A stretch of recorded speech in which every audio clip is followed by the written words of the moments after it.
This is Audible. Sand, Omnibus Edition. Written by Hugh Howey. Narrated by Karen Chilton at Brickshop Audio, Inc. Part 1. The Belt of the Buried Gods. Chapter 1. The Valley of Dunes. Starlight guided them through the Valley of Dunes and into the northern wastes. A dozen men walked single file, curs tied around their necks and pulled up over their noses and mouths, leather creaking and scabbards clacking. The route was circuitous, but a direct line meant summiting the crumbling sand and braving the howling winds at its peaks. There was the long way, and there was the hard way, and the brigands of the northern wastes rarely chose the hard way. Palmer kept his thoughts to himself, while the others swapped lewd jokes and fictitious tales of several kinds of booty scored. His friend Hap walked farther ahead, trying to ingratiate himself with the older men. It was more than a little unwise to be wandering the wastes with a band of brigands, but Palmer was a sand diver. He lived for that razor-thin line between insanity and good sense, and besides, these braggarts with their beards and foul odors were offering a month's pay for 2 days of work. A hike into the wastes and a quick dive were nothing before a pile of coin. The noisy column of men snaked around a steep dune, out of the lee and into the wind. Palmer adjusted his flapping cur. He tucked the edge of the cloth underneath his goggles to keep it in place. Sand peppered the right side of his face, telling him they were heading north. He could know without glancing up at the stars, know without seeing the high peaks to the west. The winds might abate or swell in fury, but their direction was as steady as the course of the sun, east to west, with the sand that rode along lodging in Palmer's hair, filling his ears, stacking up in curving patterns of creeping dunes, and burying the world in 1,000 meters of hellish grit. As the piratical laughter from the column died down, Palmer could hear the other voices of the desert chorus. There was the moaning of the winds, and a shushing sound as waves of airborne sand crashed into dunes and raked across men like grit paper. Sand on sand made a noise like a hissing rattler ready to strike. Even as he thought this, a wrinkle in the dune beside him turned out to be more than a wrinkle. The serpent slithered and disappeared into its hole, as afraid of Palmer as he of it. There were more sounds. There was the clinking of the heavy gear on his back, the dive bottles and dive suit, the visor and fins, his regulator and beacons, all the tools of his trade. There was the call of coyotes singing to the west, their piercing wails uniquely able to travel into the wind to warn neighboring packs to stay away. They were calling out that men were coming. Couldn't you smell them? And beyond these myriad voices was the heartbeat of the desert sands, the thrumming that never ceased and could be felt day and night in a man's bones, day and night from womb to grave. It was the deep rumbles that emanated from no man's land far to the east, that rolling thunder, or those rebel bombs, or the farting gods, whichever of the many flavors of bullshit one believed. Palmer homed in on those distant grumbling sounds and thought of his father. His opinion of his dad shifted like the dunes. He sometimes counted him a coward for leaving in the night. He sometimes reckoned him a bold son of a bitch for setting off into no man's land. There was something to be said for anyone who would venture into a place from where no soul had ever returned. Something less polite could be said about an asshole who would walk out on his wife and 4 kids to do so. There was a break in the steep dune to the west, an opening in the sand that revealed a wide patch of star-studded sky. Palmer scanned the heavens, eager to dwell on something besides his father. The ridgeline of the impassable stone mountains could be seen even in the moon's absence. Their jagged and daunting edge was marked by a black void where constellations suddenly ended. Someone grabbed Palmer's elbow. He turned to find that Hap had fallen back to join him. His friend's face was underlit by the dive light dangling from his neck, set to dim. "You aimin' for the strong and silent type?" Hap hissed, his voice muffled by cur and wind. Palmer hitched his heavy dive pack up his shoulders, could feel the sweat trapped between his shirt and the canvas sack. "I'm not aiming for anything," he said, just lost in thought. "All right. Well, feel free to cut up with the others, huh?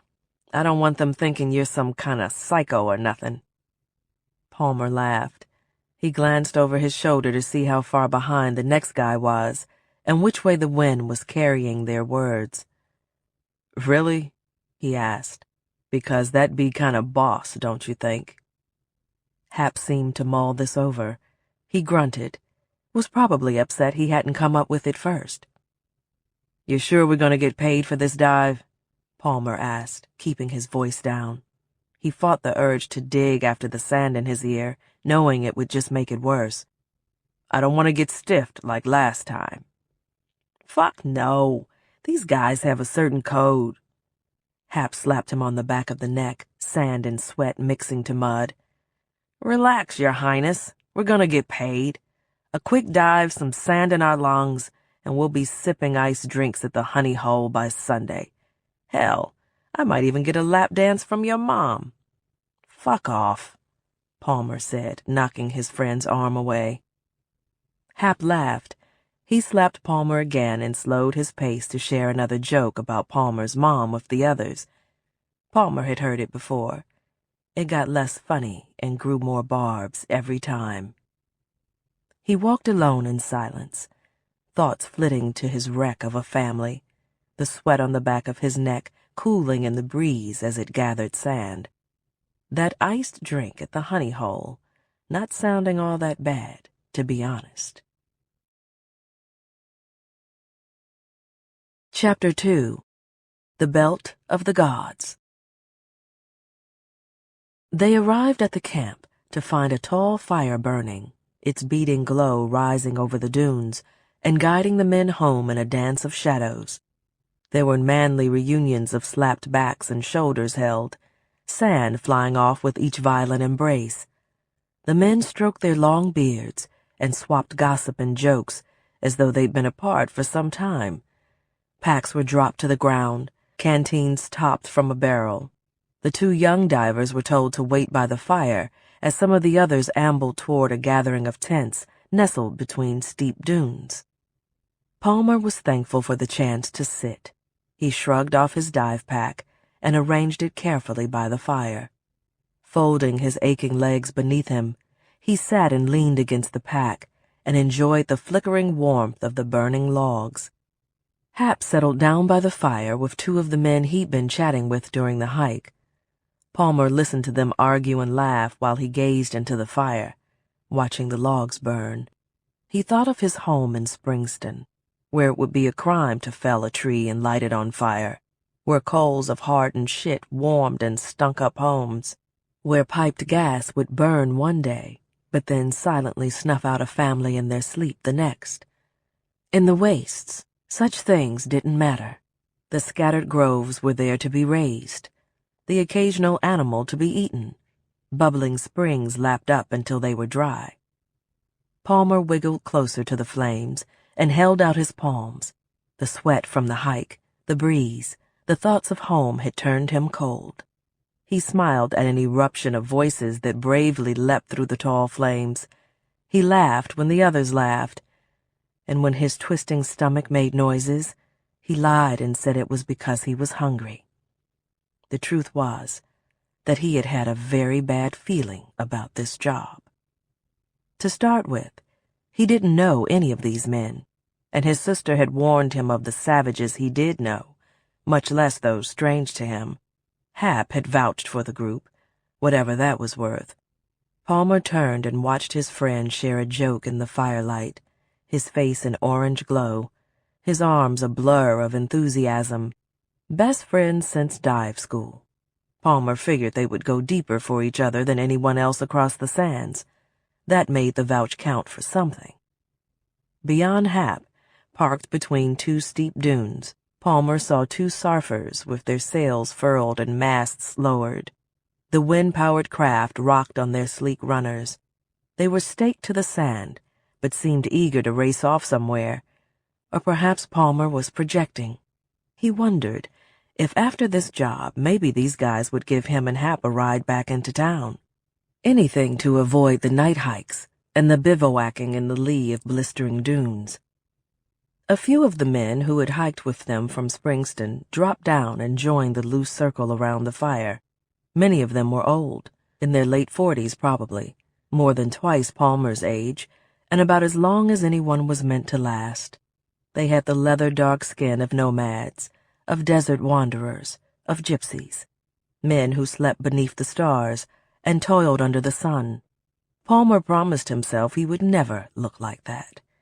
He would make his fortune young, stumble on that one cherry find, and he and Hap would move back to town as heroes and live in the shade. A dune of credits would absolve old sins. They would open a dive shop, make a living selling and repairing gear, equipping the unlucky saps who risked their lives beneath the sand. They would see steady coin from the fools chasing piles of it. Chasing piles just as he and Hap were right then. A bottle was passed around. Palmer raised it to his lips and pretended to drink. He shook his head and wiped his mouth as he leaned to the side to pass the bottle to Hap. Laughter was thrown into the fire, sending sparks up toward the glittering heavens. "You two." A heavy hand landed on Palmer's shoulder. He turned to see Mogoon, the black brigand who had led their march through the dunes. Mogoon gazed down at him and Hap, his silhouette blotting out the stars. "Brock will see you now," he said. The brigand turned and slid into the darkness beyond the fire. Hap smiled, took another swig, and passed the bottle to the bearded man at his side. Standing, he smiled at Palmer, an odd smile, cheeks full, then turned and spat into the flames, sending the fire and laughter higher. He slapped Palmer on the shoulder and hurried after Mogoon. Palmer grabbed his gear before following along, not trusting anyone to watch after it. When he caught up, Hap grabbed him by the elbow and pulled him aside.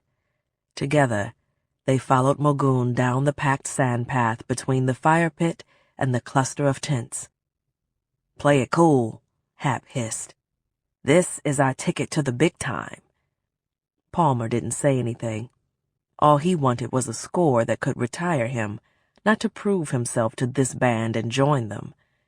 He licked his lips, which still burned from the alcohol, and cursed himself for not drinking more when he was younger. He had a lot of catching up to do. He thought of his little brothers and how he'd tell them, when he saw them again, not to make the same mistakes he had.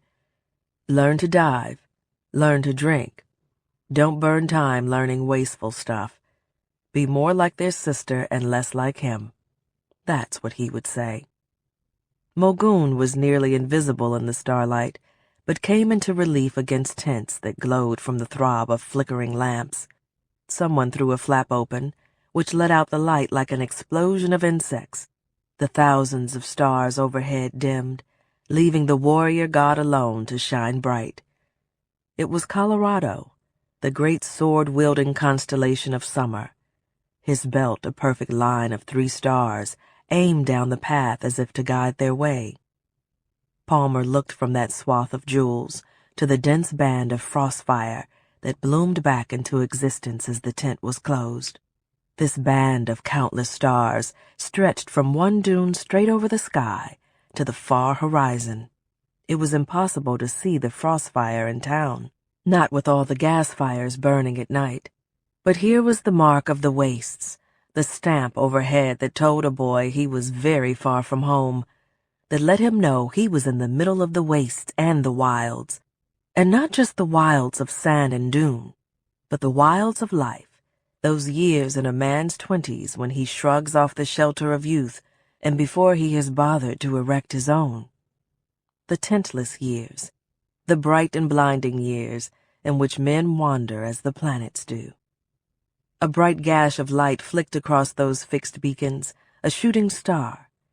And Palmer wondered if maybe he was more akin to this. Perhaps he and Hap both. They were going places, and in a hurry. Flash and then gone, off to somewhere new. Stumbling a little, he nearly tripped over his own boots from looking up like that. Ahead of him, Hap ducked into the largest of the tents. The canvas rustled like the sound of boots in coarse sand. The wind yelped as it leapt from one dune to the next, and the stars overhead were swallowed by the light. Chapter 3. The Map. The men inside the tent turned their heads as Hap and Palmer slipped inside the flap. The wind scratched the walls like playful fingernails, the breeze asking to be let in. It was warm from the bodies and smelled like a bar after a work shift, sweat and rough brew and clothes worn for months. A dune of a man waved the two boys over. Palmer figured him for Brock, the leader of this band who now claimed the northern wastes, an imposing man who had appeared seemingly out of nowhere, as most brigand leaders do, building bombs one year, serving someone else, until a string of deaths promotes a man to the top. Palmer's sister had warned him to steer clear of men like this. Instead of obeying her, he now steered toward the man. Palmer set his gear down near a stack of crates and a barrel of water or grog. There were 8 or 9 men standing around a flimsy table set in the middle of the tent. A lamp had been hung from the center support. It swayed with the push and pull of the wind on the tent frame. Thick arms plastered with tattoos were planted around the table like the trunks of small trees. The tattoos were decorated with raised scars made by rubbing grit into open wounds. "Make room," Brock said, his accent thick and difficult to place, perhaps a lilt of the gypsies south of Lopab, or the old gardeners from the oasis to the west. He waved his hand between 2 of the men as though shooing flies from a plate of food, and with minimal grumbling, the 2 bearded men pressed to the side. Hap took a place at the waist-high table, and Palmer joined him. "You've heard of Danvar," Brock said, foregoing introductions and formalities. It seemed like a question, but it was not spoken like one.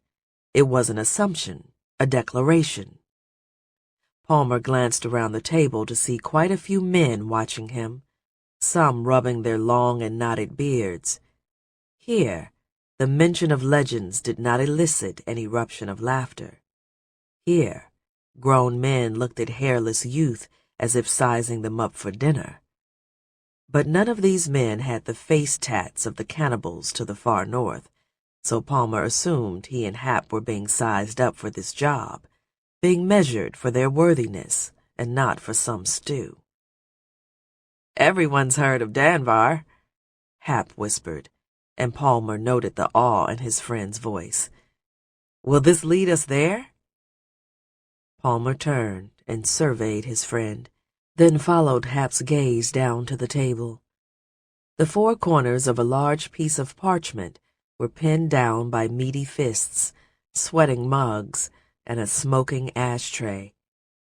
Palmer touched the edge of the parchment closest to him and saw that the mottled brown material was thicker than normal parchment. It looked like the stretched and tanned hide of a coyote and felt brittle as though it were very old. One of the men laughed at Hap's question. "You were already here," he roared. An exhalation of smoke drifted across the old drawing like a sandstorm seen from up high. One of Brock's sausage fingers traced the very constellation Palmer had been staring at dizzily just moments before. "The belt of the great warrior Colorado." The men around the table stopped their chattering and drinking. Their boss was speaking. His finger found a star every boy knew. "Lopab," he said, his voice as rough as the sand-studded wind. But that wasn't the name of the star, as Palmer could tell him. Low Pub was a lawless town to the south of Springston, an upstart town recently in conflict with its neighbor, as the two wrestled over wells of water and oil. Palmer watched as Brock traced a line up the belt, his fingertip like a surfer sailing the winds between the two towns and across all that contested land. It was a drawn-out gesture, as though he was trying to show them some hidden meaning. "Springston," he announced, pausing at the middle star. Palmer's thought was, home. His gaze drifted over the rest of the map, this maze of lines and familiar clusters of stars, of arrows and hatch marks, of meticulous writing built up over the years in various fades of ink. Countless voices marked down, arguing in the margins. The fat finger resumed its passage due north, if those stars really might be taken to represent Low Pub and Springston. "Danvar," Brock announced, thumping the table with his finger. He indicated the third star in the belt of Great Colorado. The map seemed to suggest that the buried world of the gods was laid out in accordance with their heavenly stars. As if a man were trapped between mirrored worlds above and below. The tent swayed as Palmer considered this. "You found it?" Hap asked. "Aye," someone said, and the drinking and smoking resumed. The curled hide of a map threatened to roll shut with the rise of a mug. "We have a good guess," Brock said in that strange accent of his. "You boys will tell us for sure." "Danvar is said to be a mile down," Palmer muttered. When the table fell silent, he glanced up. "Nobody's ever dove half of that." "Nobody?" someone asked. "Not even your sister?" Laughter tumbled out of beards. Palmer had been waiting for her to come up. "It's no mile down," Brock told them, waving his thick hand. "Forget the legends. Danvar is here. More plunder than in all of Springston. Here lies the ancient metropolis. The 3 buried towns of this land are laid out according to the stars of Colorado's belt." He narrowed his eyes at Hap and then Palmer. "We just need you boys to confirm it. We need a real map, not this skin." "How deep are we talking?" Hap asked. Palmer turned to his friend. He had assumed this had already been discussed. He wondered if the wage he'd been promised had been arrived at, or if his friend had just been blowing smoke. They weren't here for a big scavenge. They were here to dive for ghosts, to dig for legends. 800 meters. The answer quieted all but the moaning wind. Palmer shook his head.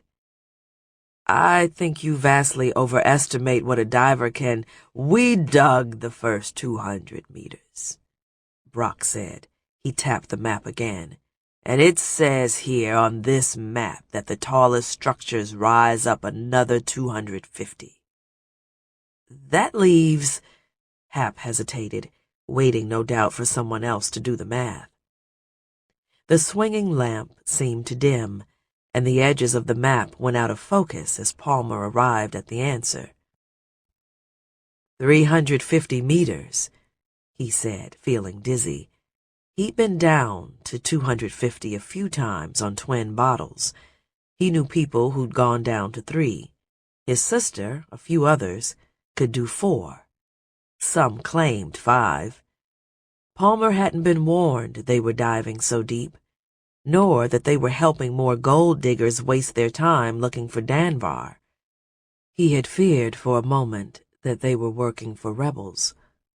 But this was worse. This was a delusion of wealth rather than power. 350 is no problem, Hap said. He spread his hands out on the map and leaned over the table, making like he was studying the notes. Palmer reckoned his friend was feeling dizzy as well. It would be a record for them both. "I just want to know it's here," Brock said, thumping the map. "We need exact coordinates before we dig any more. The damn hole we have here is a bitch to maintain." There were grumbles of agreement from the men that Palmer figured were doing the actual digging. One of them smiled at Palmer. "Your mom would know something about maintaining holes," he said, and the grumbles turned into laughter. Palmer felt his face burn. "When do we go?" he shouted over this sudden eruption, and the laughter died down. His friend Hap turned from the dizzying map, his eyes wide and full of fear, Palmer saw. Full of fear and with a hint of an apology for bringing them this far north for such madness, a glimmer in those eyes of all the bad that was soon to come. Chapter 4. The Dig. Palmer lay awake in a crowded tent that night and listened to the snores and coughs of strangers. The wind howled late and brought in the whisper of sand, then abated. The gradual glow of morning was welcome, the tent moving from dark to gray to cream, and when he could no longer lie still and hold his bladder, Palmer squeezed out from between Hap and the canvas wall, collected his bag and boots, and slipped outside.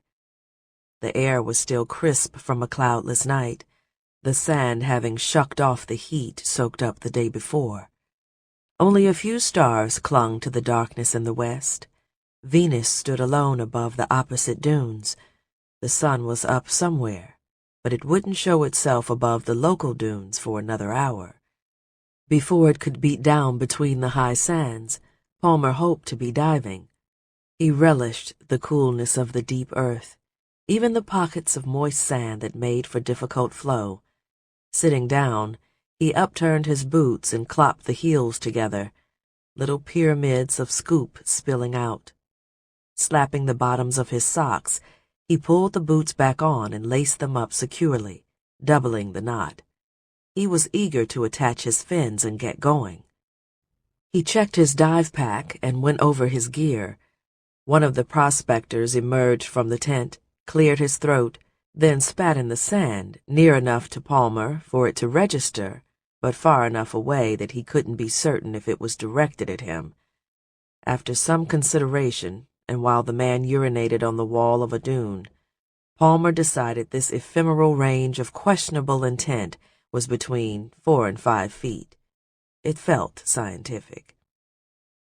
A wiry man with charcoal skin emerged from Brock's tent. Mogoon, who looked less fearsome in the wan daylight. He had to be Brock's second-in-command, judging by the way the two men conferred the night before. Mogoon lifted his eyebrows at Palmer as if to ask whether the young man was up to the day's challenge.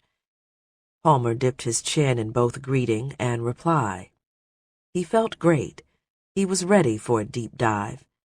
He checked the 2 large air bottles strapped to the back of his dive pack and took a series of deep and rapid breaths, prepping his lungs. There was no pressure to get all the way down to the depths Brock was asking. His dive visor could see through a couple 100 meters of sand. All he had to do was go as deep as he could, maybe clip 300 for the first time, record whatever they could see, and then come back up. They couldn't ask more of him than that. Hap emerged from the tent next and shielded his eyes against the coming dawn. He looked less prepared for a deep dive, and Palmer thought of the people he'd known who had gone down into the sand, never to be seen again. Could they feel it in the morning when they woke up? Did their bones know that someone would die that day? Did they ignore that feeling and go anyway? He thought of Roman, who had gone down to look for water outside of Springston, never to be found and never to return. Maybe Roman knew that he shouldn't go, had felt it right at the last moment, but had felt committed, had shaken off the nag tugging at his soul. Palmer thought that maybe that's what he and Hap were doing at that very moment, moving forward despite their doubts and trepidations. Neither of them spoke as they checked their gear. Palmer produced a few strips of snake jerky from his pack, and Hap accepted one. They chewed on the spicy meat and took ration sips from their canteens. When Mogoon said it was time to go, they repacked their dive bags and shrugged on the heavy packs. These men claimed to have dug down 200 meters to give them a much-needed boost. Palmer had seen efforts such as these, and every diver knew to choose a site as deep as possible between slow-marching dunes. But 200 meters? That was deeper than the well in Springston his baby brother hauled buckets out of every day. It was hard to move that much sand and not have it blow back in. Sand flowed too much for digging holes. The wind had many more hands than those who pawed at the earth. The desert buried even those things built atop the sand, much less those made below. And here he and Hap were, banking on pirates to keep the roof clear for them. If his sister were there, she would slap him silly and haul him over the hot dunes by his ankles for getting into this mess. She would kill him for getting involved with brigands at all. That coming from someone who dated their kind. But then his sister was full of hypocrisy, always telling him to question authority as long as it wasn't hers. "That all your stuff?" Mogoon asked, watching them. He kept his black hands tucked into the sleeves of his white garb, which he wore loose like a woman's dress. Stark and brilliantly bright, it flowed around his ankles and danced like the heat. Palmer thought he looked like the night shrouded in day. "This is it," Hap said, smiling. "Never seen a sand diver before?" "I've seen plenty," Mogoon said. He turned to go and waved for the boys to follow. "The last two who tried this had 3 bottles apiece. That's all." Palmer wasn't sure he'd heard correctly. "The last 2 who tried this?" he asked. But Mogoon was sliding past the tents in between the dunes, and he and Hap with their heavy packs had to work to catch up. "What did he say?" Palmer asked Hap. "Focus on the dive," Hap said grimly. The day was young and the desert air still cool, but the back of his friend's neck shone with perspiration. Palmer shrugged his pack higher and marched through the soft sand, watching it stir into a low cloud as the first morning breeze whispered through the dunes. Once they were past the gathering of tents, Palmer thought he heard the throaty rattle of a motor in the distance. It sounded like a generator. The dunes opened up and the ground began to slope down, the piles of sand giving way to a wide vista of open sky. Before them loomed a pit, greater than the water well back in Shantytown. It was a mountain in reverse, a great upside-down pyramid of missing earth, and in the distance a plume of sand jetted out from a pipe and billowed westward with the prevailing winds. There were men down the slope, already working. Had to be 100 meters down to the bottom. It was only half of what they'd been promised, but the scale of the job out here in the middle of the wastes was a sight to behold. Here were pirates with ambition, who could organize themselves for longer than a week at a time. The great bulk of the man responsible, Brock, was visible down at the bottom of the pit. Palmer followed Mogoon and Hap down the slope, plumes of avalanche rushing before them, which the men at the bottom looked at with worry as it tumbled their way. As Palmer reached the bottom, the sound of the blatting generator faded. He pulled his boots out of the loose and shifting sand, had to do so over and over, and saw that the others were standing on a sheet of metal. The platform was difficult to see, as it was dusted from the sand kicked loosely by the traffic. Palmer didn't understand how the pit existed at all, what was causing the plume he had seen, how this was being maintained. Hap must have been similarly confused, for he asked Brock how this was possible. "This ain't the half of it," Brock said. He motioned to two of his men who bent and swept sand from around their feet. Palmer was told to step back as someone lifted a handle. There was a squeal from rusted and sand-soaked hinges as a hatch was lifted. Someone aimed a light down the hatch, and Palmer saw where the other 100 meters lay. A cylindrical shaft bored straight down through the packed earth. One of the men uncoiled a pair of ropes and began flaking them onto the sand. Palmer peered into the fathomless black hole beneath them, that great and shadowy depth, and felt his knees grow weak. "We ain't got all day," Brock said, waving his hand. One of his men came forward and pulled the cur down from his mouth. He helped Hap out of his backpack and started to assist with his gear, but Hap waved the man off. Palmer shrugged his own backpack off but kept an eye on the man. His beard had grown long, wispy, and gray, but Palmer thought he recognized him to be Yeggary, an old tinkerer his sister knew. "You used to have that dive shop in Low Pub," Palmer said. "My sister took me there once. Yeggary, right?" The man studied him for a moment before nodding. When he moved to help Palmer unpack his gear, Palmer didn't stop him. He couldn't believe Yeggary was this far north, way out in the wastes. He forgot the dive for a moment and watched old and expert hands handle his dive rig, checking wires and valves, inspecting air bottles that Palmer had roughened with sandpaper to add the appearance of more dives to his credit. He and Hap stripped down to their unders and worked their way into their dive suits, keeping the wires that ran the length of the arms and legs from dangling. Palmer's sister had told him once that Yeggary knew more about diving than any 10 men put together. And here he was, licking his old fingers and pinching the battery terminals on Palmer's visor before switching the headset on and off again. Palmer glanced up at Brock and marveled at what these brigands had brought together. He had underestimated them, thought them to be disorganized and wishful treasure seekers. He hoped they weren't the only ones that day who might more than live up to expectations. "The hatch keeps the sand out of the hole," Yeggary said, "so we'll have to close it behind you." He looked from Hap to Palmer, made sure both of them were listening. "Watch your air. We had a ping from something hard about 300 or so down. Small, but steady." "You can probe that deep?" Hap asked. He and Palmer were nearly suited up. Yeggary nodded.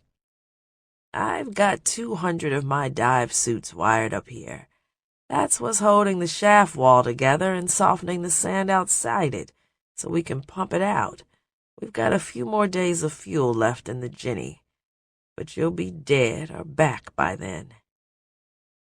The old tinkerer didn't smile, and Palmer realized it wasn't a joke.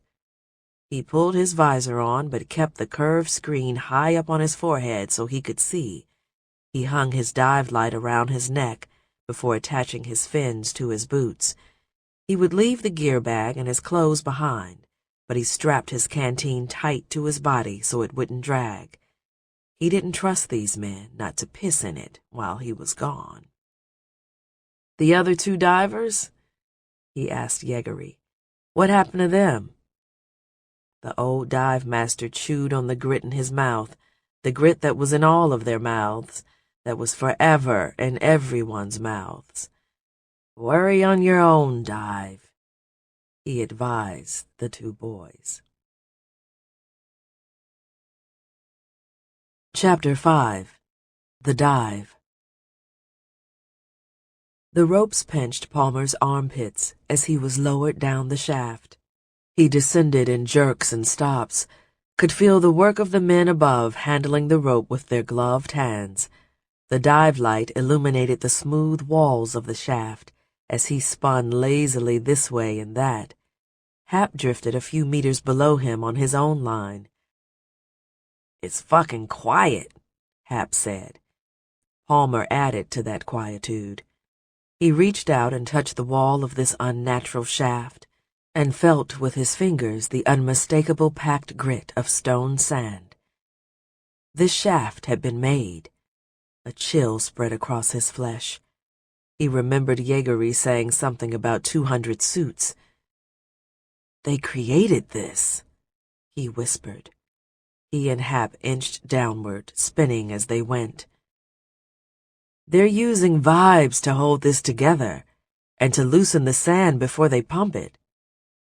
Palmer remembered the soft and slushy feel of the sand as they had worked their way down the crater. "The bottom's coming up," Hap announced. "I can see the sand down there." Palmer imagined the generator shutting off or someone killing the power that held back this wall of sand, and all of it collapsing inward in an instant. It became difficult to breathe, thinking about the press of Earth. He nearly turned his dive suit on, just in case. "I'm down," Hap said. "Watch your fins." Palmer felt Hap's hand on his ankle, steering him so he wouldn't land on top of his partner's head. The shaft was tight with the two of them on the ground. They worked the knots around their chests loose and tugged twice on the ropes like Brock had said. "I'll take the lead," Hap offered. He pulled his regulator from his chest, checked the line, then reached over his shoulder to spin the air valve. He made sure it was locked before biting down on his regulator. Palmer was busy doing the same. He placed his regulator between his teeth and nodded. Somehow, an odd calmness overcame him as he pulled that first deep breath from his bottle. Soon he would be beneath the sand, the only place he had ever felt at peace, and all of this craziness around him would be forgotten. It would be just him and the depths, the calm, cool sand, and the chance, however crazy, of discovering Danvar deep beneath their fins. Hap powered on his suit by slapping the large button on his chest. Standing this close, Palmer could feel the vibrations in the air. They both set their homing beacons on the sand and turned them on. Palmer reached to his own chest and turned on his suit, then folded the leather flap over the switch so the journey through the sand couldn't accidentally shut it off and trap him. Hap pulled his visor down over his eyes, smiled, and waved one last time. And then the sand loosened around his feet and seemed to suck him downward, and Hap disappeared. Palmer turned off his dive light to save the juice. He pulled his visor down and switched the unit on. The world went black, then gelled into a purplish blotch of shifting shapes. The air screwed with the sand sight, making it impossible to see. With the visor's headband pressed to his temples, Palmer thought about what he wanted the sand to do, and it obeyed. The suit around him vibrated outward, sending subsonic waves trembling through molecules and atoms, and sand began to move. It began to act like water. It flowed around him, and down Palmer went. Once the sand enveloped him, Palmer felt the exhilaration a dune hawk must feel in flight, a sense of weightlessness and liberation, the power to glide any direction he liked. He directed his thoughts like his sister had taught him so many years ago, loosening sand below and pressing with a hardening of sand from above, keeping a pocket loose around his chest so he could breathe, diverting the weight of the earth around him to hold back the pressure, and taking calm sips from his regulator to conserve his air. The wavering purple splotches were replaced with a rainbow of colors, the cool purples and blues of anything far away, bright orange and red for anything hard or close by. Glancing up, the shaft above him glowed bright yellow. It glowed like only the sand hardened by a suit could glow. It was so bright that the white pulsing of the transponders was difficult to spot, but one beacon was as good as any other. He looked down and found Hap, a spot of orange with green edges. His new visor worked great, had a much better seal to keep the sand out, and far better fidelity than his last pair. He could clearly make out Hap's arms and legs, where once he would have seen a single blotch. Diving down after his friend, he spoke in his throat to let Hap know he had a visual on him. "I hear you," Hap responded. The sound came from behind and below Palmer's ears, vibrating in his jawbone. The two of them went straight down, letting the sand flow around them. The pushback on the suits grew, making the flow more strenuous the deeper they went, making it more difficult to breathe. Palmer calmed himself by thinking of this as a quick down and up. No need to scavenge. Just one of those braggart dives where you go hard and fast as deep as you can. Take a glance, come back up. A dive like his sister warned him about. But this wasn't for ego. This was for coin. This was a job, not him proving something. "You picking anything up?" Hap asked. "Not yet." Palmer watched the depth gauge in his visor. The distance was fed from the transponder left behind. 50 meters, 100 meters. It grew more and more difficult to breathe, and it required more concentration to move the sand. The farther down they went, the more packed and heavy the column of sand above them. This was where many divers panicked and coffined or let the sand freeze stiff. His sister had pulled him out of a coffin twice while training him on some of her old gear. When the desert wraps its great arms around your chest and decides you won't breathe anymore, that's when you feel how small you are. Just a grain of sand crushed among infinite grains of sand. Palmer kept his mind clear as they drifted through 150. He hit 200 meters. This was about as deep as he'd like to go. He calmed his mind, ignored the bit of sand getting past his visor and into his ears, the sand at the corner of his mouth as it filled that gap between lips and regulator, the sand crunching between his teeth, and just concentrated on the flow. The batteries on his suit were strong. He'd doubled them up a few dives ago. His gear and mind were good. He felt that serenity that hits him when he's able to hold his breath for minutes at a time, that complete feeling of peace, the sand cool on his scalp and neck, the world drifting further and farther away. 250 meters. Palmer felt a surge of pride. He couldn't wait to tell Vic. Shit, shit, shit. The words rattled through his teeth. Hap must be shouting in his throat. Palmer looked down at his friend, and then he saw it too. A bright patch, something hard, something huge. "Where's the ground?" Palmer asked. "No fucking clue. What is that?" "Looks like a cube. Maybe a house. Quicksand got it?" "Quick don't go this deep. Fuck, it goes down and down." Palmer could see that now. The square of bright red glowed into orange as they got closer, and he could see how the hard edges of the structure faded through to greens and blues as it went down. It was a square shaft of some sort, buried beneath the sand, sitting vertical and massive and deep. "Getting hard to breathe," Hap said. Palmer felt it as well. He thought it was this strange object in his sand site making it difficult to breathe, but he could feel how much more packed the sand was, how much harder to make it flow. He could still sink, but rising up would be a test. The weight of all that sand above him could be keenly felt. "We turn back?" Palmer asked.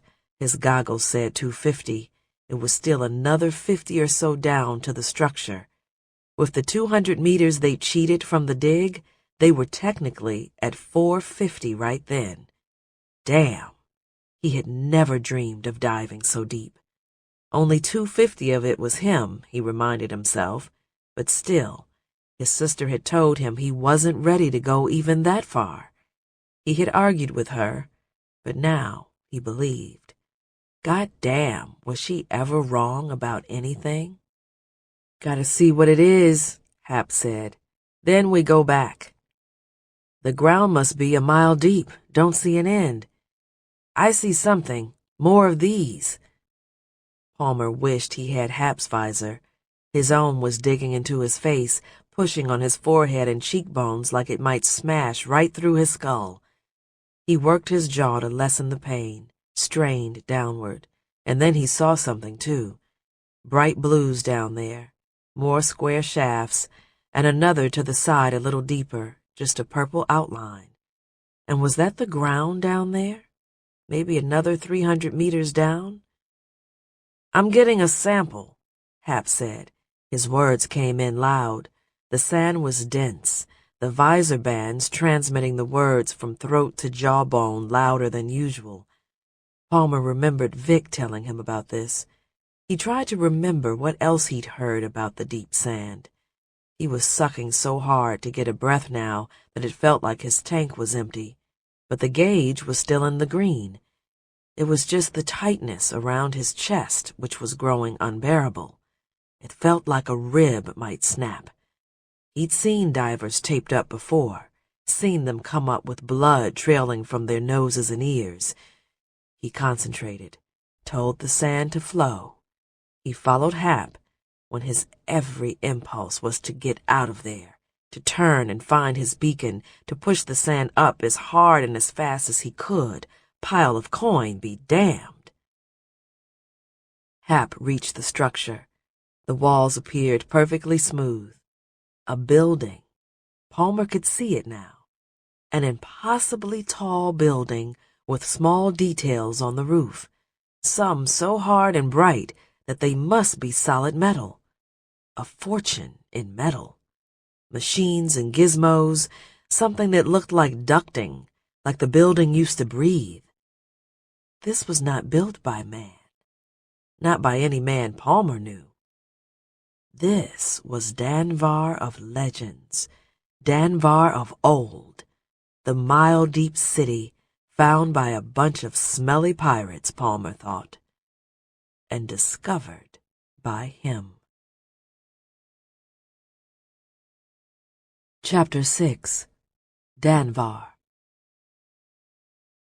Hap reached the building before Palmer. It was a sand scraper that put all the sand scrapers of Springston to shame, could swallow all of them at once the way a snake could eat a fistful of worms. The top was studded with goodies, bright blooming flashes of metal untouched by scavengers, threads of pipe and wire and who knew what else. Palmer could feel his skin crawl, even with the sand pressing him so tight. I'm taking a sample, Hap said. Normally they would grab something loose from the ground, an artifact or a scrap of metal, and rise up with it. Palmer pushed deeper and watched Hap scan the vast landscape of the building's roof. The adrenaline and the sight of such riches made it a little easier to move the sand. The sudden rush of willpower and desire helped as well, but breathing had become an effort. Nothing loose, Hap complained, exploring the roof. The top of the building had to be as large as 4 blocks of Springston. I'll break something free, Palmer said. He was now as low as Hap. Lower, his competitive spirit had driven him down past the edge of the building, dipping well past 300 meters. The concept of breaking a personal record was lost in the rush of such a discovery. Such a monumental discovery. He worried no one would believe them, but of course their goggles would record everything. They would store the entire dive, would map the shapes beneath them, those great pillars reaching up like the fingers of a deity long buried. And now the palm of this great god, the ground between the scrapers, was dimly visible. It was studded with bright metal boulders that Palmer recognized as cars, all preserved in great shape, judging by the single bounce. But it was hard to read the colors this deep. He was in unfamiliar territory. As if to highlight this, the air indicator in his visor went from green to yellow. One of his tanks had gone dry, a dull click as a valve switched over. Not a problem. They weren't going any deeper. This was halfway, and he would use less air going up. Fuck. They were going to get out of here. They were going to do this. Just needed to look for something to break loose, a souvenir. He probed for any sand that might be inside the building, sand he could grab and flow toward himself in order to breach the scraper and grab some small artifact. The flat wall before him had the signal bounce and the wavering shimmer of colors that screamed glass. Hollow, he told Hap. I'm ramming it. Palmer formed a sand ram with his mind, pictured a hardening of the sand in front of him and a loosening of the sand around that. His left hand twisted and turned inward the way it did when he concentrated, and he could feel himself sweating inside his suit despite the coolness of the deep sand. The ram was there. He made himself know the ram was there, and then he threw it forward, flowing the sand around it, losing control of the sand around his body for a moment, feeling it tighten everywhere at once like a coffin. His throat held fast by two great palms on his neck, chest wrapped with a wet and shrinking blanket, arms and legs tingling as the blood was cut off, and then the ram hit the building and dissipated, and Palmer had the sand flowing around him once again. He took a deep breath. Another. It felt like pulling air through a narrow straw, but the flashes of light in his vision stopped their blinking. Palmer sank a little, but finally he righted himself. The view before him had changed. There was sand inside the building now. He had shattered the glass. A wavering patch of purple told him that there was air in there. A hollow. Artifacts. I'm going in, he told Hap. I'm going in, he told himself.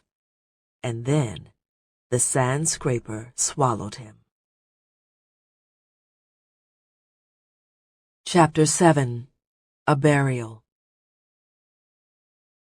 For as long as Palmer could remember, he dreamed of being a diver, dreamed of entering the sand, but he had since learned that it was the exiting that took practice.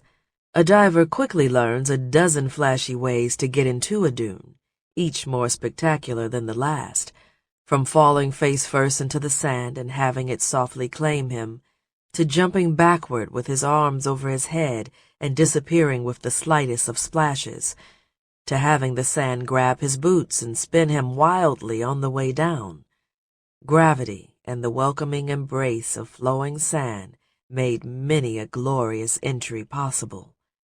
Exiting required finesse. Palmer had seen many a diver come sputtering out of a dune, sand in their mouth and gasping for air, clamoring with their arms as they lost concentration and got stuck up to their hips. He had seen many more come flying out with such velocity that they broke an arm or smashed a nose as they came spinning back to earth. Boys at school tried flipping out of the dunes to disastrous and often hilarious results. Palmer, on the other hand, tried always to aim for a calm and unspectacular arrival, just like his sister. She told him the calm looked braver than the boast. Look like a pro. Pretend that one of those ruined sand-scraper lifts still worked and was depositing him on the topmost floor. That's what he aimed for. But that was not how he arrived just now. This exit was more like being belched out from the sand's unhappy maw. He was spat sideways through the small avalanche that had slid inside the building and was ejected into the open air. Palmer landed with a thud and a crunch, first on his shoulder, then sprawling painfully to his back, his tanks jolting his spine. The swimming purples vanished as his visor was knocked from his eyes. There was sand in his mouth, his regulator half out, his lungs emptied by the impact. Palmer removed the mouthpiece and coughed and spat until he could breathe again. Breathe again. The air was foul and musty. It smelled like dirty laundry and rotting wood. But Palmer sat in the utter and complete dark of eyelids squeezed tight on moonless nights, and he took another cautious sip. "There's air in here," he told Hap, speaking with throat whispers, but of course his friend couldn't hear him. His visor band had been knocked askew, and anyway he was no longer buried in sand, had no way of projecting his voice. Shouting wouldn't do either. Palmer fumbled for his dive light and flicked it on. A world of the gods unfolded dimly before him. He turned away from the avalanche of sand, which seemed to writhe and creep ever inward as the deep dunes snuck inside to seek solace from their own crushing weight. The objects in the room were recognizable. Artifacts just like those found beneath Springston and Low Pub. Chairs, dozens of them, all identical. A table larger than any he had ever seen, big as an apartment. Palmer tugged off his fins and set them aside. He lowered his air tanks to the floor and killed the valve, made sure he saved his oxygen. Powering down his suit and visor, he relished the chance to gather himself, to give his diaphragm a rest from the struggle of breathing against the press of sand, a chance for his ribs to feel whole again. On a side table, his expert salvaging eyes spotted a brewing machine. The pipes were rusted and the rubber appeared brittle, but it would fetch 50 coin at market, double that if his brother Rob could get it working first. The brewer was still plugged into the wall as if someone expected to use it still. The fit and finish of everything in the room felt eerily advanced and ancient at the same time. It was a feeling Palmer got from all the relics and spoils of a dive, but here the feeling overwhelmed. Here it hit him on an inconceivable scale. There was a crash and the hiss of advancing sand behind him. Palmer startled, expecting the drift to crush the rest of the weakened glass and consume him with his visor up on his head and his suit powered down. Instead, there was a thump and a grunt as Hap tumbled into the room. "Fuck!" Hap groaned, and Palmer hurried to help him up. Sand slid around their feet as it found its equilibrium. It was wet and packed enough that it wasn't free to flow inside and fill the room. Not immediately, anyway. Palmer had swum through enough smaller buildings and shallower sand, and had seen what sand would do, if given the time. "There's air," Palmer told Hap. "A bit foul. You can take your visor off." Hap stumbled around in his fins a moment as he regained his balance. He was breathing heavily, wheezing and gasping. Palmer gave him a chance to catch his breath. Once he got his goggles off, Hap blinked and scanned the room. He rubbed the sand out of the corners of his eyes. His gaze seemed to flit across all the coins stacked here and there in the shapes of ancient things. And then he found his friend's face, and the two of them beamed at one another. "Danvar," Hap said, wheezing. "Can you fucking believe it?" "Did you see the other buildings?" Palmer asked. He was out of breath as well. "And I spotted the ground another 300 meters or so further down." Hap nodded. "I saw. I couldn't have gone another meter, though. Fuck, that was tight." He held his goggles to his face for a moment, checking his readouts most likely, and frowned. Hap shrugged his tanks off. "Don't forget to kill your valve," Palmer said. "Right." Hap reached to spin the knob. There was sand stuck to his face and neck where he'd been sweating. Palmer watched his friend shake a veritable dune out of his hair. "What now?" he asked. "Do we poke around? You got dibs on the brewer?" "Yeah, I already spotted the brewer. I say we check a few doors, catch our breath, and then get the fuck out of here. If we stay longer than 2 bottles should last, our friends up top might think we only made it as far as the last assholes, and then they'll close that tunnel on our asses. I don't think I have enough air to get all the way back to the surface without that shaft." "Yeah." Hap appeared distracted. He popped off his fins, shook the scoop out of them, and dragged his gear away from the drift invading through the busted window. "Good move popping through the glass like that," he said. "I just saw you disappear, but I couldn't see inside." "Thanks. And this is good. Catching our breath.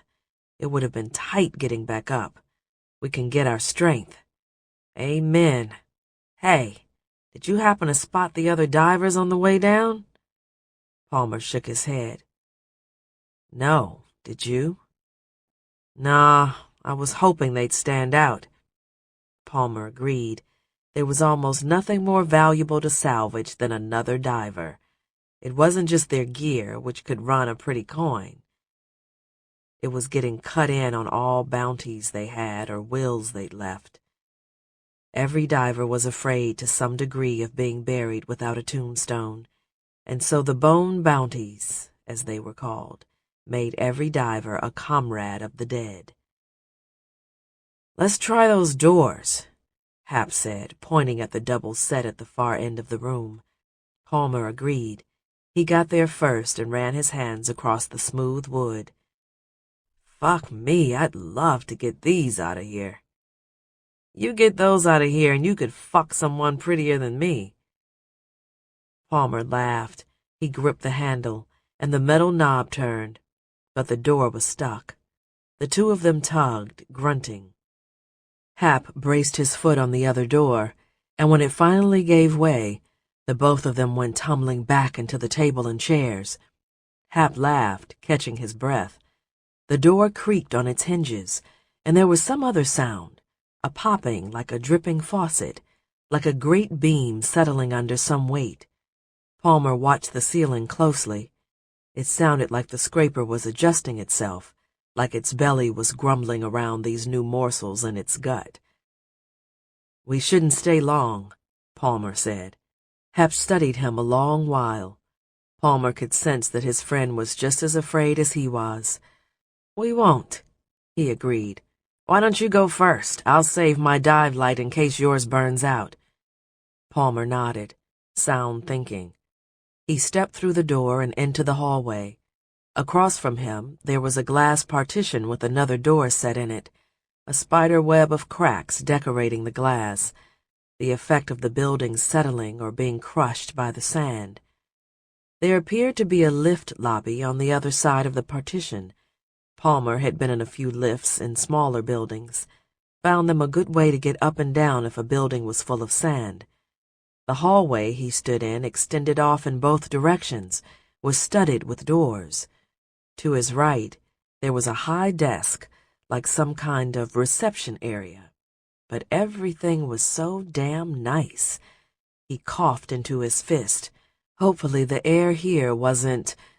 Behind him, the door slammed. Palmer whirled in panic, thinking the drift must have flowed into the room and pinned the door shut, burying their gear. But he was alone in the hallway. Hap was gone. Palmer tried the door. The handle turned, but the door wouldn't push open. He could hear the rattle on the other side as something was pressed against the door. "Hap, what the fuck?" "I'm sorry, Palmer. I'll come back for you." Palmer slapped the door. "Stop fucking around, man. I'll come back. I'm sorry, man." Palmer realized he was serious. Lowering his shoulder, he slammed against the door, could feel it budge a little. Hap must have shoved a chair under the knob. "Open the goddamn door," he yelled. "Listen," Hap said. His voice was distant. He was across the room. "I burned my air getting down here. One of us needs to go up and tell the others what we found. I'll get more bottles and come back, I swear. But it's gotta be me." "I'll go," Palmer shouted. "That's my air, man. I can't make it back up." "I'll be back," Hap called out. Palmer could hear a faint hiss as valves were opened and a regulator was tested. His valves, his regulator. "You motherfucker!" Palmer shouted. He tried the adjacent door, but it wouldn't budge. He went back to ramming himself against the first door. He jerked the handle toward him as tight as he could. then threw his shoulder into the wood. Thought he felt the chair budge a little. Again and again, the door opened a crack, and then a gap, enough to get his arm through. He reached inside and felt the rim of the chair. He held it while he pulled the door shut tight against his arm, and the chair popped off the knob and went tumbling. Palmer shoved his way inside, banging his elbows on the two doors, swimming between those priceless walls of wood, tripping over the upturned chair to see Hap still on the floor, tugging on a flipper. Hap scrambled to his feet as Palmer raced around the table and past the long row of chairs. His friend lowered his visor down over his wide eyes, had a grimace of determination on his face as he staggered toward the slope of sand, running awkwardly in his fins, one of them flapping with its buckles loose. Palmer ran and dove after Hap, who jumped head first into the sand. The drift gave way, absorbing him, but Palmer caught one of his fins. The sand was hard and unyielding. It knocked Palmer's breath out as he crashed into it. He looked down at his hands, at the flipper that had come loose. His friend was gone, and he had taken Palmer's air with him. Chapter 8. What Pirates Do. Hap kicked his way out of the building and into a wall of sand, so thick he hadn't been prepared, felt like he was moving through mush. He concentrated on the flow, tried to breathe, realized he had a fin missing. God damn, he was gonna die out here. Die right on top of fucking Danvar. He coaxed a sip of air out of Palmer's regulator. There was sand in his mouth. Hadn't had time to clear it off. Fuck, the look on Palmer's face. But what choice did he have? Stay down there and wait for Palmer to come back for him? Fuck no. Fuck that. He loosened the sand above him and kicked off the hard pack below. It was almost impossible to move his arms. He let the sand flow do most of the work, tried to remember all the older divers who laughed at noobs for using fins in the first place. It wasn't kicking. It was thinking that moved a man. That's what they said. He'd never believed them. He tried to now. He tried to breathe. So damn hard to breathe. Like a tourniquet across his chest, like his ribs were knitted together, like the whole world was sitting on top of him. Up. He made the mistake of looking down, could feel the pull of gravity, the sucking of those purples and blues, that hard earth far below, fading now, becoming invisible, just a handful of buildings until there was only one, and then he kept his visor pointed up, looking for the blinking transponders, watching the gauge drop back to under 300 meters, 250. Hell yeah, a breath. He sucked on the tanks, was damn glad for Palmer's lungs for once, wasn't jealous in the slightest, and he rose up and up. He felt that distance between him and his friend grow, that crushing depth, and some part of him knew, some dark sliver, that there was no going back. He had discovered Danvar. Him. It would be for some other asshole to risk his neck exploring it, pulling up all those artifacts. Hell, he hadn't even grabbed that brewer. Hadn't been any time. Breathing deeply now, sucking the tank down from yellow to red, he got under 100 meters and no longer cared how much air was in the tank. He could get there. He could make it. The transponders above were blindingly bright. The orange and yellow glow of the shaft walls could be seen. Hap kicked straight for the white beacons and the soft bottom of the shaft. His legs sore, his ribs bruised from the effort, a joy in his throat. Hap! He heard the faint murmur in his jawbones. Palmer. Probably got his head in the sand, his visor on, holding his breath and yelling after him. Hap didn't answer, didn't raise the voice that happens in a man's throat when he whispers in his mouth, when he thinks aloud. He kept those thoughts to himself. Hap, you fucker, get back here! Hap! Hap didn't hear the rest. His head broke through the bottom of that well. He lifted himself up clumsily, dragging his legs out of sand softened by the vibrations of his suit, until he was sputtering and balled up in the open air once more. He spit out his regulator. The tanks were empty. Hap moved the visor up to his forehead and took a few deep breaths in the pitch black. He fought the temptation to whoop for joy, to whoop for surviving.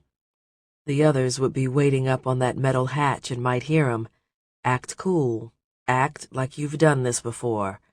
A fucking hero, that's what he was. A legend. He'd never pay for a drink in any dive bar for the rest of his life. He flashed forward to himself in old age, in his 40s, weathered and gray, sitting in the honey hole with 2 girls on his lap, telling people about the day he discovered Danvar. Palmer would have some heroic role to play. He'd see to that. He'd have the bartender buy him another round so he could toast Palmer's name, and the girls. With his dive light on and his suit off, he fumbled for one of the dangling ropes, knotted it securely under his arms, gave it 3 sharp tugs. Oh, the girls. He thought of the girls as the slack went out of the rope, almost too late. He remembered the beacons, which weren't cheap, and reached for his. The rope caught and started lifting him. Hap yelled for them to wait and scrambled after Palmer's beacon, which was worth a good 20 coin. He got his fingers on it as the rope began to haul him up, clutched the small device in his palm. While they hauled him through the shaft, he kept his one flipper on the wall to keep him from bouncing around and tucked the 2 transponders into the belly pocket of his suit. Fuck. He'd made it. The disk of light above grew larger and brighter as Hap was pulled skyward. He could see the sun shining down from directly overhead, so it must already be noon. Damn, had they been down there that long? Someone above him barked orders to the men handling the rope. He could hear men grunting as they took up the line hand over hand, lifting him in swaying jerks. When he got to the lip, Hap helped, grabbing the hot edge of the metal platform, feeling the burn through his gloves as he pulled himself up on weary arms, kicking with his feet. 2 of the pirates grabbed him by his dive suit and tanks and hauled him out. "Where's your friend?" someone asked, peering over the lip. "Didn't make it," Hap said. He tried to take deep breaths. The old man who had checked over Palmer's gear searched Hap's face for a beat, and then waved his arms toward the high dune where the generator could be heard, and a plume of sand filled the sky. But Brock pushed the old man's arms down and glared up in the same direction, waving some command off. Soon everyone was looking at Hap. The dive master studied the deep shaft as if hoping Palmer would appear. "How far'd you get?" Mogoon asked, his dark eyes flashing. "What'd you see?" Hap realized he was still out of breath from the excitement, the adrenaline. "Danvar," he wheezed, beaming with triumph. "Sand scrapers like nobody's ever seen." He looked to Brock, whose eyes shined bright. "Sand scrapers everywhere, hundreds of meters tall, like 20 or 30 Springstons put together, artifacts all over the place." "You were down a long time on 2 tanks," the dive master said. "We'd almost given you up. We found a pocket of air in one of the tallest scrapers, so we looked around a bit." He tried to make it sound matter of course. "We wanted you to get your money's worth." Hap beamed up at Brock. All of this would go on his stories. All would be embellished over the years. "Did you record it all?" Brock asked in that deep and guttural accent of his. "Did you get a map of the area? Precise coordinates? Everything has to be precise." "It's all stored in my visor." Hap tapped the band pushed up on his head. "Let's have it," Brock said, holding out his hand. 2 of the other men were behind Hap, holding that large metal hatch open. Hap was about to say that he'd want to see the coin first when he felt his visor tugged off his head and handed over. It took him a pause to realize that Brock's command hadn't been directed at him at all. "Thank you," Brock said. He smiled at Hap. "And now, I trust you can keep a secret?" Hap was about to answer, to tell him that he damn sure could, but he quickly realized that this wasn't directed at him either. This flash of understanding came right before Mogoon shoved him in the chest, and Hap felt himself go backwards. He windmilled his arms, stirring the air, a grunt and a helpless squeak escaping his lungs, his heels rocking back dangerously before he tumbled into the dark. He hit the hard wall of that deep shaft and spun down, the air whistling past his ears, his stomach up in his throat and choking off his screams. He fell swiftly, felt a dangling rope, and the wild swinging of his arms caught a wrap on his wrist, catching tight. And then the sting, the burn, as it caught his weight, and he slid down and down, the rope whistling as it rubbed his flesh, biting, on fire, cutting through his skin and sinking to the bone, tumbling and tumbling until he hit in an expulsion of agony. His leg, his back, the tanks, and then his head, so fast it was almost at once. He couldn't feel his body. He couldn't feel his body. His arm was in the air, hung up in the rope. By his dive light, he could see the rope buried deep in his flesh, squeezing bone, blood racing down to his elbow. Hap tried to move, but he couldn't. Turning his head, he saw his boot near his shoulder. His boot was near his shoulder, and Hap realized, numbly and sickeningly, that his foot was still in it. Oh, fuck! Oh, fuck! His body was ruined. His mind was still aware, could see what had happened to him, and he knew it wasn't something he would ever recover from.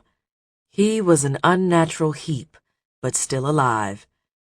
Far above, shadows bent over the small disk of light.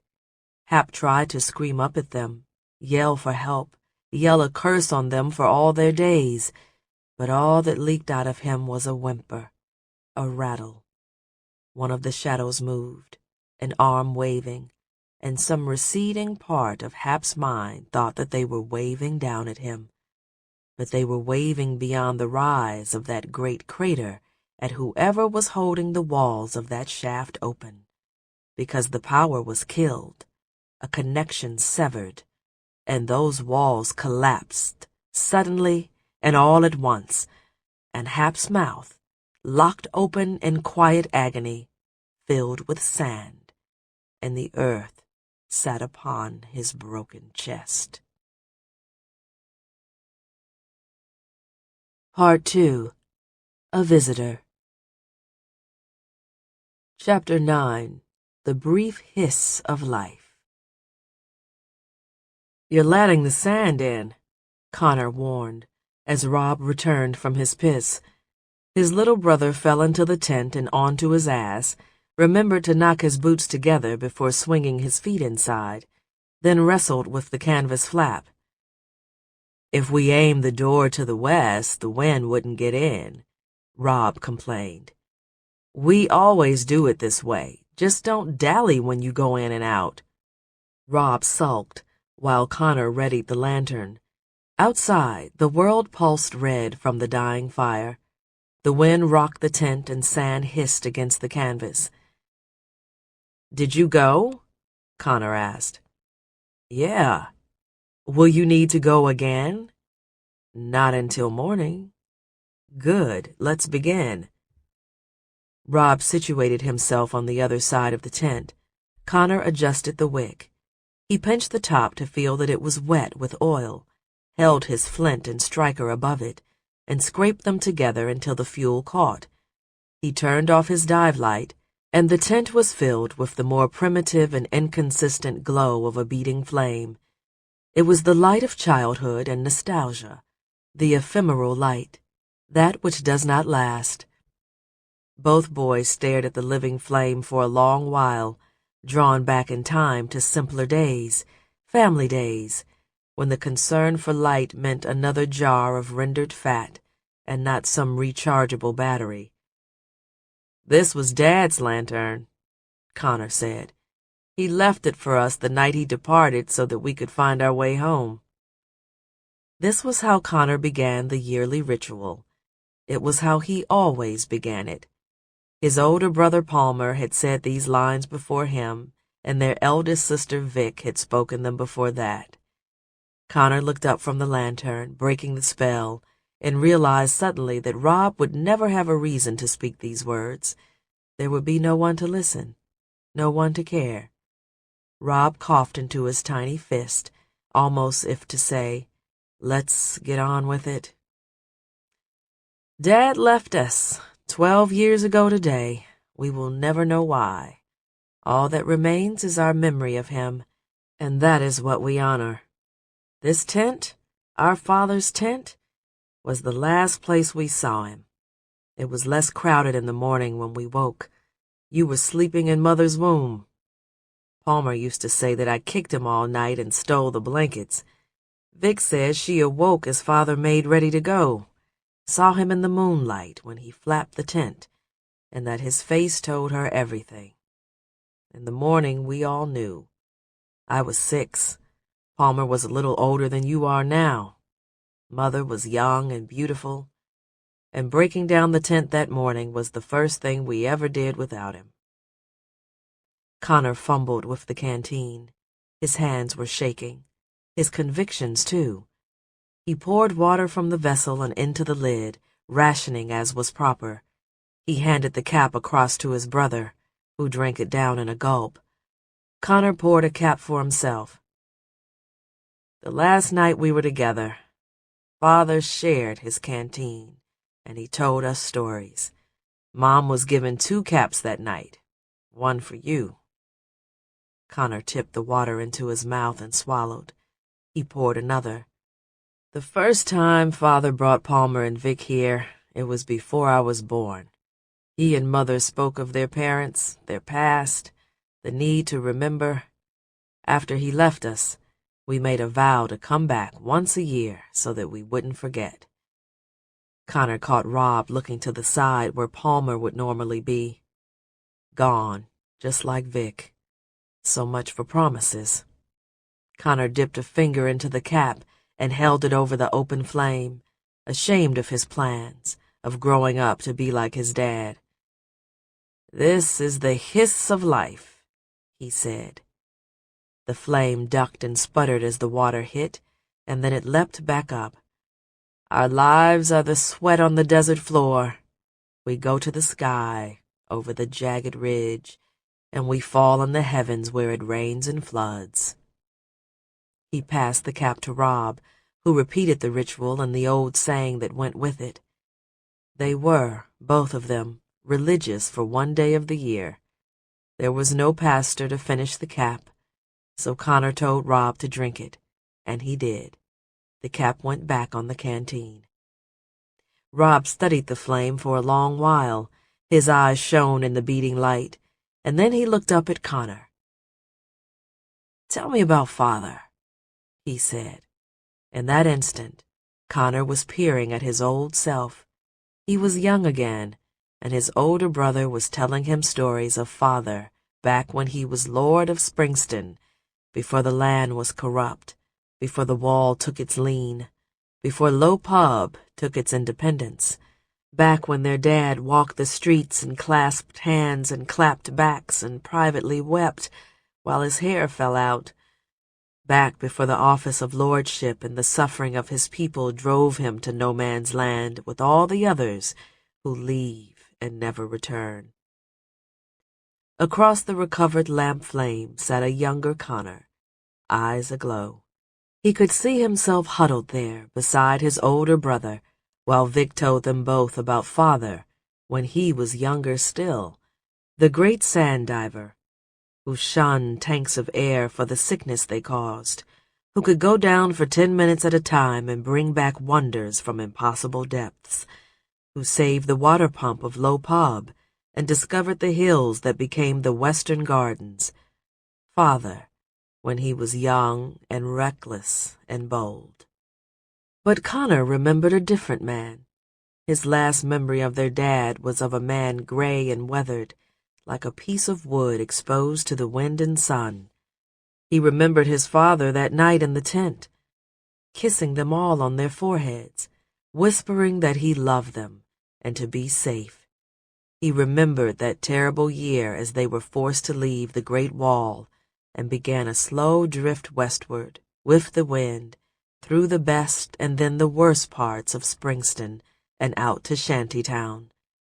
He remembered thinking they would never use the family tent again.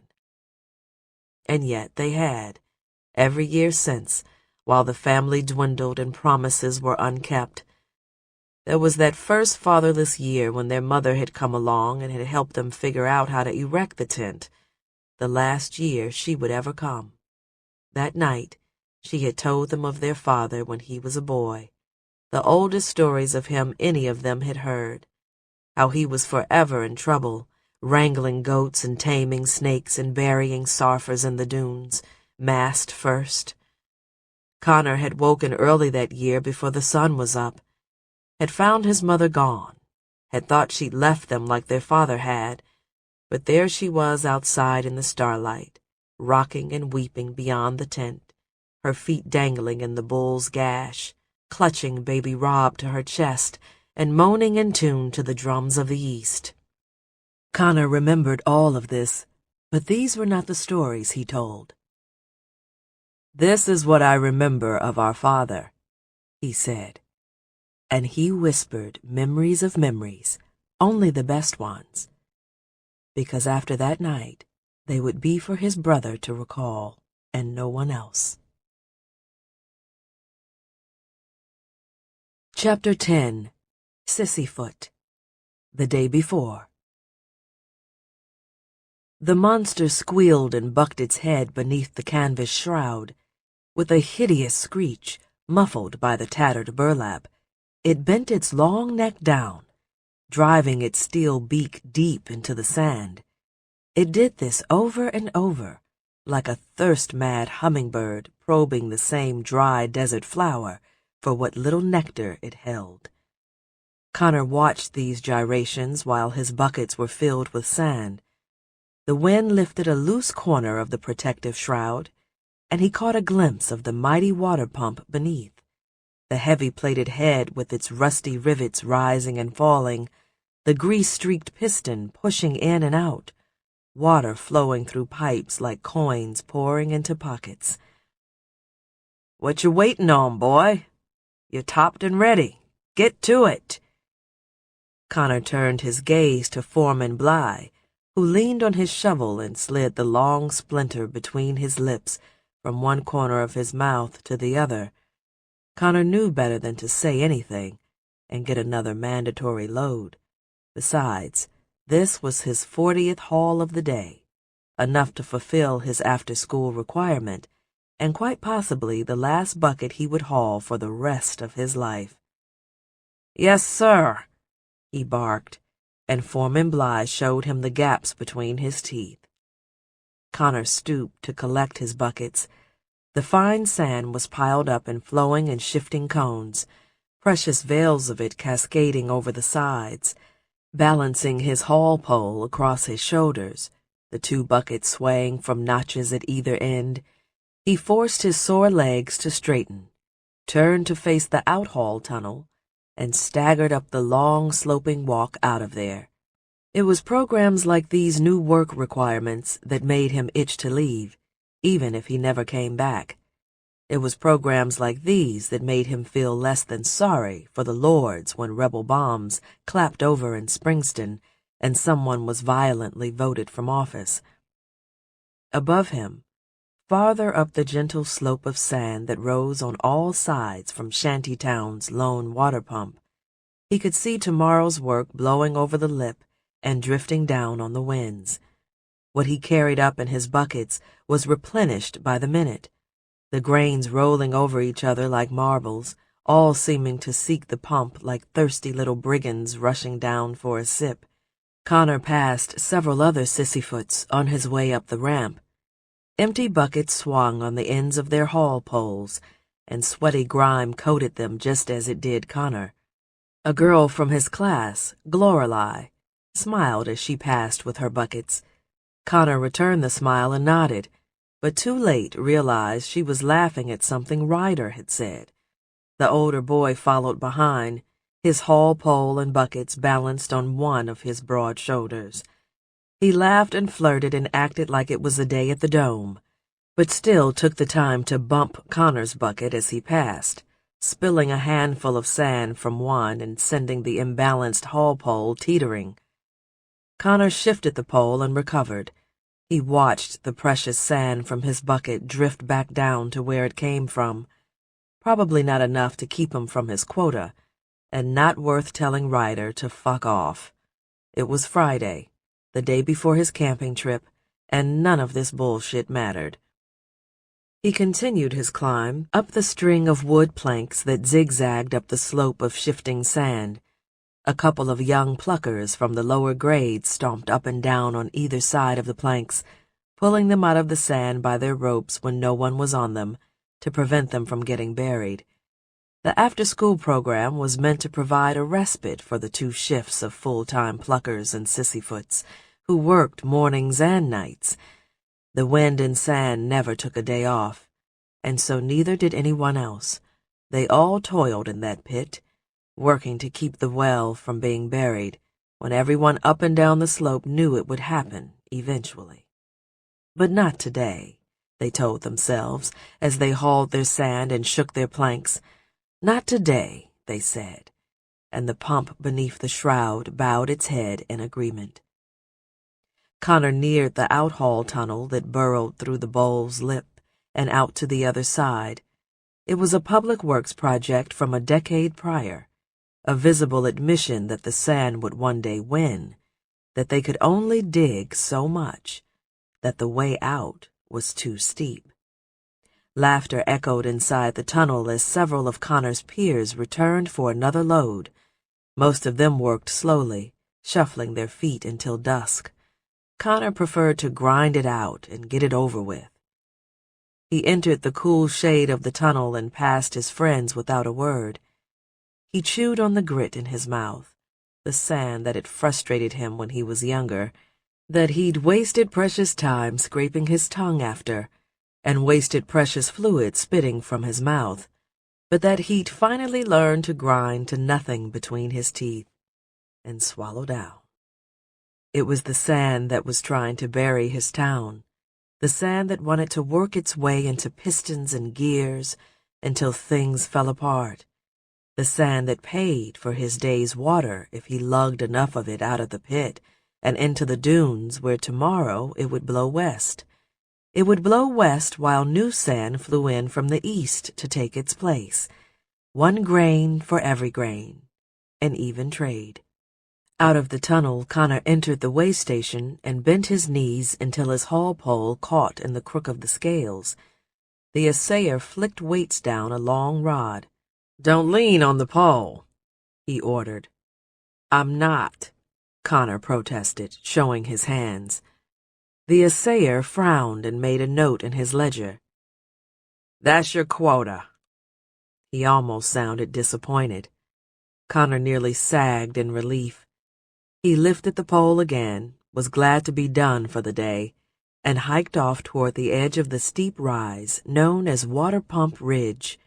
It was a new dune they were building here, a man-made dune downwind of the pump, which itself stood on the leeward side of Springston's shantytown. Connor reached the lip, dumped his sand, and watched plumes of his hard work spiral toward the distant mountains beyond the dunes. "Go," he urged the sand. "Go and never come back." As he watched his last load swirl on the wind, he considered what sand and man had in common. Both were forever disappearing over the horizon, sand to the west and man to the east. more and more of the latter in recent years. Entire families. He'd seen them from the ridge heading off toward no man's land, with their belongings piled up on their backs, fleeing the bombs and the violence, the wars between neighbors, the uncertainty. It was the uncertainty that drove men away. Connor knew that now. He used to see beyond as some great unknown, but the fickle tortures of life among the dunes were worse. What could be certain was that elsewhere was different. This was a fact, a compelling one. It drew souls to the east as fast as Springston could birth them. A gust of wind whipped his hair into a frenzy and tugged at his cur. Connor turned away from the view and saw Lorelei heading up with her own sagging haul pole. He gave her a hand dumping the buckets. "Thanks," she said, wiping her forehead. "You done for the day?" He nodded. "You?" Lorelei laughed. Her hair hung down over her freckled face in sweaty clumps. She untied what was left of her ponytail, gathered the loose strands off her face, and began tying it back up. "I probably got 2 more hauls, depending how much I spill. Don't know how you haul as fast as you do." "It's 'cause I don't want to be here." He hoped the "here" didn't sound as general as he meant it. It was more than school or the pump pit. It was all of Shantytown. He picked up his pole and adjusted one of the buckets in its notch so it wouldn't slide out. "Come on, we'll haul 1 load each and you can be done for the day." Lorelei smiled and finished knotting her hair. She was 17, a year younger than Connor, bronze-skinned and pretty with dark freckles across her nose. Connor didn't want to admit it, even to himself, but part of him didn't want to leave the pump right then, and hauling 1 more load didn't feel like hell when it wasn't mandatory, when he could choose.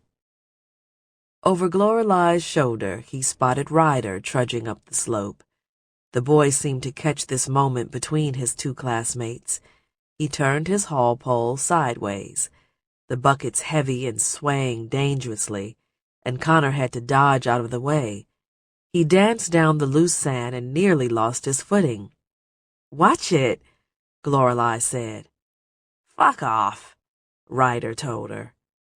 Lorelei caught up with Connor and the 2 of them marched down with their empty buckets. Out across the jumbled rooftops of Shantytown, a hammer beat a rhythmic tune, and a gull cried out. Connor tried to soak it all up, the sights and sounds of home, as he followed Lorelei back into the tunnel. "You were serious," she said, eyeing him. "I thought you were eager to get out of here." "Hey, I figured you're itching to go as well. Maybe if I haul a load for you, you'll buy me a beer at the dive bar."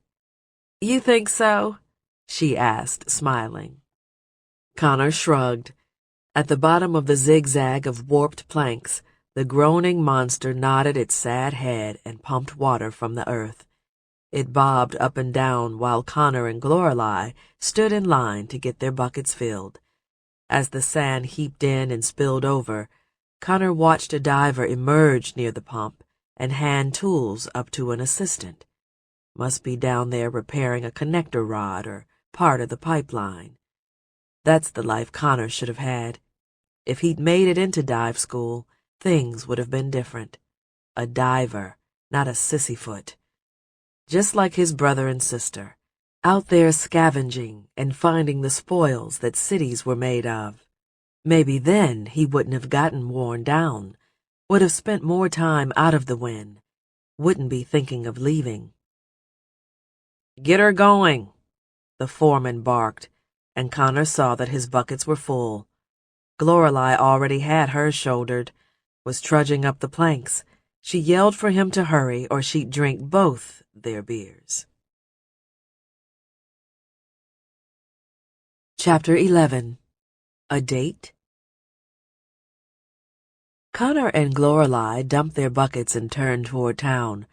From the top of the ridge, they had a commanding view of the Shantytown slums.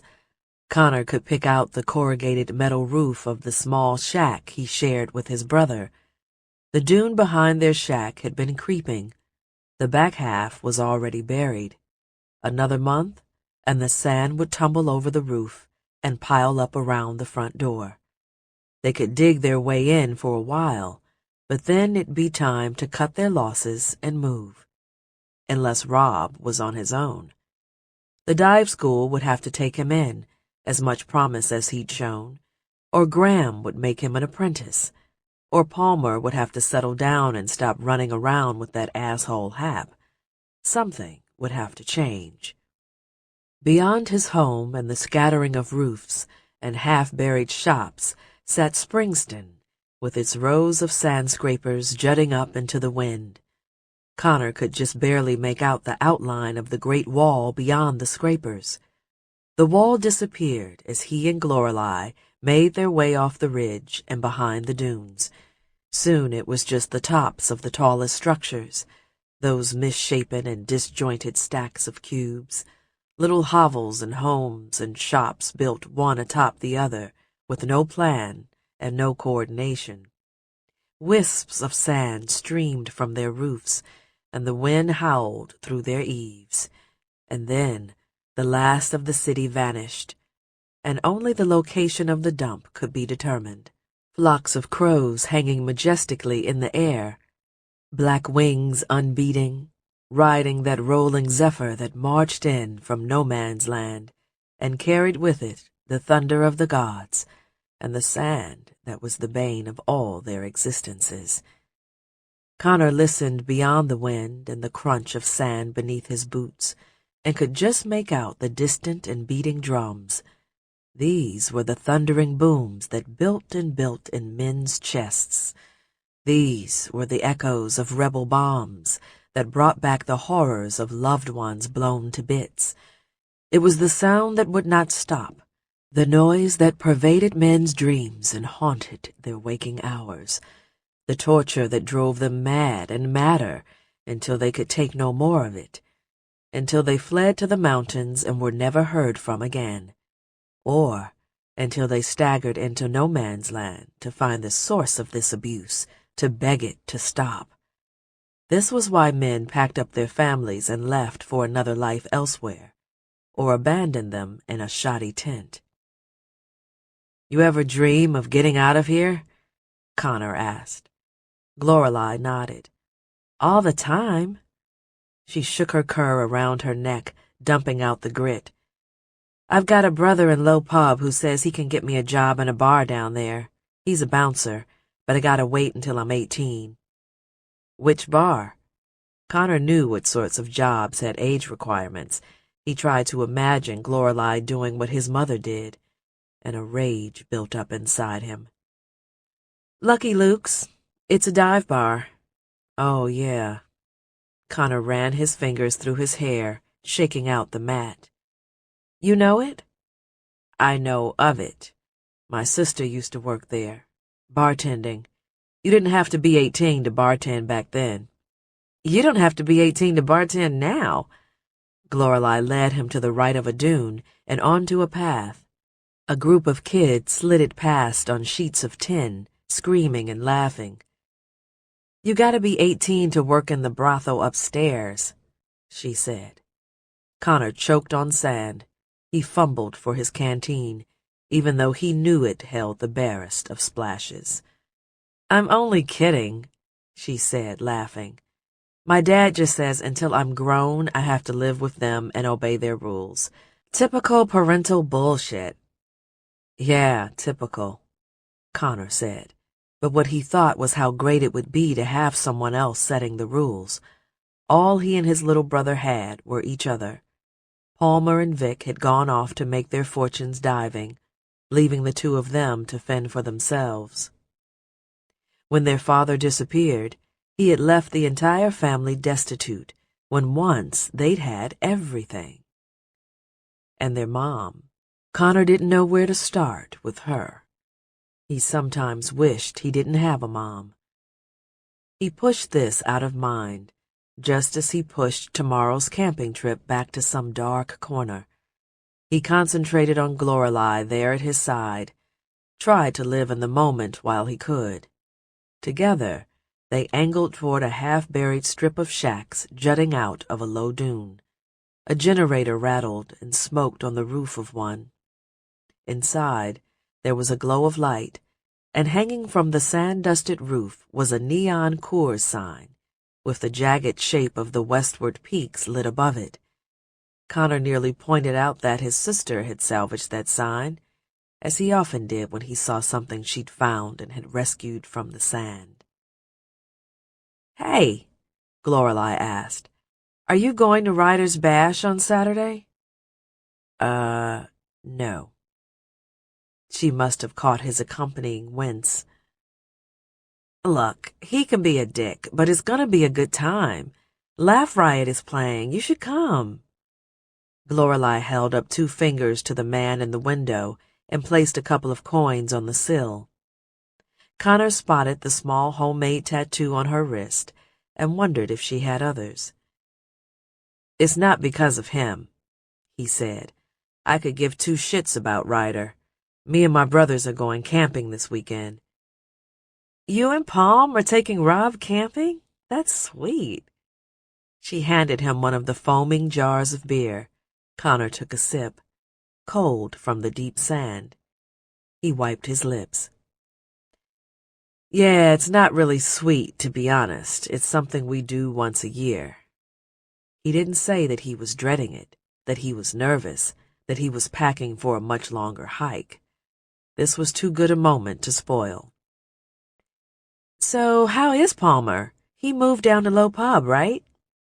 "He's good, I guess. He spends his time back and forth. He stopped by last weekend on his way to some salvage job. Probably back at my place right now, unless he's flaking out on us again." Connor took another sip of his beer. "He's the one who's supposed to be looking after Rob, not me." "You do a good job. Besides, Robbie can look after himself." "Let's hope," Connor said. He took another sip, then caught the questioning look on Lorelei's face. "To annual traditions." He raised his jar. "Yes, to this date." Lorelei raised an eyebrow. The actual date's tomorrow," Connor explained. "Well, to the weekend, then." "Yeah, the weekend." They sloshed their beers together, and then a flurry of sand blew off the roof, and they both shielded their jars with the flats of their palms, laughing. The wind carried the puff westward toward the setting sun, and all the dunes trembled in that direction a fraction of an inch, beams creaking. The residents of Shantytown glancing up from their various tasks and distractions at their sagging ceilings, a hungry bird crying out, "Ha ha!" "Hey, thanks for this," Connor said, saluting with his beer. He leaned back on the bar post and watched the sky redden, the little people up on Water Pump Ridge marching like ants, the lanterns and electric lights flickering on as shifts changed, and day steeled itself for night, and the angry desert whispered right along. "Yeah," Lorelei agreed, seeming to know what he meant, that it was more than the beer. "This is nice. Why can't it be like this all the goddamn time?" Chapter 12. Father's Boots. It was late by the time Connor got back to his place. There were lamps burning higher up his dune.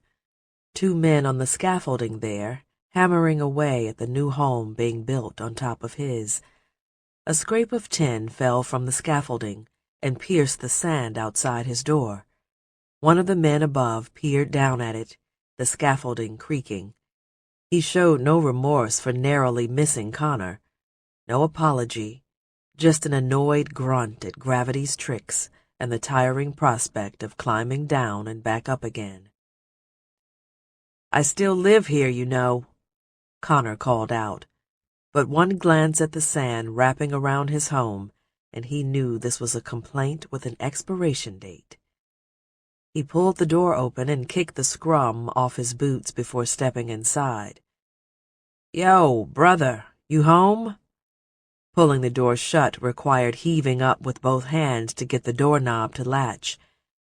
Sift fell from the ceiling, and the rafters creaked. There was no sign of Palmer, no boots or track of sand, no gear bag or detritus from a raided pantry. Just a voice calling out from below, muffled and distant. Sounded like Rob. The hammering overhead resumed. Connor aimed a middle finger toward the ceiling. "You had dinner?" he called out. He set his leftovers on the rickety table by the door, half a can of cold rabbit stew from the dive bar. His little brother shouted another reply, but again his voice was a dull rumble. It sounded like he was a shack down. It took 4 strides to go from the foyer, through the kitchen, and into their shared bedroom, with the 2 little cots on their rusted springs. Rob's bed was shoved off to one side, and 3 of the floor planks beneath it had been removed. It was dark below. The only illumination in the small house was what little lamplight filtered through the cracked glass set into the front door. A candle by Rob's bed had melted down to nothing. Connor rummaged through the bin by his cot and grabbed his flashlight, turned it on. Dead. He threw it back into the bin.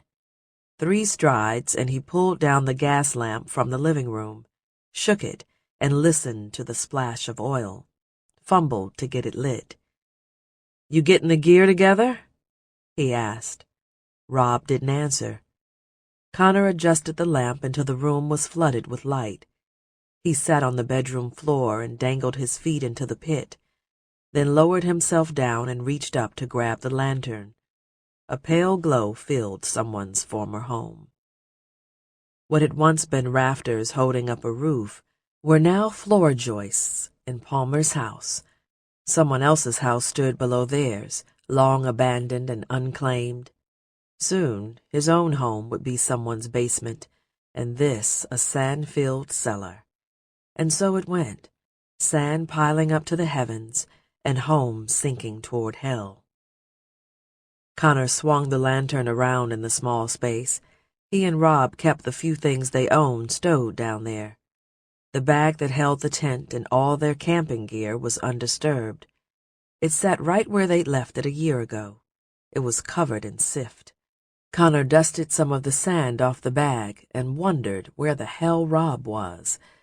He pushed open an old bathroom door and saw more floor planks removed. A light danced below. "What the fuck are you doing down there?" he asked. Rob peered up at him through the hole in the old floor and smiled guiltily. He was sitting on a pile of sand 1 more shack down. It was as far down as one could go, this next buried home nearly full of drift. His brother's hair looked wet, was matted to his forehead, like he'd been exerting himself. Connor quickly looked away. "Oh, come on, man. You're not down there jerking off, are you?" "No!" Rob squealed, and Connor peered back into the hole. He saw his brother wiggling back and forth. Rob glanced up at him and bit his lip in frustration. "Where have you been?" he asked. "I've been calling for you and calling for you." Connor realized now that his brother was in trouble. Crouching down, he lowered the lamp below the floorboards and saw that the sand was up to his brother's hips. There were gouges where Rob had been digging. "What the fuck have you done?" "I was just playing," Rob said. Connor hung the lantern on a nail and worked his way down another level. "I told you to stay out of here. Drift can dump through in a flash." "I know, but it didn't dump in. I kinda buried myself." Connor spotted the wires trailing out of the sand. He tried to pry his brother out, but Rob wouldn't budge. The sand around him was hard as concrete. "What have you done?" "I've been working on something." Rob showed Connor the band in his hand, a cluster of wires trailing off and disappearing into the hard pack. I wasn't diving, I promise. Not all the way. Just trying to see what I could do with my boots. With your boots? Father's boots. You mean my boots. Connor snatched the band out of his brother's hand. 11 fucking years old, Rob. You're gonna get yourself killed playing with this shit. Where'd you get the band? Found it. Did you steal this? Connor shook the band. He had half a mind to leave his brother there for the night, just to teach him a lesson. No, I found it. Swear. You know what Palm would have done if he found you playing with this? Or Vic? Connor checked the band. It belonged to an old pair of visors, but someone had removed those. Did you find this in the trash? Because that's where this piece of shit belongs. Rob didn't say. A scavenger's admission. Did you do the wiring? Yes, his brother whispered. Con, I can't feel my feet. Connor saw that his brother was crying, and one of his arms was pinned. Rob didn't need to be told how serious this shit was. Look, Connor said, you can't leave these contacts exposed like this. They'll work for a while until you get a sweat going, and then they'll short. He used his shirt to dry the inside of the band. Once that happens, everything you try gets worse and worse. You were tightening the sand by trying to loosen it. All we've got to do is kill the power and the sand should unclench. Rob sniffed. I put the power in the left boot, he said. In the boot? Why the fuck would you do that? Rob wiped his cheek with his free hand. 'Cause I thought I could make a dive suit without the suit, just the boots. Jesus Christ, how did you make it to 11? Connor checked the band, made sure it was dry, and was about to press it to his forehead and release his brother when he thought of his sister and what she would do. Hold still, he said. He pulled his shirt over his head, found a dry patch, and patted his brother's forehead dry. I'm not crying, Rob said quietly as Connor dabbed his head. I know you're not crying. I'm drying your temples. His brother held still. Connor checked the dive band to make sure it was aligned right, then paused a moment to admire the tiny solders his brother had made. You're a piece of work, he said. He slid the band down on his brother's head. Now listen, I don't want you to just release the sand. Got it? Rob nodded. I want you to flow it down around your legs, okay? Feel it move, direct it, and then let it push up on the bottoms of your feet. You have to picture 2 hands down there beneath you, lifting you up. 2 hands with good grips on those boots, okay? Can you feel the fingers, the palms? I think so, Rob said, biting his lip. Okay, try it. Quick, before you start sweating. It's not helping, Rob grunted. He squinted his eyes and concentrated. Connor felt the sand stir and loosen beneath him. Good, he said. Now up. Rob yelped as he shuddered skyward. His head nearly bumped into the rafters. The sand lifted him through the hole in the old bathroom until his boots were high and dry on the pile of drift. Connor laughed and brushed the spill off his lap. Rob hooped and pumped his fists. Awesome job, Connor said. Now take those boots off. You're fucking grounded. Chapter 13. Son of a Whore. Connor stayed up late that night and waited for Palmer to get home. He finally passed out beside Rob on the tiny cot and woke in the morning to find his own bed undisturbed. He had left it open for Palmer, but his brother had probably gotten lucky with a girl, totally flaking out on them again this year, even after promising. After really promising. And now Connor had a crick in his neck for nothing. He got up and stretched. Rob grabbed those loose sheets, rolled over, and cocooned himself. Connor grabbed a white open-front shirt that tied shut around the waist. He stepped into the washroom and rubbed sand on his face and hands, exfoliating the sweat and grime and stink. With some sand in the shirt, he rubbed the fabric together with his fists. The sand in the basin still had the faint smell of old dried flowers crushed up in there. Damn faint, though. He shook the sand back into the basin and got dressed, leaving his shorts on and knotting the shirt. Hurrying out into the morning chill, he pissed in the general vicinity of the nearby latrine, steam swirling off in the breeze.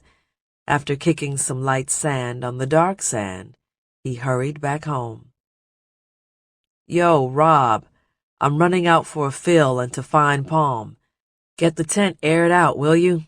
And no fucking around down there." There was a grunt from the bedroom, and the Rob-shaped mound shifted beneath the covers.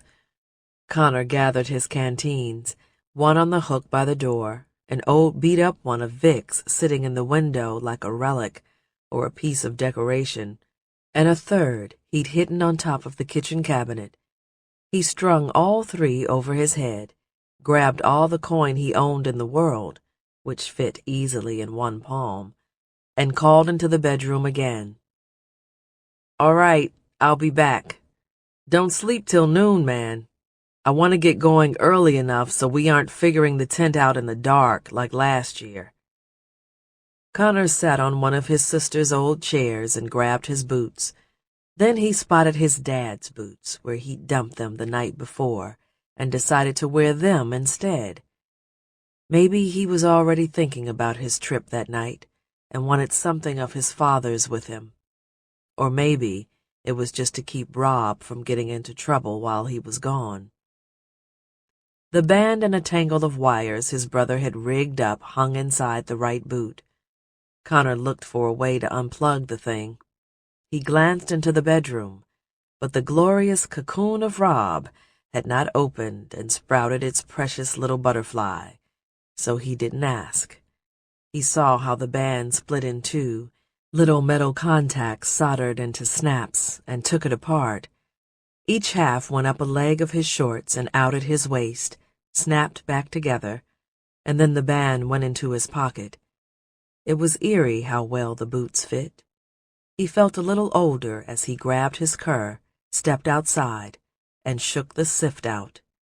He left the door open to let in the light and keep Rob from oversleeping, then set off toward Springston. His first stop would be the honey hole. Palmer would have hit their mom up for money, no doubt. And then he'd try the dive school. As much as he dreaded visiting the honey hole, morning was the safest time of day. Not because he minded the patrons and bar fights and the slosh of beer downstairs, but because it presented the best chance of catching his mom when she wasn't working. The hole was on the edge of Springston, right between town and the sprawl of shacks and shops that made up Shantytown.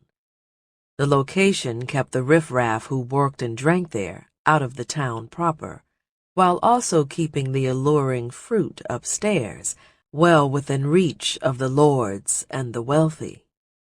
No one wanted to walk through Shantytown to find a good time. It would annul the effects of the carnal visits during the long stagger home. Beyond Springston loomed the great wall where Connor had been born. The towering edifice of concrete rose nearly 100 meters above the sand, had been erected generations ago by a rare union of lords in the most massive of public work projects. It was said that this wall was bigger than any of the last and would stand for all of time. It now leaned noticeably westward over Springston, had angled itself toward the nicest parts of town. Any view of the wall reminded Connor of the first 6 years of his life, the good years. There were the baths he could submerge in, covering his whole body and even his head. There had been electricity and toilets that flushed. No going out to shit in the sand and having to dig his own hole only to find 2 other shits already buried there. These luxuries he remembered that Rob would never understand. Luxuries he had to share with his brother like stories about their dad. They were half memories of things blurred by childhood and by having taken those years for granted. Nearer to him, rising up between two of the sand scrapers, was a column of black smoke. The top of the column sheared off into wisps as it rose past the lip of the wall and met the wind. Connor thought he'd heard a rumble in the middle of the night. Another bomb. He wondered who the fuck this time.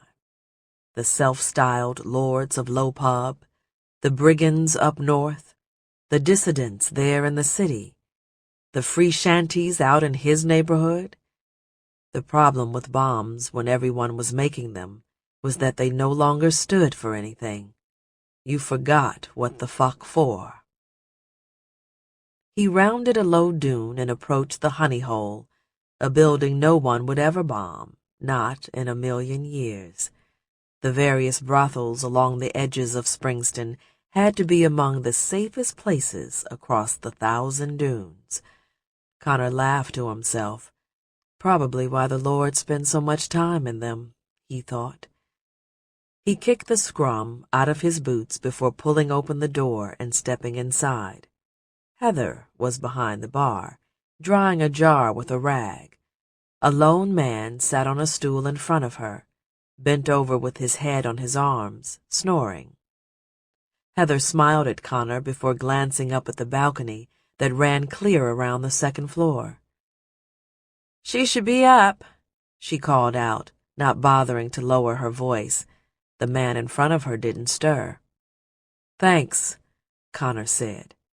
Up was where he'd like to find his mom, standing. He headed for the stairs and nearly tripped over a drunk sleeping on the floor. Foreman Bly. Connor resisted a dozen spiteful urges and stepped over the man. It was easy to blame people for the misery of life rather than blaming the sand. Yelling at the sand got you nowhere. People yelled back, and at least that was a response, an acknowledgement. Being tormented and simultaneously ignored was the worst.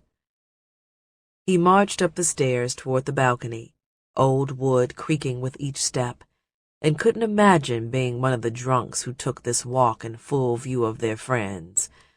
But then men bragged about whom at the honey hole they'd bagged the night before. Enough trips up those stairs and maybe it feels normal. Fuck, he didn't want to get a day older. He imagined sitting down there getting hammered out of his skull one day, a beard down to his navel, smelling like a latrine, then paying someone to lie still while he fucked them. As much as the entire scene disgusted him, Connor knew that most men ended up right there, hating their life and trying to avoid it. One night of escape at a time, drowning their misery with a bottle and paying for a brief spasm of lust. It would probably get him too, as much as he hated the thought of succumbing to that. It would get him too if he stuck around. Man, he remembered wishing life would rush along, that time would hurry up and go, and he would get older already. But now he wanted it to stop. Stop before shit got any more dreary than it already was. If life would stop moving, maybe he could clear his head. He wouldn't have to run out on it. He paused outside his mom's room, almost forgot why he was there. Palmer, right. He lifted his hand and knocked. Really hoped he didn't hear a man barking at him to scram, this one's taken. But it was his mother who opened the door, a robe draped over her shoulders. She tightened it up and cinched the sash when she saw who it was. "Hey, Mom." She turned and left the door open, walked back to her bed and sat down. There was a bag beside her, a roll of cloth laid out with brushes. Lifting her foot to a stool, she went back to painting her toenails. "Slow night," she said, which Connor tried his damnedest not to picture the meaning of. But trying made it happen. Fuck, he hated that place. Didn't know why she didn't just sell it and do something else with her life. Anything else. I don't have a coin to spare, she told him. When's the last time I came here asking for coin? Connor asked, offended.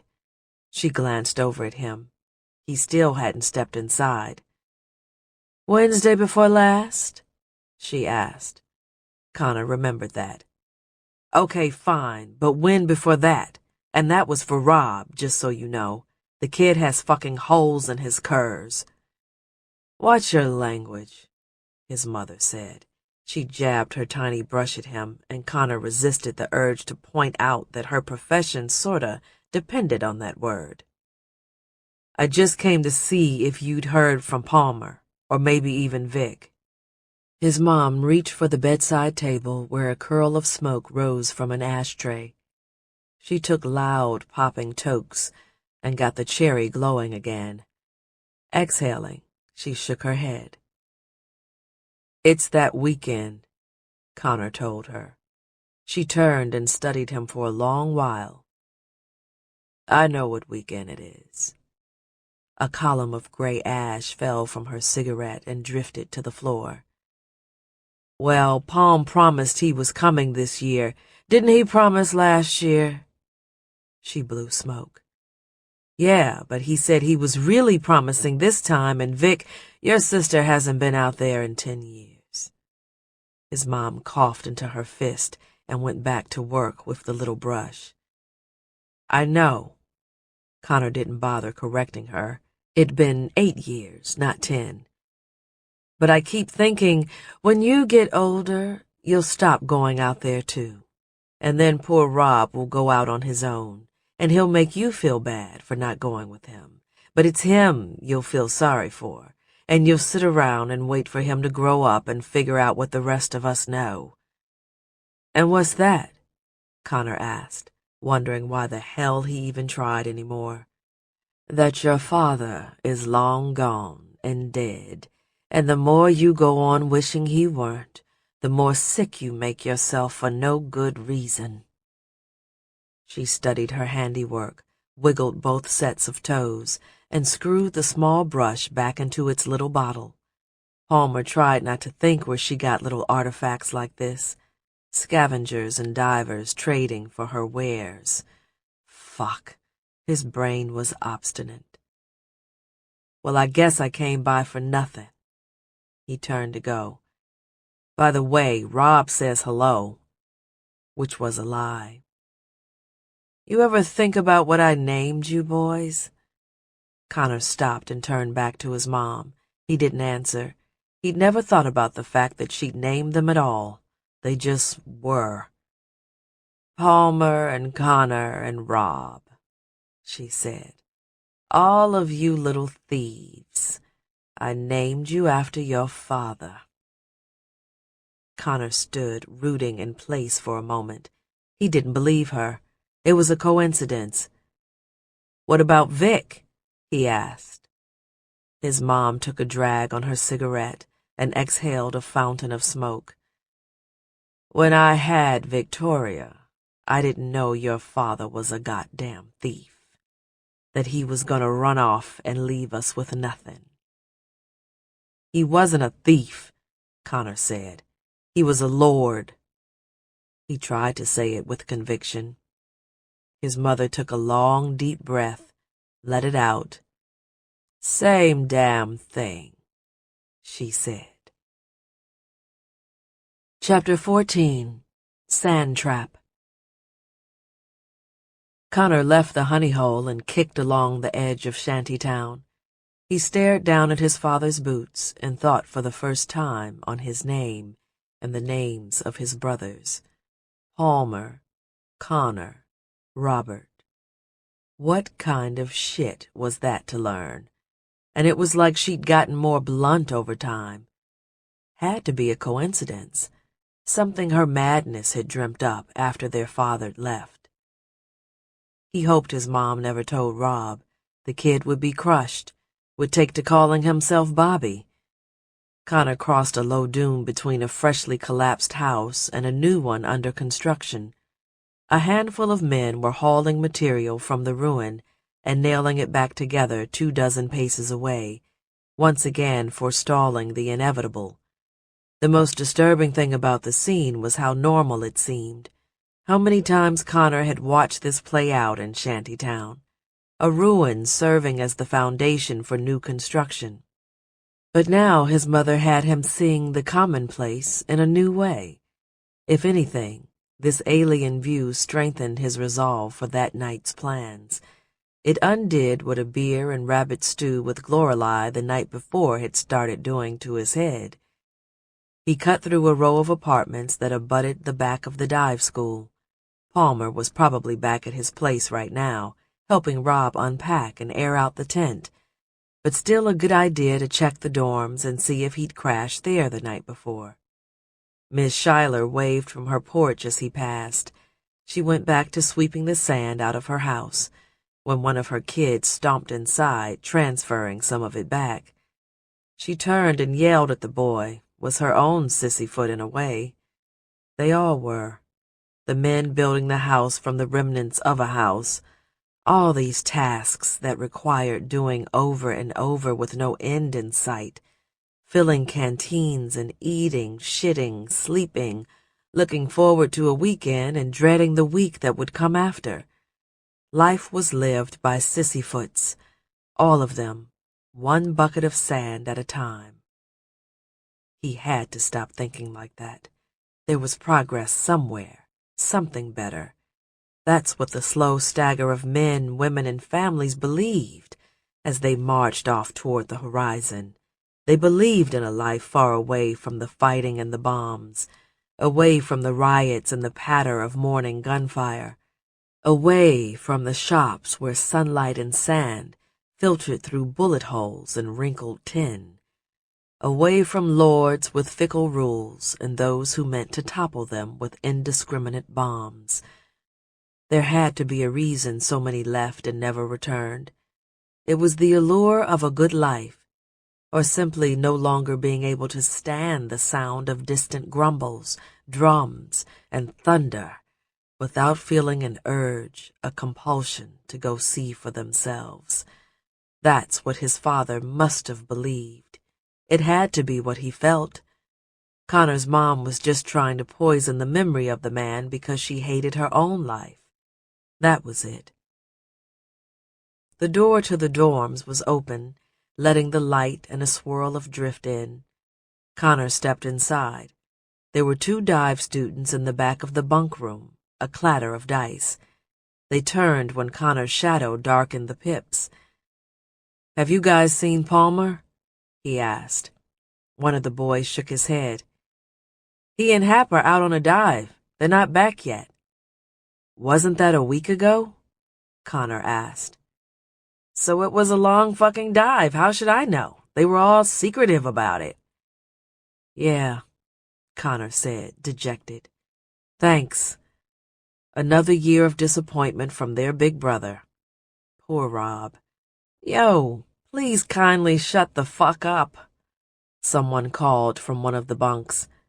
Connor apologized and left. The dice clattered against the wall. Heading home, he realized it would be just him and Rob that night, which screwed up his plans a little. Still workable, though. It would fall on him to lead the talk and to work the lantern. He wasn't prepared, especially not after visiting his mom. All of his stories had been told and retold to death. He hiked back through the schoolyard and tried to match his memory of his father with his mother's account. He'd had much more of her version of events than actual time with his dad. He'd been 6 when his father had left, had spent twice that number of years living in his absence, relying on stories passed down from others. Vic had done her share to muddy his recollection, telling all the stories from when their dad was younger, growing up in Low Pub, making a name for himself as a diver, the years leading up to his taking over as Lord of Springston, back before his breakdown. Connor wondered if dredging up the past was even a good idea. It was like being a sand diver in a lot of ways. There were all these rusty hurts buried deep, bringing them up and trying to oil them, sand them, make them into something they could never be again. How was that healthy? Maybe it wasn't worth it to know who his dad was. Maybe his mom was right and he should just move on. If their dad did come back, he would be older, weaker, grayer, not the same man. Clinging to an idealized past was a poison of sorts, that bastard nostalgia, making people think there was a better time and place if they could just get back to it. He glanced toward the Great Wall, that towering symbol of his past with its dangerous lean. A distant grumble from no man's land could be heard, the faint boom, boom, boom of who the fuck knew what. The future, that's what. The very near future. The grumble of the unknown, like a hungry stomach that knew it needed feeding, like the hungry soul that needs some new adventure. The boom, boom, boom of a man's pulse when he's scared he won't amount to shit, that if he sits still, the dunes will claim him. The 3 canteens rattled emptily by Connor's hip, and he remembered he needed to stop and fill them. He needed to buy some jerky as well. Between Glorelei and his mother and Palm being an asshole, his brain was well and truly scrambled. His father's boots didn't help matters at all. He passed through the low, bleak wall, which divided Springston and Shantytown in disjointed gaps and divides, a cheap and hasty imitation of the larger wall farther east. In the morning shade of the wall, a game of football was being played, shirts and skins.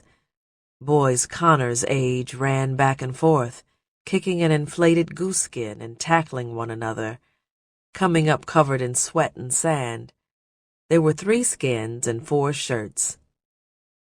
Gwila, a friend of Connor's, tackled a boy from Springston. As they disentangled themselves, Gwila spotted Connor skirting the playing field, which was laid out by canteens and shoes. "Yo, Con," he shouted, "we need another." "Can't," Connor said. "Wish I could." Gwila shrugged, and the boys returned to their storm of sand clouds and scrapes. Past the wall, there was a line at the cistern. Connor fished in his pockets for 3 coins and waited his turn. He watched a mother scold her son in the middle of a path, saw Jenkins's dad emerge from their small walled garden holding a headless snake in one hand and a hoe in the other, then march inside their house, probably to cook it. He became hyper-alert at any gathering like this, saw all the tiny details of normal life humming right along. This was when the bombs came and ripped through crowds, at funerals and weddings and religious celebrations, at cisterns and cafes and protests. It was strange how tense one could become while surrounded by the banal. It was the waiting, waiting. It made Connor want to flee his flesh, sitting still in that creeping line. It was why he had to go. Finally, it was his turn. He paid his coins and watched the canteens fill. "To the brim," he said. The pump man looked at him with disdain but didn't skimp. Connor put the 3 straps over his head, the canteens heavy and full on his hip. He headed off to buy some jerky. It would wipe him out, this trip. He reached into his pocket and felt the last of his coins there. Crossing the empty patch of dunes between the cistern and the market, mentally packing for his journey, the ground suddenly shifted beneath his feet. Connor stumbled. He nearly fell forward, had to throw his arms out for balance, his mind seizing on the idea that it was the damn boots, the band shorting out in his pocket from canteen water. Fucking Rob. But he heard the hiss of flowing sand, and then the laughter of boys, and Connor couldn't move. He looked down to see his legs buried up to his knees, and the sand packed so hard around his shins that his feet throbbed. He couldn't fall over if he tried. "What'd you step in, whore, son?" Twisting at the waist and craning his neck, Connor could see Ryder and two others behind him. They had sand in their hair and on their shoulders, visors pressed up on their foreheads, had probably been diving in the training dunes near school, or had seen him checking the dorms. Connor tried to pull his boots free but couldn't. "Let me go, Ryder." He stopped struggling and fought the urge to say, "This isn't funny," because that would only draw laughter. He fought the urge to remind the boys that sand-trapping someone like this was a buryable offense, because that would only bring more threats. Reaching into his pocket, he felt the band there that his brother had made. If only the power weren't in the boots. "Hey, whore son, I've got a question." Ryder stepped around in front of him, grinning. The other two boys flanked Connor to either side. "When you were a baby, how much did your mommy charge you to suck her tits? 'Cause she charges my dad 5 coin each." The laughter echoed over the dunes. The sun was barely up, but to Connor it suddenly felt like midday. Ryder stepped close. Connor could smell stale beer and onions on the boy's breath. "I don't want to see you near her," he said. Connor knew who Ryder meant. He tried to hold his tongue but couldn't. He should have told Ryder the truth right then and said he would never see her again anyway, that none of this bullshit mattered, that they were kids and the fucking sand didn't care. Instead, he sneered at Ryder, unable to resist. "That's for her to decide." Ryder smiled. "That's where you're wrong, boy. Ask your mom who decides." He gripped the back of Connor's neck and squeezed. Connor wanted to punch the bigger boy, but he knew how badly that would go. There were 3 of them, and his boots were pinched. "There are men in these dunes, and then there are little boys like you. I'm a sand diver, and we take what we find, and I found her first." "You're a trainee," Connor said. "You're not even a sand—" There was a flash of rage on Ryder's face, a horrible spasm of bared teeth and wrinkled brow, just before the sands opened, and Connor was sucked down. Connor's mouth filled with grit. The earth had opened for him, dropping him down beneath sand as loose as water. His feet hit something solid below. Swimming with his arms, his head bumped into a wall of sand above. There were walls on all sides. Ryder had made a solid box filled with flowing sand. A death coffin. Connor sealed his lips, half a dune in his mouth, the loud crunch of grit between his teeth, and fought the urge to swallow or spit. Only had the barest of lungfuls. Had been talking. But his sister had done this to him before, had taught him to be calm, to last a minute or more. If he counted to 10, Ryder would bring him up. He was just trying to scare him. Connor thought this, but part of his brain screamed, "We're gonna fucking drown, do something, asshole." With sand burning his eyes, Connor fumbled blindly at his father's boots. His head flipped upside down. He had to remember which way was up. Had to remember. God damn, he couldn't breathe, couldn't swallow. He hit the power switch under the tongue of the left boot with one hand and pulled the band out of his pocket with the other. "Come on, Rob," he thought. "Come on, brother." Connor pressed the band to his forehead, couldn't feel anything, too much sand between the contacts. Damn thing was upside down, that's why. The wires were coming out the top. He tried it again, could feel the sand now. No idea if this would be strong enough. Needed to be stronger than Ryder. Was about to black out. Had to go, had to go. With desperation, he didn't flow the sand so much as exploded. Arms over his head, expecting a collision, hoping this was up. That this was up, not sure. He felt the sand wall above him shatter, felt his arm break the surface, his head and then his entire body rising out of the sand. The other boys lost their footing in the flow.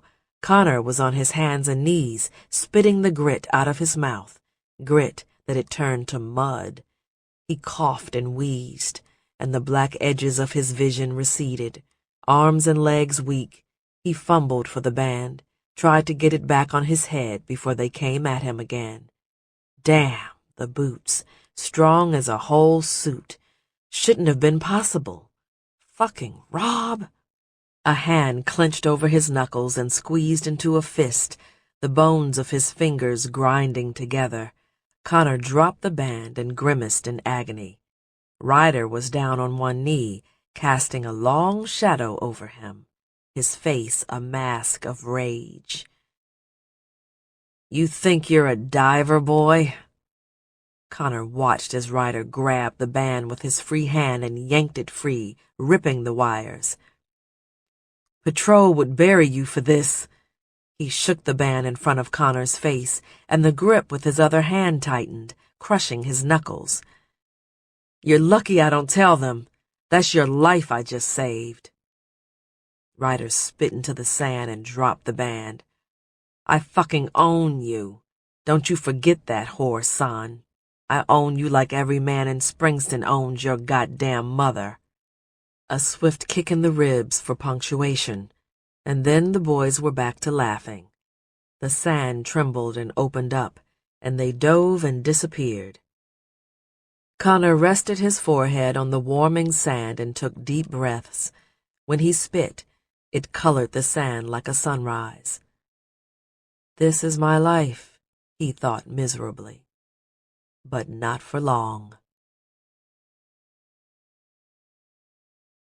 Chapter 15. Sins of a Father. Connor got up and dusted himself off, probed his tender ribs. A sip of water swished and spat, got most of the grit out of his mouth. His anger soon abated. It was from looking down, not at the pink sand between his father's boots, but at the old band torn loose and curled amid a tangle of wires. He stooped to retrieve the band and inspected it again. Ryder would have let him up, was just messing with him. Damn, he should have just waited it out. But the boots, he remembered how solid the sand had felt the night before, clenched around Rob's legs. Scanning the training dunes, he looked toward the school. He still needed to get jerky, but another quick errand first. His trip that evening just got more interesting. He needed to show a friend these boots. Around the corner from the school stood a line of shops that catered to scavengers. Used suits, visors, repair stalls, fends, electronics, all the scraps and tools of the trade. This was an industry honed by abrasive necessity. Practically all of Springston, Shantytown, Low Pub, Pike, and the gardens to the west were built with dredged spoils from beneath the sands.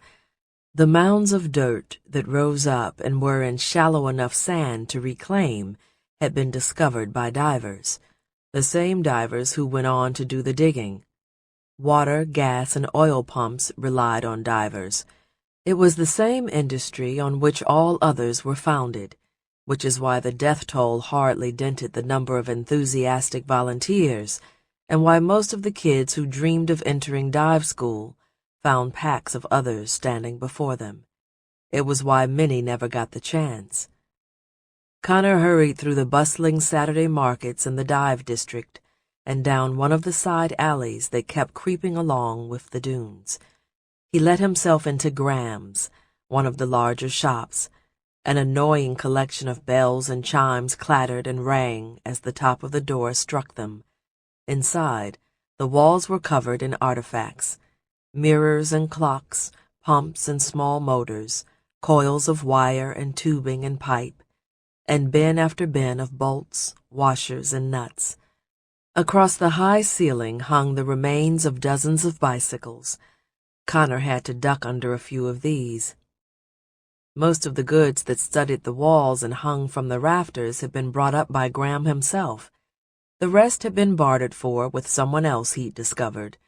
Despite appearances and the occasional price tag, hardly any of it was for sale. Convincing Graham to part with a single washer could take weeks of pleading. Trade was the only coin that worked, and Graham always got the better end of the deal. He was a pain in the ass, but had been good friends with their father, which meant getting work done even without an official dive card from the guild. "Graham." Connor let himself through the counter and peered into the workshop. Graham glanced up from his bench.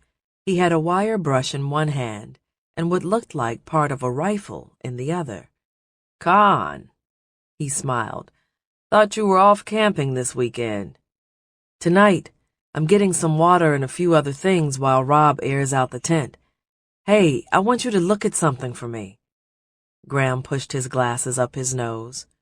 "Sure," he said. "You scavenge up something good?" "You know I'm not allowed to dive." "Sand in your hair says you do." Connor touched his hair and sand rained down. He stared guiltily at the mess. "Sorry." "Forget it." Graham shooed his apology like a fly. "Never gets all the way clean in here. So, what have you got?" "It's this band here that Rob made." Connor reached into his pocket and pulled out the band. He handed it to Graham. "The wires are ripped loose." Graham gave the band a cursory glance. He leaned over his workbench and studied the wires trailing over Connor's belt, then looked down at his feet. "Dad's boots," Connor explained. "I see that. You got a suit on under there?" "No, that's the thing. You know how Rob is. Well, I caught him trying to dive with these last night. Wasn't doing too bad a job of it. Diving runs in your family," Graham said. "Guild made a mistake not taking you in." "Yeah, well, it's just these boots, see? No suit, but I felt what they could do to the sand and I wondered if you'd seen anything like this before."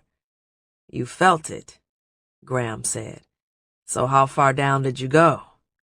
Connor glanced over his shoulder, made sure they were alone. "A meter, maybe 2. Graham sniffed. He flipped the band inside out and adjusted the long-armed and multi-jointed light affixed to his desk. "People have toyed with these before. You can have some fun with a pair of boots.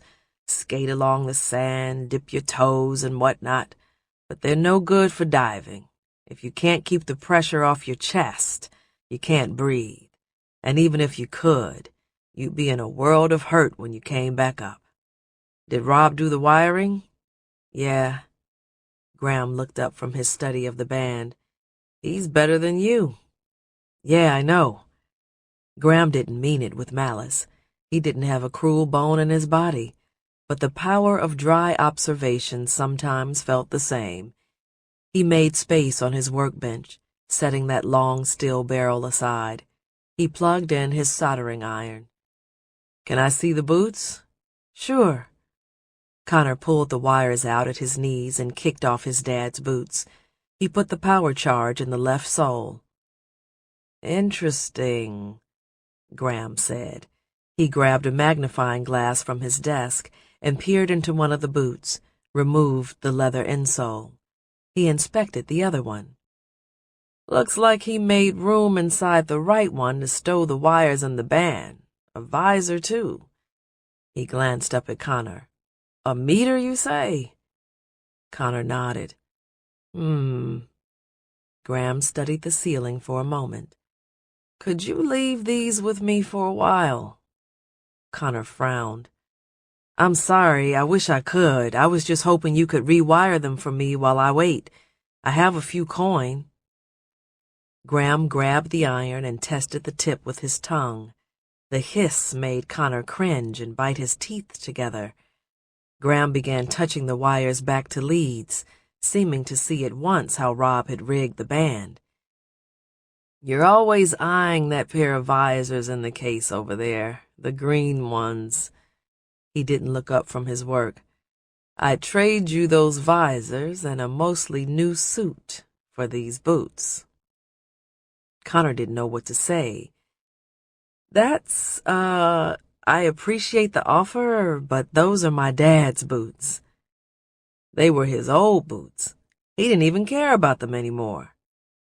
He finished his work and blew on the band, smoke curling from the iron. He looked up at Connor expectantly.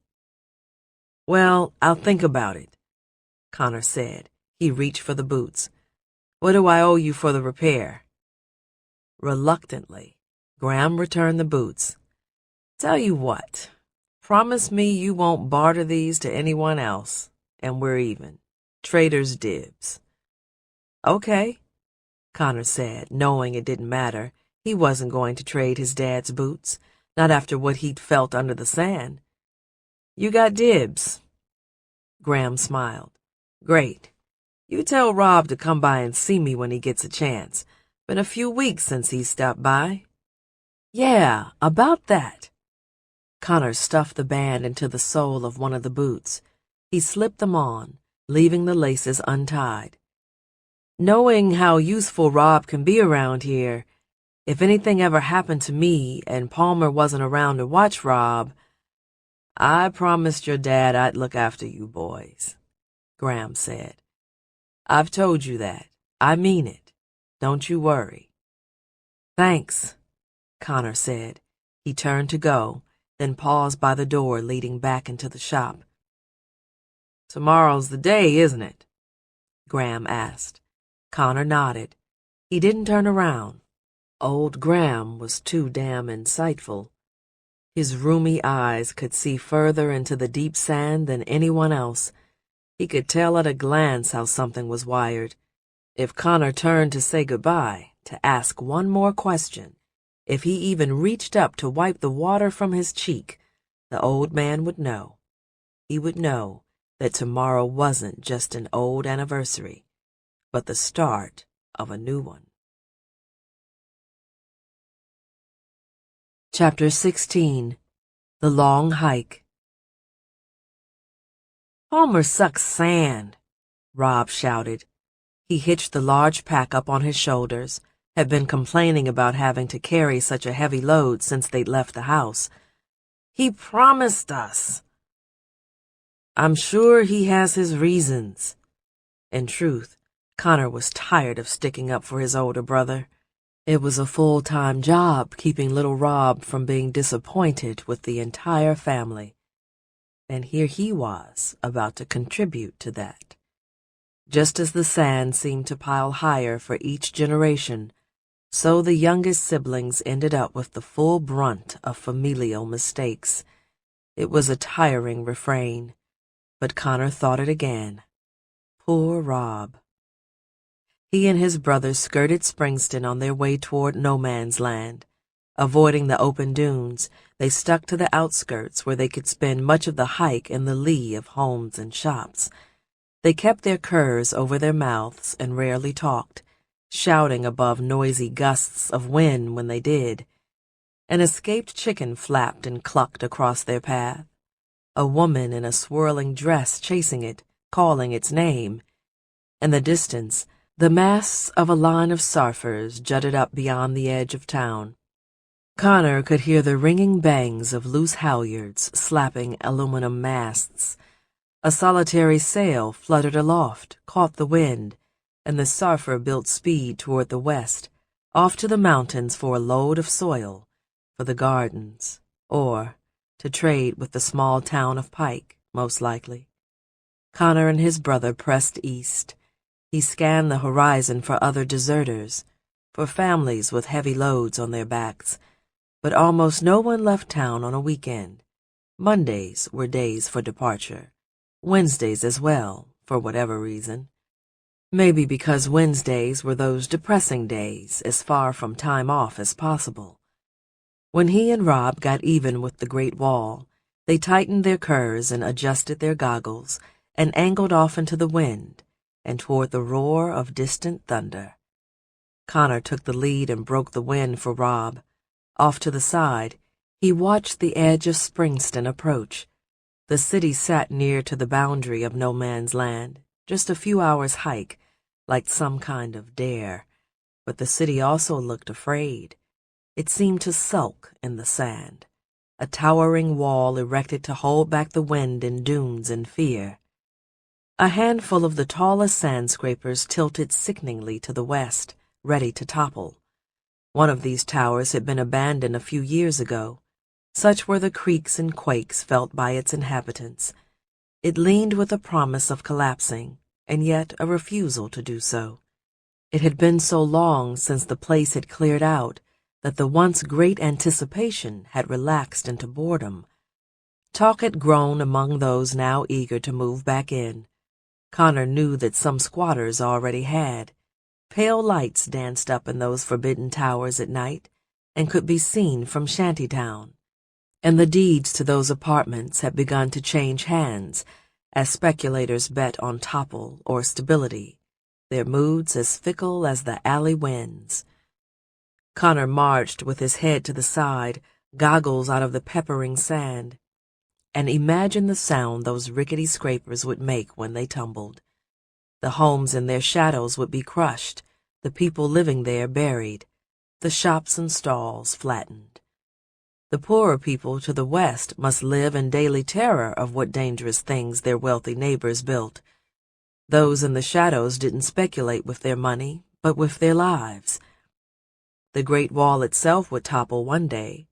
Connor could see this as they passed the boundary of Springston, and the wall was viewed edge-on like he saw it twice a year. An entire desert pushed against the wall's back. It had built up slowly and inexorably over the decades, wind howling and sand piling up, spindrift blowing over ancient ramparts to haze the sky with occasional gusts, or to dim the afternoon sun with furious blasts. When it went, the sand would loose a hellish fury. He was quite glad he wouldn't live to see that. "What all that you packin' here?" Rob asked, his voice muffled by his cur and his voice's upwind march. Connor waited for his brother to catch up. "The usual," he lied. He saw that Rob was practically bent over from the weight of the pack. Connor had planned on carrying it himself so no one would grow suspicious, which would have left Palmer to carry the tent and Rob the lantern and his own bedroll. Fucking Palmer, Connor thought to himself, and for the first time he considered what his brother's absence would mean for their father's tent. Rob would get back to town easily enough, the wind at his back, but the tent would probably be left to flap to tatters, with no one to help him break it down or haul it home. "Can we stop for water?" Rob asked. "Sure." Connor lowered his large bag to the sand, and Rob nearly fell over backward as he shucked the other pack. Connor could hear the extra canteens of water sloshing in there, enough for 8 nights of marching out and back, as far as he told himself he would go. 12 years, Rob said. He sat on the gear bag and pulled his cur down, used it to wipe his neck.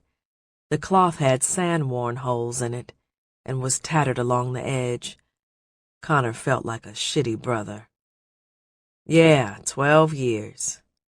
Connor pushed his goggles up onto his forehead and wiped the gunk from the corners of his eyes. "I can't believe it's been that long."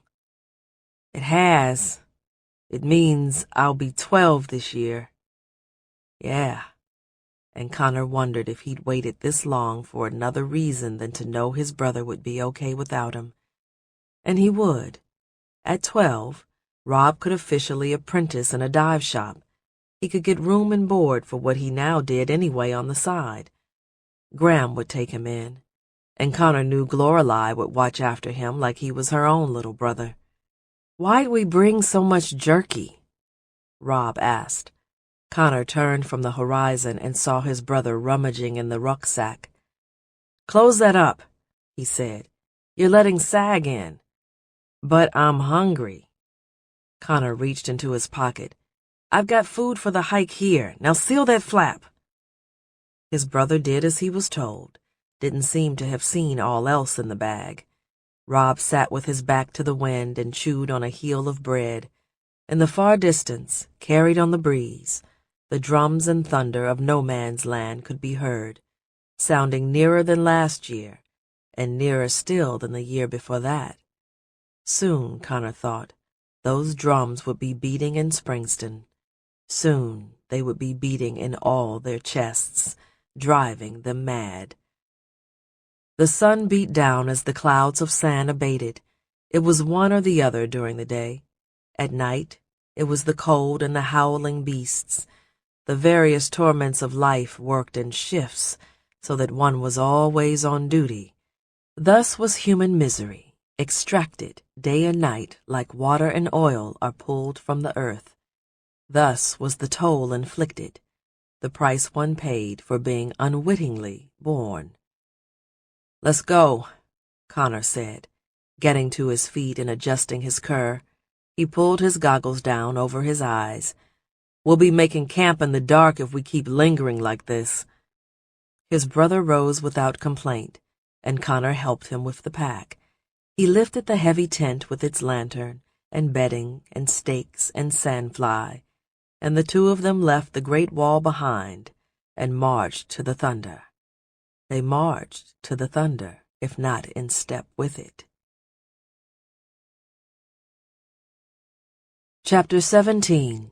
The Bull and the Boy. Legend had it that the great god Colorado and the white bull, Sand, had not always been at war. The constellations that hung in the heavens were not always thus, for the stars that outlined man and beast moved like planets, albeit more slowly. In the olden days, the stars that marked the great warrior had been more closely arranged, the man a mere boy and not fully grown. But even when young, he had shown promise as a hunter and a warrior. He and the bull, whose tail always pointed north, had been great friends in those days. They rode across the sky in defiance of the firmament, laughing and howling, playing and hunting. Together they ruled all, for the spear and hoof were a keener measure of power than land or title. The world beneath them stood quiet, and water ran everywhere like the softest of sands. But the white bull belonged not to the boy, but to his chief, the one clansman. Sand was the royal bull, protected from the hunt and sacred. So when Sand returned from a long absence with a nick in his hide, it was Colorado's spear that was blamed. Sand moaned and said this was not so, but none save for Colorado could understand the bull's laments. The others heard only the pain which stoked their anger. The one clansman was pulled from his tent and was asked to make a judgment. He approached his injured bull and studied the wound. When his hand came away red, it painted the sky at dusk. "It was the boy's spear," he said. Outraged, the people of the tribe drove the boy out. They cast stones at him, which broke into smaller and smaller rocks, and still they threw them until there was stone no more. The boy, Colorado, wintered by himself beyond the jagged peaks where no rock could reach him.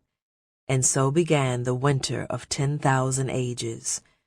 During this time, the belt of the great warrior Colorado never rose above the horizon, as was common in the cold months.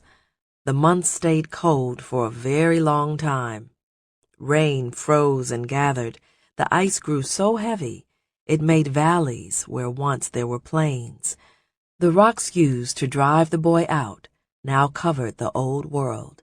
Sand and ice took turns burying the clan. Countless moons and 1,000 winds passed. Now a man, Colorado chased a coyote up the mountains, following his tracks, which led him over the peaks and down to his people. He had been absent so long, no one recognized him. Not even the great bull Sand, who had grown old, his hide and eyes gray, the scar on his flank a black and jagged mark. Nor did Colorado recognize his old friend of the hunt. The years had been too many. The world was upside down. Ancient maps had been redrawn and relearned. The only reminder of what had happened was that black scar on Sand's hide, and all the old bull knew of the wound was that the spear in Colorado's hand had made it, and so the bull and the grown boy began to war with one another. Man and Sand were now at odds, could no longer find harmony. A fiction had become truth. Lost was the true story of how Colorado had saved the bull's life. No one remembered the pack of coyotes clinging to Sand's hide, how they'd been felled by a mighty blow from Colorado's spear, a nick made in the bull's flesh, as the point caught him as well. The truth had vanished like sheets of ice. A hide bore a great gash, just as the plains where Colorado hunted held a jagged line in the crust of the earth that marked the boundary of no man's land. Connor knew these legends, but he didn't trust them. He was old enough to know more than one version of these stories. The tales he had learned as a youth had changed, and he imagined they'd been changing for as long as they'd been told.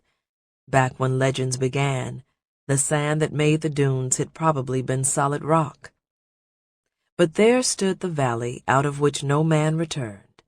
It lay before their campsite as he and Rob staked the tent a dozen paces from its jagged border. It was a hard line, this. The desert floor was cracked, the hide of the bull an open wound, and across this blew the sand. Out of no man's land blew the sand. It blew across an injury that would never heal. No man's land. Despite the name, Connor didn't know of a single boy his age who hadn't ventured out to the rift just to jump across and back. It was a dare undertaken in trembling packs of youth, the taboos whispered on long hikes, the false tales each year of a boy who had slipped and had fallen into the chasm and whose screams could still be heard.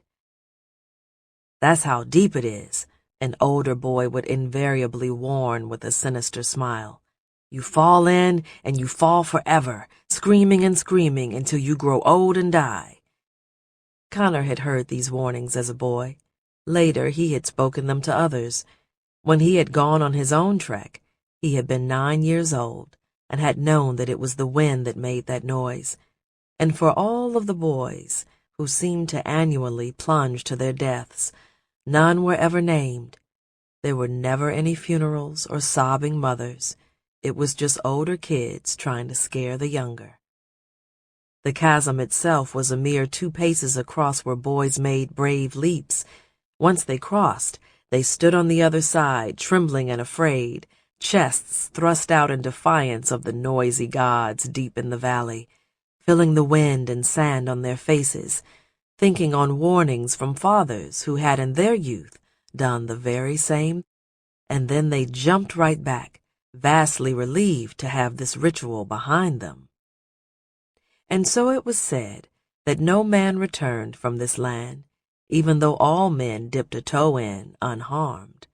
But Connor knew, as everyone else did, that legends and law did not have such hard borders as these.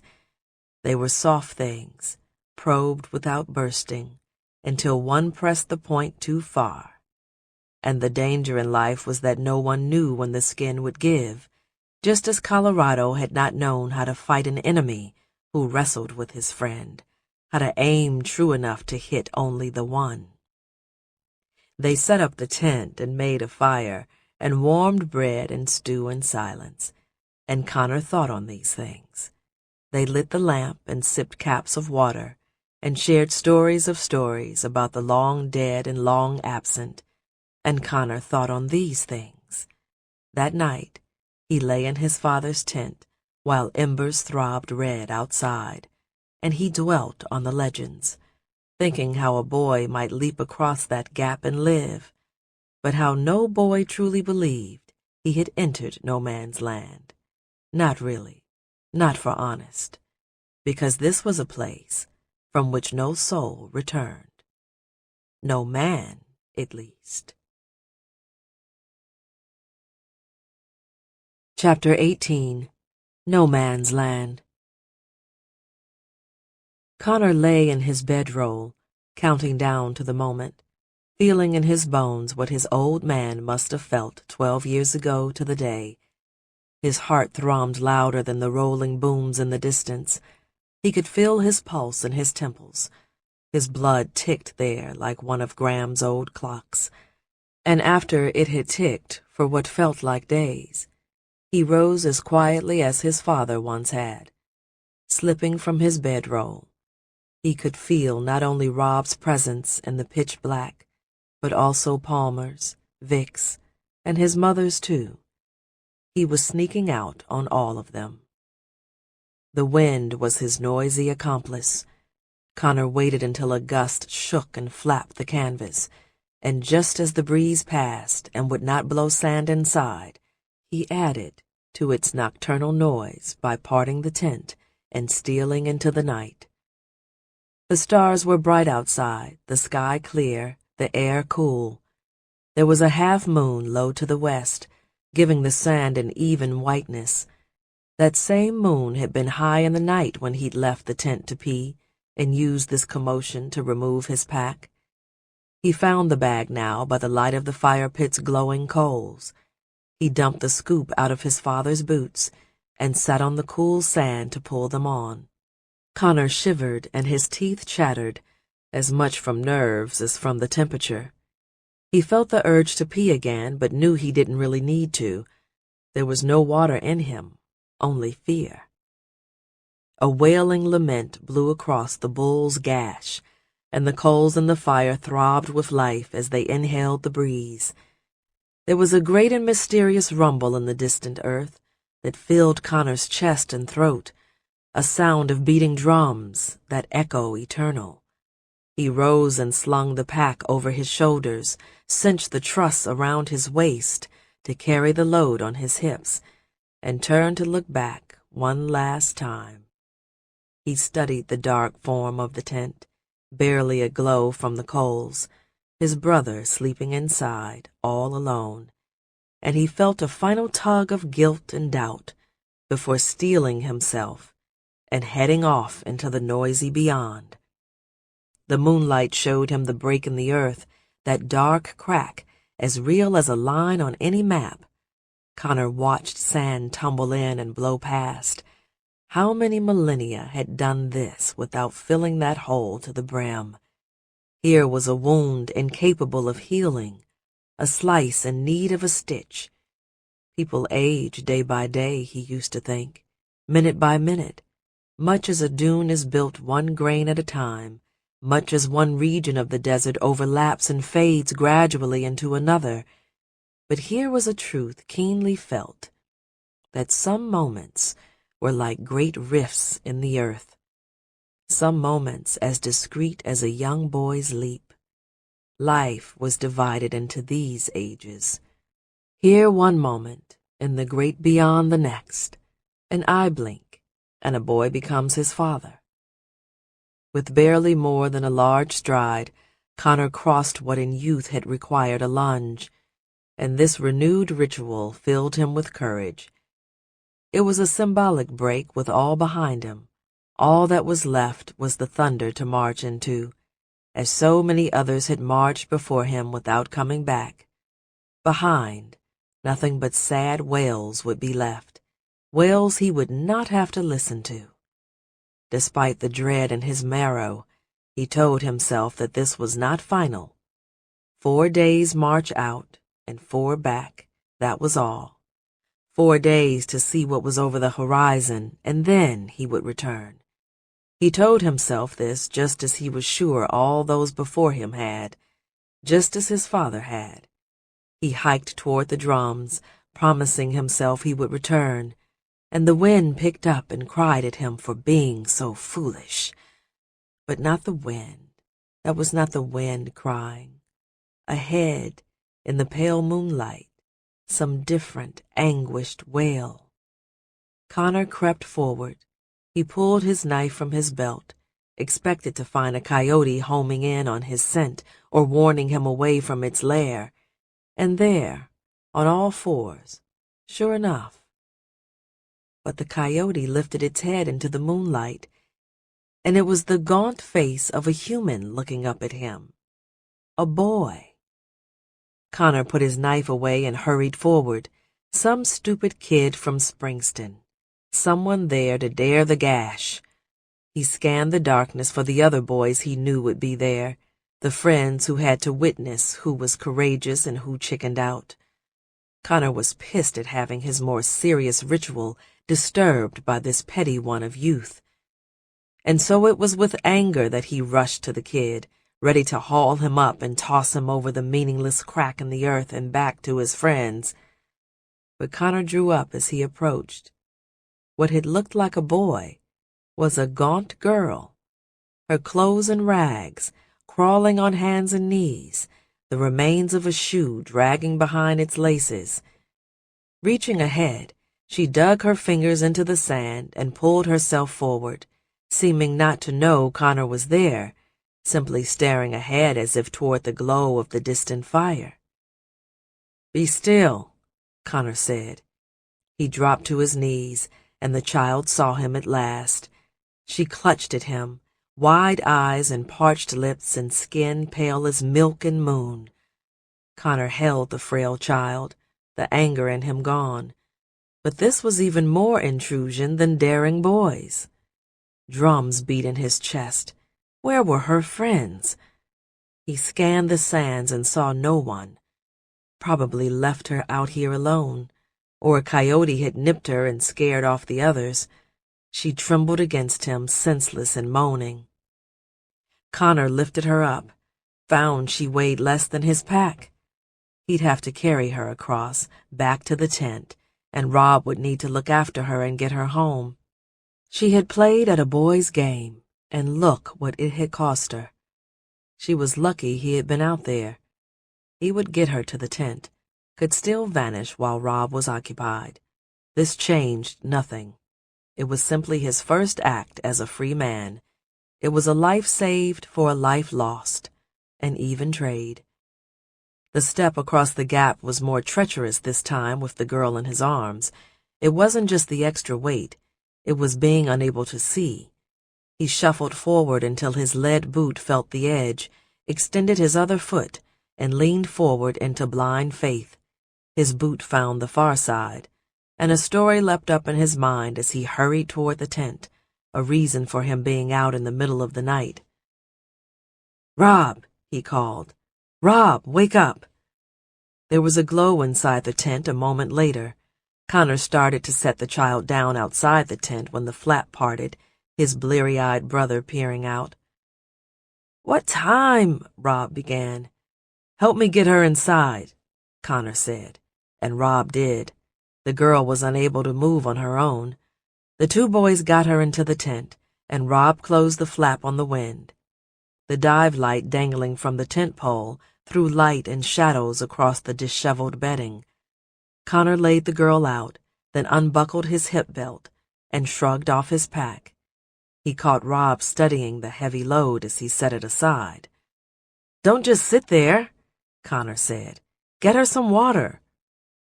Rob looked up at him, blinked away the fog of sleep, and then lurched into action. He pawed through his bedroll to find his canteen while Connor got a good look at the girl. And the story he made up in his head was shattered. Not the story he had prepared for Rob about stealing out for a piss and finding kids braving the gap, but the story he had told himself about where this child had come from. Springston was not so big that he didn't recognize most faces, even if he didn't know their names. But this child was a stranger for other reasons. She was emaciated, her arms like the legs of a bird, one arm folded across her chest, the other bent around her head. Her breeches were in tatters and of a strange cloth. The knees of this material were worn through, the flesh beneath torn and bloody, and with dark rivulets tracing down her shins. The wounds were black from having dried at least a day ago, but there was fresh wetness on top from where the scabs had ripped and ripped.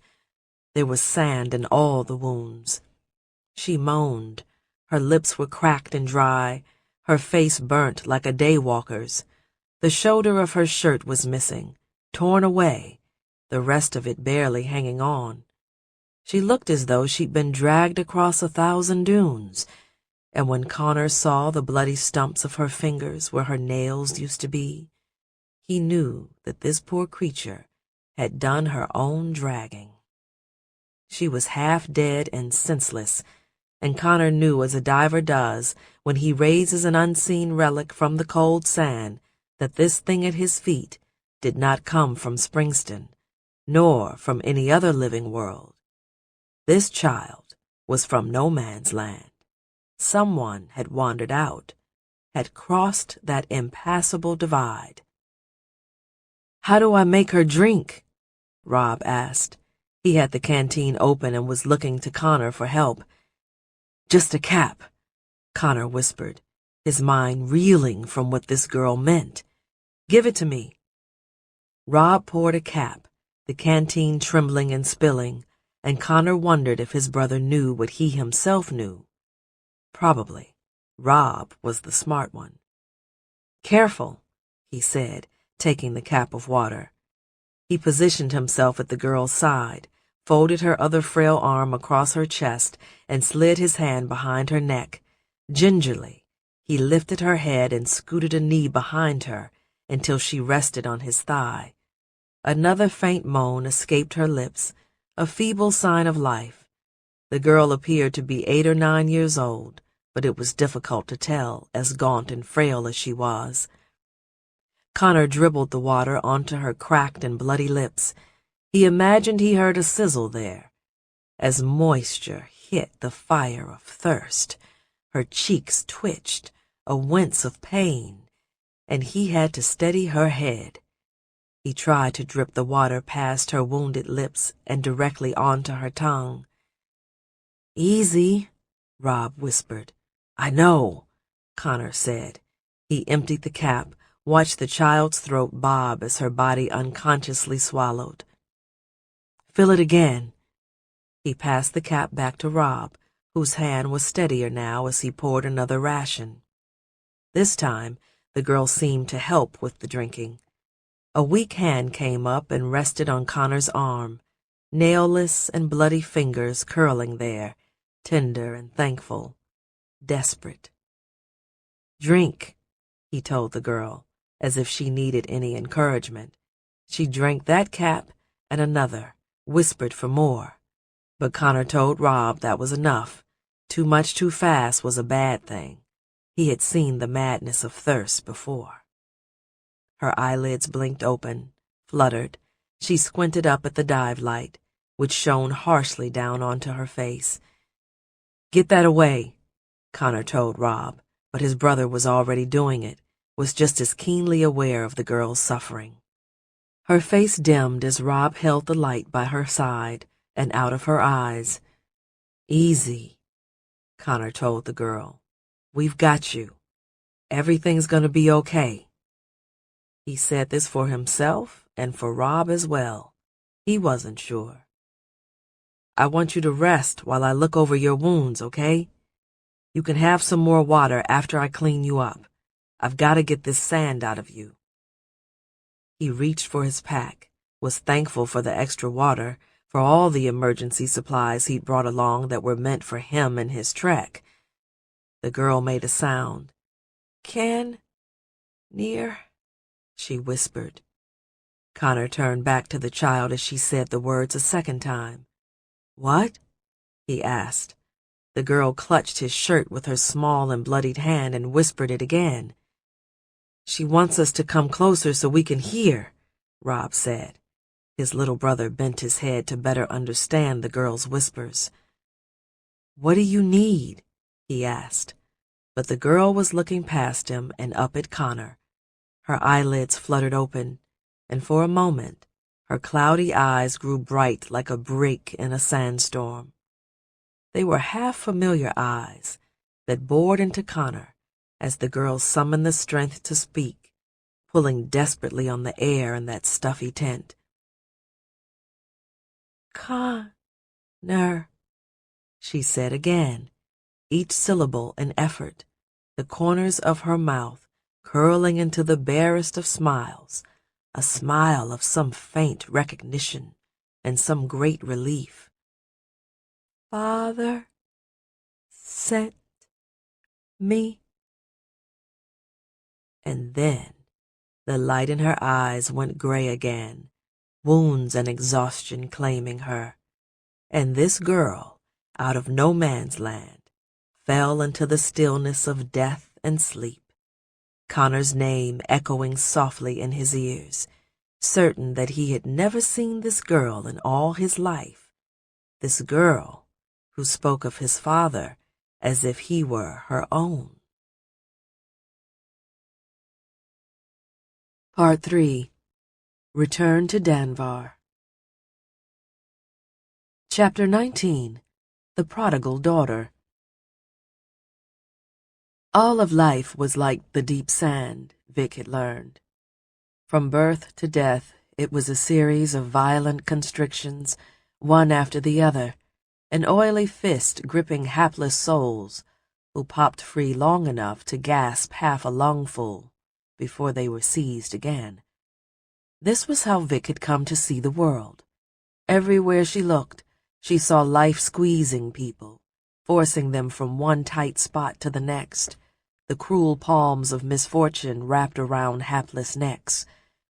The secret to surviving these sufferings, she had found, was to keep perfectly still in its clutches.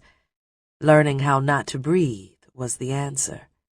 Learning how to find joy in not breathing. The only difference between a choke and a hug was an open pathway. Which was why Vic had taught herself to hold her breath, and then life had become a series of uninterrupted embraces. At 600 meters, San refused to budge. It grew deaf as a selfish lover to her thoughts and wishes. It pinned her and held her helpless. 600 meters was well past where divers perished. Long before they reached these depths, most died because they struggled to simultaneously breathe and flow the sand. Wrestling two men at once was futile. Vic knew. Another 2 minutes on that lungful of air, and she would pass out. Already, lights popped in her vision, the edges growing dim. It would take her 30 minutes to get to the surface from that depth. 30 minutes to go on 2 minutes of air. She would be fine. She spotted 2 of the hard metal cases near one another, the kind with good seals. The cases stood out bright orange in her vision among the greens and blues of the softer bags. The oval conveyance device from which the bags had spilled was a brilliant white.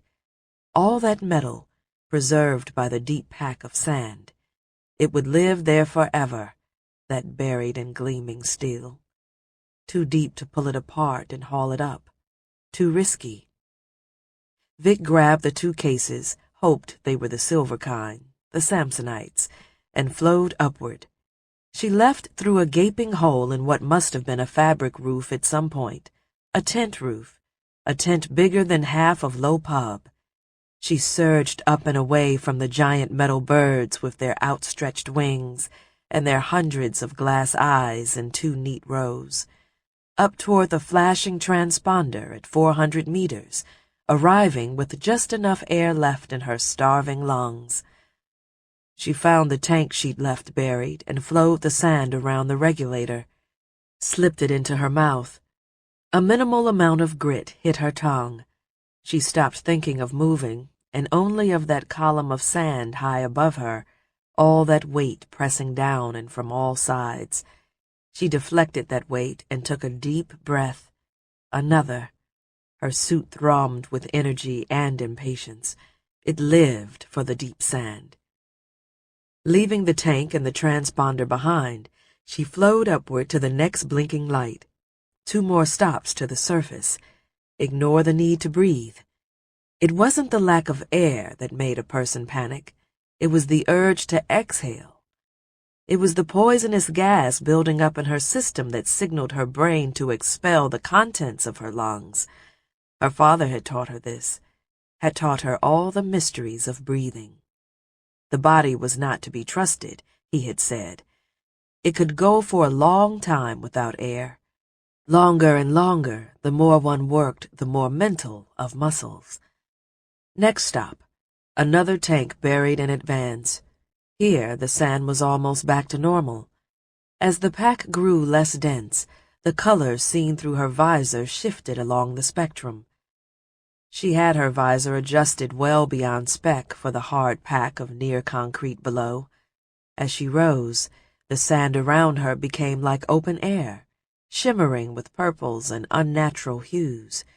Her suit became similarly amped, even as its batteries ran dangerously low. She could feel a hum there in the looser sand. Her suit was made for the depths. It was revved.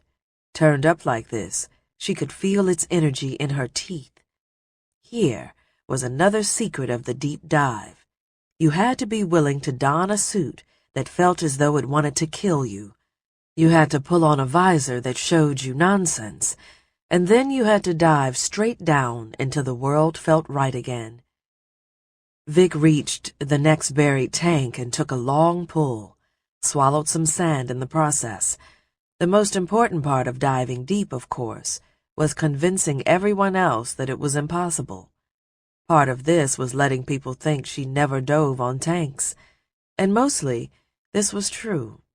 Other divers had seen her go down to 300 meters on a single breath. When she started staging tanks to go deeper, she told no one. The secrecy was important, because if anyone knew it was possible, they would strive until they found a way. All great discoveries were like this. It was the rare souls full of hope who showed the world what could be done. And then came the thundering herds, those doubters and naysayers who had once put up barriers, now shoving everyone out of their way. Vic realized the truth of this as she breached the surface and felt the rising sun on her face and the wind against her skin. If a man ever reached 600 meters, no way he would keep that a secret, and then everyone would be down there scrounging for what was hers and hers alone. She flipped up her visor and rested on the warm sand for a deep breath. Another. She amped her suit and flowed the loose sand off her gear and out of her hair. It cascaded around her like a morning mist, reaching into the sand, flowing the dune around her arm like so much water. She hauled out her buried gear bag. The sand in all directions was clear, none of the abandoned clutter and junk that marked popular dive sites. This was the best part of diving deep, avoiding the crowds, not worrying about some scavenger nabbing one of her finds, not dealing with the cranks and topside pirates who dug noisily through the heaps of rubbish left behind.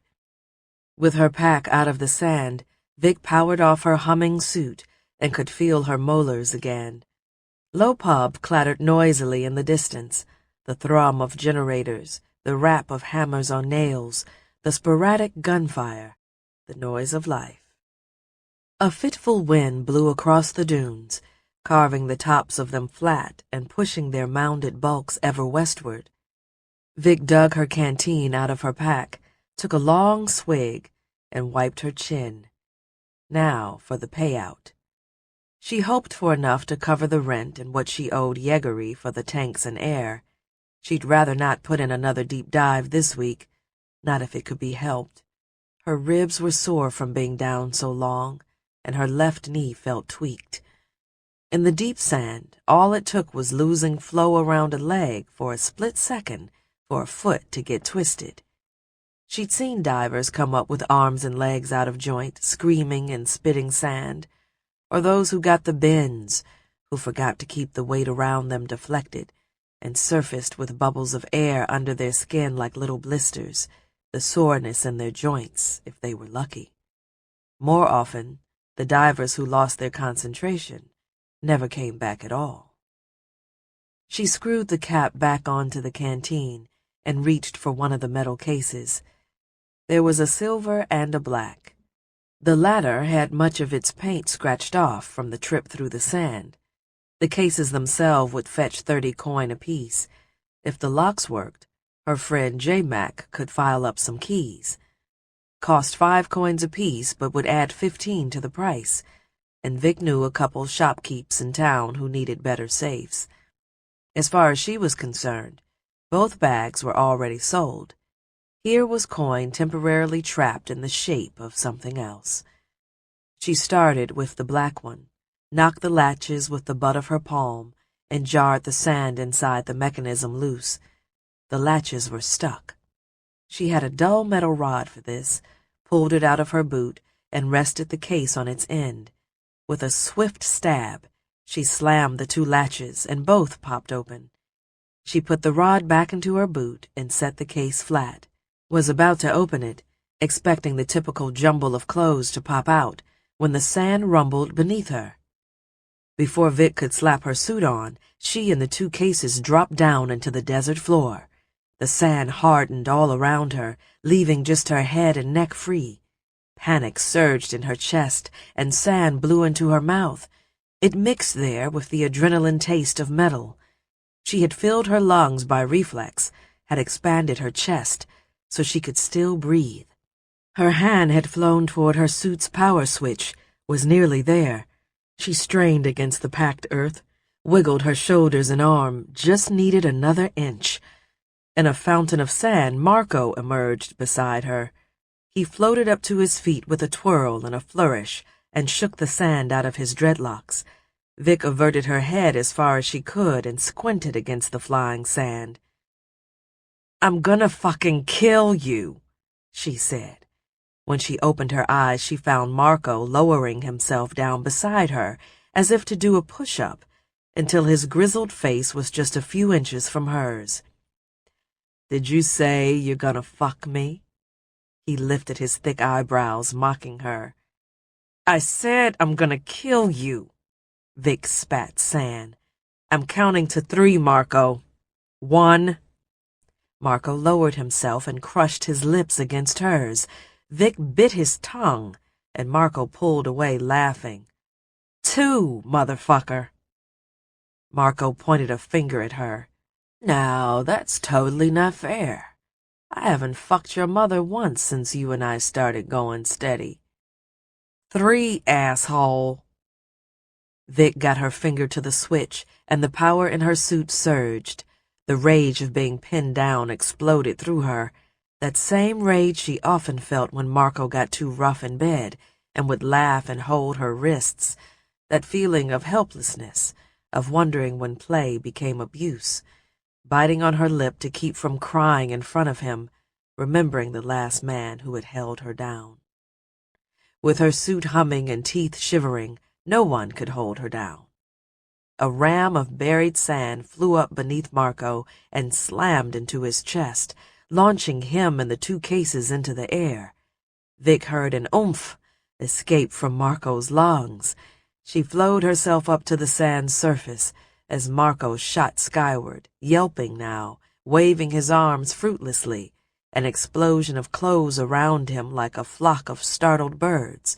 Fuck. She'd hoped to send him up 3 feet. Marco went up 30. Asshole was going to break his neck.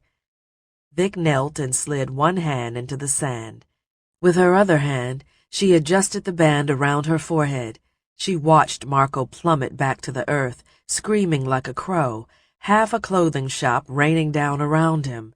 He hit the flowing sand with a splash, and Vic had to avert her face from the grit. She flowed him up to the surface, but he was face down. Using the sand, she rolled him over, worried he'd blacked out. But Marco was spitting grit and coughing, his face up toward the sun. She froze him like that, partly submerged, shoulders pinned in hard pack, and crawled across the sand to lean over him. "Fuck me," Marco whimpered. "Wow," Vic said. "Still in the mood?" She ran her hand across the sand until it was over his crotch. "Maybe a few sand needles will take the edge off." "Please," Marco said. "My ribs." Vic put a finger to her lover's lips. "What I want to hear right now is the most goddamn convincing apology that pretty little mouth of yours has ever uttered. I want to fucking believe you. I want tears in those big brown eyes of yours. I want you to shed water for me. Say something to make my heart flutter. Go." A pair of pants struck the sand right by Marco's face, knocking more sand into his mouth. He spit and sputtered and closed one eye. "Not very convincing," she said. "I'm fucking sorry," Marco told her. "It was goddamn stupid of me. I wanted to surprise you. Just wanted to hold you down and kiss you so fucking hard because I love you. You're the only one for me. I swear on all this holy I'll never do it again, and I'll rip the balls off of anyone who tries." A pair of pink panties, caught in the wind, fluttered down and struck Marco in the face like a bright bird dive-bombing his worm-pink tongue. Marco yelped, the sound muffled by the underwear, and began shaking his head, trying to get it off. He spat and made blowing sounds. The panties fluttered but stayed in place. Vic covered her mouth and howled. She pounded the sand with the flat of her palm and rolled onto her side, doubling over with laughter. Marco screamed for her to help. He shook his head back and forth, but Vic could barely see. She had a brief panic at the thought of not being able to stop laughing. Ever. It was more difficult to breathe right then than it had ever been in the deepest of sand. "God damn it!" Marco shouted through the underwear. "Help me!" Vic managed to sit up straight. She wiped her eyes and looked down at her fingers. "Holy shit," she told Marco, laughing and disbelieving. "You fucking made me cry." Chapter 20. A Scrounger's Trade. Vic was still laughing 15 minutes later. It took that long to round up the clothes scattered by the wind. She shook the sand out of every piece of underwear she found and asked Marco if he needed a new cur. While she howled, he ignored her. He seemed morose as they lugged the bags and her dive gear over a dune and to his surfer. Marco had laid the mast back to make it hard to spot. A mast upright in the middle of nowhere was a homing beacon for other scavengers, or a warning to a girl that her boyfriend was gonna fucking prank her instead of just picking her up at the dive site like she asked. But she had gotten the last laugh, was still laughing as they reached the surfer. "It totally isn't as funny as you're making out," Marco said. He loaded her dive gear into his haul rack. "Maybe if the bag was full of clean clothes. Maybe then." "Oh, shit." Vic grabbed his arm. She hadn't smelled the clothes to see if they had been worn or not. The seals in those Samsonites were really that good. "Yeah," Marco said. "Shit is right." After half a minute, Marco had to help Vic up from the sand. Dabbing her eyes and seeing the tears there, she told Marco, "This is the happiest day of my life." "Yeah, you suck. Lesson learned and all that. And Jesus, can you please take it easy on who you tell?" Vic smiled at him. "Ah, fuck, Vic. I'm gonna hear about this for weeks." "Oh, hell no. This is gonna last a lot longer than that. And if these clothes fetch a coin less for all the sand you got in them, that's coin you owe." Marco looked like a kicked dog. Vic almost felt sorry for him. Almost. She loaded the black bag into the haul rack, and Marco did the same with the silver. Behind them, twin sets of ruts streaked their way across the dunes. Already the lines in the distance were fading, filled in by the wind. Vic marveled, not for the first time, on all the wheeled conveyances she'd seen buried beneath the deep sand. To think there was some distant past or place where wheels made any sense. "Oh, Marco!" Vic turned. She saw where Marco was looking, hand shielding his eyes in the low morning sun. A figure stood atop a nearby dune, a silhouette with a tall lance in one hand the other arm raised in salute. The mast of a sarfer could be seen jutting up beyond the dune, the sail tightly furled. "While you were screwing around, someone spotted your sarfer," Vic said. "Shit. Wait, is that Damien? Oh, he's gonna love this." "Please, please, please," Marco begged. "At least wait until we get to town. Or tonight, when everyone's drunk and no one will remember. Don't let him be the first to know. Not Damien." Vic squeezed Marco's neck and laughed. "Some freedom fighter you are."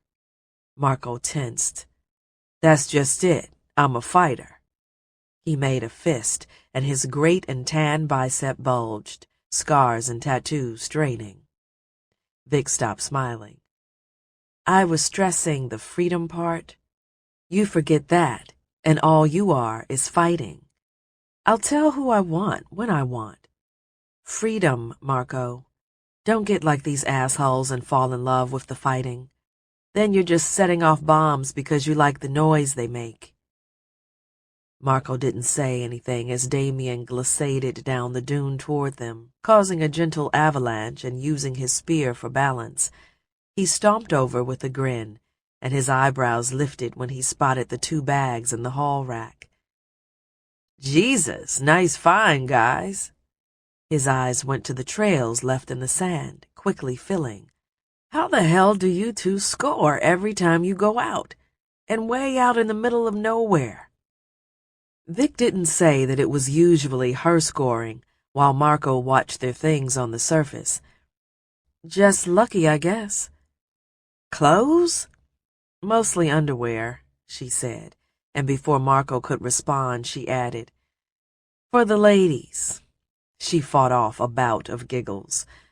"Hey, my wife could use some. Maybe hook me up before you sell to Jimbo or Sandy, and they get their squeeze. I'll pay what they pay." "Slow down," Marco said. "Don't be in a rush to get our panties off us." He laughed. "Maybe they're for him," Vic said, teasing Damien. "Yeah, fuck you 2. And here I was ready to do you a favor, but I guess you can wait until you get to town to find out the news yourselves. To think I was going to ask you to tag along." He turned and marched back toward his sarfer. "Wait, tell us what?" Marco asked. Damien held up his middle finger and kept walking. "Tell us fucking what?" Marco demanded. "I'll trade you," Vic called. Damien slowed. He turned and glanced at the bags. "Trade for what?" "Give me the news, and I'll tell you the funniest story you've ever heard in your entire fucking life." Damien waved his hand and spit sand. "News like this don't go for a joke." "Don't you fucking dare," Marco hissed, but this only seemed to get Damien's attention. "It's not a joke," Vic said. "It's a true story, and I promise you won't be disappointed. You'll be getting the good end of this bargain, I swear." "I don't know," Damien said, walking back their way. "There ain't never been news this big, but fuck it, I'd rather you hear it from me than someone else." "You first," Vic said.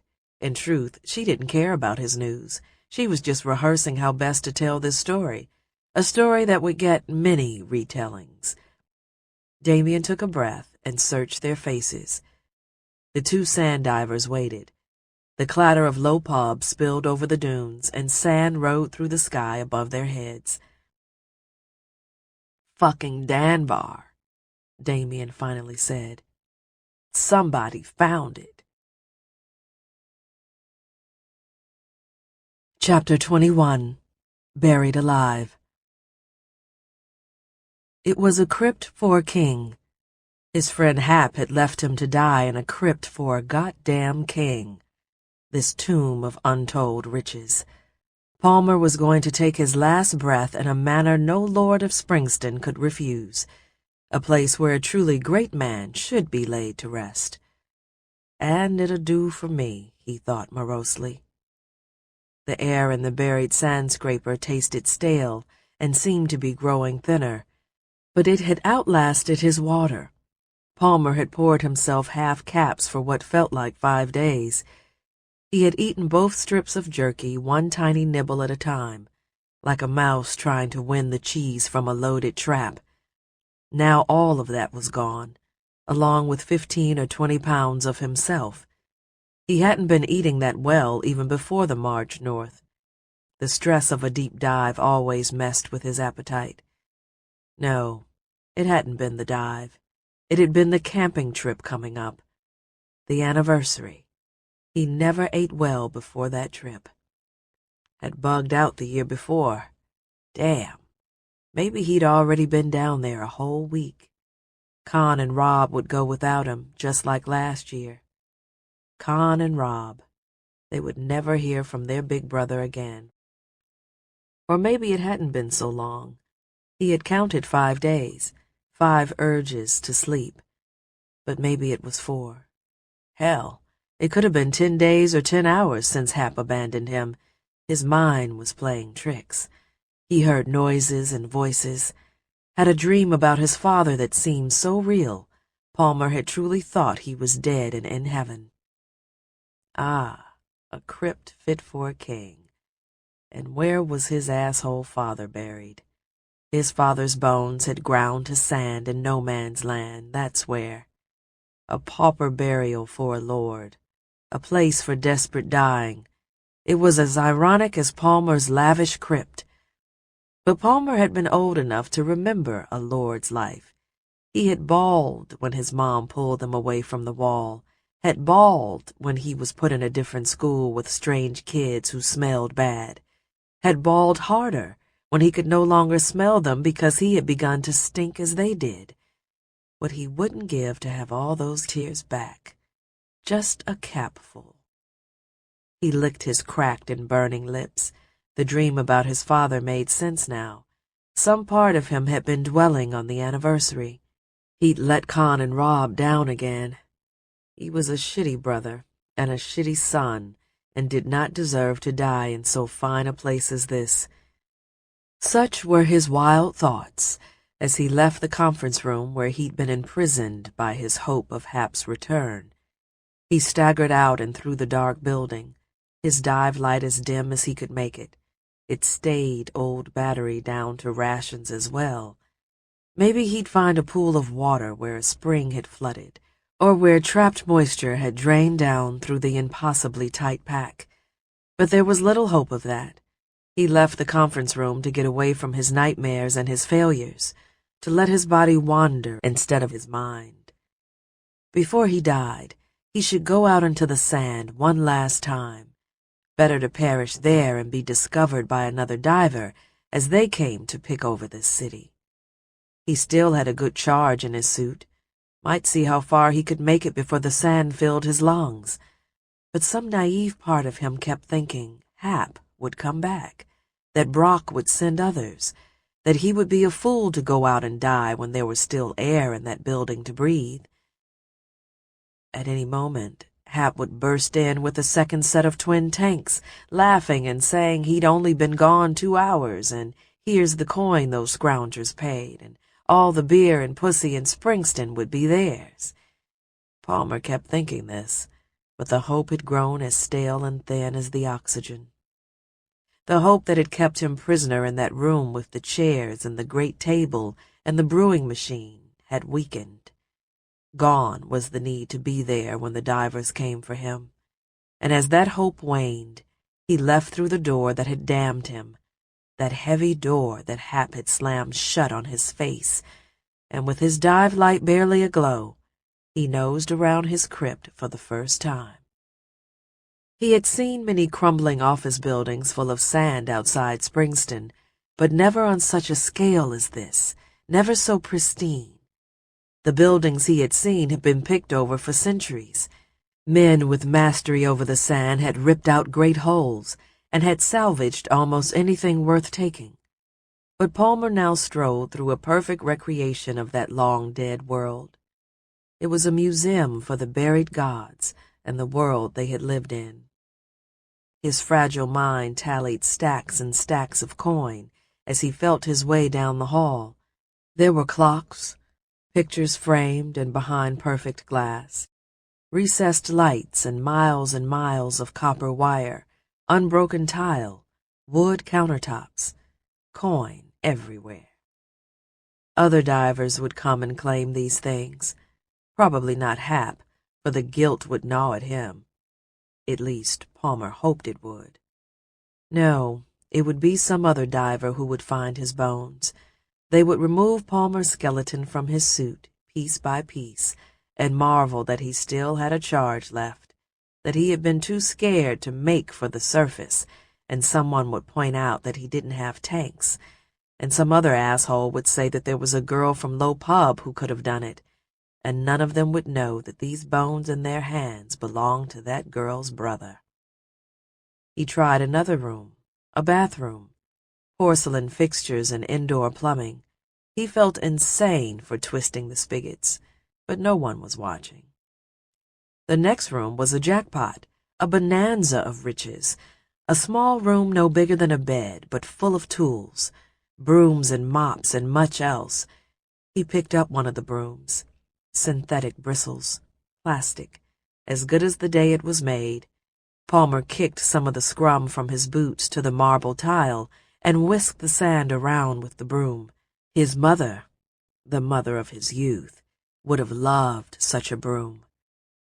Palmer flashed back to chasing Connor through the house when they were boys, giving him a beating before his sister caught up to them both and dispensed 2 beatings. Back in the closet, he shook bottles of liquids, cracked the cap on one of them and took a sniff. His nose burned. If he needed an easier way out than the sand, here it was. He surveyed all the useful things packed into such a small space, enough coin to retire on, and closed the door. Someone else would come and take these things. They would figure out a way to dive deep and bring it all back. Wouldn't bother with him, though. Palmer thought of the city that would be built above these dunes on all that was stolen from the past.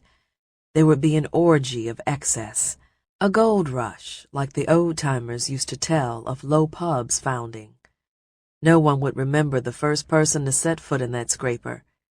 He pictured Hap in the honey hole at that very moment, blisteringly drunk, delicious golden beer everywhere, telling the gathered that he'd been the first one inside, that he'd discovered Danvar all on his own. Fucking Hap. The next room was an office.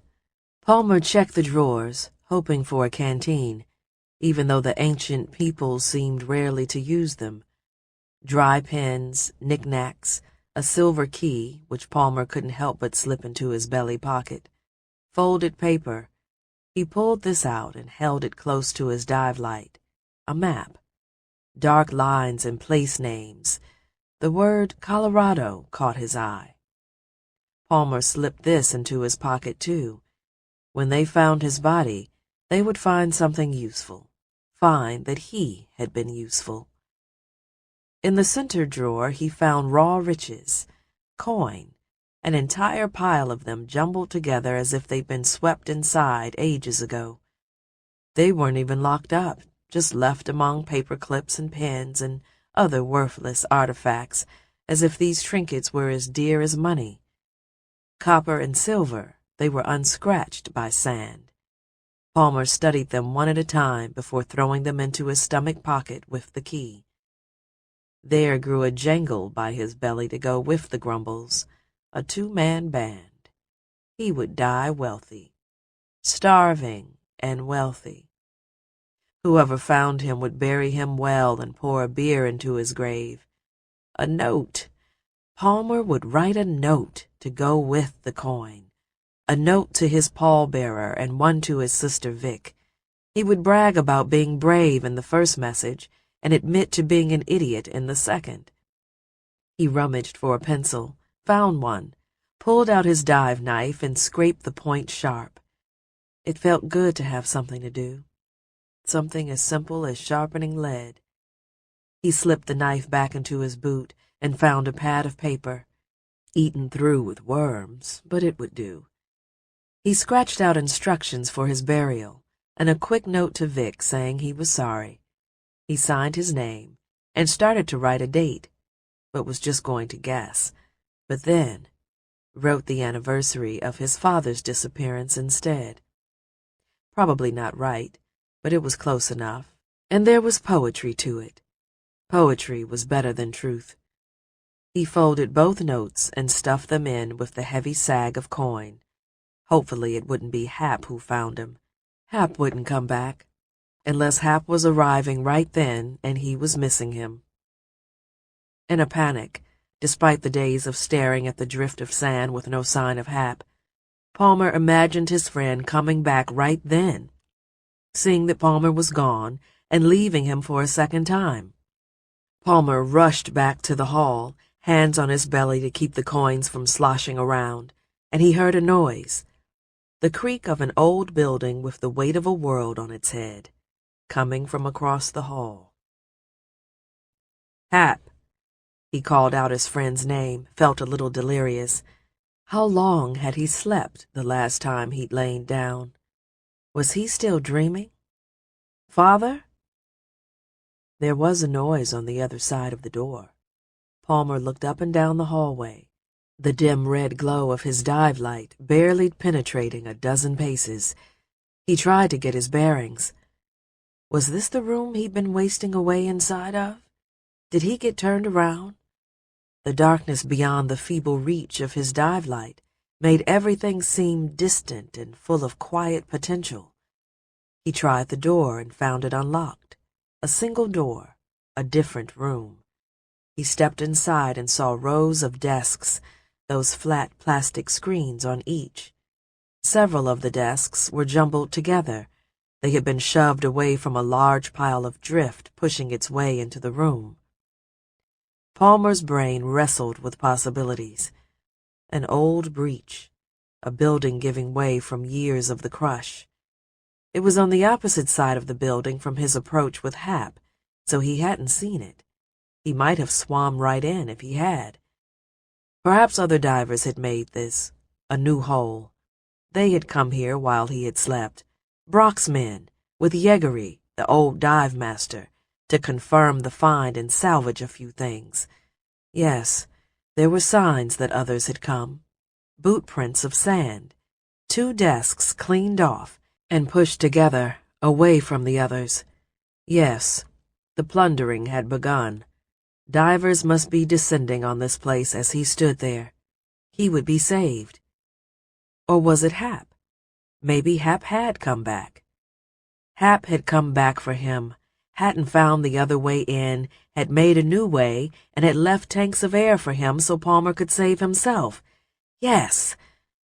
There were the tanks, a triple set, sitting beyond the reach of the sand like a gift from the gods. Unless he had gone mad. Unless this was an apparition like his father. Unless he was still dreaming as before. Palmer staggered through the desks and toward the dive tanks, wanting to touch them to see if they were real. All the possibilities for how this drift of sand had breached the building, and the true answer never occurred to him. Never occurred to him even though he should have remembered. Should have remembered that he and Hap weren't the first to be sent down to discover Danvar, and they hadn't found the bodies of the other 2 divers in the sand. All of this would come too late. It would come to him as the animal shot out from behind a desk, claws out and teeth bared, hell-bent and determined to kill him. Chapter 22. A Fight with Madness. The man was naked. He was all bones and ribs and snarling mouth. The front of him was caked in blood, a smear of charcoal black in the dim red glow of Palmer's dive light. There was just a flash of this grisly image before the man crushed into Palmer, knocking him to the ground, desperate hands clenching around his throat. Palmer saw pops of bright light as his head hit the floor. He couldn't breathe. He heard his own gurgles mixed with the raspy hisses from the man on top of him. A madman. A thin, half-starved, and full-crazed madman. Palmer fought for a breath. His visor was knocked from his head. Letting go of the man's wrists, he reached for his dive knife, but his leg was pinned, his boot too far away. He pawed behind himself and felt his visor, had some insane plan of getting it to his temples, getting his suit powered on, overloading the air around him, trying to shake the man off. But as his fingers closed on the hard plastic, and as the darkness squeezed in around his vision, he instead swung the visor at the snarling man's face, a final act before the door to that king's crypt sealed shut on him. A piercing shriek returned Palmer to his senses, or was it the hands coming off his neck?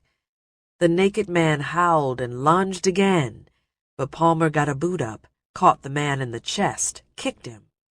He scrambled backward while the man reeled. The other diver, Brock's diver. Palmer turned and crawled on his hands and knees to get distance, got around a desk, moving as fast as he could, heart pounding. 2 divers. There had been 2 divers. He waited for the man's partner to jump onto his back, for the 2 men to beat him to death for his belly full of jangling coin. When he bumped into the other diver, and saw by his dive light that he was no threat, and the bib of gore on the man chasing him was given sudden meaning, Palmer crawled away, sickened. He wondered how long the men had been down here, how long one had been eating the other. Hands fell onto his boots and yanked him, dragging him backward. A reedy voice yelled for him to be still, and then he felt a tug as his dive knife was pulled from its sheath, stolen.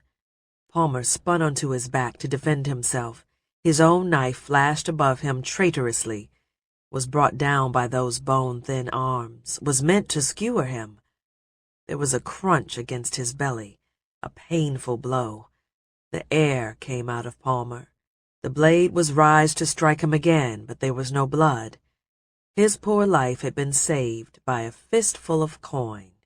Palmer brought up his knee as the man struck again, and shin met forearm with a crack.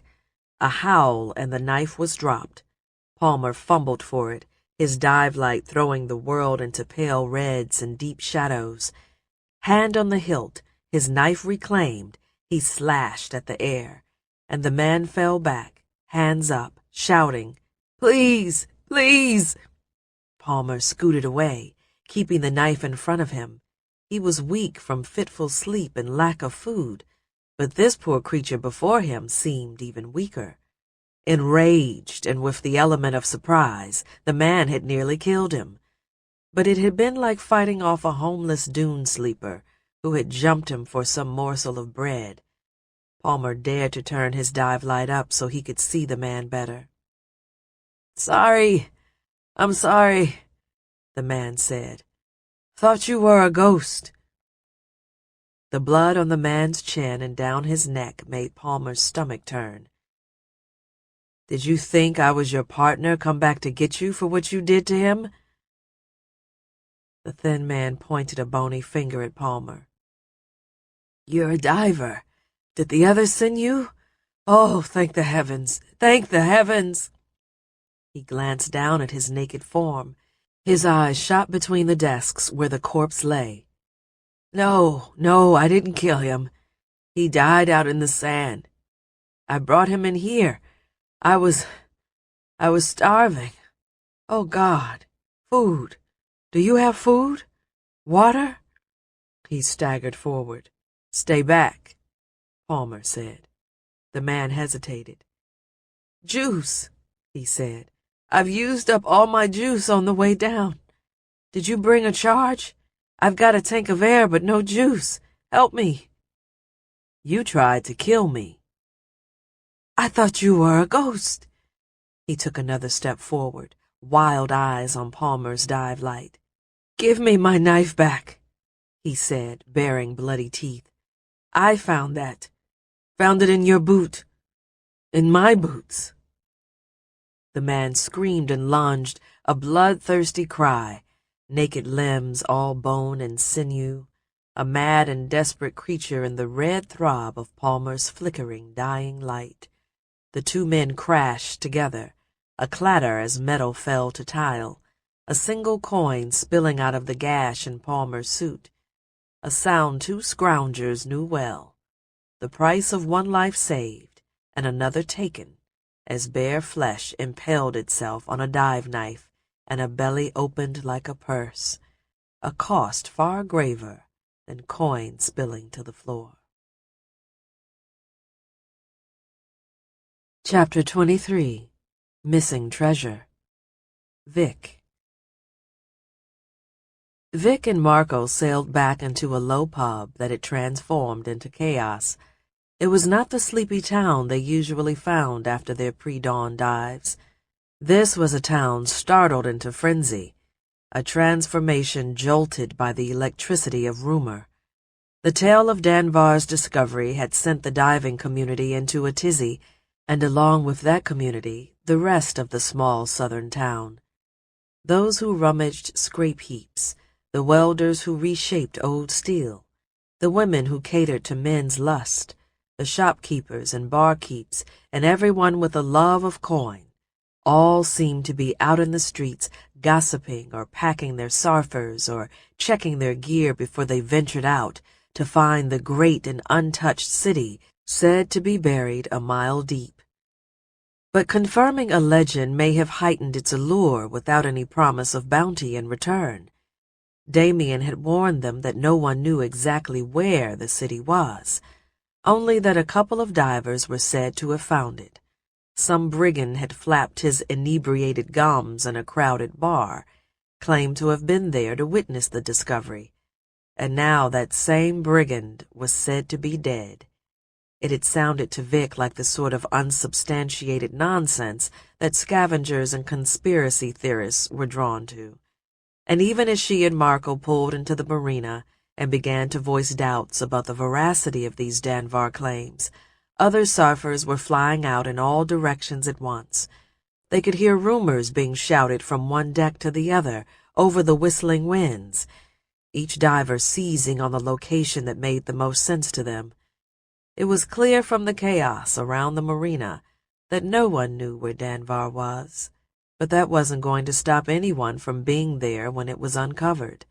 It was madness. Vic was about to tell Marco this when he voiced madness of his own. "So where should we start?" he asked. Vic moved to the foot of the mast and helped him flake the sail against the boom. "What do you mean, start?" she asked. "You don't believe this nonsense, do you?" She lashed the sail to the boom and saw that Marco was tying slip knots while she was using reefs, as if he planned on heading right back out and she was looking to stay. "It's probably a load of shit, but what if? You'd rather sit here and miss the find of the century?" "No, I'd rather sit here than chase my tail around the 1,000 dunes. If there was a find of the century, I'd go, but we both know there isn't." She rolled her eyes as Marco undid one of her reef knots and looped in a slip. "You do whatever. I've been up and diving since 4 while you've been napping in your surfer. I'm going to shake the sand out of these clothes, see what's in this other case, and then get some sleep." Marco looked hurt. "If you find Danvar," she added, "come and wake me." "Well, I need to run to my place and grab my tanks. But yeah, I'll catch you later." He leaned over the boom for a kiss, and Vic obliged. "Later," she said. She hopped down to the sand, her knee still a little sore, and slung her gear bag over her shoulder. She grabbed the 2 cases from the surfer's haul rack and extended the handles. Dragging them to her house on those small and useless wheels, she cursed the madness the old world's allure made in men. The promise of buried treasure warped their minds. Vic liked to think she was more rational than that. But of course, her mind was prone to dreams of sudden riches too, and she had her own guesses about the location of Danvar. She wasn't immune to the idea of seeing a city untouched by time and scavenge.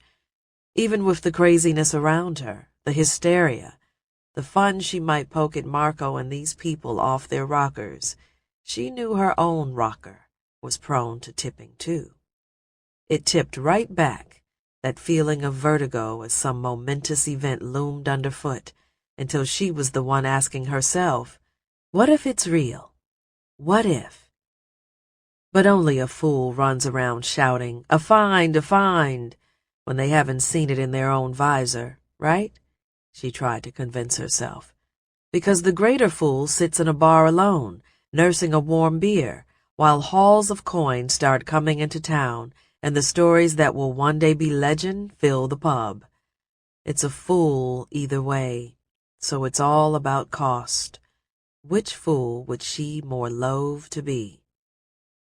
She dragged her 2 bags across the sand. It was early morning, but so many people were out and about. Divers who would have normally asked where she'd found the cases rushed right by in a hurry.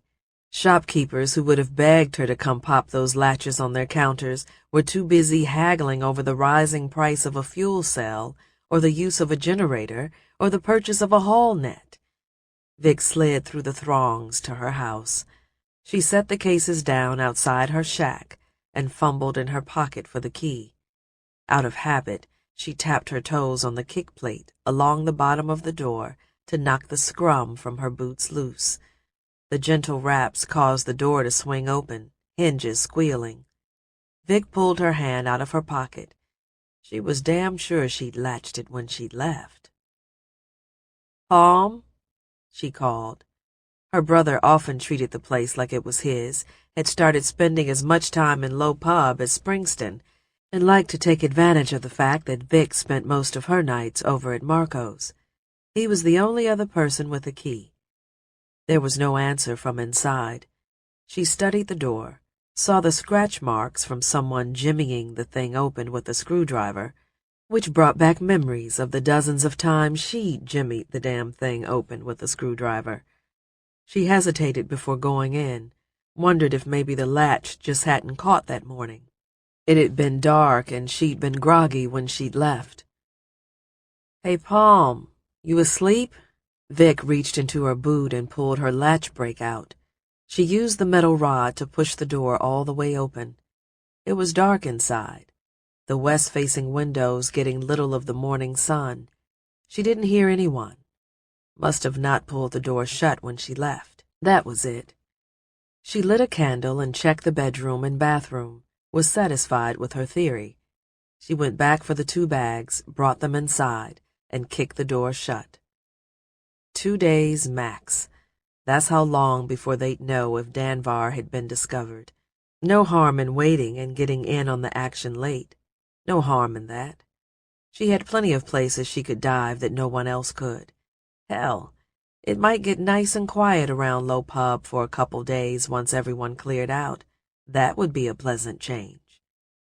Vic stood under the beam she used for pull-ups and jumped up and grabbed the palm-worn wood. She held herself with one hand while she patted for the key. Securing it, she dropped back down and removed the padlock from the hatch in the living room floor. Grabbing the black case full of clothes, she lowered it down to the slope of drift below. The silver case she left out. Vic wanted to take a peek before she got some rest. Opening her icebox, she grabbed half a shriveled lime and a jar of home brew, squeezed the former into the latter, and sipped on her breakfast. She set the Samsonite up on its edge and tried the latches. Stuck, both of them. She took another swig of the beer, stale but cold, and was wiping her mouth when there was a knock at the door. "Begging won't make me change my mind," she started to tell Marco when the door opened and 2 men barged into the room, brigands by the smell and look of them. Vic recognized one of the men, Howey. He used to run with the Low Pub Legion, couldn't hack it as a diver, and took to muscling people. The Red Legion cur was gone, though. Both men sported the golden curs of the northern wastes. Vic wondered what the hell these guys were doing this far south, and then she saw that the bigger man had a gun on his belt.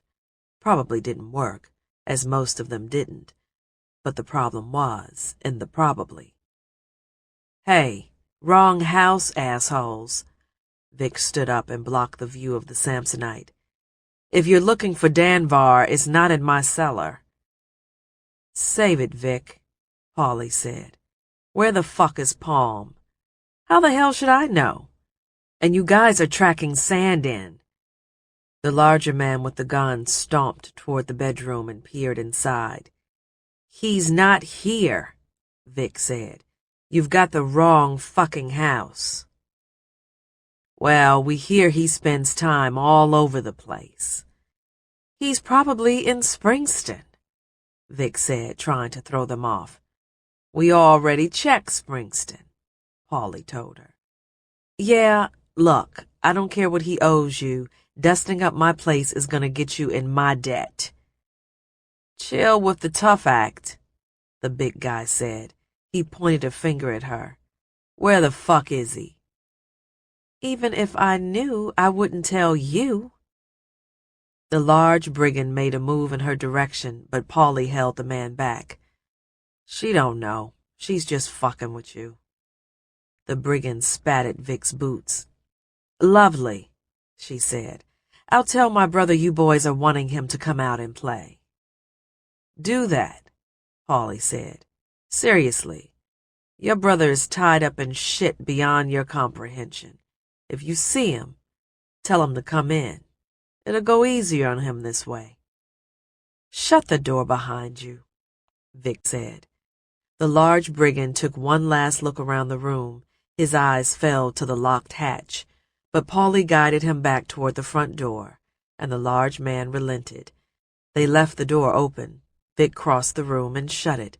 She spun the latch and rested against the hammered tin. What the fuck was her brother into this time? It was that asshole Happy. Gonna get her brother killed, running around with that group, trying to impress people. She'd talked to Palmer about that, about needing to find a different dive partner. And what the hell could he have gotten into that would have brought a couple of scavengers this far south? That would have them running all over Springston and Low Pub when everyone else was looking out for Danvar? "No way," Vic said. She paced a small circle around her living room. "No fucking way. Palmer, you didn't." She glanced at her dive bag. Damn, she was tired. Too tired for this. But her brother had come to her a week ago asking if he could borrow her visor. She'd laughed and told him to fuck off. He'd then asked her about a 2-tank valve, which she'd given him. She remembered the conversation like it was yesterday, remembered the way he hugged her before he left. He never did that. Couldn't remember the last time he'd done that.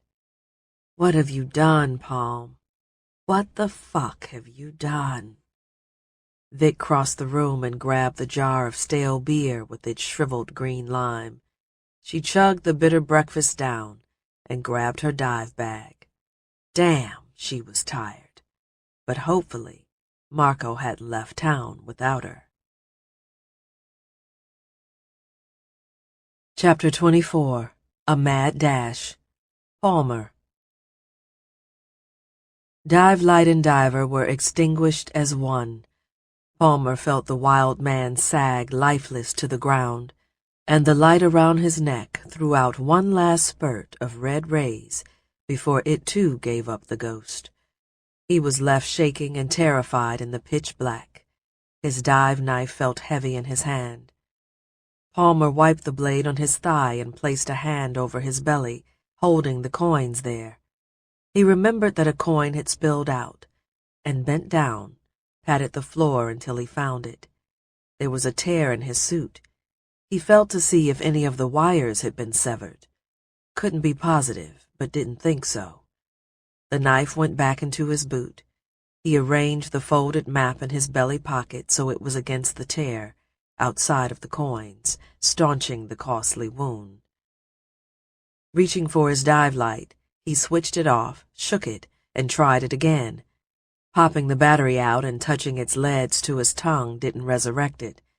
He felt for his visor, wanted to check the charge in his suit, then remembered it getting knocked off.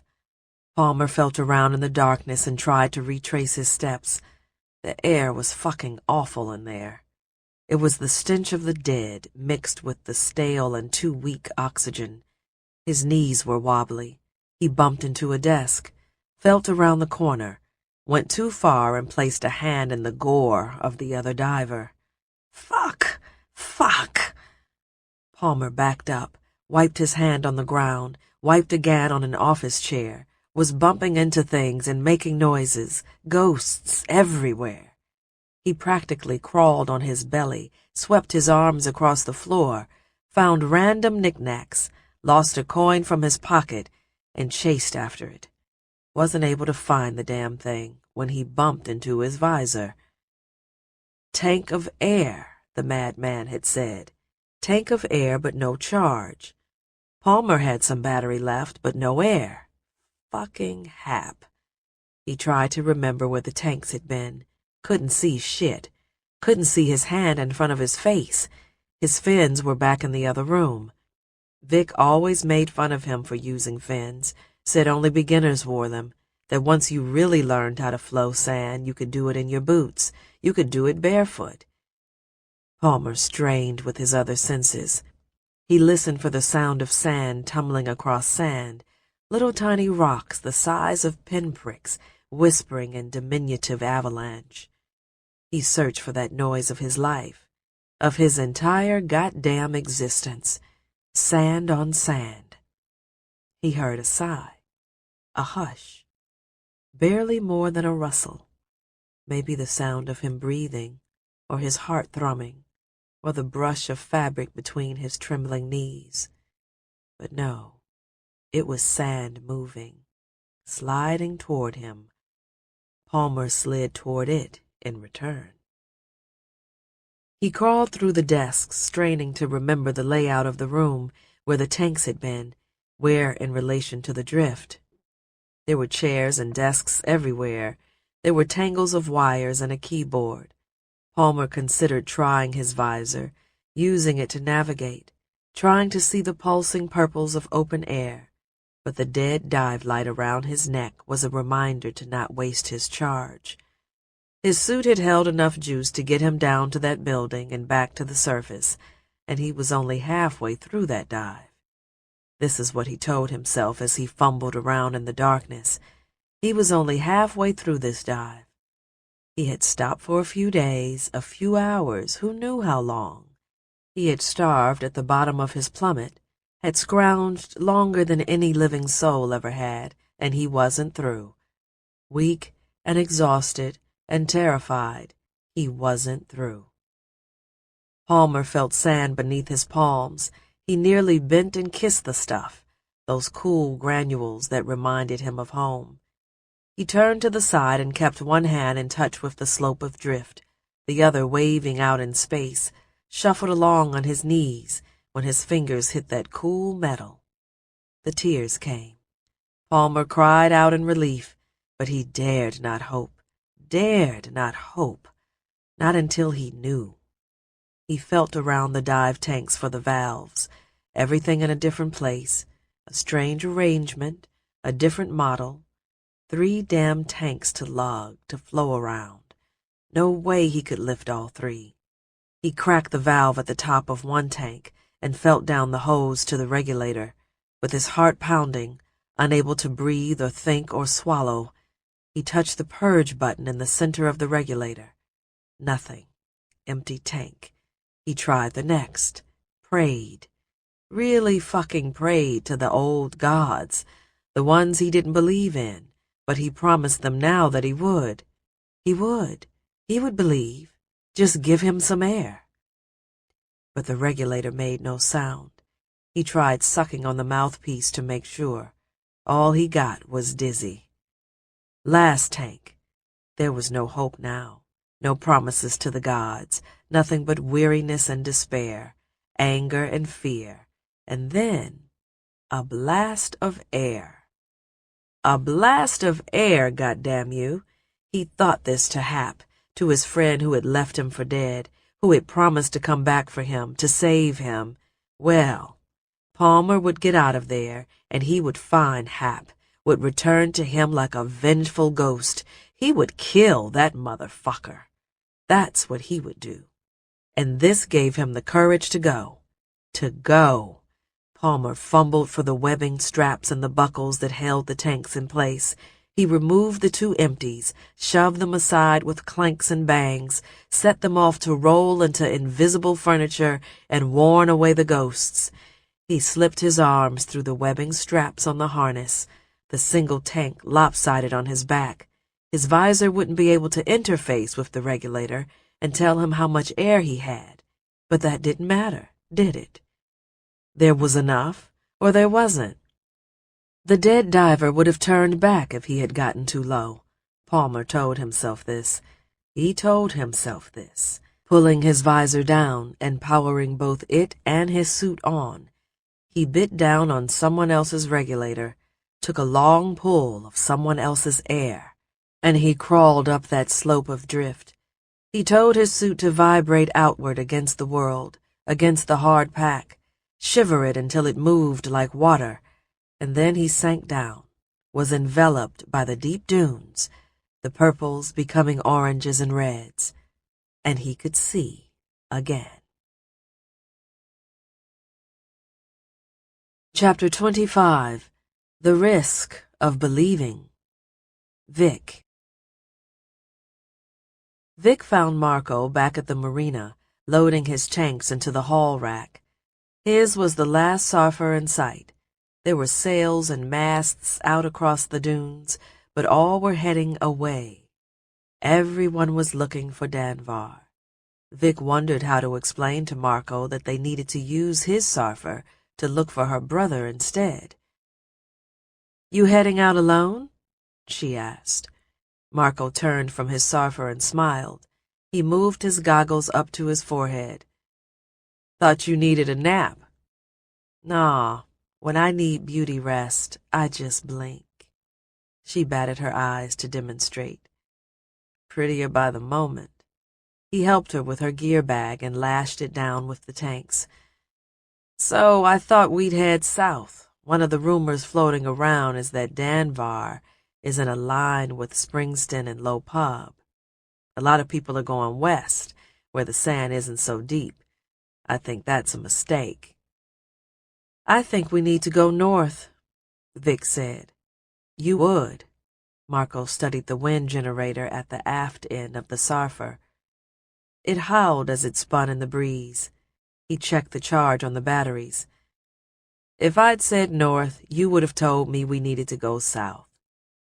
"No, I think we need to find my brother." "Palm? To cut him in on this? Shouldn't we find the joint first?" Vic followed Marco to the boom and helped him tug the slip knots loose. "I didn't get a nap because a couple of assholes barged into my place as soon as I got there. Paulie and some other guy." "Paulie? Is he back in town?" "Yeah, looking for Palm." Marco shook his head. "You gotta tell your brother to stay away from those guys." "I have." Marco lowered his goggles and unwrapped the dock lines from the hitching post. The surfer rocked in the breeze, felt eager to get moving. The wind generator whirred. He lowered the rudder against the sand and tested the tiller. "How about we shoot south just to see if anyone's found something, and then we go look for your brother?" He nodded toward the mast. "If you raise the main, I'll pull us out of here." Vic stepped back toward the cockpit instead. She raised her hand and steadied the boom as it moved in a gust of wind. "I don't want to find Palmer to take him diving with us," she said. "Good, let's get going." "We need to find Palmer because—" She wasn't sure how to say this. "God damn it, Marco. I think he might be the one who found Danvar." Chapter 26. A Long Way Up. Palmer. Palmer slid easily through the loose bank of drift inside the building, but the hard pack he found outside was a shock. as he pushed his way back into the world. The earth he encountered there pushed back at him. He didn't quite get a full breath of air before the strain around his chest and neck made another gulp impossible. He could have turned and forced his way back into the building to escape the crush, but a slower death beckoned there, and he might never have gotten the courage to go again. His mortality was suddenly everywhere at once. Never before had it registered with him that this was the moment. Now, right now, here was where he would die, and where his bones would lie, never to see the stars again. With half a lungful, he turned skyward in desperation. He only knew which way was up by leaving the tall building behind. Fighting against the squeeze, fighting against all that pressure, he struggled to flow the sand and at the same time breathe. He still could not pry the hands of those deep dunes from around his neck. He had a tank of air strapped to his back, but he couldn't draw on the regulator, couldn't force his chest to expand, needed to go up in order to win a breath. Palmer kicked and flowed the miserable sand. He should be around 300 meters. There was no depth reading in his visor. Go by feel. Move 50 meters. That should be enough to get a breath. Battery in his beacon must be dead. Didn't matter. Just kick. The depth would show when it sensed the surface. Should have been able to breathe, but couldn't. Too weak, too exhausted, too hungry and thirsty and terrified. The sun does this every day, he heard his sister say. Palmer felt consciousness slip through his fingers. He was back on a dune with Vic, learning to dive in the loosest of sand, afraid he wouldn't have the knack, that he wouldn't have the special talent that made diving possible, was afraid all of his dad's skill had gone to his sister. Look at the sun, she told him. The sun was just coming up. He'd been in her too big dive suit for hours and hadn't been able to so much as slide a hand into a dune. He was growing frustrated. He didn't want to hear another lecture from his older sister. Every day, Vic told him. Every day the sun rises out of the sand without effort. It glides, it burns, it melts all in its path, and then it shows us how it's done. In the evening, as it bores straight down through the jagged peaks, through solid rock, Palm, and all you've got to do is move the sand. The sun. His father was calling. His father, who told him he would be a great diver one day. Sitting on his lap, Palmer's earliest memory, back when his father had been a great man and a ruler, telling his firstborn son that he would be the greatest of divers one day. Nearby, Vic listened, 10 years old, sitting in the same room and unmentioned. Unmentioned. No shadows cast, not from his son. No, this son lived in shadows, lived in the dark and cool sand, watched his sister dive and rise up again, basking, radiating glory, a rebel and a pirate and a scrounger and a great diver. But Palmer, who saw Danvar when it was a legend, who spilled the life of a man with his dive knife, who would die with a tank of air on his back and a quarter charge in his suit, his white bones at 300 meters. 300 meters. The depth reading flashed in Palmer's awareness like the appearance of a mother's face in the midst of a burning fever, like a knock at the door in the middle of a nightmare. A small part of his brain yelled at the rest of him, saying, hey, you might want to see this. But he'd been going up, should be less than 300 meters. His lungs were straining, and then he remembered the bowl they'd dug, the deep shaft in the sand they'd made, the extra 200 meters. Fuck, he'd only gotten started. No way, no way, no way. Palmer stopped moving. He worried less about the flow and more about breathing. The sand held him, but he was able to draw air through the regulator. A breath, a sip, life. That surreal feeling taking him right back to the day Vic had taught him how to dive, had told him to breathe while his head was under the sand, his body telling him this was impossible, his brain saying not to do it, his sister yelling at him, her voice distant and muffled, to fucking breathe. And breathing. Palmer managed a gulp. He peered down at the now faint image of the sand scraper below. Up was the other way, away from Danvar. He kicked, he grunted with effort, the sounds of his screams trapped in his own head, his own throat. So far to go. Where was he? There were no transponders, no beacons, but his visor was getting his depth now, so the surface was up there somewhere. No beacon to show him the way, and the shaft they'd descended, that Brock's men had made, that bright yellow needle deep in the earth, was missing. That's why so deep. It grew harder to breathe, even as he pierced 200 meters. Should be getting easier. Air was running out. Fuck. Air running out. Only enough to get back to the bottom of that well. No, not this close. He wouldn't die this close. He felt the resistance of the dry tank, that fruitless tug on a bottle sucked dry, and his air was gone. Maybe he could get 50 meters on a lungful. Maybe. 200 meters to go. He kicked anyway. He wouldn't make it. This registered as bright as metal in loose sand. He wouldn't make it. Could feel himself blacking out. Still another 150, as deep as many divers dared to plunge, at the bottom of most dives, and he was down there with a lungful of nothing but toxic exhalations. An orange spot in the sand above, 30 meters away, something to steer for, a dying light, an island in the vastness.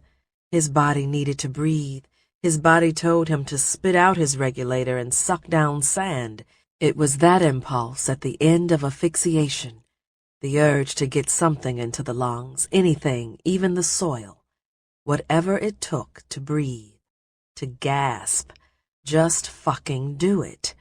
Clog his lungs with sand and end the pain. He would. But an orange spot, a body. Palmer ran out of energy. The sand would no longer flow. There was a diver there beside him, and he, numbly, distantly, in some corner of his diminishing soul, knew why Hap never came back for him.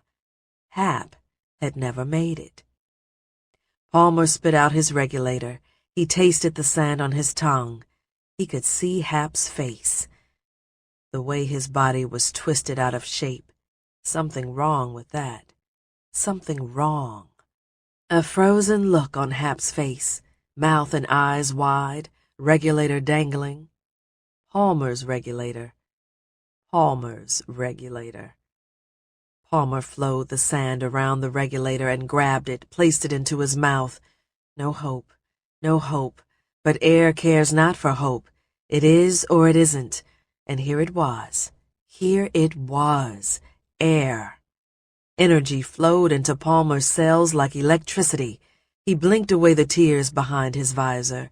Vic and his father were yelling at him. His mother was yelling at him. His baby brothers, Hap, all yelling at him. Go, fucking breathe. 100 meters to the surface, to the bottom of that slowly filling bowl of sand. No time to switch tanks, but this was sand he could handle. Even as he could taste the wet metal on his tongue that let him know this other tank was running dry, this tank and regulator he knew so well running dry, he also knew the loose sand. He knew this dead diver. Palmer was a scrounger, a sand diver, one who brought back heavy loads from the past and saw the sun glint off them for the first time in generations. He flowed the sand upward, pulling Hap and his tank with him, rising through the last 100 meters of sand as his air ran out, but he knew, and Vic told him, that he could make it, and he believed. Chapter 27. Mother. Vic. Vic and Marco sailed north on a steady breeze, the sail taut and full, the lines singing and happy. Marco had found a good trough through a line of dunes, which meant very little tacking. It was the kind of sailing that coaxed a mind into a wander, just the vibration through a riveted hull of piecemeal steel as the surfer crossed those patches of sand with the little channels the wind made, those striations like the wrinkled hands of the elderly. There was the shushing sound of metal runners on hard pack, the creak of lines and burdened wooden blocks, the groan of a happy mast bent before a gathering wind. Vic watched the great wall approach in the distance, the tallest of the cobbled scrapers looming over the far dunes. It was not yet noon. They had made excellent time. Hard to believe she had been on a dive before dawn that same day. Her thoughts went to Palmer, the idea that her brother may have been a part of this find of finds. Their father had been right all those years ago, when he'd said Palmer would be the one. Vic was the scrounger who made fortunes she spent just as quickly, spent them chasing the next score, her prospects rising and falling with the moon, always looking for that truly impressive discovery, the one that would mean never gambling again. But Palmer was the one. Marco tapped her arm. He was in the webbed seat next to her. He motioned to the tiller and then pointed toward the bow, needed to go forward. Vic took over. She enjoyed the way the tiller hummed in her hand. The same technology found in her dive suit allowed the sharp rudder to pierce the sand and flow through it like water. She steered and watched Marco work and realized her mother had been as right about her love life as her father had been about her diving prospects. Her mom had said she would end up with someone dangerous, someone who took too many risks, and that this would be the end of her. "Nothing but brigands and bastards in your future," her mom had said, like she knew what she was talking about. Vic watched Marco wrestle with the hanks on the foresail until a wrinkle was out and the shape of the jib was better. Instead of returning to the cockpit, he stood on the bow and gazed out toward approaching Springston. Whatever he was thinking was hidden behind those dark goggles of his, was lost in that mane of knotted cords, those tattoos and scars and wounds from fighting for some ideal that she didn't think either of them could even remember. What were they fighting for? And what would she do differently if she went back and did it all over? If she thought her parents were right, what would she change? Vic couldn't think of a thing. The ink and the sand scars on her body would never disappear, and she didn't regret them. She would be proud of Palmer if he went down as the one who found Danvar, proud of him and his friend Hap, glad for them and in love with her brigand boyfriend, and damn her parents if they'd been right about everything. Damn them. After her big score, when she had kids of her own and sent them out into the world, she'd tell them things she'd learned, and then she'd say that they would have to learn these very same things all on their own. Every generation did. Trying to prevent this was like shouting at the wind and hoping it stopped. Ahead, the clean northward trough ended. Vic steered around a dune and through a break until she found another trough. She had to adjust the sails as she did so. Marco seemed at peace on the bow and made no effort to come back and help. Probably knew she'd be pissed if he tried. He held the forestay with one hand and continued to gaze toward the horizon, thinking on his own riches possibly, or busy naming their kids, or dreading the day their mother told them about the time their dad was nearly killed by an undergarment. Shantytown rose at last, after the scrapers and the great wall. A scrabble of low huts with bright steel roofs gleamed in the rising sun. She had to search hard to spot the marina on the south side, for it was nearly bare. Just two surfers parked, neither of them fitted with masts. Otherwise, Vic was sure they'd be out among the dunes as well, looking for Danvar. The traffic they'd seen between Low Pub and Springston had been unprecedented. She and Marco had passed dozens of parked surfers among the dunes with their dive flags up.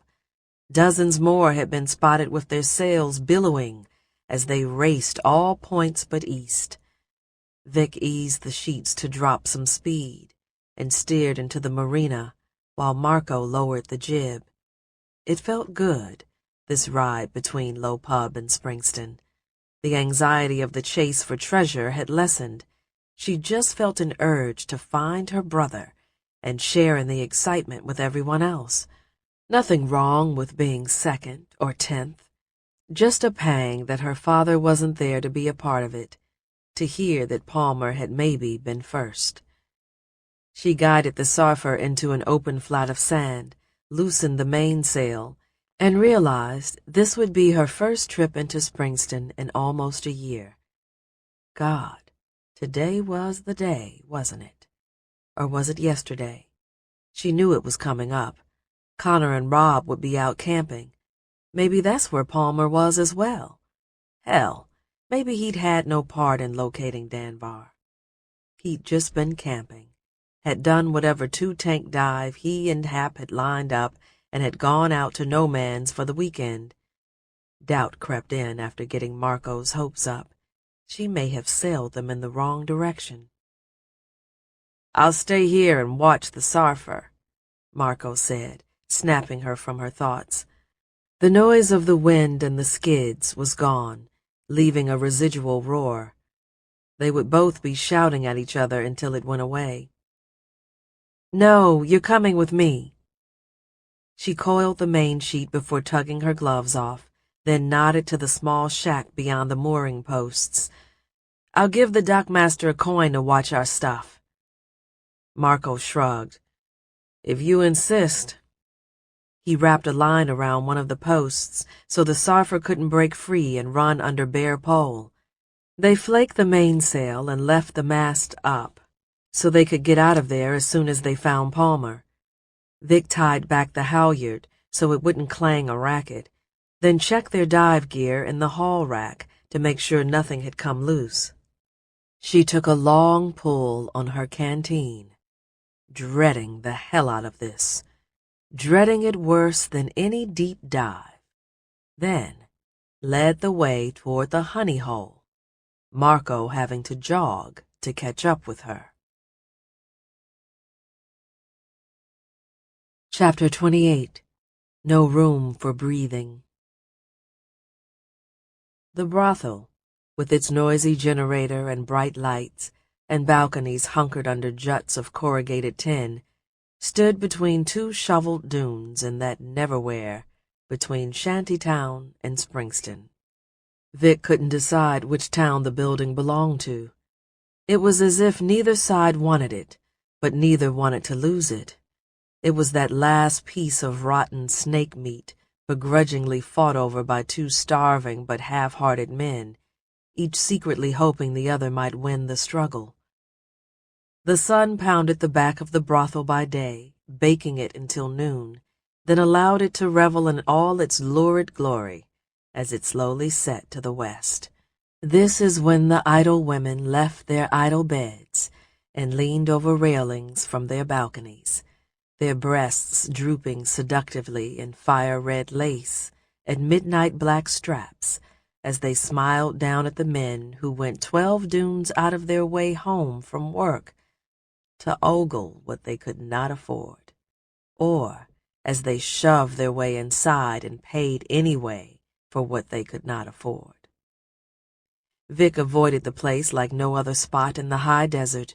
She would just as soon venture into no man's land after her father, or swim through a viper's nest, as set foot in the place. This distaste was an inconvenience when in Springston, for quite a bit of a diver's business was conducted around the mismatched tables of the downstairs bar, men leaning heads together over smoldering ashtrays to consult expert maps scratched in charcoal on the faces of napkins. It was a blessing, in a way, that her mother owned the place and worked there. It gave Vic an excuse to shun the joint. Otherwise, she would have to explain herself, would have to admit that it had nothing to do with her mom. Without this excuse, the men who dominated the world of diving would think her unbrave and unworthy. "You go in," she told Marco, holding up outside the front door. "Ask for Rose and tell her to meet me out back." "Why don't you just come in with me?" Marco asked, wagging his eyebrows, mocking her. "You really have such a problem with what your mom does?" Vic hesitated. "It's bad for business," she finally said. "When I walk in there, all those drunks take one look at me and they decide they don't want nothing else for a week. Bad for business, and it's my mom's business." Marco laughed. "Jesus, whatever. I'll go book an hour with your mom for you. Yeah, fuck you." But Marco was already through the door. The honey hole belched a blast of noise as it swung open for a moment. The early morning crowd unusually alive, probably because of the news of Danvar, or still going strong from the night before. Vic took advantage of the lee of the two-story building to pull out her tobacco pouch and roll a smoke. Getting low. Would need to ride out to the gardens at some point and hit up her supplier. "Why don't you smoke that in bed after we're done, honey?" A face and two breasts leaned out over the rail above. 20 coin for you. Special rate. What do you say?" Vic clicked her lighter, fired up her cigarette, and blew smoke toward the balcony. "Fuck off," she muttered. She left the shelter from the wind and stepped around the building between the dunes, daily carved away from this most sacred and protected of buildings. She thought of her little brother Connor as she considered how the sand here was eternally dug away, just as it was from other wells of nourishment. At the back of the building there stood a low wall around a service door, where drunks and garbage were dragged out. Vic enjoyed her smoke. The deep inhalations calming nerves jangled from being near the place. Rusted hinges full of sand screamed as her mother stepped out, an unlit cigarette in her mouth, the white robe Vic's father had brought up from beneath low pub fluttering around her knees. "Got a light?" her mom asked. First words exchanged in a year, and Vic was pretty sure they were the same words she had last heard from her mother, standing there in that very place. She cupped her hand tight around her silver lighter, and her mom dipped her cigarette into the flame. It came out aglow and smoking. "New tattoo?" her mom asked. She pointed the lit cigarette at Vic's arm. "Yeah," Vic said, resisting the urge to look down at her arm and see which one she was talking about. The sun was just breaking over the highest scrapers. She could already tell it was going to be a hot one. "Look, I'd love to chat, but I just need to find Palmer. Have you seen him?" Her mom inhaled, nodded, turned to the side and blew smoke against the sand-blasted door. "Saw your brother last week. Needed money for a pair of visors. Said he would really pay me back this time." "You know where he was heading?" Her mom shook her head. "Nope, didn't care. Don't you want to ask if I gave him the money?" "No, I don't. Did he say anything about the job he was taking?" Her mom shrugged. "He said he would stop back by on his way down to pay me back, that's all. He was supposed to go camping with your brothers last night, but Connor came by yesterday looking for him, so there's another broken promise." "Did Connor say why he was looking for him?" Her mom's eyes narrowed into slits. "Because he was supposed to go camping." "Why? Is Palmer in trouble?" "No, I think he's in the opposite of trouble. All the commotion around here this morning. It's because someone found Danvar." Her mom exhaled noisily. "Someone's always finding Danvar, and it always turns out to be some no-name town full of half-rotten debris that was already known about. More people will go broke than make anything. You watch." Good for our business for a few days, and then a ghost town after that. I think this time is different, Vic said. It's always different. And look, unless you want to come in and talk, I've got to get out of the sand. I can't afford to take an extra shower today just because you don't like what I do here. Okay, whatever. Good to see you. Same. She flicked the cigarette into the sand. A crow dove down to take a look and peeled away, screaming at being fooled. Hey, Vic said as her mom opened the door. Did he get the visor? Her mom looked sad for a moment, a frown of wrinkles around her mouth. I gave him the money, yeah. Who was he buying it from? Graham? Go ask Graham, her mom said.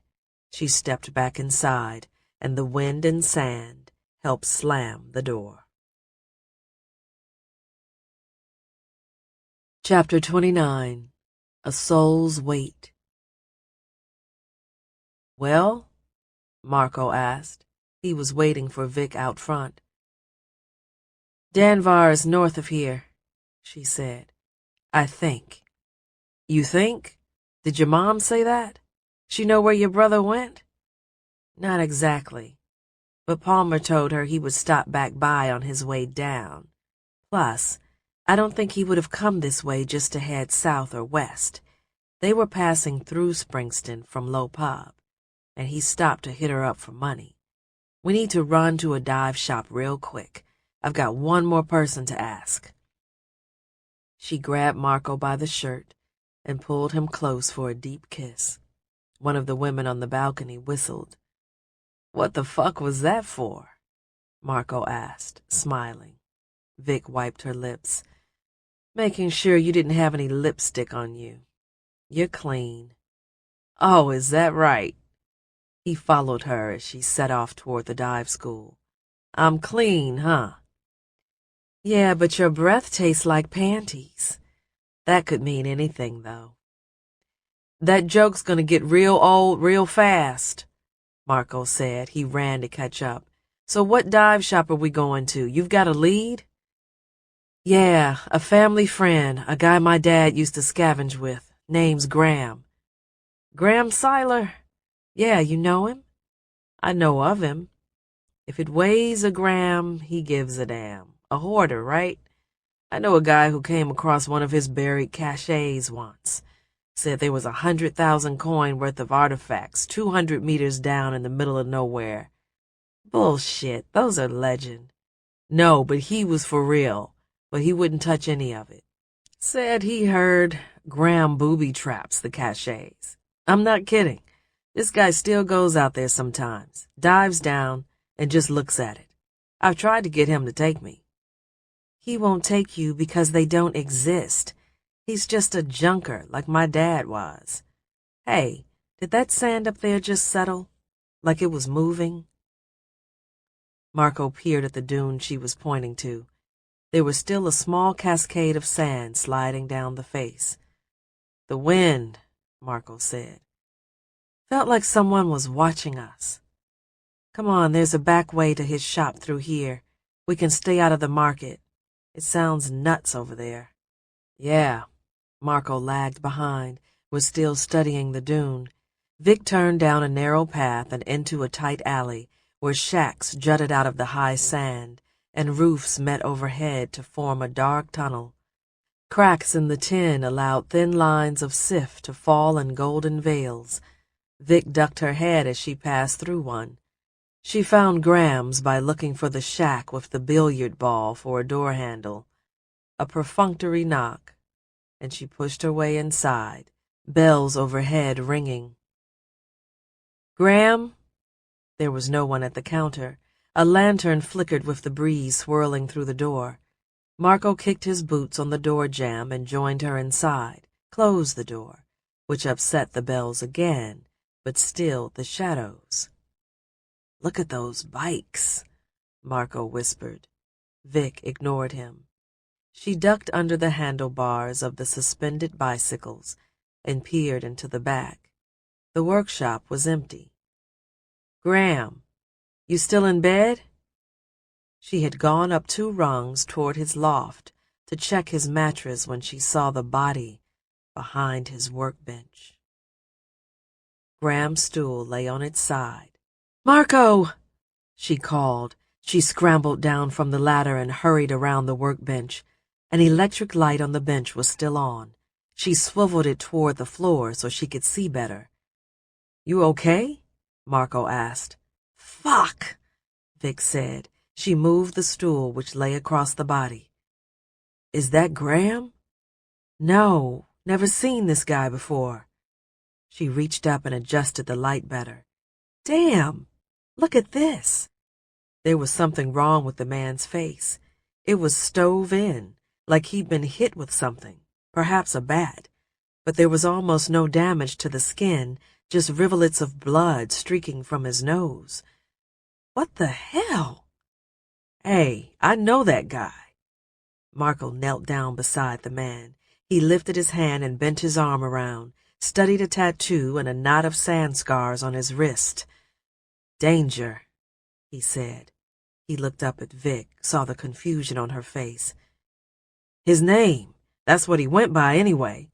Used to be in the low pub legion. Muscle, blew shit up. Whatever you needed, he did it for a price. Went north when the price got better." "Cannibals?" Vic stayed away from the wastes as much as she could. There was a grove of trees up there and a couple of sources of water, some nice dive sites, but the dunes were generally unsafe. "No, a new outfit. One of our bomb guys hooked up with them as well. Word is they're fast and loose with their coin. Haven't taken credit for any attacks, but that don't mean they aren't trying. What happened to his face? Looks like he was hit with something." Marco reached down and touched the dead man's cheek. The flesh moved like rotten fruit. "Fuck," Marco said. "It's like a sponge." Vic held her hand over the man's face, careful not to touch it. She just lined her palm up over the damage. "Graham must have had his dive gloves on. He powered his suit up and shoved your friend here in the face, probably when he came back around the bench to threaten him." "You think he hit him with his suit?" Vic nodded. "Would have powdered his skull, turned it into sand. I think that's his brains leaking out his nose." "Oh, fuck." Marco stood up. "And he just left him here?" "Well, either Graham took off in a hurry, or Danger here wasn't alone and Graham was hauled off. Weird of him to leave the place unlocked and unmanned like this. He's weird about his shit." "Yeah, well, it was weird of whoever took him to leave that kick-ass visor just sitting there on the workbench." Vic turned to see what he was talking about. "Don't even think it," she said, watching him reach for the set. "Just want to see them. A friend of mine might be in trouble. So what are we supposed to do? And what do you think Danger wanted? Your guy owe him money, maybe?" "What do you think, you goon? You think maybe we're not the only two trying to track down Danvar by following leads rather than bumping over the dunes with our sails flapping in all directions? Someone else thinks Graham knows where Danvar is. Or shit." Vic stood up. "Maybe someone else knows that Graham knew where Palmer went. Maybe we're 2 steps behind." "No, no, no."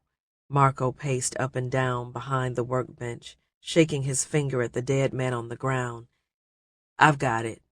Oh, fuck. I've got it. You were right. It's north of here. There's this guy Brock, the one I told you about, the one who's been hiring up talent and throwing coin around. I bet that's who financed all of this. Yeah." Marco stuck the end of one of his long dreadlocks into his mouth and chewed, lost in thought. Vic gave him time. For all the grief she gave Marco, she had fallen for his brains before his good looks. "What if your brother didn't discover Danvar?" he asked, reasoning something out. "I'm listening. What if they think he's the one who leaked the news?" Damien said that guy was dead. Well, maybe he ain't. Maybe it was your brother, and now they're after him to shut him up. Maybe they thought your family friend here could track him down. I think they just want him dead. I don't like where you're going with this. But it makes sense, right? Otherwise, where's your brother? No one's seen him or his friend, right? I bet they're both in trouble. Or they're over Danbar right now diving and hoarding. Or they're both shit-faced drunk. Either way, we should check with this guy you know. The two assholes who barged into my place were wearing curs from the north. Who, Brock? I don't know him. Only heard about him. What have you heard? Conflicting stuff. I heard he grew up in Springston and came from money. But a friend of mine says his accent ain't like the Lord's, that he had to be from up north. Supposedly, he has a camp up there in the middle of the wastes. I know a guy, Gerard, who quit their group. Came back saying he couldn't live that far from an adequate supply of pussy. Lovely. In fact, shit. Gerard disappeared on a dive a week or so after he got back, and nobody found his body. We need to go talk to this guy. To Gerard? I'm pretty sure he's buried. No, idiot, to Brock. His camp, you say it's in the middle of the wastes? You know where? Not really. Marco chewed on a dreadlock. It's near the Grove, I think. I remember Gerard talking about lavish campfires. West of the Grove, but south of some big spring. I only remember 'cause he was bitching about having to haul barrels of water down from... An explosion of bells rang out as the front door was thrown in with violence. There was a shout, and then the stomp of heavy boots. Vic turned and looked for some place to hide, started to yell for Marco to come on, to get out the back door. But then two men with guns joined them in the workshop, silver weapons gleaming, one swinging at her and the other at Marco. "Hey, whoa," Marco said. He held up his hands, and Vic found herself staring down the barrel of one of those ancient and unreliable killing machines. The two men looked down where a pool of light spilled on a dead man. The guy training a gun on Vic, a bald man with tats on his face, snarled at her, rage in his eyes, as he pulled the trigger. There was a click and a curse. She and Marco still hadn't moved, were both rooted in fear and surprise, and then the other gun went off, and Marco moved for the very last time. One side of his skull erupted, his body sagging downward. There was another click, but Vic was moving now, moving and screaming, staying in a crouch with her arms over her head, unable to breathe or think straight, as she dove for the back door, another gunshot ringing out behind her. Chapter 30. Palmer. There was no sun waiting on Palmer's arrival, no people or encampments, just the vast and jeweled clear desert sky. Small gulps of that sky passed through Palmer's sand-specked lips and filled his desperate lungs. He lay on his back, gasping, the sand collecting against his side and filling his windward ear and his hair as he breathed in the loud, laborious, grateful way a newborn does. His friend Hap lay lifeless beside him, partly submerged in the sand. Somewhere, a coyote howled at this sudden scent, and the wind skittered across the dunes with the sound of 1,000 snakes flicking their tongues. Palmer scraped the sand off his tongue using his teeth. He spat out the grit, and with it, precious fluid. He turned to Hap, whose shoulder and knee were out of the dune. A boot as well, but not in the right place. Hap's canteen strap could be seen on his shoulder. Exhausted but mad with thirst, Palmer slid his hand into the sand and floated Hap up the rest of the way. His visor beeped with a battery alarm. His suit was nearly dead. He reached for the canteen, saw that it was tangled, and pulled out his blood-stained dive knife. He cut the strap. A quarter full. He was too weak to ration and took great gulps. The water burned his parched lips. His stomach churned, was startled to have something to do. Palmer twisted the cap on and sat with his back to the wind, studying his dead friend. It wasn't the canteen strap that had been tangled, he saw. It was Hap's body. Palmer covered his mouth. The grumbling in his stomach grew worse, and he feared he might lose what little fluid he had just taken in. Hap's leg was twisted beneath him. Where the thigh meets the pelvis was turned the wrong way. An arm was shattered, white bone pointing up at the stars. Palmer tried to make sense of this. He had seen bodies snared in the sand before, had seen them trapped in silent and peaceful repose. This was not that. This was a life that had met a violent end. His brain whirled as the clues fell together. His homing beacon was in a mesh pouch on Hap's thigh. Palmer had found his friend 100 meters down, right beneath the dip in that great bowl Brock's men had dug, right where their dive had begun. Hap had made it back, after all.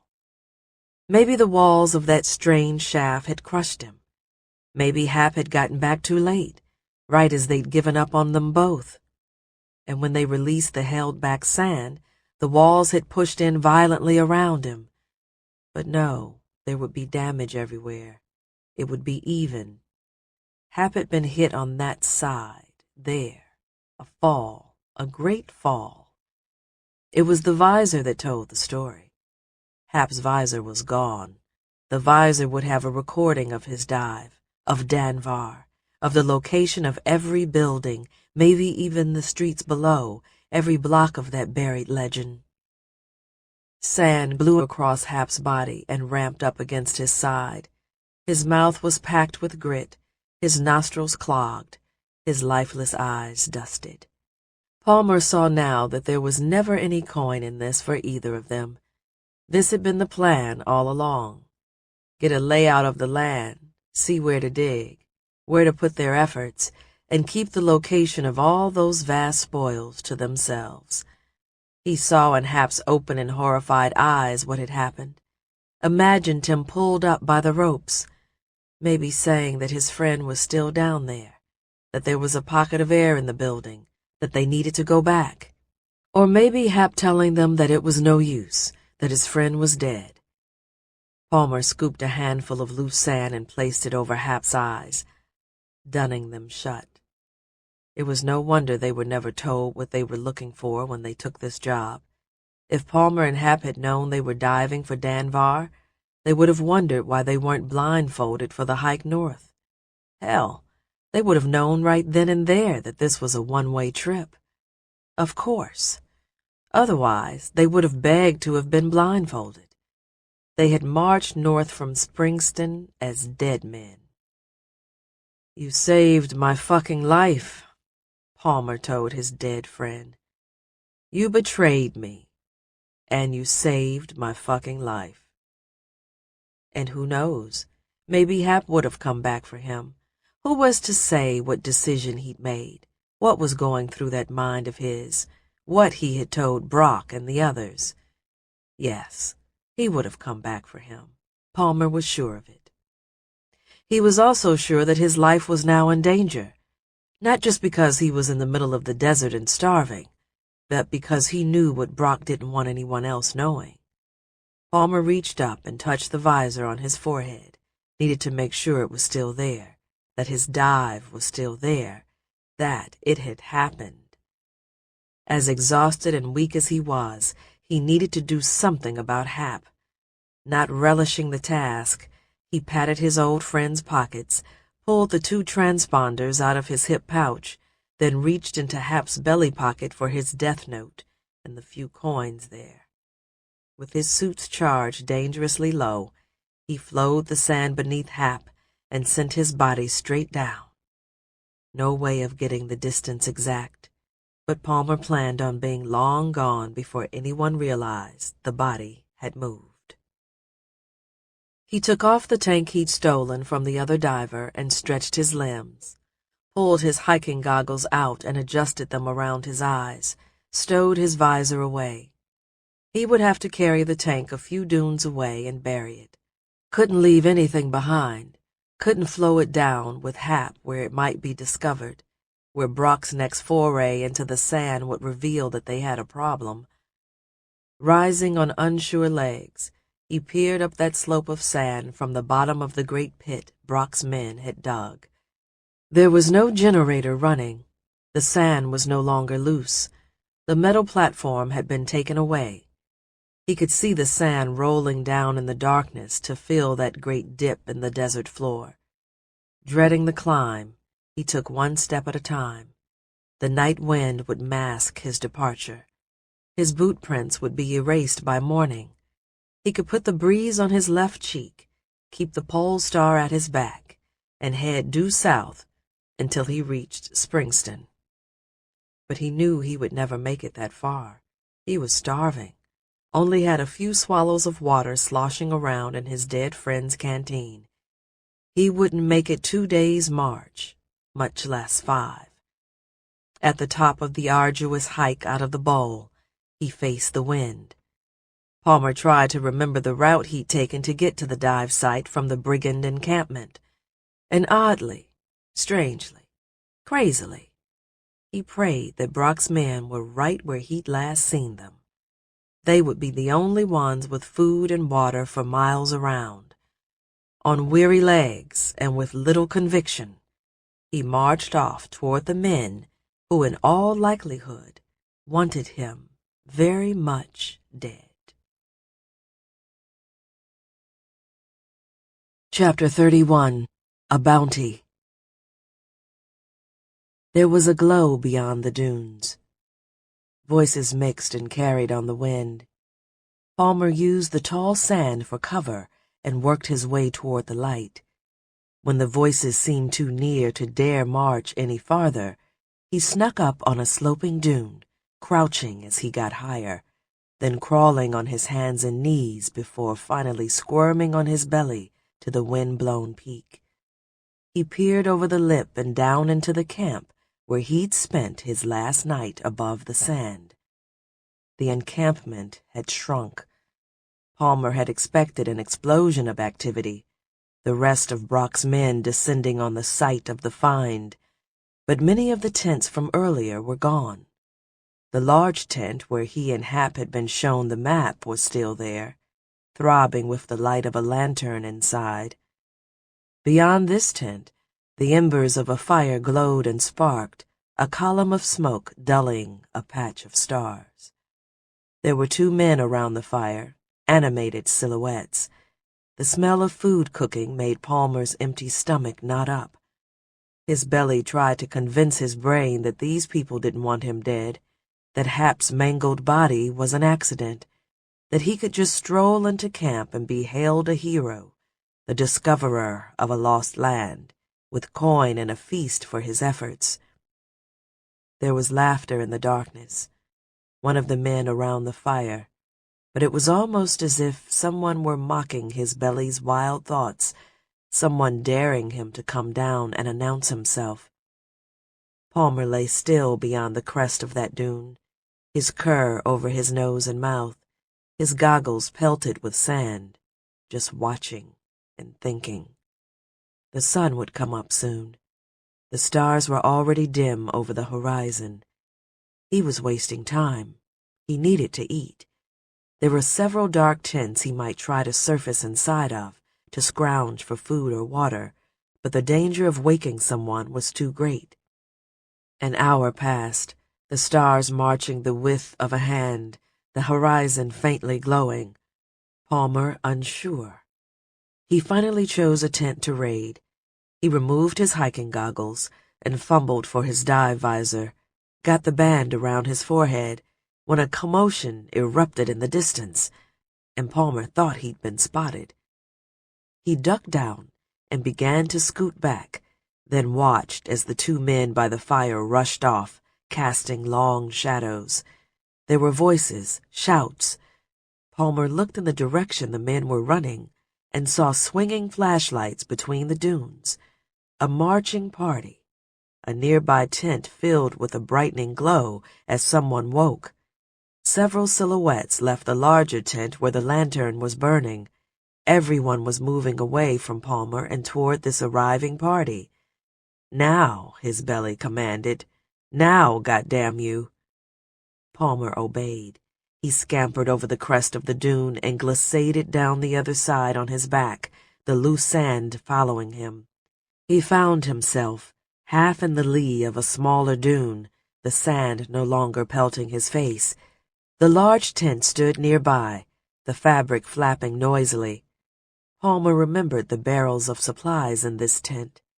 There had been a table in the middle. He could go down and pop up under the table, have a look around. Hurry, his belly told him. The marching party was approaching. How long would they sit around the fire and swig liquor and smoke tobacco before returning to their tents? Palmer took a chance by creeping around the dune and hurrying in a crouch toward the back of the large tent. He needed to get close. There was danger in entering the sand with the charge in his suit low. The only thing a diver feared more than running out of air was running out of charge and feeling the sand stiffen around their body. Movement was life in a way no lungful of air could match. If you could move, you could get to the surface and win a breath. A full lung and an empty cell were what nightmares were made of. This gave a diver time to die and space to do it in. And so Palmer ran in a crouch as far as he could, hoping he had enough juice for a quick dip. He reached the back of the tent without being noticed. All attention was on the people returning to camp. Listening over the wind and the flap of canvas, he heard nothing inside. Palmer powered up his visor and his suit and lay flat on his belly to minimize the drain. Damn, he was weak, hungry, limbs quivering. He flipped his visor down, eyed the red blinking light in the corner of his vision, his suit telling him that it was nearly done. You and me both, Palmer thought to himself. The sand accepted him. Palmer held his breath and slid down a full meter in case the floor inside dipped. He slid to where the center of the tent should be and peered up at the wavering purple overhead. Open space, nobody standing there. A few patches to the side that might be his barrels of food and water. He came up slowly with his head tilted back, breaching just his visor and ears, ready to flee if anyone spotted him. Bringing one hand out into the air, he flipped his visor up and took a deep and quiet breath. The table overhead blocked the lamp, keeping him in shadow. He flowed the sand so that it spun him around slowly and silently, giving him a scan of the entire tent. No boots, no lumpy bedrolls, no voices approaching. He rose out of the sand in a crouch and powered his suit down quickly, conserving whatever he had left so he could get out again without going through the flap. He crawled first toward a stack of crates, some part of him aware of the tracks he was leaving in the sand. The lamp overhead swayed, the shadows in the tent stirring menacingly. Burlap covered one crate. Palmer could only think about food, so when he lifted the burlap, he saw loaves of bread sitting there. Bright white loaves. He retrieved one, caught a whiff of something like chalk and rubber, and realized those loaves were too small, too heavy, not bread at all. His mind was playing tricks on him. Palmer held the object into the light. Explosives. He'd seen bombs like these once before, when a sand scraper in Springston had to be demolished before a dune pushed it into its neighbor. He checked the crate and saw that it was full of white loaves like that. He had seen the after effects of rebel bombs. Everyone who grew up in Springston had. The red stains on the sand, the trails of gore, the boots with bloody stumps, men and women and children unrecognizable. He felt the same fear holding that loaf, that tingling up the back of his neck, that he felt at any funeral or wedding or celebration where there might be reprisals, where a loud roar was the last thing you'd ever hear. Palmer scanned the tent. Brock and his men were losing the look of scroungers and pirates out for a score. Something else was going on. His belly told him to focus. Food, it said. The loaf went back with the others, and the burlap was put back as he found it. There were barrels on the other side of the table. The metal hook of a ladle gleamed over the lip of one barrel.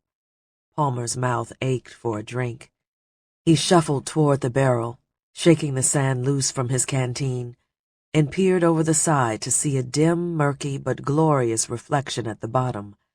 His gaunt face wavered in the inky puddle. Palmer uncapped the canteen and leaned over the lip, plunging the vessel beneath the surface, the water on his arm cool and invigorating.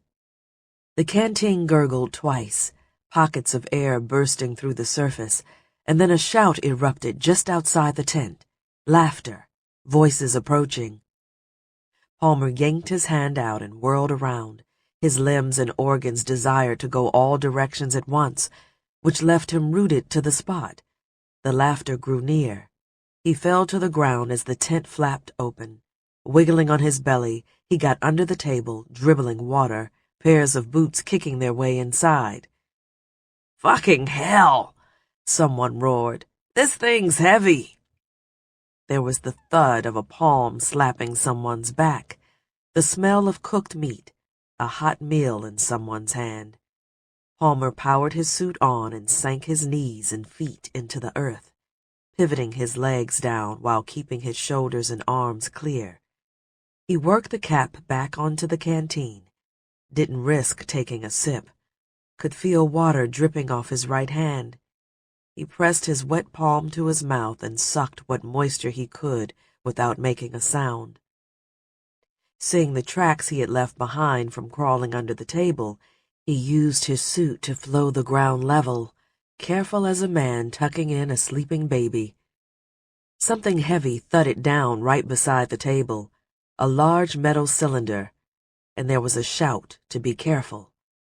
Packs and other gear knocked overhead. Someone brushed the sand off the surface of the table, and it rained down around Palmer, a veil in the lamplight.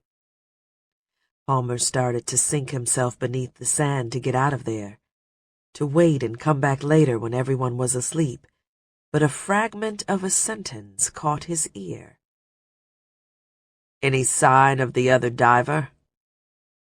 The laughter and noise died down. Palmer held his breath, certain that his heartbeat could be heard. "No, sir." It was Mogoon speaking. Palmer recognized his quiet but commanding voice. "We scanned down 200 meters as far as we could, and there's nobody but the one." "And no chance he surfaced?" This was Brock again, the one who had asked about the diver. There was no mistaking his strange accent. He must have been away from camp, just returned with the hiking party. But from where? Palmer listened. "No chance at all." This time it was Yeagery. Palmer was sure of it. "One diver out of 4 can go that deep, and that's what we've got.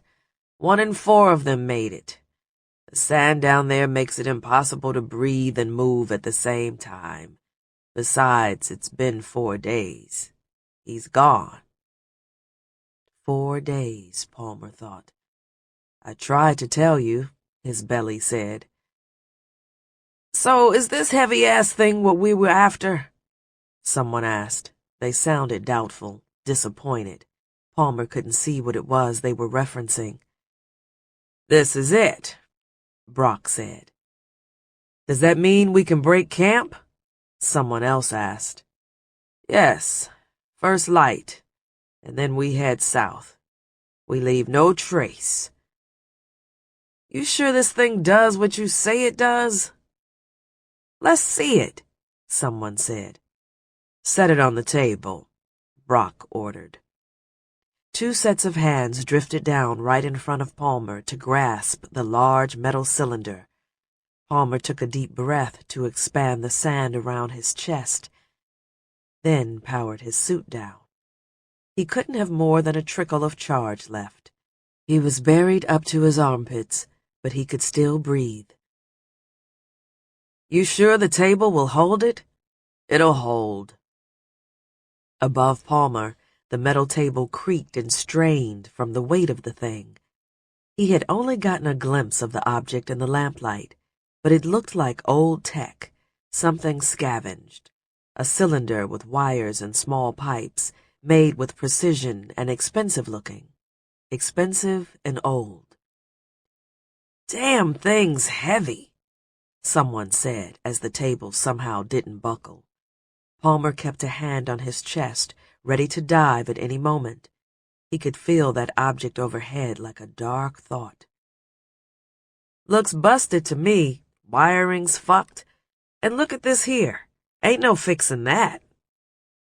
"Ignore that," Brock said. "It's what's inside that matters.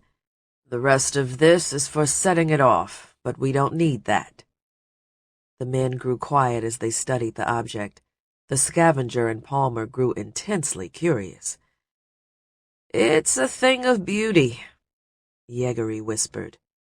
"But how does it work?" Mulgoon asked. "I don't know," Yeagery admitted. There was an uncomfortable shuffling of heavy boots. "I mean, I don't understand the principle, the science, but the book says one of these can level an entire town." "An entire town?" someone scoffed. "Shut up," Brock ordered. He told Yeagery to go on. "It's just a little sphere in there. That's all the stuff on the inside is. It's inert enough. The book says it stays good for hundreds of thousands of years. All you do is tighten that little ball real quick, like turning a fistful of sand into a child's marble, and everything goes boom. This thing will send dunes to the heavens and turn the desert to glass." "And you're sure about that?" someone asked. "Yeah, but it's fucked," another said. "It'll work," Brock said. "Trust me, we could level all of Low Pub with one of these." "What about Springston?" someone asked. "We stick with the original plan for Springston," Brock said. "We blow the wall, and then we hit Low Pub. If there's anything left of either of them, we'll go back for another of these. Now that we've got a reference point for the map, we can grab as many as we like. Before long, there won't be a structure standing south of our dunes, and the lords can rule over the flat sand we leave behind." There was chuckling at this, which grew into laughter. Someone bumped into the table, and there was the clink of a jar tipping on its side. "Fucking idiot," someone grumbled. There was a rush to remove gear, the scrape and slide of bags and swords and guns. "Get the map," Mulgoon said, a rustle of paper and boots stomping into action. Palmer wondered when the fuck they were going to get out of there so he could grab something to eat. And then an object hit the sand in front of him. A dagger, plunging blade first. A hand dropped down to retrieve it and grip the hilt, and then a stooped head. Eyes flashed in the darkness. "What the fuck?" the man said, and then an angry roar as the pirate pounced toward Palmer. Chapter 32. Run. Palmer barely got his suit powered on as the man scrambled under the table after him. There was a blow to his head, the swipe of a hand and sharp nails, and his visor was knocked off. He reached for it, got a hold of the headband, felt the visor snap off, lost. Dazed, he took a quick breath and pulled the band on, flowed the sand in order to sink down, and got his eyes closed just in time. He was blind and weak, and on a sliver of a charge, and barely a lungful of breath. In a burst of inspiration, he dropped the sand in the tent a meter and hardened it. It was a killing offense to use the sand against men, but these men wanted him dead anyway. He went sideways as fast as he could to clear the tent walls before rising toward the surface. There was drag in the sand, like something was wrapped around his feet, was wrapped around his entire body. The sand grew thick, dense. His fucking suit was dying, or the band had been damaged when the visor was ripped free. He went up as fast as he could, blind, half a breath in his lungs, and came up flat, was part way out, his head clear, when the sand froze around him. No more charge. Palmer grunted and worked his shoulders back and forth until he got an arm free. He began digging himself out of the sand, the stars twinkling serenely above, while 2 meters away, men were hurling insults and curses and shouting for help as they tried to dig themselves out as well. It was a race. Palmer got his other arm out. He kicked with his weak legs, twisted at the waist until his hips were free. Was only in 10 or so inches of sand. Fucking close. A meter down, and he would have been buried. A few inches deeper, and he would have been trapped. He heard the stomp and crunch of sand in the distance as men were summoned from their tents. Palmer got up and ran, keeping the large tent between him and the rest of the camp as the men inside yelled at the others to fucking dig them out, to get out of there and find that diver, to kill him fucking dead. With his heart in his throat, a canteen sloshing a quarter full, his visor with the proof of his dive and discovery of Danvar gone, and hardly anything for his efforts but the life in the marrow of his bones, Palmer ran. He kicked sand in the darkness, keeping to the well-trod valleys where the shuffle of feet would make it hard to follow, and he fucking ran. Chapter 33. Not Happening. Vic. Vic burst through the back door of Graham's shop and ran across the hot sand. Gunshots rang out behind her. It sounded like both men had their weapons working now. Fountains of sand erupted from the face of the dune ahead of her.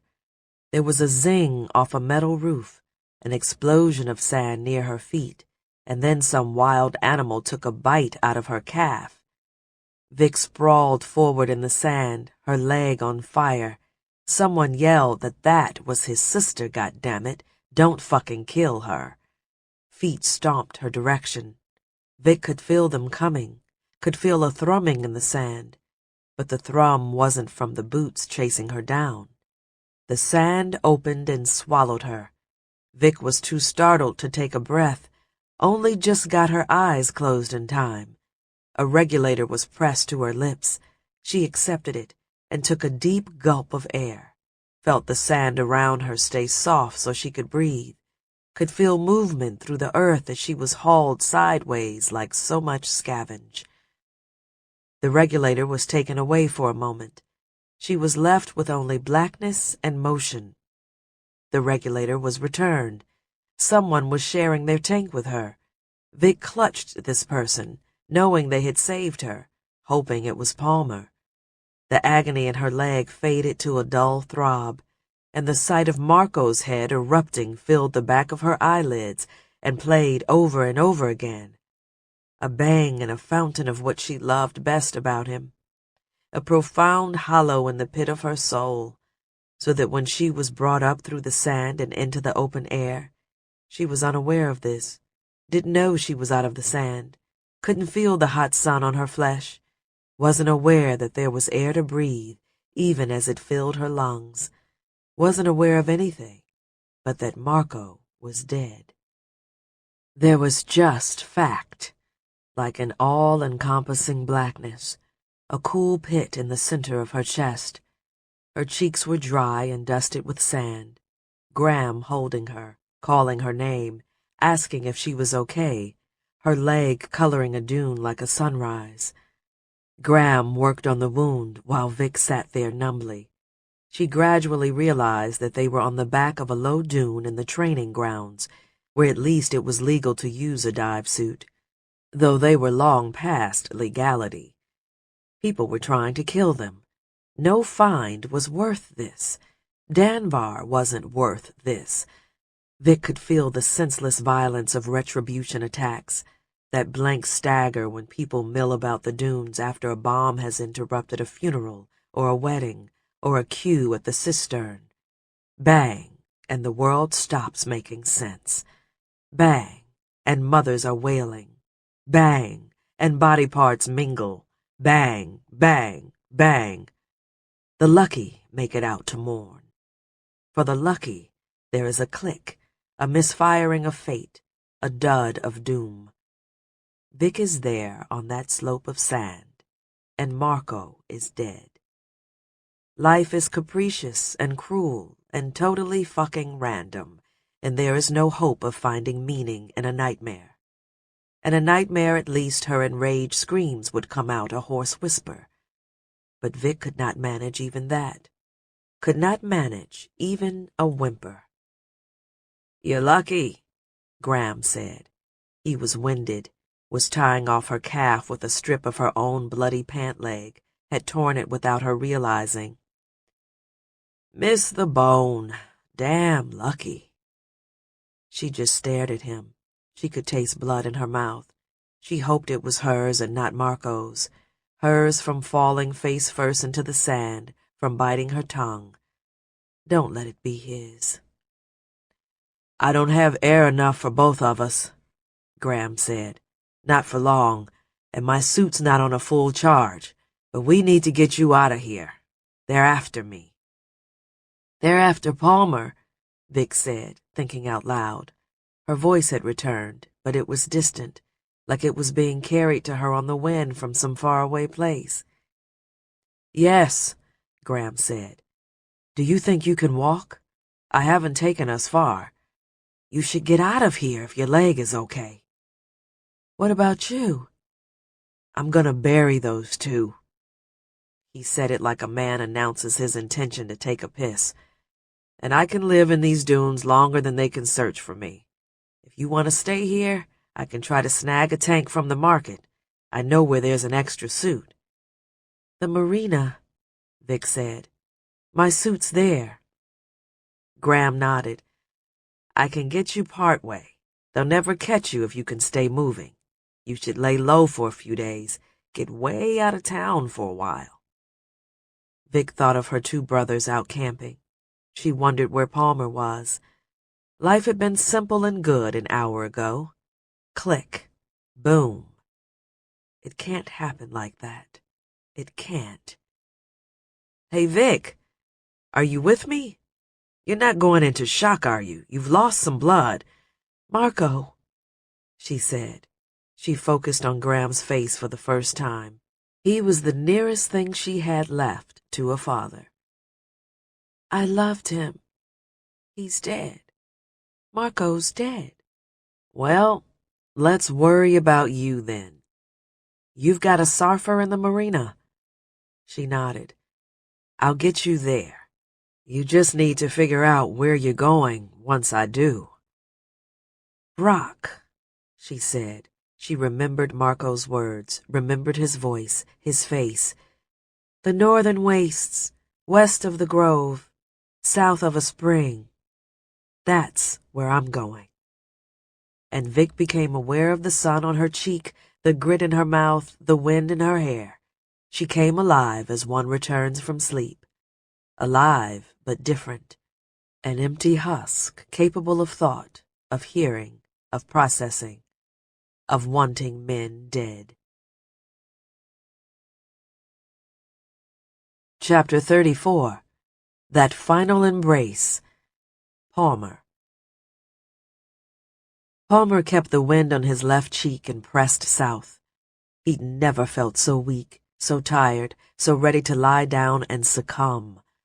3 nights of staggering in the dark, a lengthening furrow of sand trailing behind his shuffling feet. 3 nights of marching and 3 mornings of sleeping in dwindling dune shade.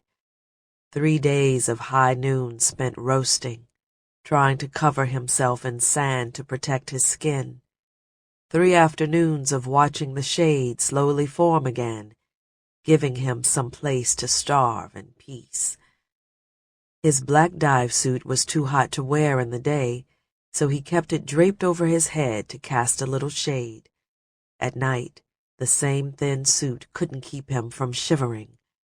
Whenever he stripped it off, he wept at the sight of his emaciated frame, his ribs jutting out like rolling dunes, his pelvis that of a dead man's, his legs too frail to carry him one step further. It had been a week or more since he'd had a meal, but he would thirst to death before he starved. Wouldn't be long. Wouldn't be long. And yet, knowing this, he took another step. Didn't know why, just did. His left foot dragged and left a furrow behind. The sun was coming up, the stars fading one by one until it was only Mars up there, ready to war with him another day. Have to peel his suit off soon. Last time. Palmer wouldn't make it through this day, could no longer feel the hunger. The gnawing had become distant. He would die on the hot sand. This day, he was sure of it. Another 2 or 3 nights to Springston at that limping rate.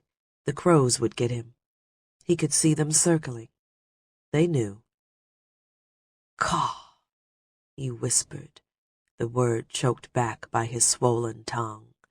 Caw.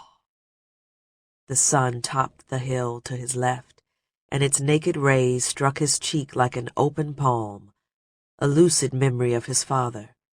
Palmer remembered the only time his father had ever struck him. It was a joke, just a joke. Second day with a dive suit on, wanted to show what Vic had taught him, was going to do a full submerge, thought he was getting the hang of loosening the sand, making it flow. He opened a soft patch beneath his father's boot and closed the sand around it. Thought he'd be proud for the trick. Thought he'd laugh. Palmer remembered the bright flash of light and the crack like wood splitting, the fire on his face, 1,000 sunburns. He'd been knocked to the sand, had lain there with the taste of blood in his mouth. His father standing over him, yelling at him, telling him to remember the code he'd learned just the day before. What happens to any diver who makes a weapon of the sand, what the other divers would do to him. It was the only time he'd ever hit him, and it was the last time Palmer had tried to make his father laugh. He'd been 10 years old, just about Rob's age. Rob. Kid was too damn curious. Mom said he got it from their father. If it led to danger, whatever it was, it came from their father. What little good they had in them came from her side of the story. Only left with her side, her version of events.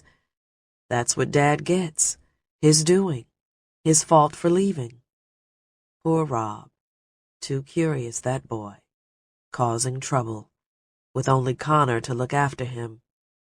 And Connor, who just wants to be like his older brother, who wants to starve like his older brother and stagger along, a sack of skin draped on bones, shuffling across that hot sand before he was eaten by the crows. A diver, a dream of being buried without a marker, lost in the sand, chasing his misfortune. No, camping. His brother wasn't a diver. He was camping. 4 days under the sand, 3 days marching, a week. He would die the day his father had. The note by his belly was truth. Poetry and truth. Caw, Palmer whispered to the circling crows. He reached down and shook the canteen as if it might have filled itself. Still the chance he might come upon a spring, an oasis. He marched for hours and hours, thinking on his brothers, on his life ending, amounting to nothing, watching for an oasis. The sun cooked the sand, and this day he didn't stop, didn't pull his dive suit off, didn't bury himself in the sand, wouldn't make it to evening, wouldn't make it another step. But then he did. He doubted every step and took another. The crows cried in disbelief. Palmer tried to laugh, but his throat was closed tight, was swollen shut, lips cracked and bleeding and bonded together. When there, on the horizon, in the wavering heat of the afternoon sun, a tree, a solitary tree, a sign of water, another mirage to stumble through, to kick up dry sand right through the middle of, but maybe this would be the one. He veered toward the tree, hoping, moving with what vigor his bones had left. The tree was getting closer, faster than his stagger ought to make it. The tree was rounding a dune, the mast of a sarfer, the crimson sail of rebels, Brock and his men.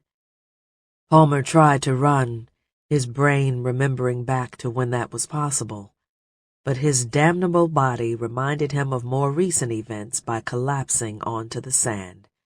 Palmer spit grit. He coughed, his swollen tongue in the way.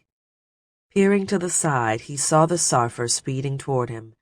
Maybe they didn't see him, but the damn crows, circling and diving, a cloud of swooping arrows, betraying him. Here, here, they cried, and the sarfer came. Maybe to save him. The rebels would save him. Palmer nearly stood and waved his arms, and then he saw Hap's gaping mouth full of sand, his body twisted out of shape, heard the shouts inside that tent to catch him and kill him dead. 2 more nights of walking and he would have made it to the outskirts of Springston. This is what his fevered brain thought as he began scooping sand over his head, on his knees, his forehead against a dune, ass in the air, the wind offering little help. He scooped handfuls of sand and dumped them on the back of his neck, sobbed for help, sobbed beneath the gyring crows, trying to bury himself before someone else did. There came the approaching crunch of a sarfer's foils carving the desert floor, and then a spray of fine sand as the wind-powered craft slewed to a halt. Palmer kept his forehead to the ground and bit down on his whimpers. His back remained arched up into the sky, his dive suit hanging loose around him, sand spilling through his hair and down the cuff of his neck. He heard the whir and zip of a line passing through gloves and wooden blocks, the creak of boom and mast, and the noise of a sail depowered and left to flap in the wind. Boots landed on the sand and crunched toward him. A sword to spill him or a canteen to fill him. He didn't have the courage or energy to look. Palmer had left his wits and senses 1,000 dunes behind. Someone asked him to show his hands, wanted to see his palms. They asked again. He tried to raise his hands but couldn't. It was the sword. The sword was coming for him. Strong hands fell on his shoulders and rolled him over. Sand fell from his hair and across his face. "Palm," the voice said again. "Palm." The mirage of his sister, a hallucination. His sister, the red flapping sail of a rebel sarfer behind her. His sister, tugging her gloves off, wiping the sand from his cheek, the mud from his crying. She was crying as well, fumbling with her canteen, hands shaking, a mask of horror on her face from the sight of him. Palmer unable to speak. She lifted his chin, crying, "Palm! Oh, Palm!" Precious water was tipped over blistered lips and around his fat tongue. Palmer's throat was a clenched fist. There was no swallowing. No swallowing. He felt the water evaporate in his mouth, slip inside his tongue, become absorbed. Vic poured more. Her hand shook. Canteen and eyes leaking, whispered his name. Had come looking for him. The water sat in his mouth until it disappeared. Another cap, and something like a swallow. A loud and painful gulp. A body remembering how. "Danvar," he croaked. "I found it." "I know you did," Vic said. She rocked him back and forth. "I know you did." "Might be trouble," Palmer hissed. He needed to tell her about Brock, about the bombs, about getting out of there. "Save your strength," Vic said. "Everything's gonna be okay." She wiped her cheeks, and Palmer watched as more tears spilled from her eyes. The loose sail flapped nearby, the crows watching to see what would happen, Vic telling him over and over that everything would be okay, even as she started sobbing, even as she clutched him in her arms, whispering it would all be all right. But Palmer knew this was just a story told over a sputtering lantern in a family tent, and that it wasn't true. Part 4. Thunder Due East. Chapter 35. Oasis. Vic. The surfer crunched across the sand and slowed to a stop. Sand hissed against the bright red sail and spilled over the edge of the boom in a veil. Vic lowered the sail and studied the depression between the dunes. A handful of stumps poked feebly toward the sky, but whatever tall trees had lived there had long ago been butchered. Between the stumps there was a dark spot of sand, almost as if the sun were casting a shadow. It was no oasis, but it would do. She jumped down to the sand and helped her brother out of the haul rack. The small bimini she'd made to keep him in the shade was already tattered and threadbare from the half-day of sailing due south. Part of her wanted to press on to Springston and get there before dark. The rest of her felt sure her brother wouldn't make it that far without water. His head listed from side to side as Vic gathered him in her arms. He weighed little more than a tank and a gear bag. Vic lowered him to the line of shaded sand by the surfer's hull and grabbed Marco's dive suit from the gear she'd crammed into his helm chair. She folded the suit several times, lifted Palmer's head, and slid the pillow between him and the sand. Palmer asked for water. Vic slung her canteen around from her back and shook it. Empty. "Hang in there," she said. "I'm getting you some." She left him in the shade. Back at the helm, her own dive suit was plugged into the small wind generator that poked up from the aft of the surfer. She unplugged this, stripped down in the hot sun, grabbed scoops of sand and rubbed it over her armpits and her sweaty chest, then brushed herself off as best she could. She tugged on the dive suit, which was hot and smelled like melting rubber. Tears wetted her cheeks. She cursed these and wiped them away. Her brother was dying. Her brother was a pile of chapped and sunburnt bones. It horrified her to see him that way. Horrified her to think of Marco, her lover, dead, killed right in front of her. And now she was going to lose a brother too. She dug her visor out of her gear bag, wiped her cheeks again, and promised herself that it wouldn't happen. Not Palmer. Through clenched teeth, she promised. No one else would die that day. No one. She slung Marco's canteen over her head. It rattled emptily against hers and Palmer's. "I'll be right back," she said. She scanned the horizon for surfer masts, had seen dozens in the distance on the sail south, but none right then. Supine on the sand by the surfer's hull. Palmer looked peaceably asleep. This is what she told herself as she powered on her suit and disappeared beneath the sand. Palmer lay alone on the warm sand and stared at the dark patch his sister had vanished into. The minutes ticked by like hours. The crows that had followed them as they'd sailed south circled overhead. His sister had taken his canteen, Hap's canteen, the one with his name etched into the side. Palmer remembered the dive they'd been on when Hap had carved his name there with his dive knife. They'd left their gear buried in the sand. Hap had been worried they might get their canteens mixed up. Same models, both new. So young then. Worried about whose was what. Worried about sharing. Tenuous friends. A lifetime ago. More minutes went by. Palmer stared out over the desert sand. Vic had emptied her canteen into his mouth one cap at a time. His stomach was in knots.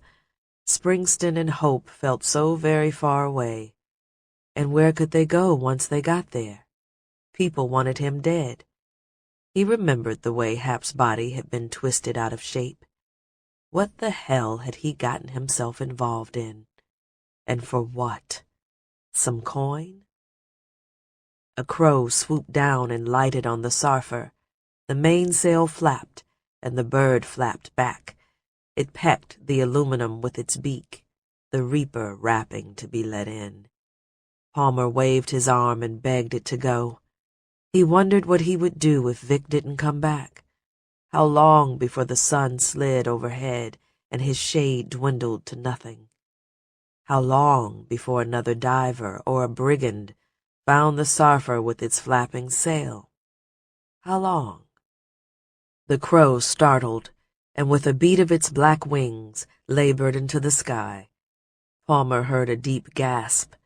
He turned to see Vic sliding up out of the ground, sand cascading off her and catching in the breeze. She took deep breaths, rested on the sand for a moment, and then she flipped up her visor and startled Palmer with the barest of smiles. Chapter 36. A Note from Father. Rob. "We're going to put a tear in Father's tent," Rob warned. He could see at once what his older brother had planned. Could tell by the way he was knotting the ropes it wasn't going to be good for the tent. "This is our tent," Connor said, correcting him. "Yours and mine, not Father's, and we can't very well carry her all the way to town." Connor went back to his knots, and Rob watched his brother work in the pale light of the starry sky. The horizon was beginning to lighten beyond No Man's Land, out where the sporadic boot falls of stomping giants could be heard. The sun would be up within an hour, by his estimate. He turned back to the girl and watched her sleep. They had moved their bedding and the girl out onto the sand in order to collapse the tent. She lay flat on her back with her head to the east and her feet to the west. Sand gathered in her hair. She might appear to be dead were it not for the imperceptible rise and fall of her chest, which lay partly exposed by the rip in her shirt. Rob reached over and pulled the fabric shut, covering her pale flesh. He had watched as Connor had cleaned her wounds. His brother had 2 extra canteens of water and all kinds of bandages and supplies in his pack. Rob didn't ask about these things. He knew what they were for. He didn't ask why Connor had been out of the tent in the middle of the night. He knew where Connor was going. It scared him to think of being alone, but that's what Connor had planned. Rob kept all this to himself. He often saw how things worked, how they fit together, and had long given up on explaining these things to those older than him. Adults just looked at him with strange expressions when he spoke his insights, like they didn't believe him, or were frightened of him, or both. "If you're done fondling her breast, you can grab my pack and stop this damn tent from flapping." Rob grabbed Connor's pack. No point telling him he wasn't fondling her breasts. It would just sound like he had been. Silence would sound the same way, too. Didn't matter either way, so he saved his breath. He carried Connor's pack and set it on the folded tent opposite where his brother was knotting the lines. The fabric stopped flopping around in that pre-dawn breeze. "Make a pillow for her, up here where her head will go." His brother sounded annoyed. No, something worse than that. Connor wasn't being himself. He sounded scared and unsure. Rob didn't like that. "We should put her head back here and drag her feet first," Rob told his older brother, "to keep the wind and sand out of her face." Connor studied him a moment. That look. "Whatever," he said. It's what adults said instead of, "You're right."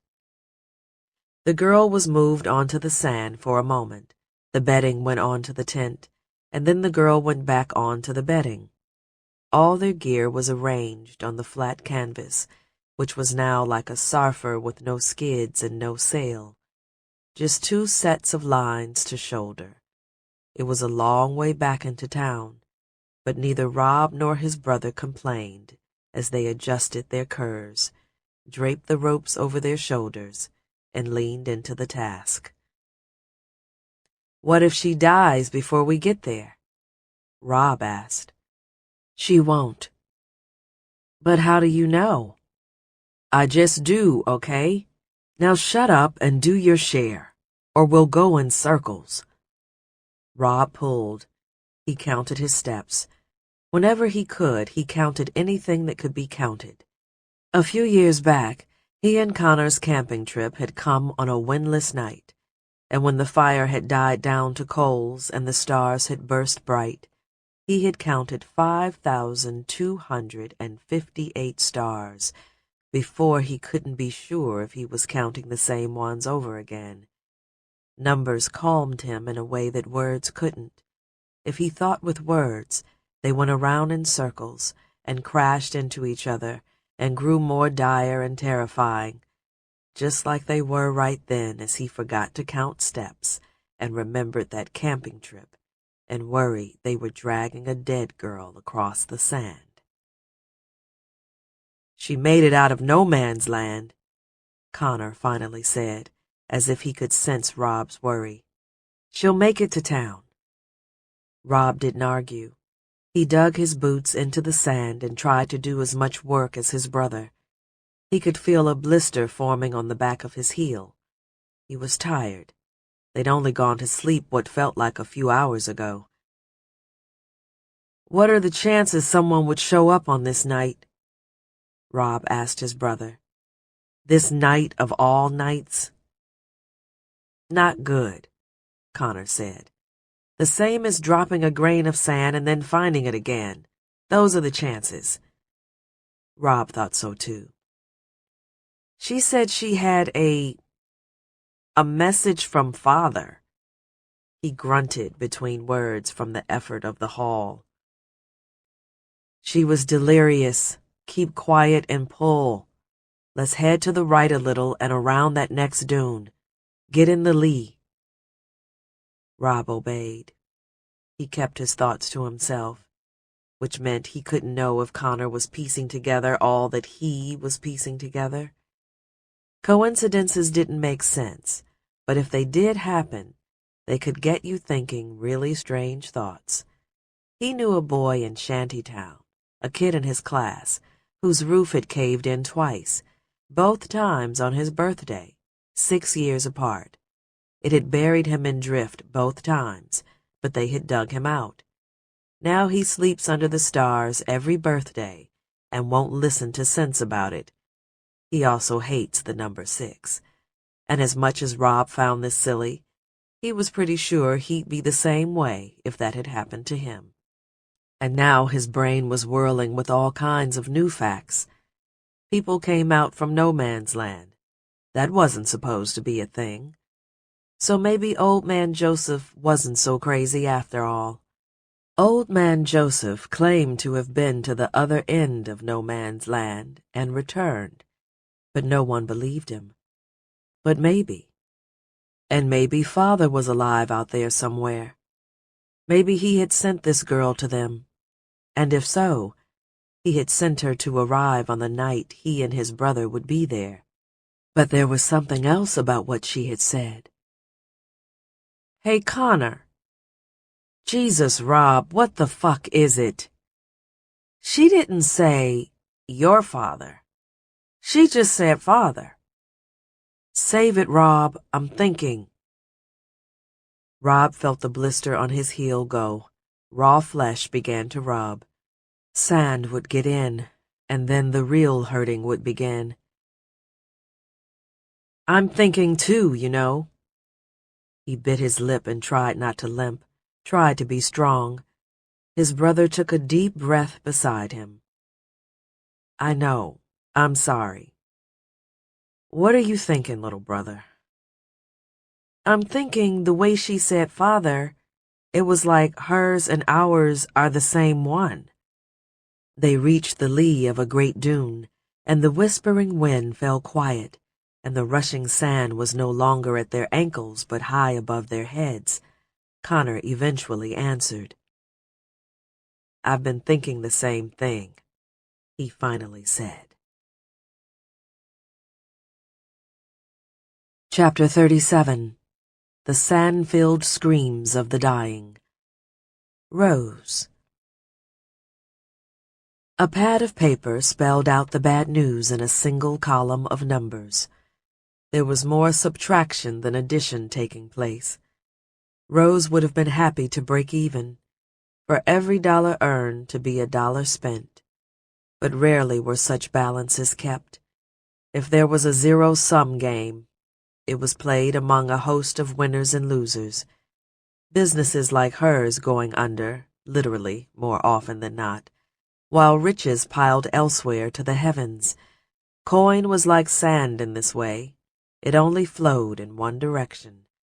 And to compound the misery of those to the west, these two currents of woe ran counter to one another. The poor shipped off their coin to the east and got buckets of sand in return. It was the damn water prices. The cost per liter had nearly doubled that year, which meant a near doubling in the price of beer.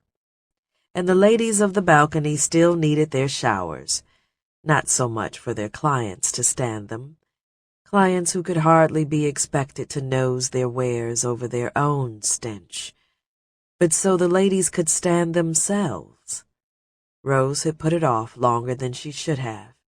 She'd have to jack up the price of a pint and hike the room rates again. There would be bitching and moaning when she announced the both. People would act as though she were gouging for the fun of it. Truth was, the whole place would shut down if they had another month like this. The din of activity beyond her door, of people sending money, served as temporary comfort. News of Danvar's discovery had the divers in a mood. Even the lords seemed interested. They were already scrambling for who might have title based on mineral claims, arguing and spilling beer on ancient maps. Rose had seen this play out before. There would be a frenzy of spending all the spoils one hoped to make. This would be followed by the lean times of those same gamblers asking for loans and handouts. People hardly took a breath between these extremes. It was the stagger home of a drunk who could hit every dune on either side as he lurched 1,000 paces in what he might have crossed in 10. But Rose knew a slow rise could lead to just as precipitous a fall. She had married a man who decried such fits of gluttonous frenzy.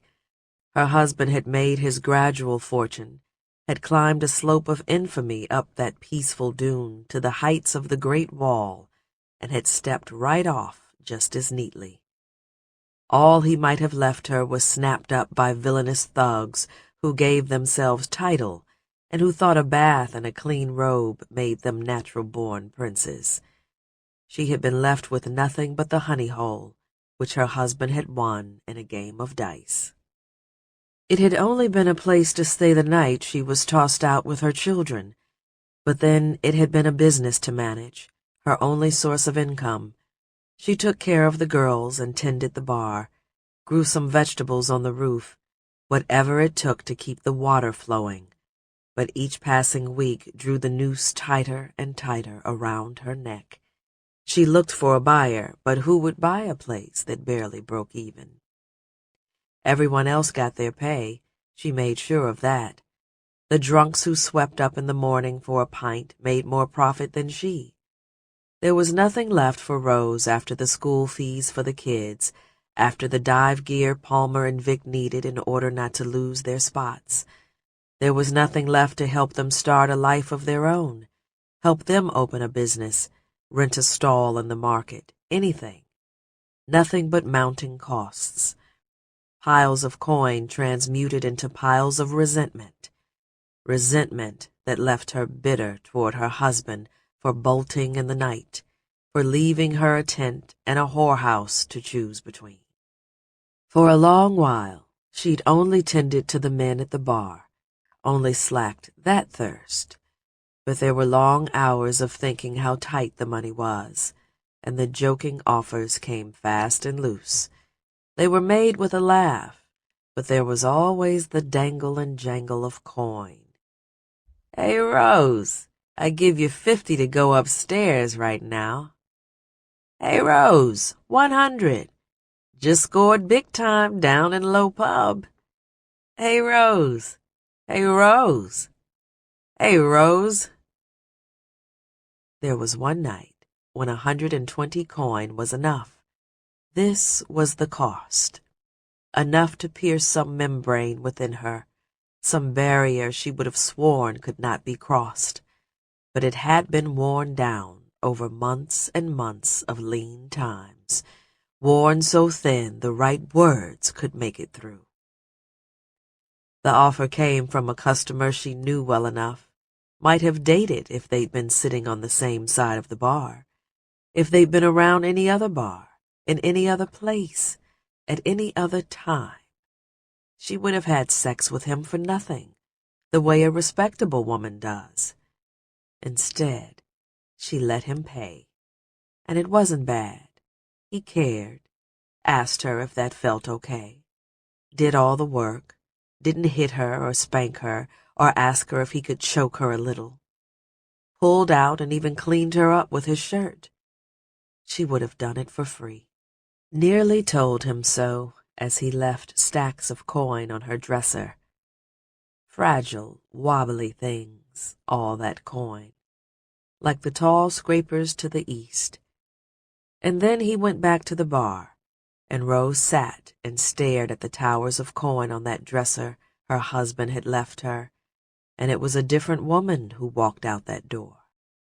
She would survive, she realized, but it would be a different her.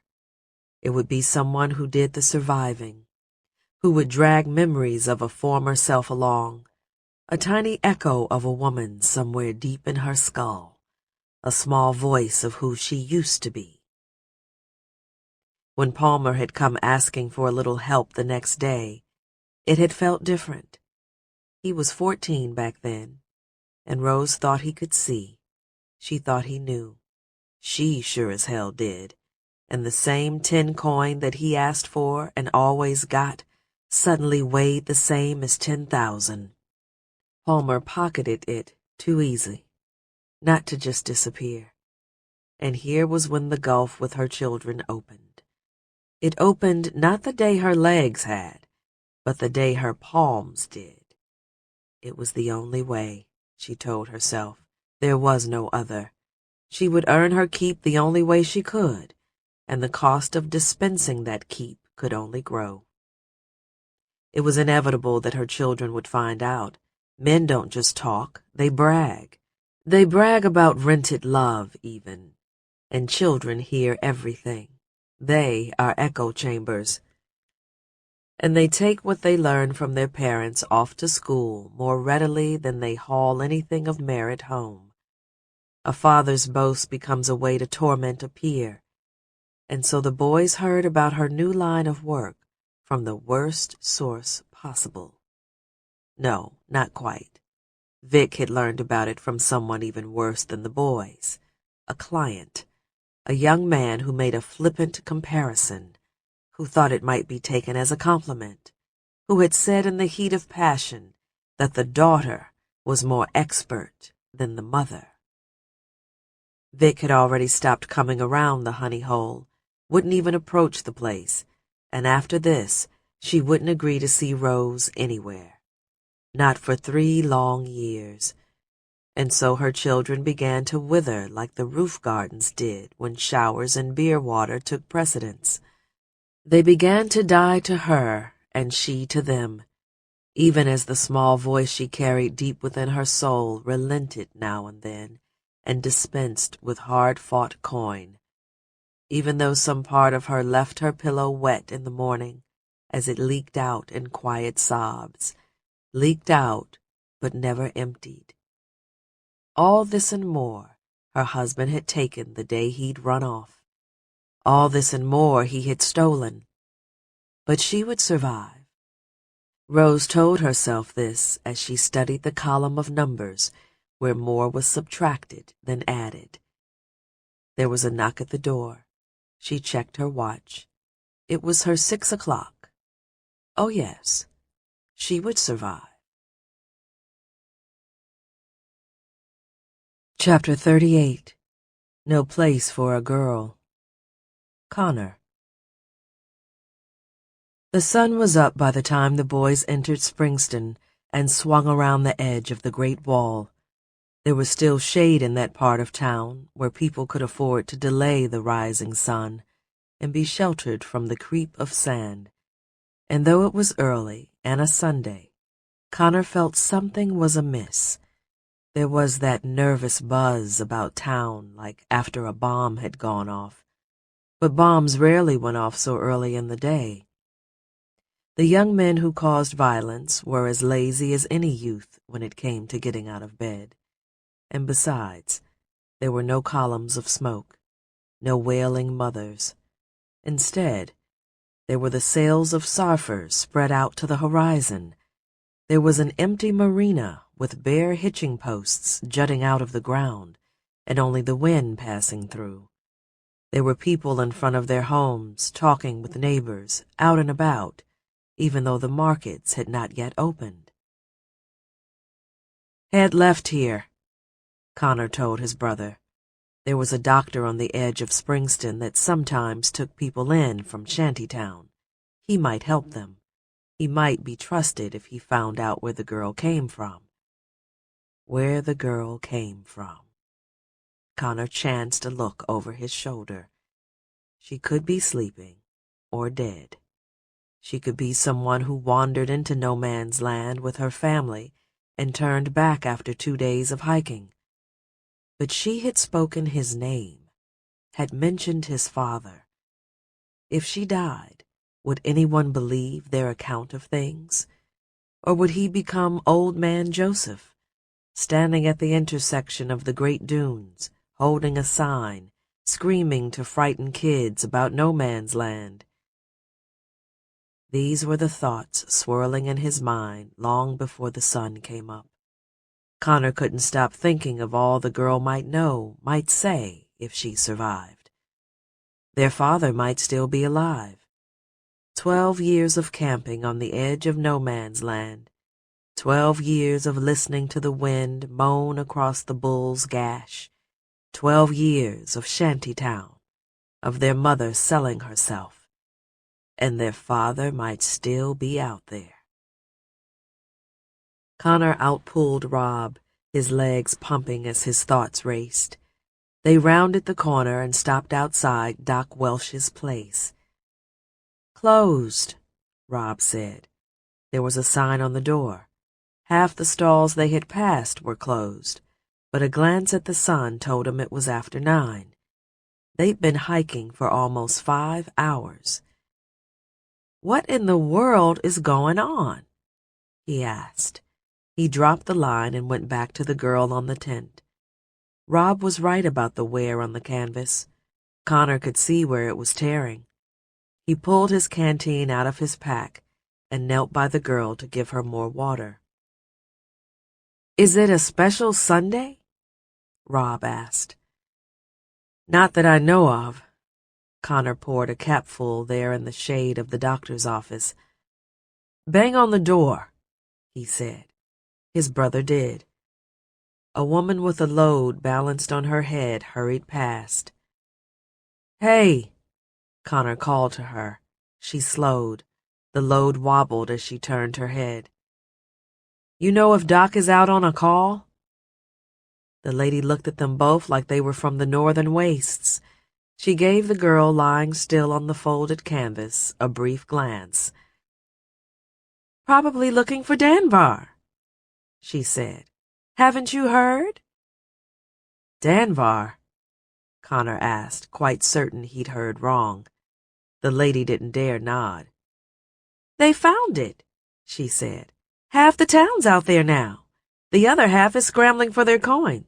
I've got to go." She and her load turned and headed off. "Wait," Connor called out. "This girl needs help." "Good luck," the lady called. Connor turned and beseeched the next couple who hurried past. Two men with dive tanks on their backs who made a concerted effort not to look his way, not to even glance at him for fear of the guilt they might suffer. Rob looked like he was on the verge of tears. The cap of water disappeared into the girl's mouth, but she didn't swallow. Connor tried to feel for a pulse, but he didn't really know how. Maybe that was his own pulse in his thumb he was sensing. "What the hell?" he asked. He studied his hands, which were raw from the haul. His legs ached from the long hike with the weight of the girl and the tent. There were doctors deeper into Springston he couldn't afford, but he could tell them what the girl promised, what she might mean. Or he could go door to door in Shantytown and beg for help, hope someone might know more to do than give her water and clean the sand out of her wounds. "What about Mother?" Rob asked. Connor's hand shook as he twisted the cap back onto the canteen. He peered up at his brother, who had tears streaking down both cheeks. It was the worst idea either of them could possibly have, but it was also likely that their mother was the only person who would take the girl in, who might know what to do for her. "God damn you," Connor told his brother. He cursed him for being right.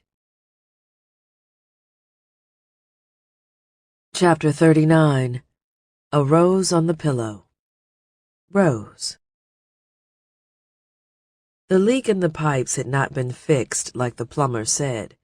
Rose could see that the brown stain had spread across the white-painted ceiling, had grown. It was a stain within a stain within a stain. 3 concentric brown patches of varying hue, 1 patch each for the 3 times the plumber had ripped her off, 1 patch each for the 3 times the plumbing to the upstairs basins had leaked precious water. Drip, drip, drip goes the coin. The crack up there was getting worse as well, widening, a zig at the end that used to be a zag, moving its way back and forth across that warped surface. The sands were shifting, the walls twisting, a house out of shape. And the springs of the bed needed oiling. They sounded like the mad call of some crazed bird, some animal that chirped over and over, waiting for a response, for some hint of life, for some awareness from some other, but only getting a rhythmic silence, a pause for every squeak. Weak, weak, weak, weak. Years piling up. Her husband had brought her the bed triumphantly, had raised it from nearly 400 meters, or so he'd bragged. And it was heavy. She could attest to that. Rose had moved it with a friend when the palace had fallen. It was all she had left in the world.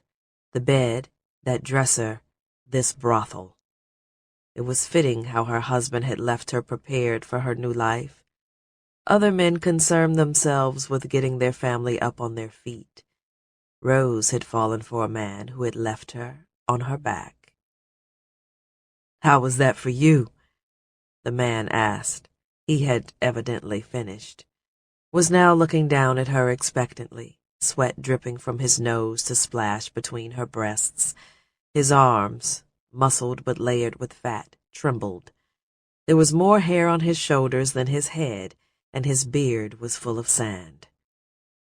"Oh, you're the best," Rose told him. "Ah, you're just saying that." He grunted and fell to the side, a flock of startled springs chirping. "I'm not," Rose said. "You know you're my favorite." She prayed to the gods he wouldn't ask her what his name was. Please, please, please don't ask. They always wanted to hear it, to make it personal, to own more than just her time. But he didn't ask. Worse, he started snoring. Rose groaned and moved gingerly to the wash basin. She pulled the sewn intestine out from between her legs and washed it in the shallow puddle of water.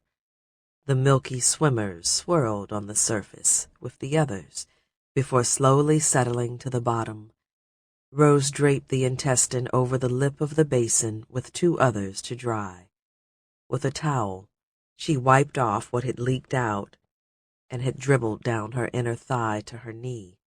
She dressed while the man snored. She would charge him rent for the bed if he stayed more than an hour. Serve him right. Leaving the room, she stood on the narrow balcony walkway that circled the inside of the honey hole. It was dead quiet below, early in the morning, but the remnants of a noisy evening were scattered everywhere. Drunks sleeping on the floor, curled around bar stool legs like lovers, spent as much time on them as on any woman, Rose thought. A card game had been abandoned. The pot and players missing, but the empty jars and cans and glasses standing in a crowd around the discard pile and folded hands. There were 2 puddles in the middle of the floor to clean up, piss or spilled beer. Idiots wasting their coin on fluids they couldn't get in them, or on fluids that would pass right through. Another of the doors opened down the catwalk, or the esplanade of pussy, as one of her regulars called it. Doria stood in her doorway and suffered a deep kiss goodbye, and then her client waddled down the stairs toward the bar, fumbling with the laces on his fly as he went. Doria and Rose exchanged weary and knowing glances. They peered over the railing at all that needed cleaning before happy hour that night. Weekend hell. No sleep for the dreary. Rose tried to remember a time before this routine. She felt like a speck of sand in an alien land, confused as to how it had gotten there. Carried on the wind from one dune to the next, each getting closer to a destination she never would have chosen if there had been some way to make the wind listen. There was no one behind the bar, off to a piss or gone home. That bar had been the first dune, Rose thought. She remembered standing there, drying empty jars, letting the men leer before they went up to give one of her girls 5 minutes of displeasure. That was the first dune, and it led to all the others. A woman not for sale until the honey hole was, but no takers for the latter. Only a few years from being duned over, they said. The books didn't shine too bright, they said. Not enough coin in it, they said. Can't mix business with pleasure, they laughed. Rose had come dangerously close to simply walking away. The only thing that stopped her was not wanting to be like her husband. He had taken even this luxury away from her, had made her so angry at his abandonment that running away had become a power removed. And so she was trapped. The door to her prison opened with a squeak, letting some light in. It was her children, Connor and Rob. Just the sort of hour at which she would expect them to burst in, needing something, palms open. She nearly yelled at them, let the mood her client had put her in rain down on their heads, but then she saw what Connor was carrying. Not this. She didn't need this. She rushed down the stairs to send them away, to tell them to find a damn doctor, not to bring their mistakes to her. But Connor's mouth opened before hers could, and out spilled the impossible. Chapter 40. Ticking Bombs. Vic. Vic emerged from the moist and heavy sand and took great gulps of glorious air. She rested as long as she dared, the sun beating down on her, before joining her brother in the shade of the Sarfer's hull. Palmer had been watching her with obvious relief, a grimace-like smile on his face. But as she handed him her canteen, which sloshed now with spring water, Palmer seemed to catch sight of his blurry reflection in the shiny metal. His pained smile melted into a pained frown. He reached up to touch his cheek. "I don't look so good," he whispered. There were tears in his eyes as Vic took the canteen back from him and worked the cap off. Palmer met her gaze. He reached to his swollen lips. "How do I look?" "You look like someone who should be dead but isn't. It's a good look." "I feel like a blister that's about to pop." "Yeah, I was gonna say that." They shared something like laughter, and Vic handed him the open canteen. Palmer took a sip, his cheeks billowing and contracting as he swished the water around. He labored to swallow. "You were gone so long." "Sorry, not much of a spring here. Had to go down quite a ways to fill the canteens. There's grit in there, so don't tip it too much." "It's okay. I can eat a dune." Palmer's hand shook as he lifted the canteen to his lips again. Vic helped him steady the vessel. While he worked the water down, she took a small sip from Marco's canteen, her lips pressed where her lover's once had. "We'll get you some food in town," she said, trying to think on other things. "But we should probably stay here the night." Her brother looked past her toward the horizon. "Are we safe? No one followed us here?" Vic smoothed the hair off his forehead. She remembered Palmer when he was much younger. He seemed much younger right then. Her brother was terrified. "What happened?" she asked. She had yet to ask him about the dive or the discovery, about the people looking for him in Springston. She had been too worried about losing him, too concerned about finding water and food and nursing him back to health. Her brother took another swig from the canteen, his blistered hand shaking. He dabbed gently at his cracked lips with the sleeve of his dive suit, winced, stared up at the bands of sand swirling on the wind. "They were never gonna let us go," he said. "We were there to find Danvar and then to die." "But you did find it." Palmer nodded. 500 meters down. "No," Vic said. She situated herself against the hull of the Sarfer, blocking the wind for Palmer. "You didn't go that deep." "They'd made a pit and a hole. Had the first 200 clear for us. I don't know how. Hundreds of dive suits wired up together. It was amazing. And the scrapers down there, Vic, you should see them. Hundreds of meters tall. We hit the tops of the largest of them at 500. Was another 500 or so to the street." Palmer must have seen the look of disbelief on her face. "They dug a pit," he said.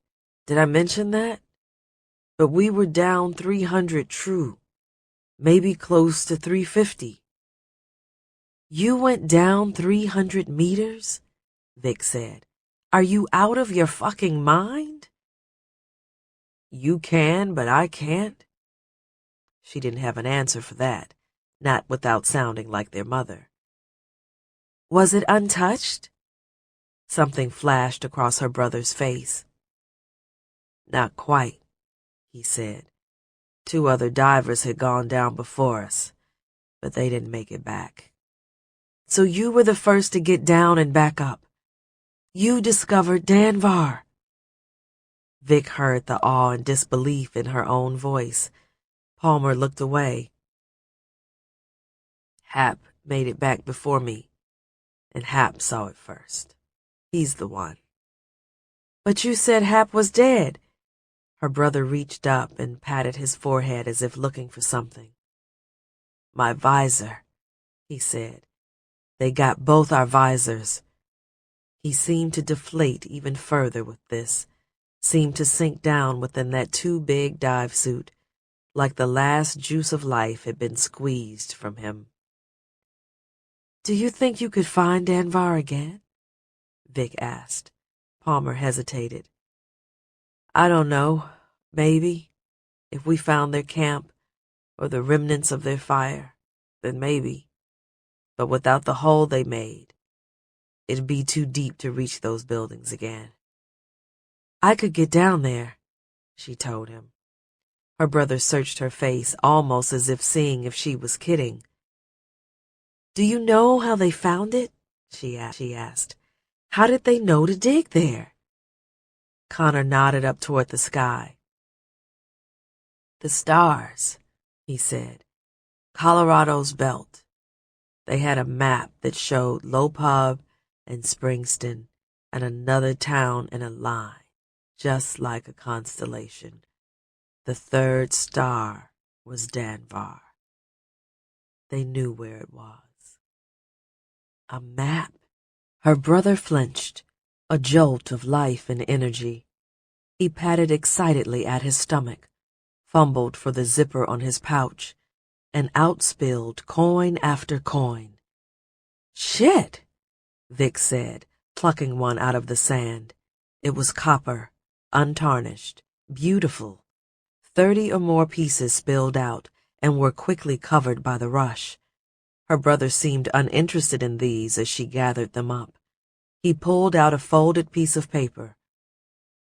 A map, he said.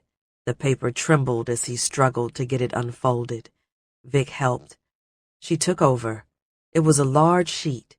It popped in the wind, sand collecting in the folds with a hiss and sliding down into her lap. Vic had seen corners and scraps of maps like this, paper rotted by the sand, by time, by moisture, by being passed from hand to hand. But this was whole and untouched, and a beauty to behold. You got their map? Vic said. Fuck, Palm, you got their map.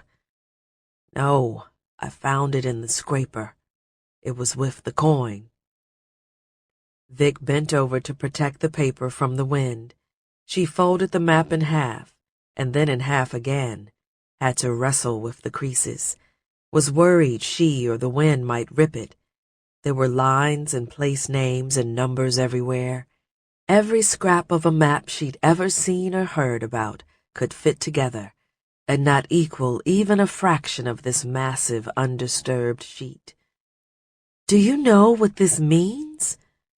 Vic studied the square she'd left exposed after her folds. There was a bright yellow collection of squiggles with the word Pueblo written above. But it was a series of rectangles that had caught her eye and had drawn her attention to this part of the map. It was the crooked letter Y the rectangles made at one point. The other part like the letter H. There was a curved structure that stood along the side of them, which she knew had once been covered with a tent, but now was full of sand. Pueblo, International Airport. She sounded it out, stumbling over the words, reading them phonetically. She traced her finger from the collection of long rectangles that she had seen in her own visor, that she knew as cracked concrete slabs beneath the sand, to where she knew the ruins of Lopub lay. It was the same place, no doubting it. What is that? Palmer asked. His eyes were wide. Can you read it? I know this place. I've been here. This is old Lopub. The buried ruins just west of town. Fuck, Palm. This is a gold mine. Old Lopub is picked over to hell and back, Palmer reminded her. I know, but this is a map of the old world. This thing is ancient, and if it's to scale... She held 3 fingers together and placed them between Lopub and the dive site where she'd been picking over a cache of bags for months. Flipping the map around, she refolded it to reveal something else. She measured her way north 3 fingers at a time, There was even a larger squiggle of lines and place names right where she expected them to be. Colorado Springs, she said. She felt a chill, reading these words, realizing it was Springston. Visors were suddenly pulled down over her eyes that allowed her to see through all the sand that choked the old world. She was a god watching from on high. "This is Twin Rock Path," she said. She showed her brother the dark set of double lines that ran between Low Pub and Springston. It was the path their great-grandfather had followed in order to discover Low Pub, or so legend had it. Interstate 25, Palmer sounded out. The path has a number. He tried to sit up to see better. "There are 1,000 dive sites here," Vic said. She felt dizzy looking at the map, dizzy and excited. The danger her brother was in dimmed for a moment, but only for a moment. "The people want me dead," Palmer said. I don't think they were looking for Danvar to scavenge, Vic.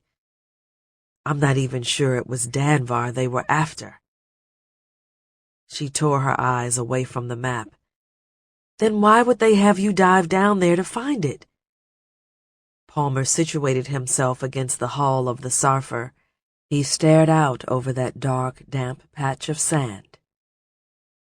"When I got back up, the pit they had dug was already filling back in, and they'd broken down a few of their tents, like locating the old city was all they were after, like they were moving on, and there was a party that came back that had gone somewhere. They returned the night I was there, looking for water. They'd gone off to find something." Vic didn't understand, but she didn't interrupt. Her brother was reasoning something out. "I remember them saying something about us needing to be precise. They just wanted us to locate those scrapers, down to the last meter. I think they were using their map the way you're talking about to find other dive sites. That's how they knew where to look for Danvar. They were homing in on some other spot, getting it down precise so they'd know where to dig." "What makes you say that?" Vic asked. Her brother turned to her. "Because they found whatever it was they were looking for. I think it was a bomb. I went into one of the tents looking for food and water. There was a crate of smaller bombs, and then I hid and heard them talking about this one device. I saw it, a strange-looking thing, and they said this one bomb could level all of Low Pub. And I believed them. They were serious, organized. They laughed about leaving the desert flat. I think they mean to do it." Vic studied her brother. She glanced at the map. "When?" she asked. "I don't know. It's been 3 days. They saw me under the table. They probably assume I heard everything. I remember them saying they were going to hit Springston first." "Maybe they'll change their plans because you heard them," Vic said. "Maybe they'll call it off." She was trying to be hopeful. "Or they'll do it sooner. Vic, we gotta get to Springston. We've gotta get Connor and Rob out of there. We've gotta warn everyone." "There are people in Springston who want us dead," she reminded him. "Brock and his men are heading to Springston, and they want everyone dead," Palmer said. The word stung like a gust of sand. Vic shook her canteen and listened to the contents splash around.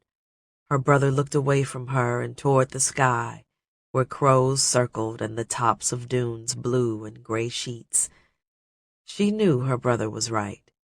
She folded away the map of 1,000 undiscovered treasures and slipped it into her pocket. She knew he was right, and that they had to go back to Springston. And she didn't like it. Chapter 41. A Smuggled Tale. Violet. There was the sting of a wolf biting her lips, a nightmare of burning desert sand and freezing windy nights, and a pack of wild beasts tearing at her flesh, all broken by a splash of water against her mouth, and the young girl awoke in a strange room. There was a woman above her, a bed. The young girl was lying on a bed beneath sheets as clean and white as a child's teeth. Her dive suit and her breeches were gone, just a shirt like a man wears folded across her and cinched with a white ribbon, sweet-smelling and clean. She moved to touch the shirt, and her side screamed out where she'd been bit. "Lie still," the woman said. She placed a hand on the young girl's shoulder and forced her back against the pillows. There were 2 boys in the room. They were the boys from one of her dreams. "Can you take another small sip?" the woman asked. The young girl nodded, and a jar was brought forward, the water inside as clear as glass. She lifted her hands to help, but they were bandaged and useless. The water burned her mouth in the best way. "What's your name?" the woman asked. "Violet," she said. Her voice was small in that strange room. The woman smiled at this. "Like the flower." The older of the 2 boys moved closer to the bed, and Violet remembered his face from her dream, but it wasn't a dream. Connor. He had picked her up and carried her. She knew where she was, that this was real. She turned to the woman with the water, who was asking about her name. "Father said violet was the color he saw when I was born, that it was like seeing the air from beneath the sand. That's why he named me Violet." The woman smoothed the hair back from the girl's forehead and frowned like this was the wrong answer. "Can I have more water?" she whispered. Her mouth was so dry. "Just a little," the woman said. "It's possible to drink too much." Violet nodded. "You can drown," she said, "like in the river, or what happens if you drink the bad water from the trough." She lifted her head and took another sip. The younger of the 2 boys stood at the foot of the bed and stared at her. She knew who this was. "You're Rob," she said. The boy startled as if someone had stomped on his foot. Regaining his composure, he bobbed his head. "Father said we were about the same age." "Then he wasted no time," the woman with the jar of water muttered. She sounded upset. "Where is he now? How far away is your village?" "How did you get across no man's land?" the older boy asked. "How old are you?" Rob wanted to know. The woman snapped her fingers at the 2 boys, and they seemed to know this meant not to talk. And something occurred to Violet. "You're my second mom," she said. "You're Rose." The woman's cheeks twitched at this. She shook her head and opened her mouth to say something. Violet thought maybe to say that she wasn't her mom, but instead she just wiped at one eye and kept quiet. The 2 boys seemed to be waiting for Violet to answer all their questions, but she had already forgotten most of them. "I don't come from a village," she said. She rested her head on the pillow and gazed longingly at the jar of water in the woman's hands. "I come from a camp. It doesn't have a name, just a number, and we aren't allowed to leave. There are tents and fences, and we can see the city from the camp. Kids from the city come to the fence. There's 2 fences, so if you get through one, the other will stop you. And some of the kids from the city throw candy through the fence, and some throw rocks. It's usually the bigger kids with the rocks, which means the rocks come harder than the candy. But we're told to stay away from the fence anyway." "What kind of camp is this?" Rose asked. Like camping in a tent? Rob said, but he got snapped at again. A mining camp, Violet said. It's where they blow up the ground and grab the worthy stuff out with their nets. That's what the foreman calls them. But my father says they aren't really nets. They have magnets in them. He knows all about wires and magic and stuff. They make us work the troughs for the heavier bits that drift to the bottom. We work with water up to our elbows all day. Cold water. It makes your hands and fingers shrivel. People in the camp who come from the south call it the pruning flesh. Water up to your elbows, Connor scoffed. And where's all this water come from? It was clear he didn't believe her. Father warned Violet this would happen, that no one would believe. The water comes from the river, she said, but you can't drink it. Some do, and they die. Because of the metals and the mining. The water for drinking comes from way upstream, past all the camps, but they don't give us much of that. Father says they starve our mouths and drown our arms just to drive us mad. But it didn't make me mad, just thirsty. Saying this won her another sip from the jar. Violet felt better. It was the sheets and the roof over her head, and the jar of water, and people to talk to. What's the name of this city? Rose asked. Where's my husband? The city is called Aggle. The people outside the fence call it that, but they talk funny, and Father says I talk too much like them because I was born in the camp. They say it's a small city, but Father says it's bigger than where he comes from. I don't know. It's the only city I've ever seen. Just a mining town. The big cities, they say, are more to the sunrise all the way to the sea. But that's... What's a sea? Rob asked, more snapping. Tell me about the people in this camp, Rose said. How many are there? Where did they come from? Violet took a deep breath. She eyed the water. There are hundreds, she said. 500s? More? Most come from the sunset like Father. Some get there by doing something wrong in the cities. A few of these get let out after so long of working, but more are always let in. Our camp had a big number for a name, which Father said must mean there are lots of them. There are people in our camp who came from the north or the south and are already hungry like us. The ones who come from the sunset don't get let go. Not ever. They have fences and towers where they watch for them and nets to put them in. How is your father? Rose asked. Her voice sounded funny. Violet eyed the jar. Is it okay to have more water now? It's been a while. Rose let her take a small sip.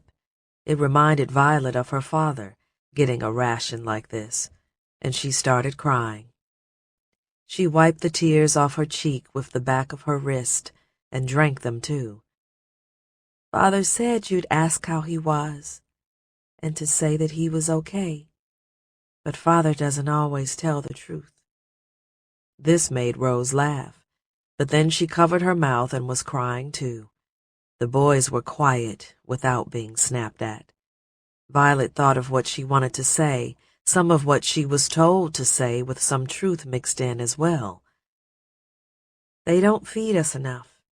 That's what the adults say, and so people come in with muscles and then it goes away. Sometimes the people go away all at once. That's when their sheets are pulled up over their heads. I always tuck my chin down like this. She lowered her chin against her chest and pretended to hold sheets tight up against her neck. So it wouldn't happen to me. Father was stronger than most of the men there. Tall, with dark eyes and dark skin like the men from the sunset. and dark hair like yours. She nodded to Connor. But I could lay a finger between his ribs while he slept, and his ribs would go out and in, and he gave me too much of his bread. Violet thought on what else she needed to say. There was a lot, so much that her thoughts were getting jammed like the trough sometimes did when too much metals came. Did he tell us how to get him? Connor asked. What did he say we should do? There was no snapping for quiet. Her second mom wiped her cheeks and waited for an answer. He wrote a note, Violet said. A note from Father? Rob asked. Where is it? Connor wanted to know.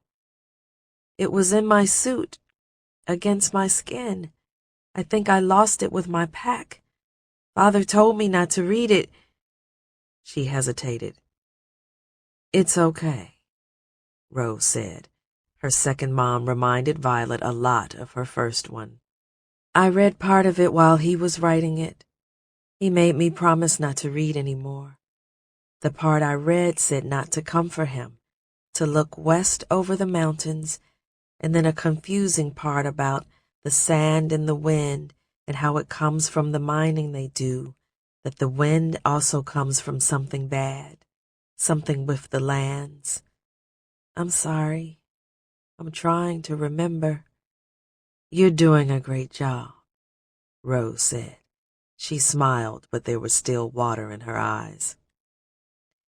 Father used to tell me that it doesn't rain where he comes from. He said the dirt the mining men throw up in the air for the magnets make the clouds release their water into the cavern, and that's where the river comes from, and that all the rain meant for his people is taken out of the air by the sand. She licked her lips, again the sting of a wolf's bite. He used to get really mad and talk about this and watch through the fence as the sun went down. There was always the loud booms out that way that made my ears hurt and blocked the sky up so everything was a haze, but he spent all his time on that side. The Sunset people were the only ones who liked it over there. Father wanted me to stay close, but I'd rather pray for candy and not rocks by the other fence. How did you get out? Connor asked, and Rob nodded. Rose said nothing to quiet the boys, so Violet figured it was okay to answer. Father gathered stuff. For as long as I can remember, maybe before I was born, years and years, he said he was going to get us out, just the three of us. And then Mother died when I was 6, and he said it would be me and him. He kept stuff in the sand, said it was silly none of the guards looked there, that people would know better where he was from.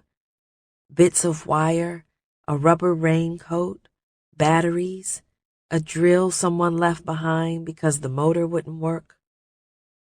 But Father knew how to fix it. He spent the better part of a year getting a tool for melting wire. It was all so slow. I wanted him to hurry, and then I could place 2 fingers down between his ribs while he slept, and his breathing sounded like he needed to cough all the time. But he said he was going to get us out. And then he showed me what he was making, made me swear not to tell any of the Sunset people, and I had to wear it under my clothes so I wouldn't be found.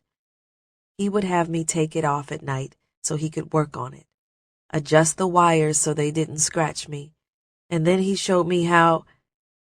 He made a dive suit, Connor said. Violet nodded. Rose held the jar to Violet's lips and she took 2 swallows. She felt selfish after this and dabbed her lips with her bandaged hand. There's a big crack in the ground, she said. This is where the muddy river is, where the sand is thrown into the sky and the metals are got out. Bigger than 100 leaps across, and it got bigger and bigger every year. Father said I would have to go under this, that I would have to hold my breath a long time, that it was the only way out. He made me hold my breath while I worked the trough, Made me do it over and over. Could tell when I was using my nose. I practiced until I could do it for long enough. I learned to move the sand, and one day I wanted to show him how good I was getting, so I went under the fence and came up the other side toward the city.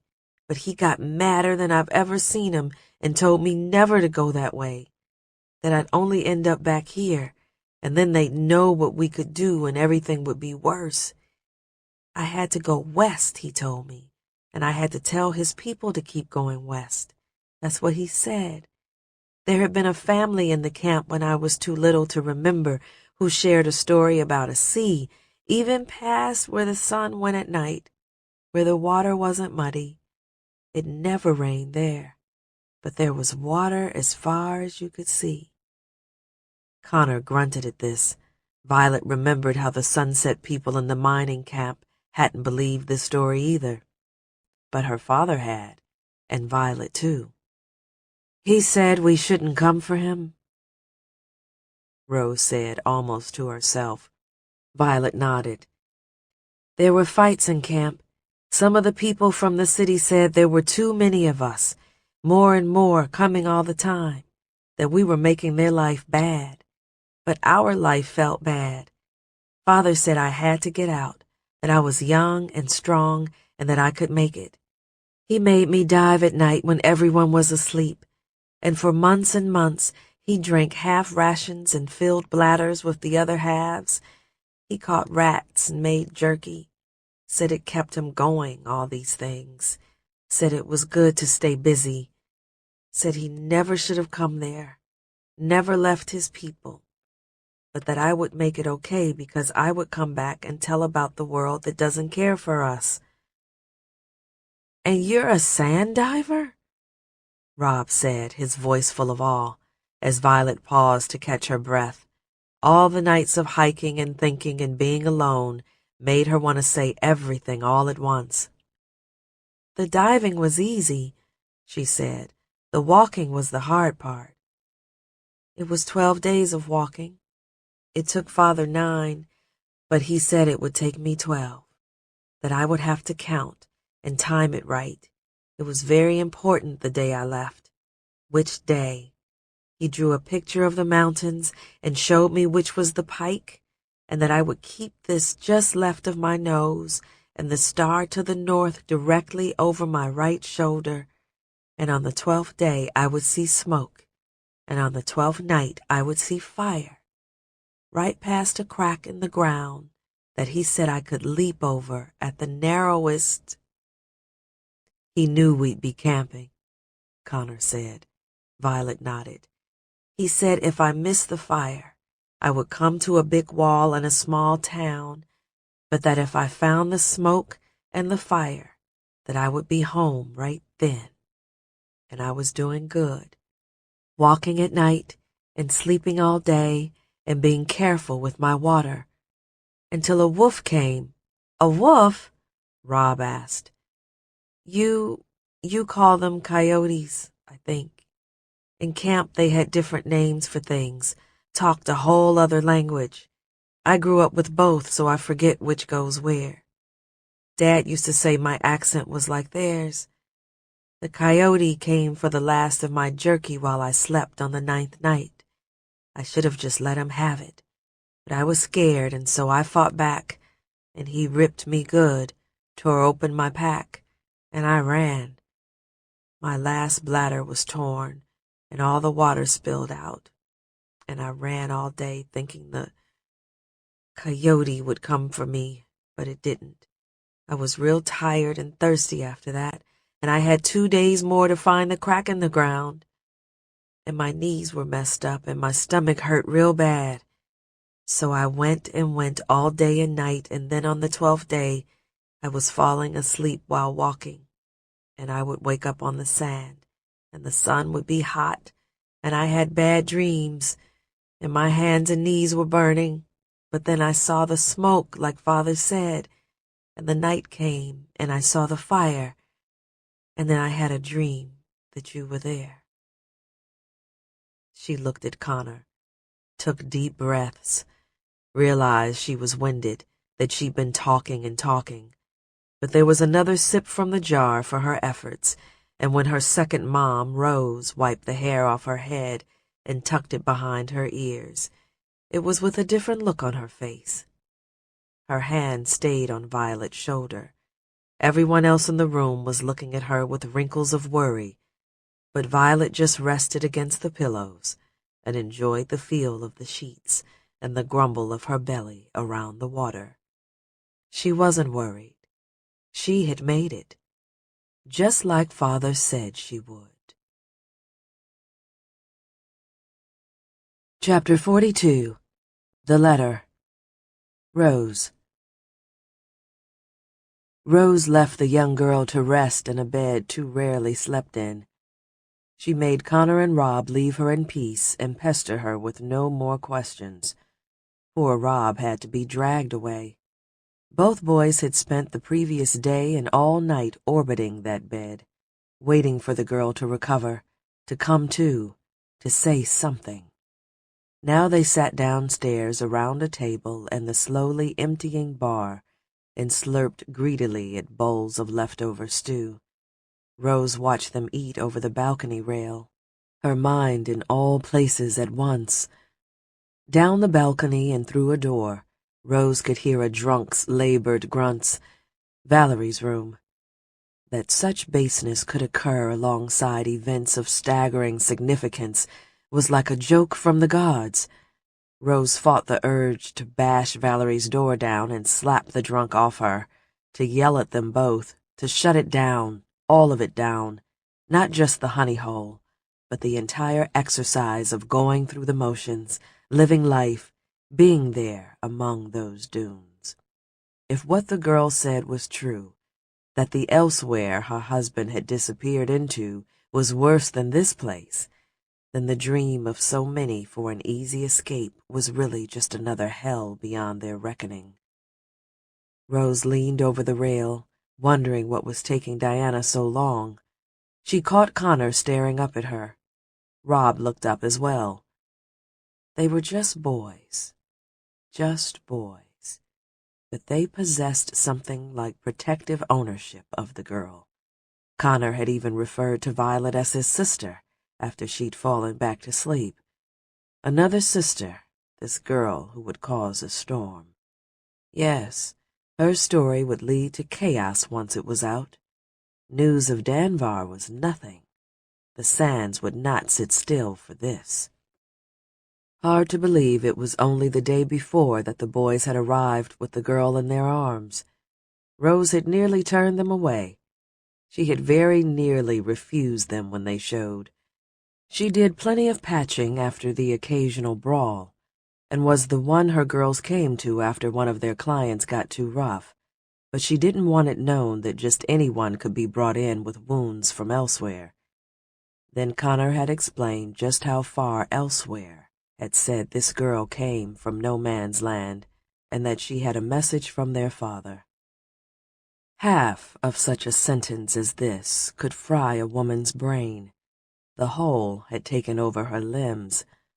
Rose barely remembered carrying the child up the stairs and to her room. She barely remembered cutting the foul clothes from her, getting the sand out of her cuts, sewing her up like a pair of torn stockings. It was as though she'd watched another's hands apply a salve and pour water between the girl's lips. Someone else had yelled at her 10 o'clock to come back later. No, that was her. She remembered that. And she remembered telling Diana to get rid of the clothes, which were little more than bloody rags with bits of wire in them. Now she found herself asking Diana to track those same scraps down, to get them out of the trash. Rose wanted to know more. She was torn between letting the girl rest and assailing her with questions. What of this distant city? What of this camp? What would her husband of old do if their roles were reversed?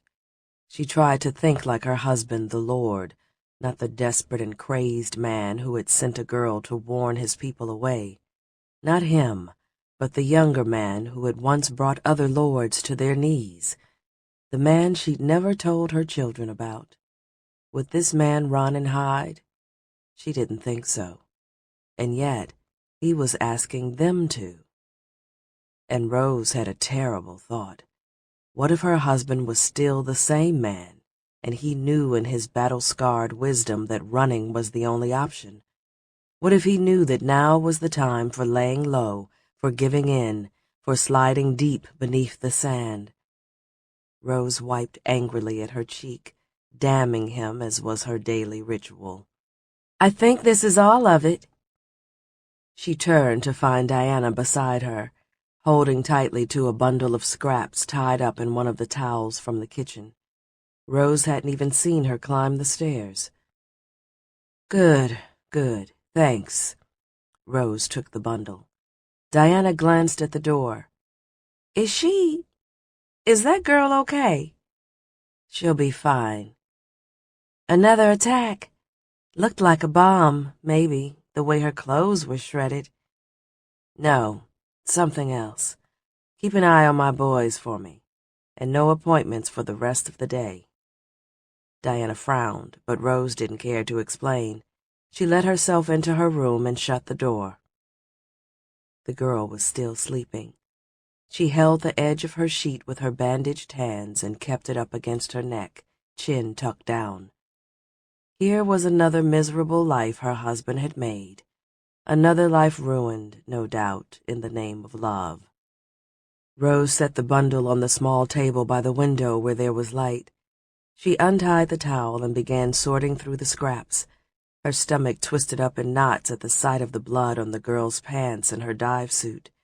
The rubbery material of the dive suit felt strange, not quite like any fabric Rose had ever seen. It was like the girl's strange accent, with words understandable but the sound not quite right. Everything about the girl was both alien and familiar. Rose had to be careful not to prick herself on the torn bits of wire as she sorted through the scraps. As a dive suit, the outfit was ruined, but she found the belly of the suit and the pouch there that no diver would be without. Rose turned the large scrap of material into the light. She ran her fingers across stitches her husband had made, and there, across them, was a neat snip her scissors had left from cutting the material off the girl. Fumbling to open the pouch, her fingers shaking, hoping against hope, Rose felt the folded piece of paper inside. She pulled out the letter, unfolded it, hands trembling, not daring to breathe. The sight of her husband's handwriting blurred the words he'd written. Rose, I hope this message finds you well. I have forfeited the right to ask anything of you, but I trust the messenger will be cared for. All that awaited her here was misery and death. I don't have much time left, and so I send her and these words to the gods. I pray I don't write them in vain. You alone know all the bad I've done. Running from my mistakes was by far the worst. There is a reason no one comes back from this place. They won't let us. Don't come for me. Run from these drums, Rose. They grind the earth to nothing here. They take our water from the sky. Mountains are turned into rivers. There is no talking to them, even those of us who have learned their language. We are the salamander living in a hole beneath the sand. They are the boot that unwittingly buries us. To them, it is just a march onward and onward. To us, it is a trampling. They know you are out there. They know of Springston and Low Pub. Others before me have told them, have begged to be released, have begged for help, for water, for any of the small miracles we glimpse of their cities and their life. But no help will ever come for us. Our voices will never be heard. They have lesser problems to worry over. Listen to me, please. This is not a war to win. It's not one to even fight. Don't let the young there among you know what we're up against. You remember how I was. Tell only the old and wise, those with burns and scars, that everything here is to be feared. Tell the lords, Explain to them that these people are not evil, which we might understand and combat. Explain to them that these people do not care and cannot be made to, which is far worse. There can be no knocking on their doors that they might hear, nothing we can do or say that will be as loud as the blasts that rob our reign. We are the salamander, they are the boot. You have to make the lords understand. Go west if you can. Forget the horror stories of what lies that way. Forget the mountains. Crush their peaks if you must, but go. Take the children and whoever will listen to reason. Those who will not succumb to reason, leave them behind to rot. Leave them here with me where we belong.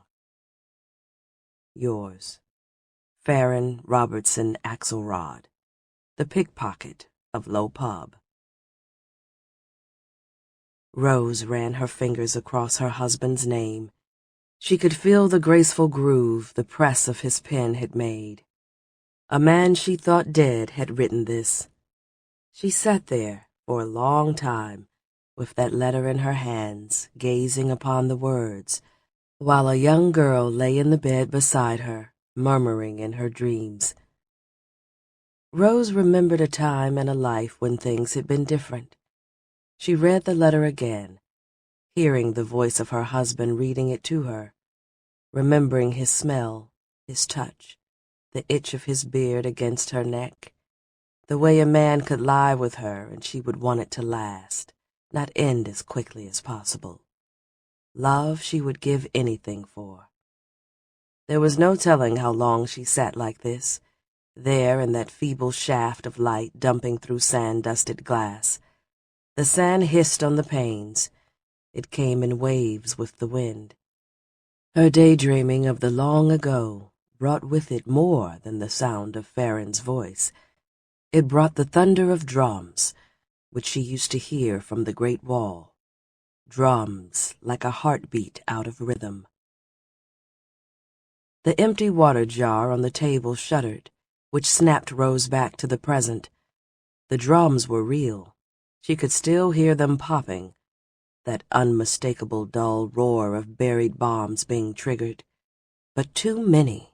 She lost count. Rose leaned over the table and banged on the window with her fist, loosening the cake so she could see. There was a noise outside her door, the sound of boots hurrying up the stairs and across the balcony. This was soon muffled by a growing grumble beyond her window, a thunderous din that grew and grew. There was noise everywhere. The door to her room flew open. Rose turned and saw Connor there, Rob standing behind him, both boys winded, eyes wide, looking to the bed and then to the window. "Mom!" Rose turned as the sound grew deafening. She peered through the glass toward Springston. The letter trembled in her hands. The jar wobbled as the violence approached. "No," she muttered, realizing what was coming, what was happening. The room shook. The honey hole quivered.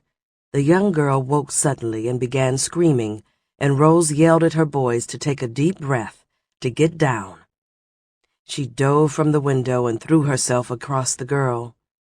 And then the sand bashed through the window and buried them all. Chapter 43. The Great Wall.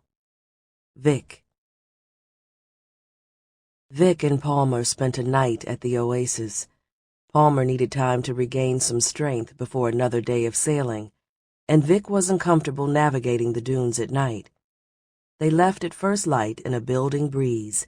She stopped twice to check on her brother and force him to drink. While she sailed, he rode along in the haul rack, a small bimini flapping above him, his head lolling side to side as he drifted off to sleep. They arrived at Springston a little past noon, the sun just crossing the mast as Vic steered due south by compass. She took in the main sheet and sailed the Sarfer up and along a ridge of dunes toward the north side of town. Freeing the mainsail and furling the jib, she slowed the craft to a halt.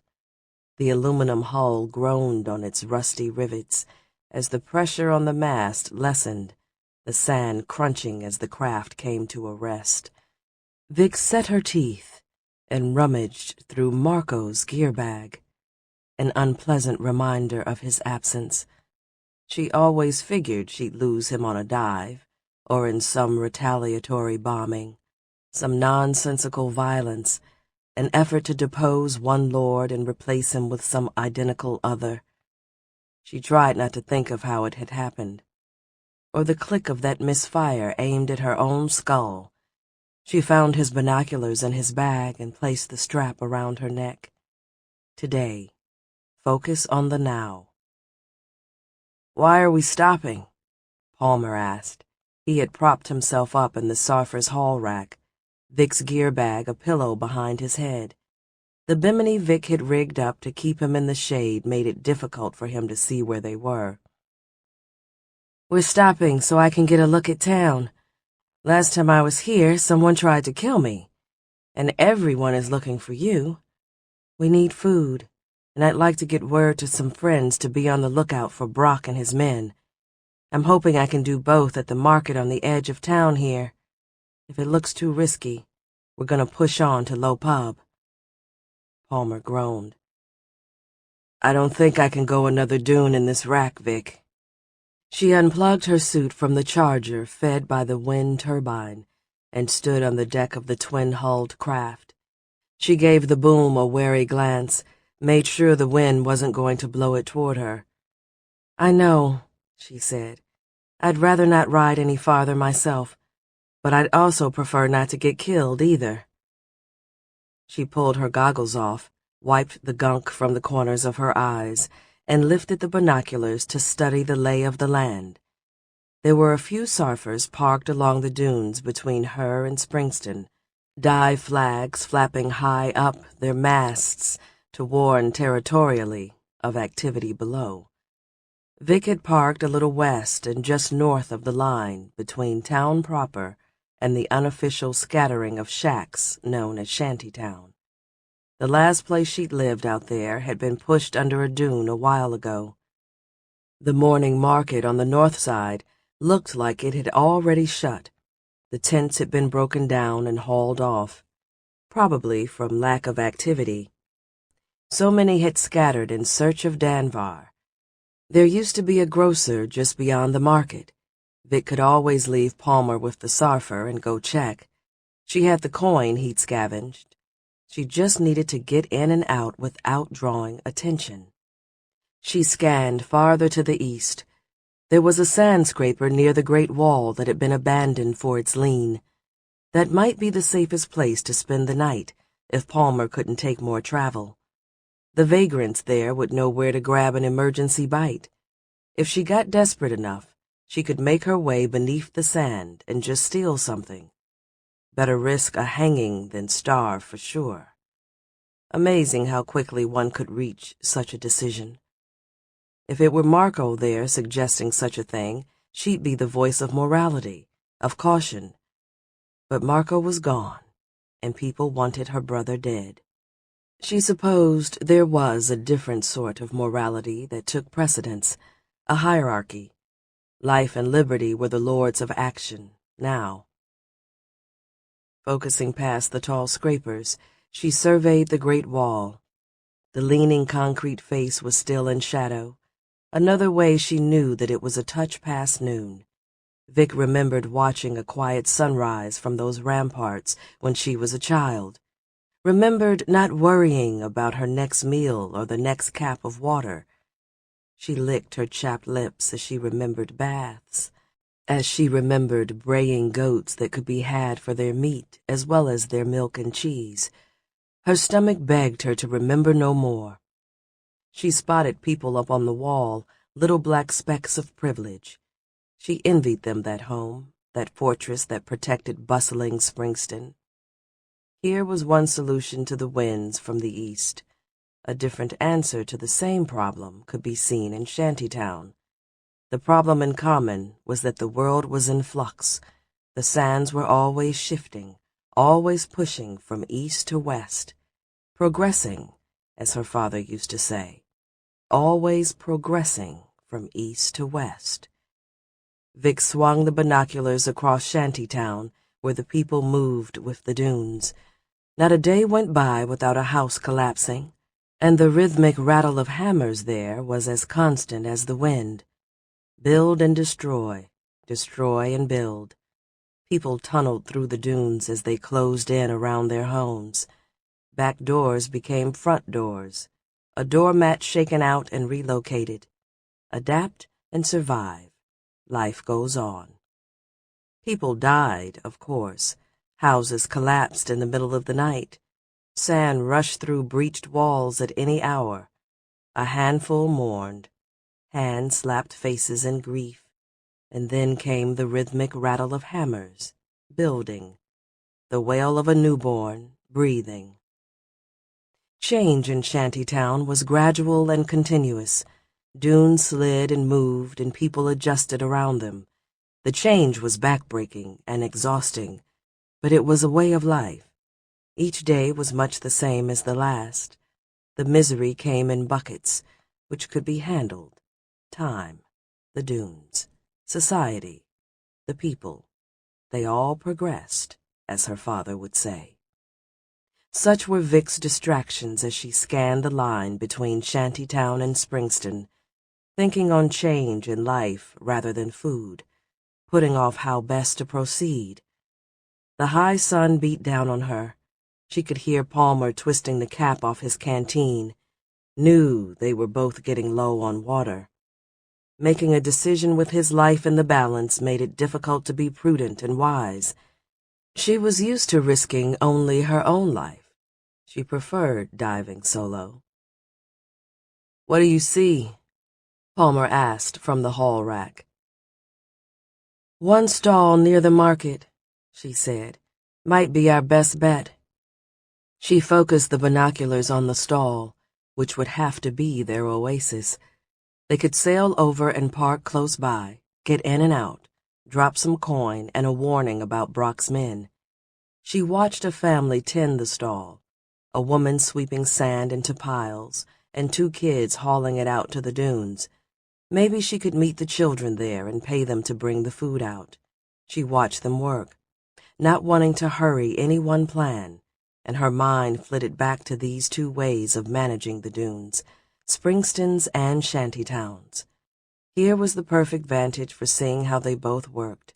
In Shantytown, the gradual battle with the sand spread misery across the generations, evenly distributed, while in Springston, people lived protected from the wind, with flat desert and tall buildings rarely swamped by the dunes. Years of woe were stored up behind a teetering wall. That woe missed some generations entirely. It built and built. And somehow, Vic knew what was happening before it did. Maybe she knew from her life with brigands, from all their plans and boasts, from living with Marco, from beginning to think like them. Or maybe it was the little black figure she spotted running along the ramparts as if something was wrong, chasing some people away. Or maybe the sound came first, and then her brain veered with such ferocity, such speed, that all the thoughts came next in an eye blink. It felt as if minutes passed, as if all she considered about the Great Wall and the coming ages of man flew by between the first deep thump, deep in her chest, and the subsequent signs of disaster. Or maybe it was coincidence, a diver's intuition. Palmer's story about a crate of bombs taking out all of Springston, an old dream of insane schemers and revolutionaries who knew how to destroy but not create. Whatever the cause, her gaze was upon the Great Wall when it happened, and her mind was on the many falls of man. Thoughts spun.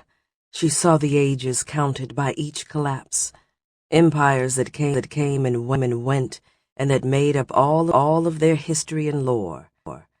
Their ends were both inevitable and unpredictable. The catastrophic nature of each grew bigger with time. No one thought an end would come in their lifetime.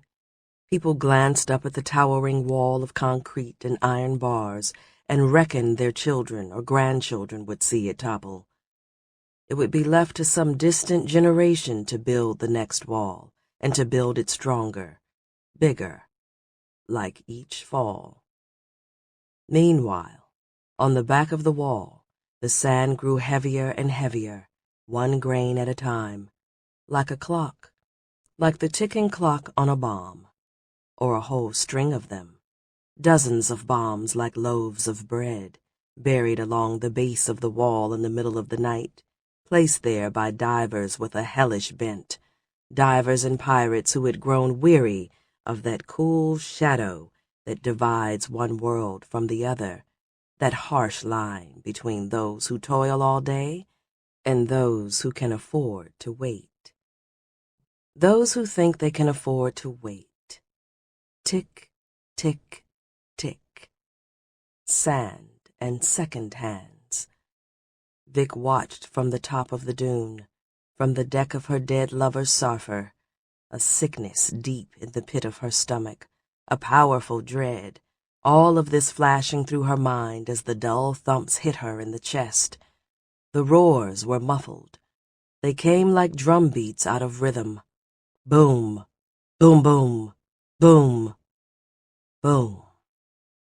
And then the teetering, the unholy teetering. A thing meant to last leaned its sad head. The body shuddered, losing its balance, feet knocked out from underneath. Vic covered her mouth and watched. Sand peppered the binoculars. Palmer yelled at her and asked what that was, his voice muffled by his cur. The luckiest in life became the unluckiest. Those who lived nearest the wall were crushed. Those who lived inside it disappeared. These were the ones with the most to lose, and they lost everything.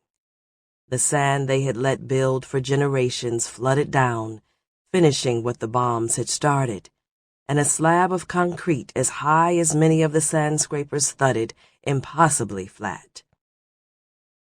The dune Vic stood on trembled. Sand flowed down the face of every dune in sight, as gravity and the trembling of the world made them all lose an inch of height. Vic could feel the impact in the deck of the sarfer and the soles of her feet. The rumble came moments later, a roar deep in her chest, and then a great wave of sand slid through Springston, a torrent of this unnatural dune finding its rightful level, flowing like water down on the sand scrapers and markets and square, buildings toppling as their knees were knocked out from under them, small black shapes spilling from the upper reaches, these people wrenched violently from their bequeathed homes. Onward the sand flowed. It spilled out to the side and caught Shantytown, those few unlucky enough to live along the edge of the shadows, where the summer solstice made the wall's shadow more inclusive for a season. These went too. Only in the distance were they spared. The reckoning of the decades made good in a single moment. Shantytown, the new Springston, and the honey hole, Vic saw, knocked aside at the far reach of the sand's wake, right along that fuzzy line between town proper and town improper. Her mother buried, a town lost, a small group of men somewhere out there, cheering. The wind stirred. The heavens themselves seemed to adjust to this new world. The sarfer's boom creaked as the mainsail shifted. Palmer was yelling. Vic ignored him and jumped back into her seat. She grabbed the lines and pulled them taut. The jib unfurled with a mighty pop, and the sarfer lurched into motion. Vic sailed the craft dangerously down the side of the dune. Fighting the tiller, her mind in splinters, she sailed for where she'd last seen the honey hole. She had vowed never to return to that place. Now, she couldn't get there fast enough. Chapter 44. held down violently. The surfer raced across the dunes toward a field of debris where homes and shops had recently stood. Over the creaking mast and the taut and singing ropes, shouts for help and screams of horror could be heard. Screams from the past. Vic focused on a spot of sand at the edge of the destruction. There was a ridge of heaped tin and metal and wood blocking her path. She slewed the surfer to a stop on the edge of town. Was 16 again as she jumped to the sand and raced between the dunes. 16 again, and running half naked across the desert floor. It had been nighttime back then, and she'd been running away from the honey hole. She had only gone inside for a drink, she and 2 friends. 1 drink had led to 2 drinks. She still had her wits about her, was able to tell the men no. She wasn't laughing, not anymore. But the rooms were there, as was the expectation from those who had learned that anything they saw and wanted could be had for a price. A price. Cheap for them. Rent a room. Come on, it'll be fun. Firm hands, friends egging her on. Tears streaked down Vic's face as she ran across the sand, remembering. 2 men, laughing, beer on their breaths, strong arms from building and making, strong arms for tearing and taking, laughing. Her screams were funny to them, her arms weak, but the way she squirmed made them roar, and Vic could hear her friend shouting through the walls, shouting now for them to stop, rattling locked doors, yelling at the people in another room where similar horrors were more habit than happenstance. Loose sand. Vic reached the end of intact houses, the extent of the onrush of that great dune. She ran past people gazing, people watching, people standing still, not helping, not hearing the muffled screams, the calloused hands over pretty mouths, the beer-breath lips crushing down, the feeling of sand piled on, of being buried alive, a pressure against new parts of her, the first time, crushing, crushing. She hurried up the slope of sand until her legs were sore and would barely obey. She angled for where the honey hole used to sit. Vic pulled her band on, flipped her visor down, powered up her suit as she dove forward. She disappeared into the sand with barely a splash, down where she was free and nothing could pin her. Bright objects everywhere, the yellow and orange of great spoils, a scrounger's paradise, so much worth saving. There were riches here carried all the way from the Great Wall. The rich were here as well. Vic saw a form trapped ahead of her, probably too late, but she formed a column of sand beneath the body and sent it to the surface. There were entire homes buried and flattened. There was debris everywhere to dodge, and ahead of her, right where she'd been running, was the 3-story building she remembered. The House of Nightmares, completely encased by the dune. No one would ever be harmed in that building again. They already had been. They already had been. The place was full of sand. Vic slid through a busted window, hardening the sand around her to protect herself from the shards of glass. The walls inside were askew. The building had nearly buckled. It might have buckled were it not for the low concrete wall on the back side of the building to hold back the sand. Vic dialed her visor down to account for the loose pack inside the honey hole. Too bright in there, bodies everywhere, chairs and tables and the flash of glass jars and bottles. She raced up through the great hall and over the railing, or where the railing once stood. A purplish pocket of air along the 3rd floor. The sand only got so high. Vic started to move who she could through the air, but there wasn't enough time. Not enough time. Even if the people there had gotten a lungful when it happened, even if they had closed their mouths, dead in minutes. Her mom was gone. Never got to say goodbye. Vic saw the door to the room where it had happened all those years ago. The door was still whole, still solid, still closed on what took place in there. No one knew but those who had been inside. No one. Suffocating. In her visor, her suit's power glowed a bright green, a full charge, ready for a deep dive.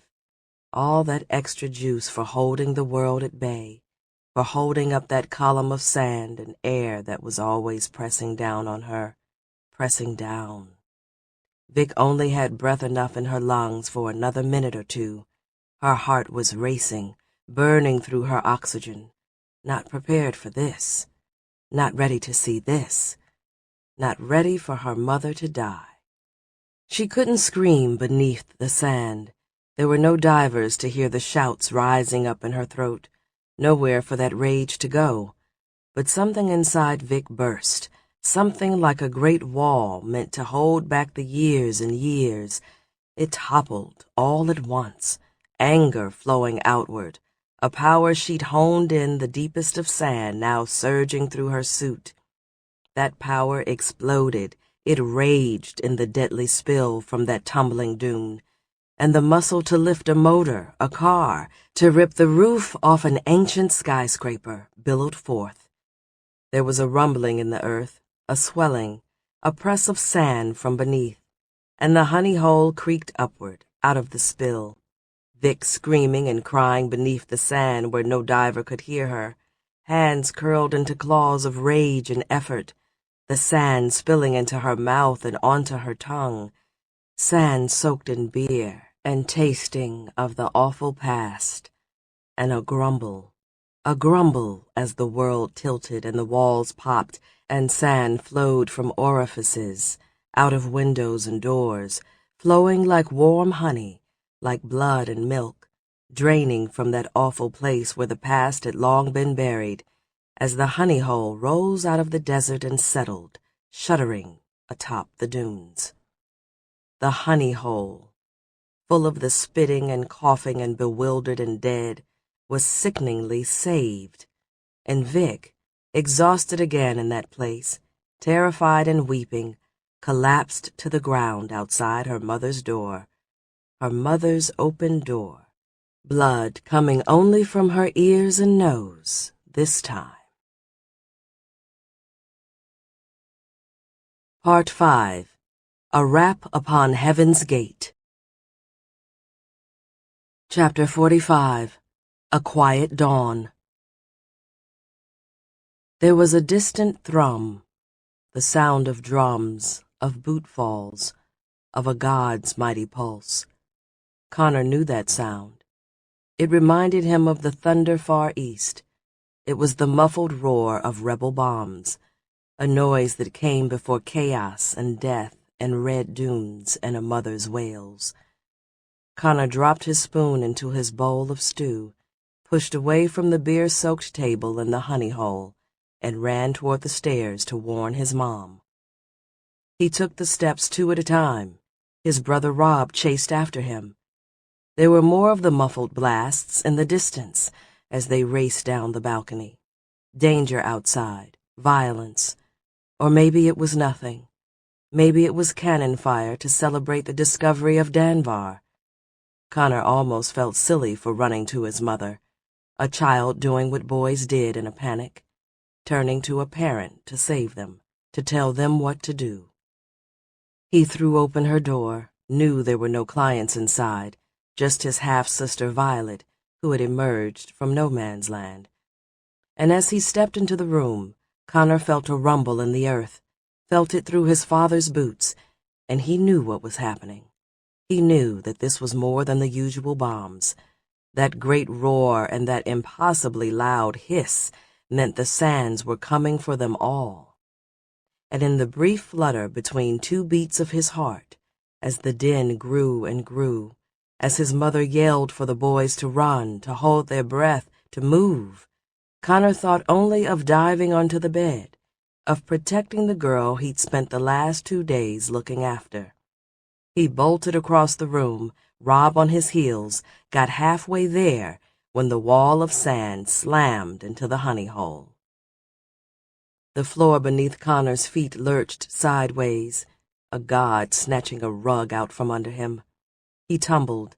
There was a crash of wood and tin, an explosion of glass, a sudden blindness as all light was extinguished by a press of solid dune, a splintering sound, and then the desert sands pouring in and around Connor and his family. He barely heard his mother scream for them to hold their breaths before he was smothered. Sand was in his nose and against his lips.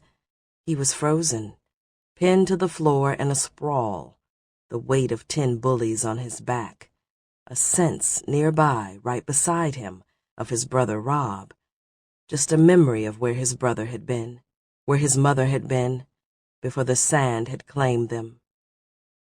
Pitch black, a residual warmth in the sand from having been outside in the sun. Complete silence, just his pulse, which he could feel in his neck as it was squeezed by the drift. The pulse in his temples, no room to expand his chest. Couldn't swallow, hands around his throat, his brother nearby, and not enough room even to cry. Just a coffin to be terrified in. A place for dying, for panic, for muscles and tendons raging and flexing but not budging an inch. What a paralyzed person must feel. What everyone who has ever been buried alive must feel. This is how they go. This is how they go. This is how they go. Connor couldn't stop thinking it. The dead had been bodies in the sand before, but now he could feel what they had felt. They had felt just like this, frozen and terrified and not able to move their jaws even to sob for their mothers. He prayed and listened for the sound of digging, but heard nothing. His pulse, his pulse. Maybe the sand wasn't so deep. Maybe his mother was okay, pressed there against the wall. Maybe Violet, his half-sister, maybe she would live and her story would be known. He might have a minute of air left. They could dig him out. But that rumble, too much sand. It had gone black in the room. The sand had swamped the second story of the honey hole. The great wall must have gone, collapsed, blown up, and the sand on Connor's back grew deeper and heavier with this thought. In the dark and quiet, he imagined the horror that must be taking place outside. His rapidly approaching death became a pinprick in a wider world of hurt. That grumble of sand he'd heard had been the dune coming at them, the great dune behind that teetering wall on which he'd been born, a life given and then taken away. It had come for him, had found him, was now going to claim him. The struggle against the sand was futile, so Connor relaxed. As he did, it felt as though the bullies on his back grew heavier, like he had sagged within himself, and the sand was eager to consume that space, to take whatever he might give. How much longer? The need to breathe grew intense, like the training games with his brother, when they strained their lungs and counted with fingers. Dizzy. No way to inhale or exhale. Would just black out. And as he felt it coming, his panic surged anew, and there came an intense drive to not die. He didn't want to die. He wanted to call out to Rob, to his mom, tell them he loved them, get them out of there. Somebody please dig me out of here. As his senses faded, the press of sand all around him softened. It was as if his skin was growing numb to the pressure, or the blood flow was stopping. Connor had a bright flash of a memory, his father waking him up one morning with a finger pressed over his gray beard, urging Connor to be quiet. Connor, confused, half asleep, leaving the room he shared with his brothers, his father taking him up the narrow stairs to the top of the great wall. They sat there with their faces to the east and their feet dangling over the ramparts. A windless, noiseless sunrise, the first quiet dawn he'd ever seen. One of those rare moments when the gods stop their thundering and become calm, when the sand isn't blowing down on them. And Connor sat and watched the morning sun swallow the stars and then Mars, and then a golden dome of light grow and blossom into a perfectly blue sky. "Why is it so quiet?" he had whispered to his father. He was young and confused. "Will it always be like this?" "Another half an hour," his father had said, studying the sky. "If we're lucky." This placed an enormous pressure on Connor to enjoy the moment, to remember it, to soak it up, the way that crow up there flapped its wings as it took advantage and made for the east, the way the sun warmed the cool morning air, the stillness on his cheeks, his father's heavy hand on his shoulder. Remember, remember, he told himself. That intense pressure to make this last forever, to cup his mind tight like hands under a running tap. And then he had glanced up and down the ramparts and realized they were enjoying this moment alone. "We should wake the others," he had whispered. "Palmer and Vic." His father squeezed his shoulder. "They've had theirs. This one is yours." And nothing more was said as the sun broke free of the dunes and the wind returned, and whatever made that noise that haunted their sleep resumed its infernal grumbling.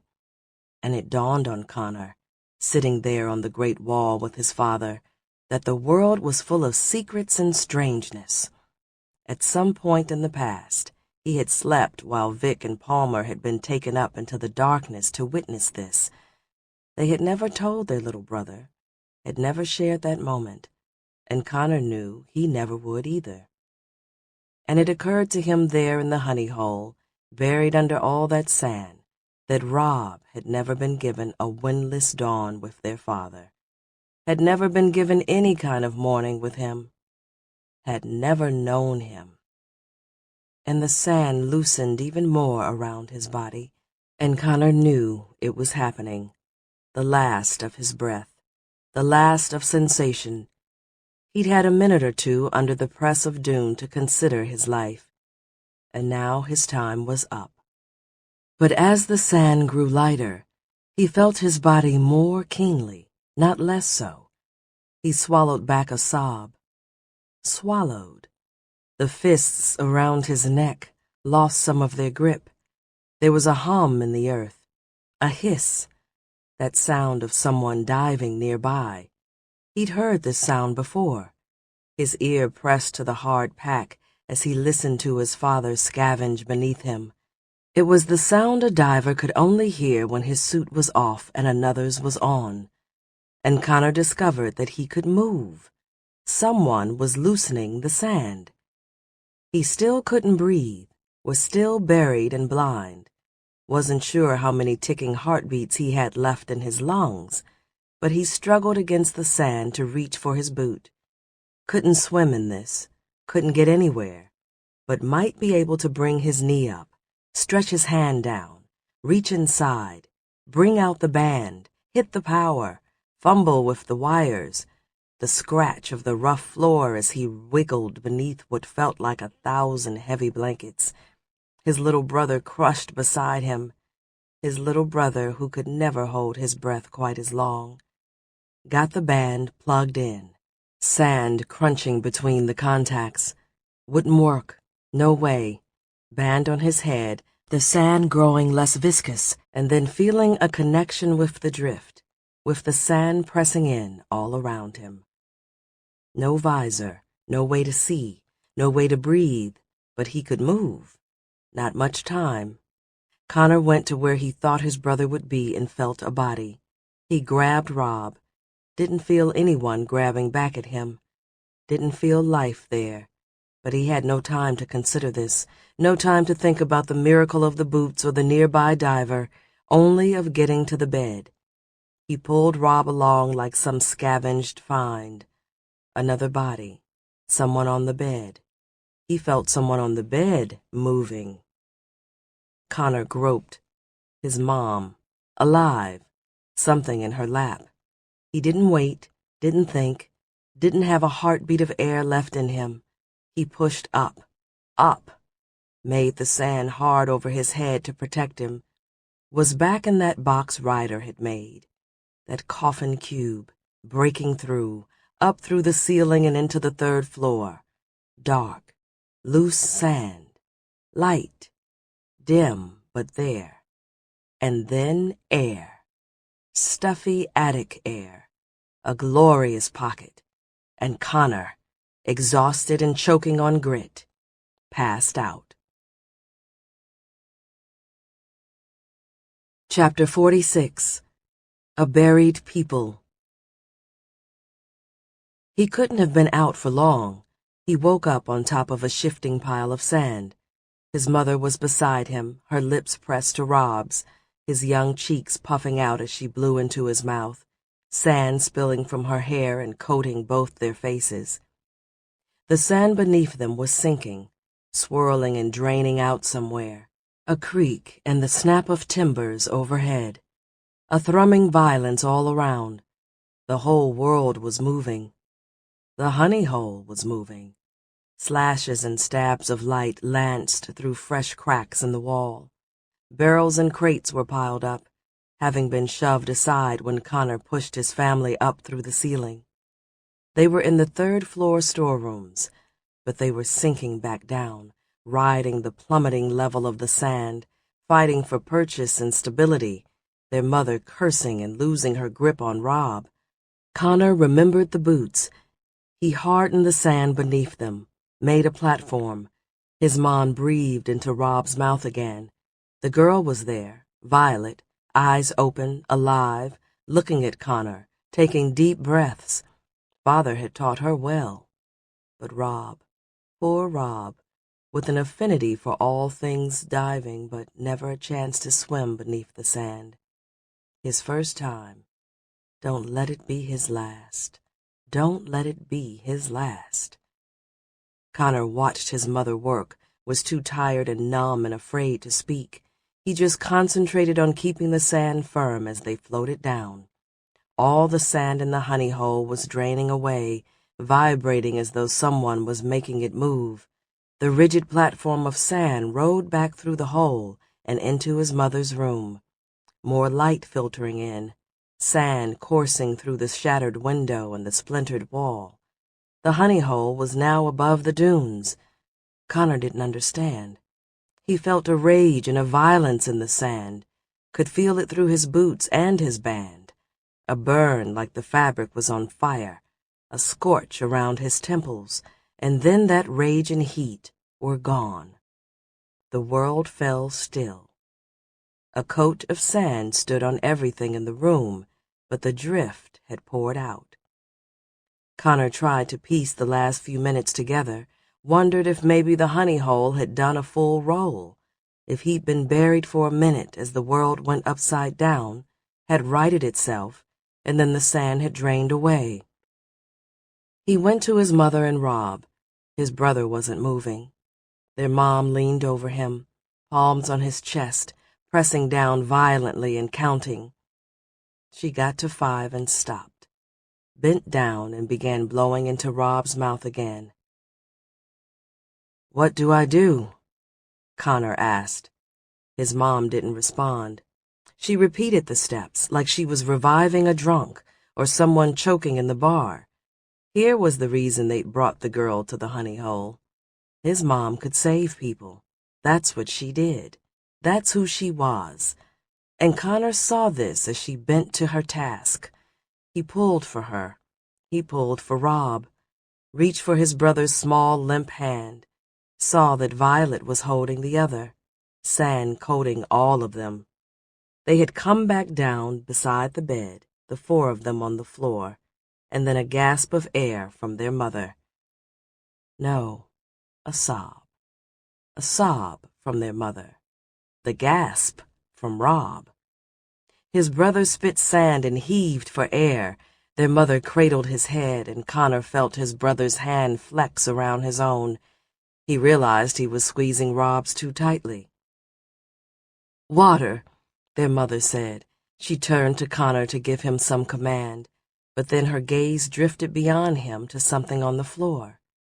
Her eyes grew wide in alarm. They opened like the empty sky. Connor turned, expecting another wall of sand to come crashing down from behind him, and saw the body lying on the floor just outside the door. A woman, rivulets of red trickling from her ear, head turned to the side, facing him, a visor over her eyes. But Connor would recognize her from 1,000 dunes away. His sister, here. This made less sense than the sand.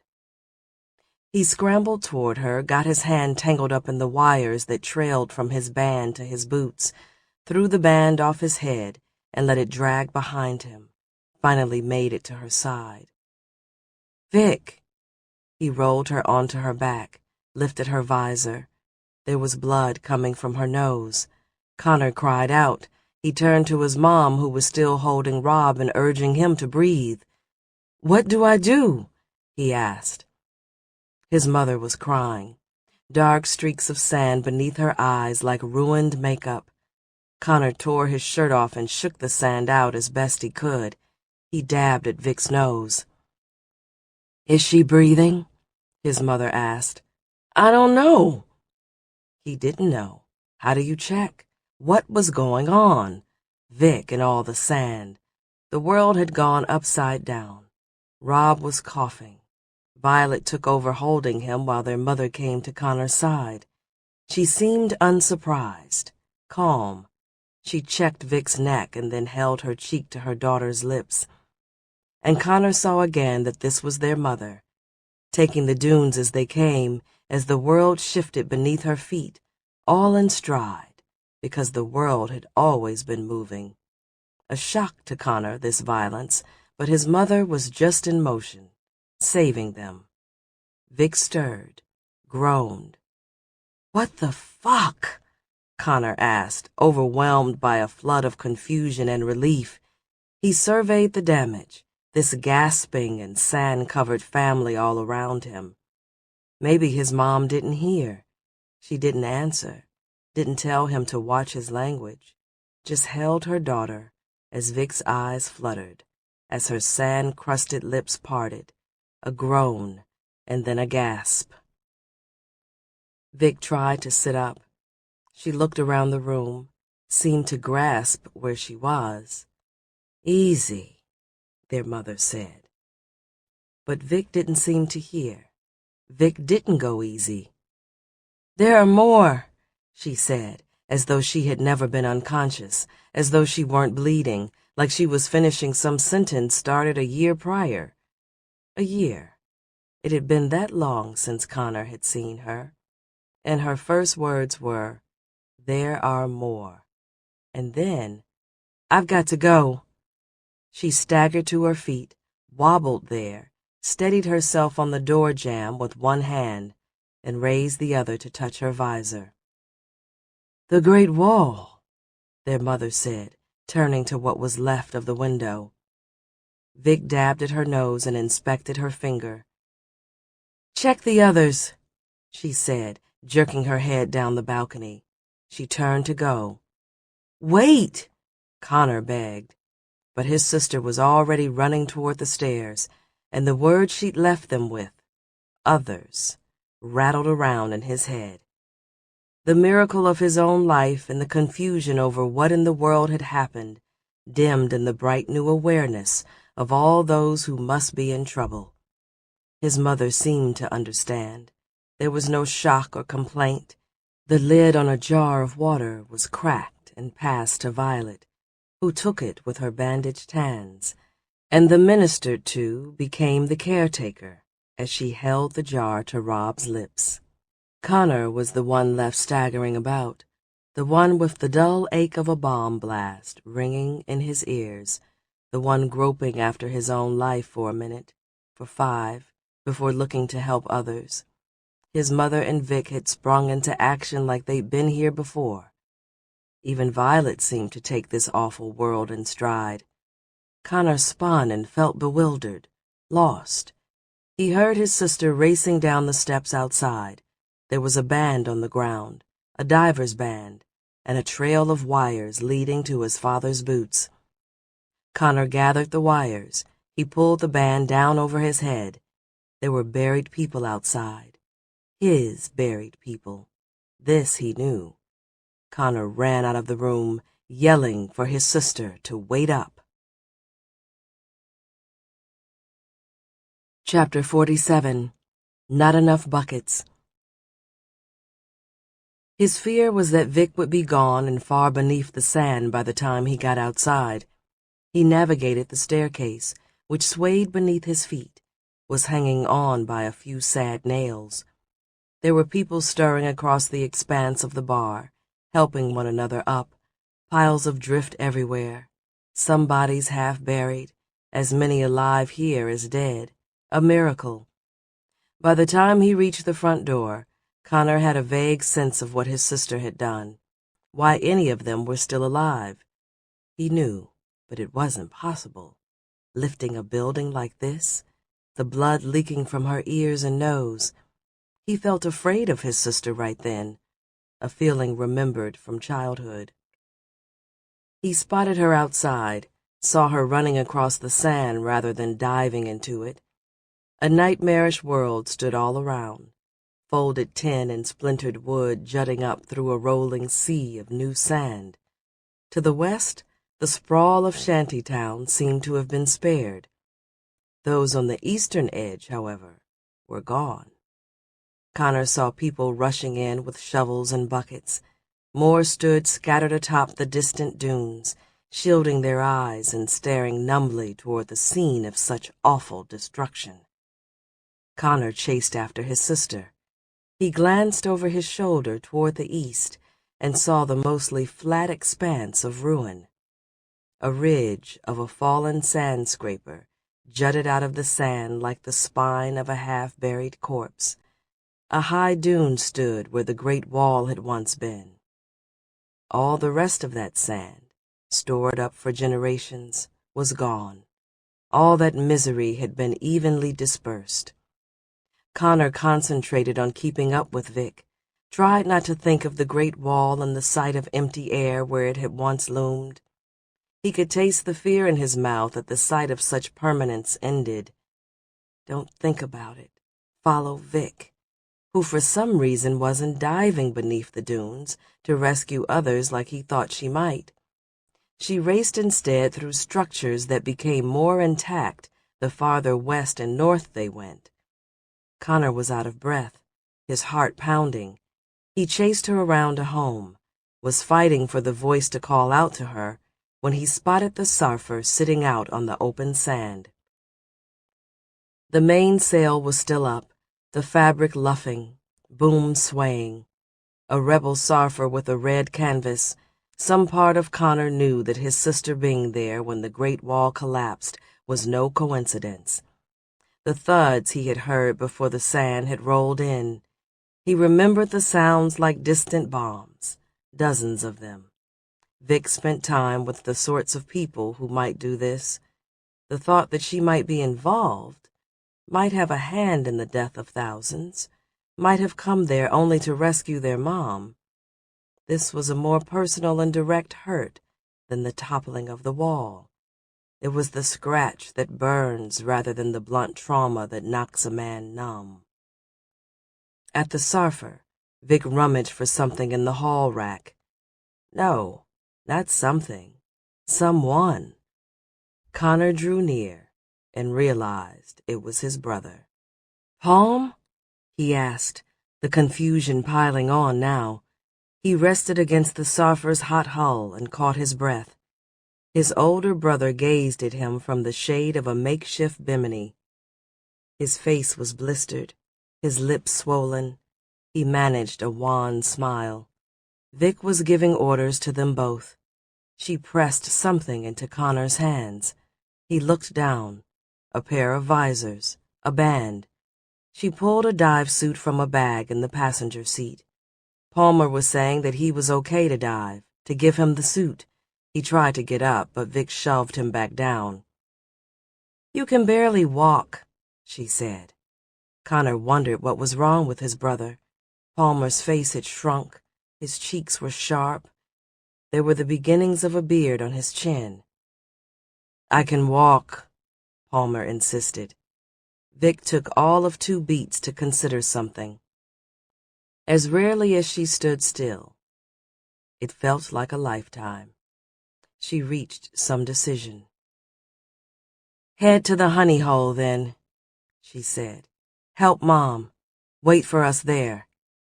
"What about the surfer?" Palmer asked. "Leave it be. Just take the water. And be careful. The sand is loose, and there's debris everywhere." She turned to Connor. "What are you waiting on? Get that suit on and let's go." Connor fell to the sand and kicked his boots off, stowed the band away. His shirt was already gone, left behind in the honey hole with his sister's blood on it. He pulled the dive suit on. It was big for him and smelled of another man's sweat. His sister helped him with the zipper, bitched about the sand in it. She gave Connor instructions as she pulled the dive tanks from their racks and cracked the valves. "It's been too long to save anyone buried in solid drift," she told him. "We're looking for air down there, okay? Any spot of purple, that's what you aim for. We'll start here on the edge of town where chances are best. No point in checking every small building, just the intact ones. Anything with an eastward window you can skip. This regulator jams now and then. You have to take it out and knock it against your tank. Can you handle that?" Connor nodded. He slipped his arms through the tank's harness as his sister held the worn cylinder aloft. "Good, let's go." It was another long run back toward the wasteland of broken homes. Soon the dive suit smelled of Connor's sweat, and then his sister pointed toward the edge of a roof jutting up from the smooth sand, and she dove forward and was swallowed by a dune. Connor pulled the visor down over his eyes, wrangled the flapping regulator at his hip, and shoved it into his mouth. He vibrated the air and the sand so that it slid out of his way as he tumbled forward. The desert claimed him as it had claimed so many others, but he could breathe, and he could help those who couldn't.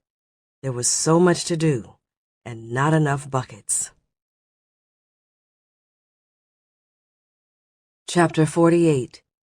A Fortunate Few. He had to ignore the math.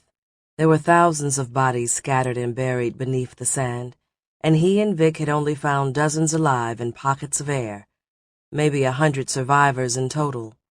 He ignored the math and concentrated on these few sputtering and alive that they were able to rescue. After depositing a man he'd found beneath an upturned tub, he dove back into the sand and raced alongside his sister beneath the dunes. He had a sensation of flight, the suit and band she'd given him more powerful than any he'd ever donned before. A rebel suit turned up to dangerous degrees. Every shimmering flash of purple or dark blue where the visor's sand sight was broken by a pocket of air stood out as a beacon of hope. Connor drifted past bodies and around shattered homes, bashed his way through walls and intact windows, told the terrified he found there to hold their breath as he gathered them up and lifted them toward the light. He broke into one house that had remained intact and found a family of 4. A shriek as he approached, the red dive light around his neck aglow, drift pouring in through the hole he'd made. "Hold your breath," he told them, not sure if he could lift 4 people at once. 2 was a strain. But the sand was pouring into their home. A young girl screamed and clutched her mother. Vic had disappeared into another building. Connor needed his sister. The sand wasn't going to give them time. He held the regulator out to the young girl. "Can you breathe through this?" The girl's mother told her to bite down on it and not to breathe through her nose, to stay close to the diver. Connor nodded toward the window he had smashed. The family crawled across the rising sand with him, the girl tethered to Connor by the air hose. As the sand sought its level, Connor held out his arms and took a boy Rob's age in one, the young girl in the other. The parents encircled them all in an embrace. One last look at their faces in the pale red light, deep breaths all around, cheeks puffing, eyes wide with fear, the sand tumbling in, and Connor flowed them toward the window. He strained, the pulse in his temples knocking against his skull like a hammer, a feeling of being in thick and heavy sand, the danger of sinking, but a thought of Vic lifting an entire building, and something surged in him, an anger at the world, and though Connor was too far gone in concentration to even know that they were moving, he glimpsed the purple sky overhead, watched it loom closer, and then he felt the wind and the pepper of sand on his face, heard the gasps and gratitude of the family as they held one another, covered there in sand. There was no time to tell them they were welcome. Just a regulator passed back to him, sand and spit of the saved on the mouthpiece. Connor bit down grimly on this before returning to the depths. A boy who had been told he couldn't be a diver, becoming one now in the most terrible of ways. "Where are all the others?" he asked his sister hours later. They shared a canteen atop the sand. The sun was going down, and both their tanks had long run dry, had been shucked off and set aside. They had gone as long as they could with visors and mere lungfuls, but the adrenaline had worn off, and the rescued had become more infrequent, and their exhausted bodies needed a guilty rest. "What others?" Vic asked. She wiped her mouth and passed him the canteen. "The other divers. I saw one or two down there looking for people to save. Would have thought there'd be hundreds helping by now." He took a grateful swig while Vic gazed toward the west to keep the sand out of her eyes. "I saw those divers down there," she said, "but I don't think they were after people." "You think they were scavenging?" Connor didn't want to believe this. He wiped his mouth with his cur. "Looting," she said, stressing the word like there was some great difference. "The rest of the divers are out there hunting for a different buried city," she added. "Danvar." Vic nodded. "The people who did this? Who did that?" She pointed to where the wall once stood. "They're the same ones who found Danvar. Palmer was with them."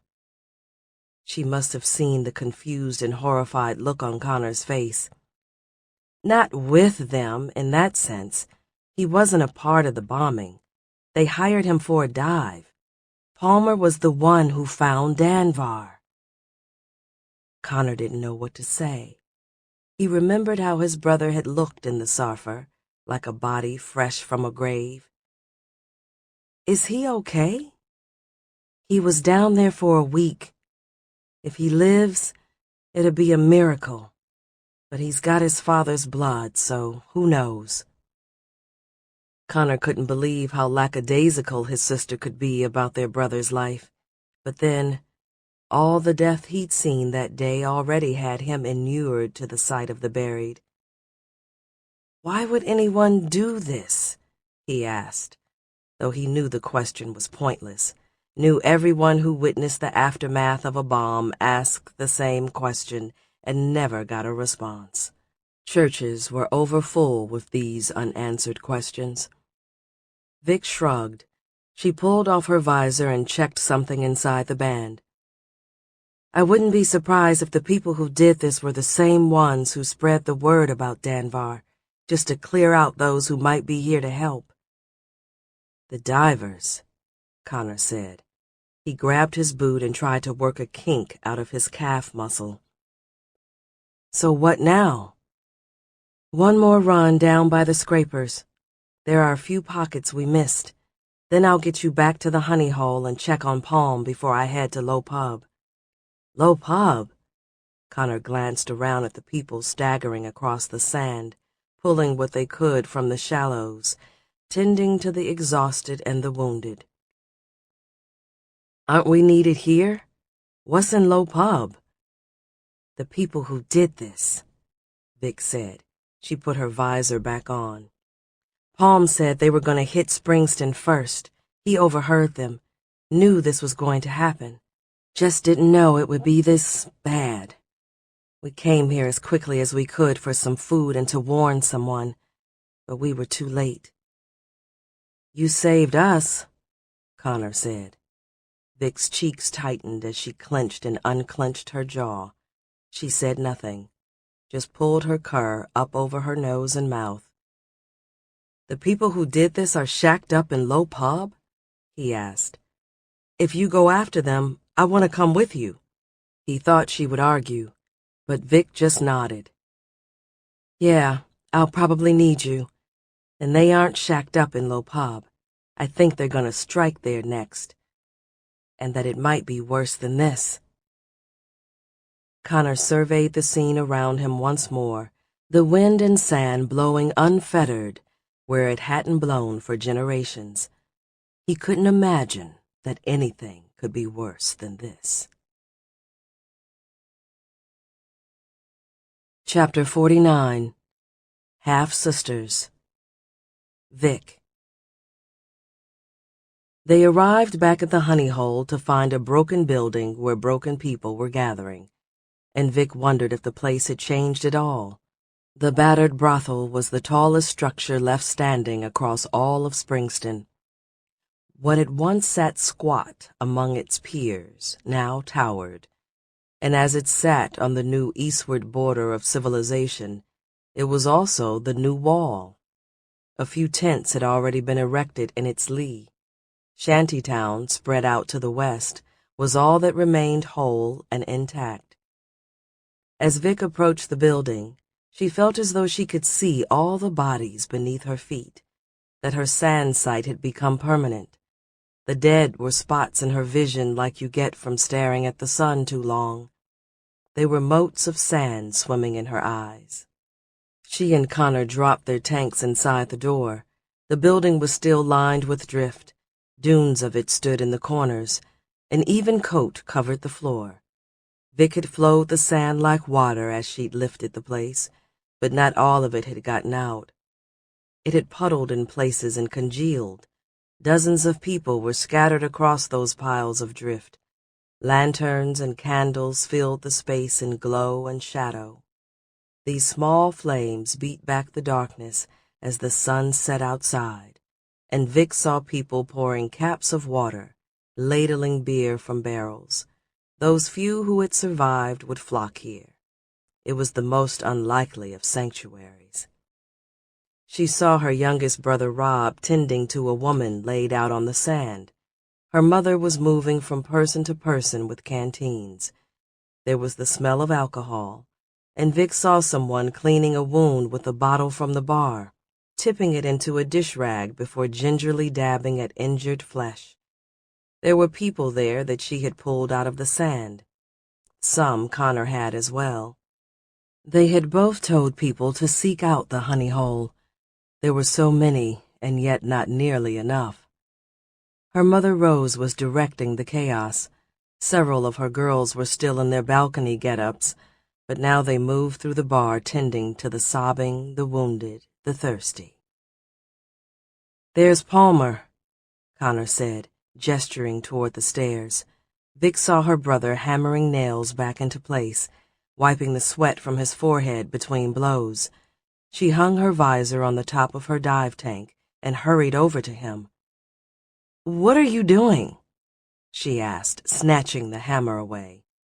Her brother opened his mouth to complain, but then seemed to wobble. Vic steadied him. Connor was there as well. They guided him to a bar stool while Palmer croaked about all that needed doing. "The stairs are gonna collapse," he said. "You're gonna collapse," Vic told him. "Get him some water. and Connor hurried around the bar. Vic weighed the hammer in her hand. She could barely stand herself. Was past the point of exhaustion, but she moved back to the stairs and started driving in those loose heads. Swinging back for another strike, a hand snatched her wrist. "What do you think you're doing?" her mother asked. She took the hammer away and placed a steaming mug of stew in Vic's hands. "Sit. Eat. You've been diving for hours." Vic studied her mom, saw the creases of age in her face, the features so much like her own. And she saw the woman and not the profession, saw that this would be her in just a few years, exhausted, worn out, doing whatever it took to get by. She started to apologize. She wasn't sure what for, but couldn't form the words. And then she found herself fighting the urge to cry, to sob, to hold her mother and smear tears and snot into the crook of her neck, to tell her about Marco, how great a guy he was, even if he was caught up with the wrong people, how he was dead, along with so many thousands more. But she fought this and won. She allowed herself to be guided to the bar, where she sat and spooned stew between her lips, doing what she was told, because she knew she needed the sustenance, because she knew her mother was right. Palmer drank beer from a jar, probably to save water for someone else. Connor was given his own bowl of stew. Rob joined them, pulled from the crowd by the gravitational tug of so much family all in one place, and Vic tried to remember the last time they'd been together like this. She caught her mom giving her a look like she was having the same thought. "How bad is it?" her mother asked, and Vic had been wrong. Her mother was thinking on more than just family. "Pretty much all of Springston," Vic said. She stirred her stew. "The east wells will have to be redug. They're buried, the pumps with them." Connor stiffened. "I need to go see about the pump in Shantytown, and I need to find—" "The Shantytown pump won't be enough to water everyone," Vic told him. "How many people from that side of town came over here to the cisterns?" "What about Dad's advice?" Connor asked, turning to their mom. "Maybe we should go west like Father said." Vic's spoon froze halfway to her mouth. Stew dribbled onto the bar. "When did Dad ever say we should go live in the mountains?" "Not in the mountains," Rob told her. "Over them." Vic turned and studied her little brother, who was perched on a bar stool. "You need to stick to water," she told him, thinking he'd been into the beer. Rose placed a hand on Vic's shoulder. Palmer was looking at her funny. "What?" she asked Palmer. "What's that look about?" It was as though everyone else knew something she didn't. "Don't freak out," Palmer said. "I just learned a few hours ago." "Let her eat," their mother said. Then to Vic, "Finish your stew, and then I need you to come upstairs with me." "Upstairs?" Vic felt her palms go clammy, felt that old terror swell up within her. She didn't think anything would get her up those stairs ever again. She had a sudden compulsion to yank out the few nails she'd driven in, to yank them all out so no one could ever climb those stairs again, not her or her mother or anyone. "Why do you want me to go upstairs?" Vic asked. "Finish your stew, and then I need you to meet someone." Vic couldn't very well sit there and eat with everyone acting strange, watching her like that. Her appetite was gone anyway. "Who?" she asked.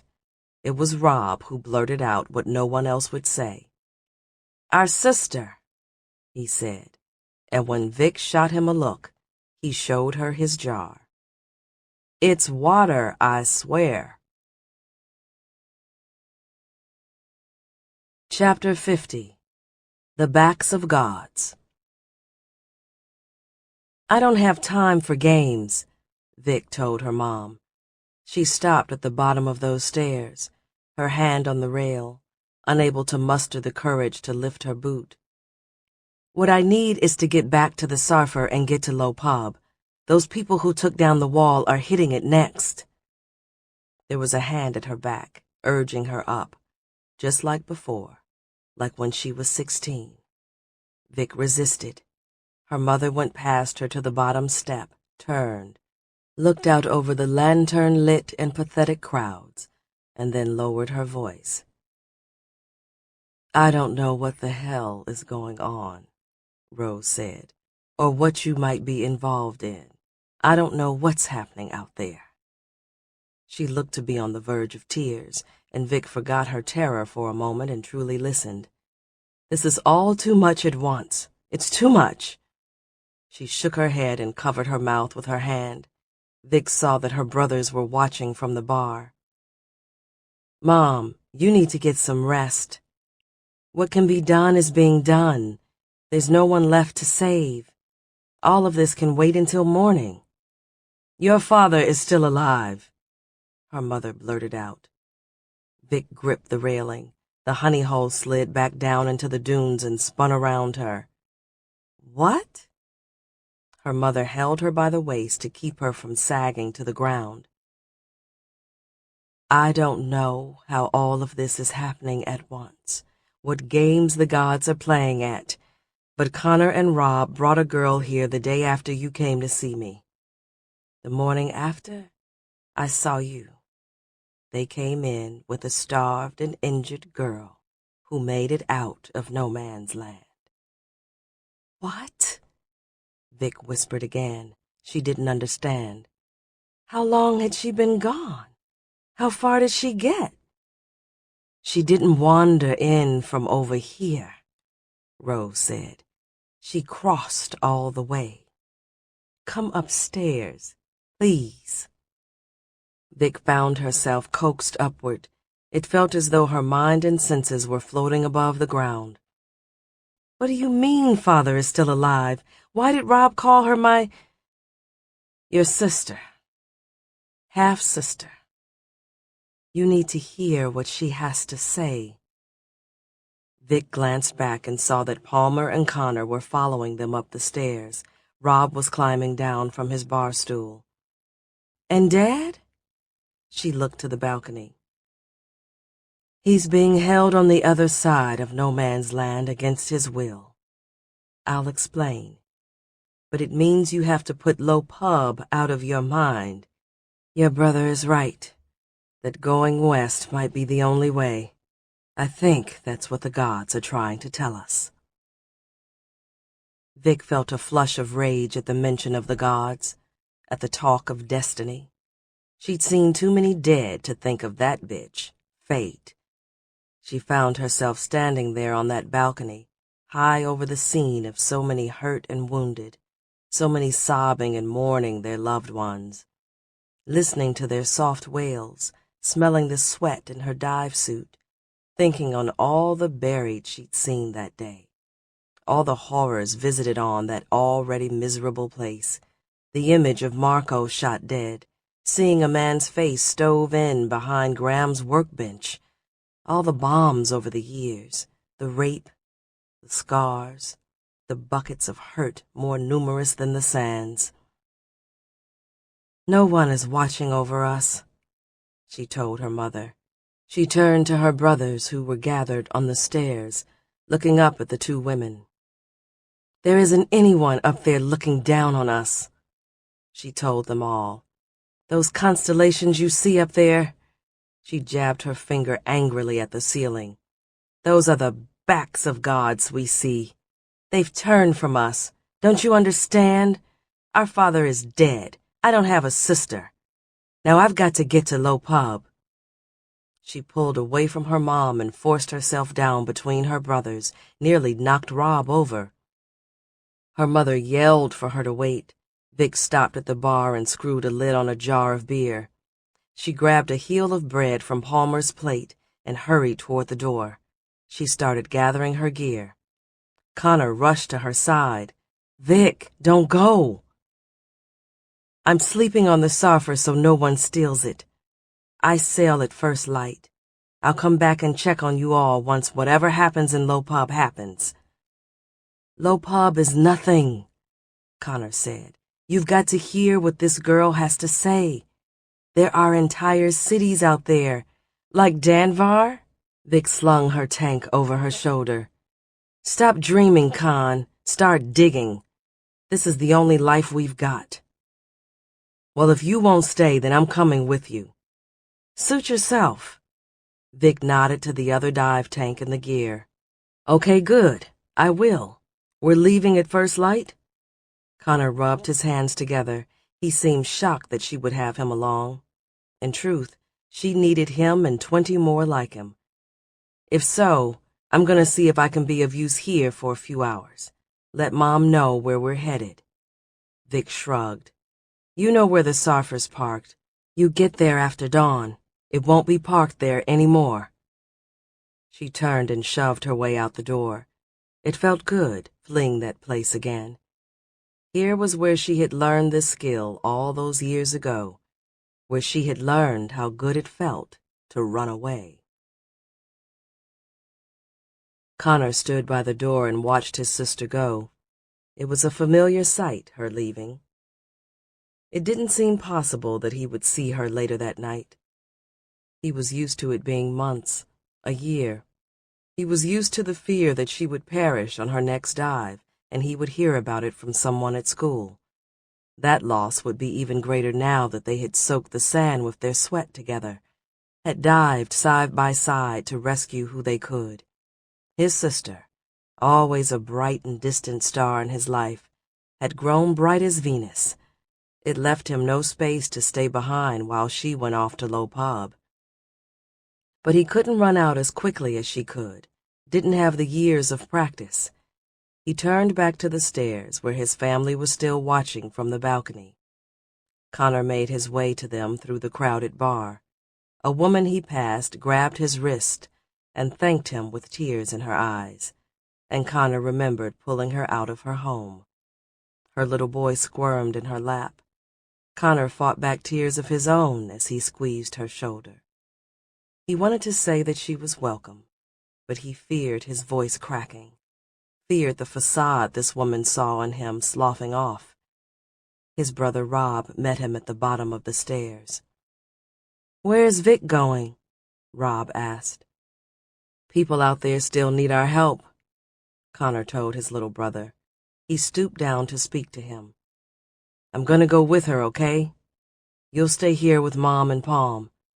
"I want to go with you." "You can't," Connor said. He was on the verge of tears, but he had to be firm. "You're needed here. Take care of Violet. Imagine how scared she must be, how alone she must feel." Rob nodded. He scanned the room, perhaps looking for something to do, someone to help. Connor climbed the stairs toward his mom. He dreaded telling her he was leaving, but nothing had ever felt as right as pulling people out of the sand. The moment he carried his mother and Rob and Violet up into the attic and saved them was like that moment a snake sheds its skin or a baby crow pierces its shell. It had been a sort of birth, a discovery of purpose. He no longer felt like a boy. As he reached the top of the stairs, he thought even his mother was looking at him differently. Even Palmer. "I'm going to help Vic for a few days," he told them. "You'll look after Rob and Violet?" His mother nodded, and Connor saw her throat constrict as she swallowed back some word or sob. She reached out and squeezed his shoulder, and he was about to turn away when she reached into her pocket and brought out a folded piece of paper. "Give this to Vic," his mother said. "Make sure she reads it. She needs to believe." Connor accepted the paper and stuck it into his pocket. "I'll make sure she gets it," he promised. "I'm going to let Violet know I'll be gone for a while. You'll look after her." His mother nodded. Connor thanked her and turned to her room, which no longer had the same repulsive effect it used to. It had been cleansed by the sand that had passed through it. It had been scoured clean. He heard Palmer hurry up behind him and felt his brother grab his arm. "Hey, Con, we need to talk." Connor stopped. Over Palmer's shoulder, he saw their mother heading back down the stairs to tend to the stricken. "What is it?" Connor asked. Palmer glanced at their mother's door like there was still something to fear there, like one of her drunk clients might lumber out at any moment and crash into them and send them over the edge of the balcony with its missing rail. "This way," Palmer said. He guided Connor past the room where Violet lay, his voice a conspiratorial whisper. "You okay?" Connor asked. His brother looked better than he had in the Sarfer earlier that day, had salve on his blistered lips and food in his belly, but something seemed off. Yeah, I'm fine. It's just that this girl who claims to be our sister." "Violet," Connor reminded him. "Yeah, Violet. It's just that Mom took me in there and told me her story, let me talk to her. She and Rob told me about the other night, the night you went camping, and about where she came from. No man's land. Well, maybe."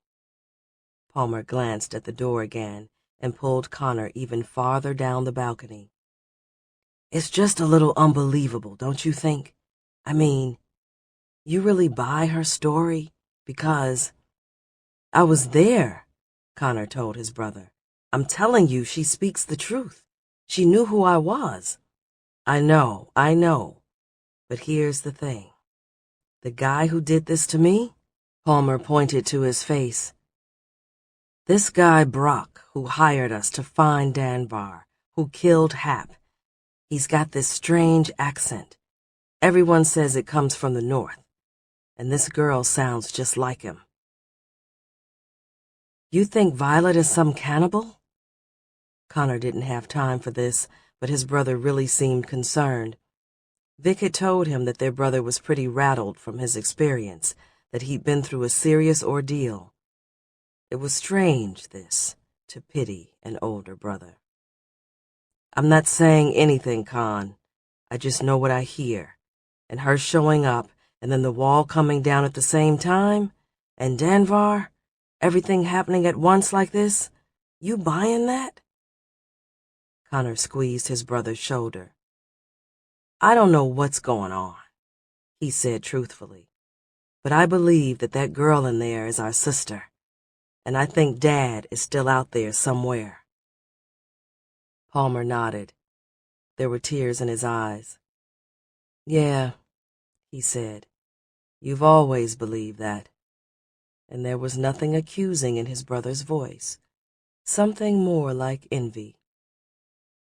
"I've got to go," Connor said. "Yeah.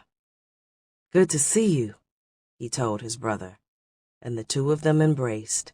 They exchanged hearty slaps on each other's backs that loosened the sand in their hair, and Connor remembered how angry he'd been at Palmer the last few days, at the betrayal of his not being there to go camping with them, and such concern seemed petty, beneath his worry.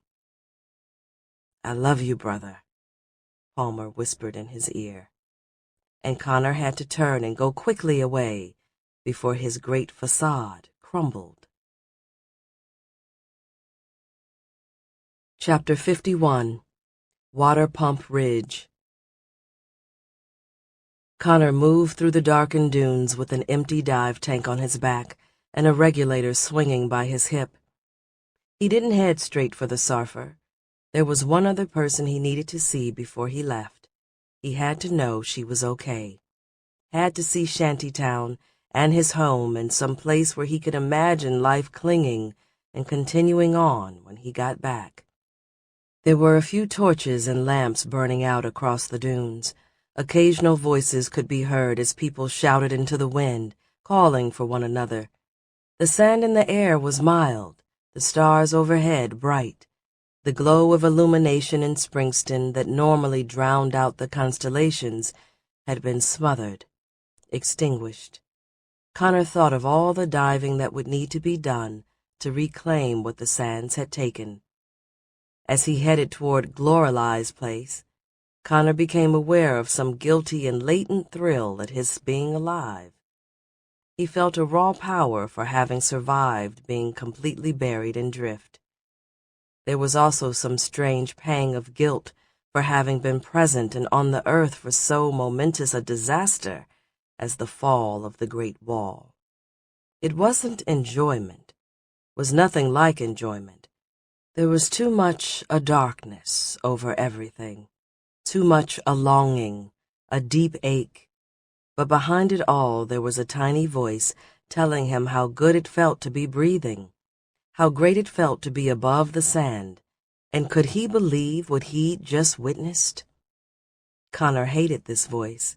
There was no excitement in this, nothing but tragedy and loss and now an uncertain and terrifying tomorrow. The wind-blown dunes would swamp Shantytown as never before. Another chaotic low pub awaited here. A lesson was coming from his people, a lesson that there is always a new and greater misery to fall back upon, and thinking this caused the endless days to stretch out before him. Days when hauling buckets away from the water pump would be remembered with the same blissful nostalgia as hot baths and flushing toilets. Always more room to fall. The sand went down and didn't stop. He veered slightly out of his way as he thought these things. He wanted to swing by his house. There was nothing there for him. He'd carried everything out of there for his trek across no man's land. A decision indeed that seemed so very far away now. He just wanted to make sure the front door was unburied, that he and Rob would have a place to go to, that the sand around their home hadn't collapsed shut from the grumbling of the earth. The door was still there. The scaffolding was still webbed atop his home, and it looked like there might be a lantern burning inside. Light squeezed around the crooked door.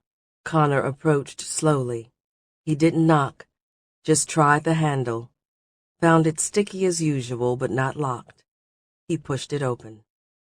A man turned toward the door, his eyes growing wide over his neatly cropped beard. He and two boys sat around Connor's kitchen table. There was the smell of food cooking. The man got up, the chair tipping backward and crashing to the floor, both of his hands out in front of him. "I'm sorry," the man said.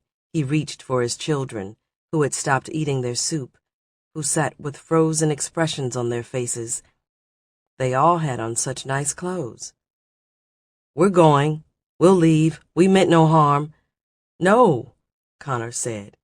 He waved the man back. "Stay. This is my place. It's okay." The man glanced toward the dark bedroom. Connor couldn't tell if there was anyone in there. Thought maybe the man was thinking that there wasn't enough room for him and his children to stay. "Are you from Springston?" Connor asked. The man nodded. He righted the chair and rested his hand on its back. The children went back to slurping. "I took the boys out on the Sarfer this morning. We saw it happen, saw all of it. My wife—" He shook his head and looked away. "I'm sorry," Connor said.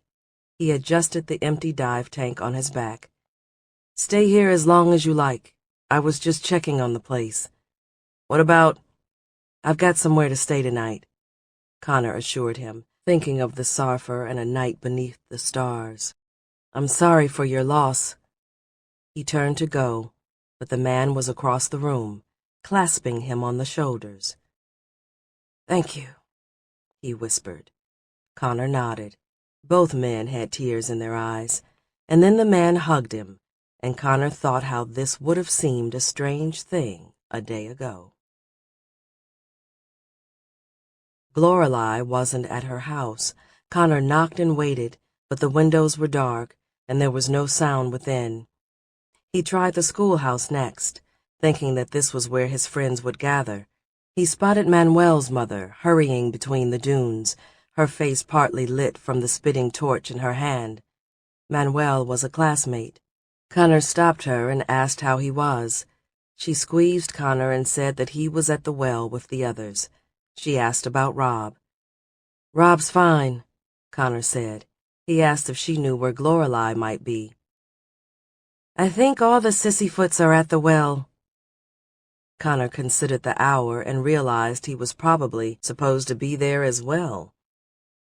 It had been a school day, a fact forgotten not just from looking after Violet at the honey hole, but from leaving class on Friday expecting never to come back. It was after dark, and he would normally have hauled his quota by now. He thanked Manuel's mom and hurried toward the well. The sudden awareness that the sand would never stop hit him.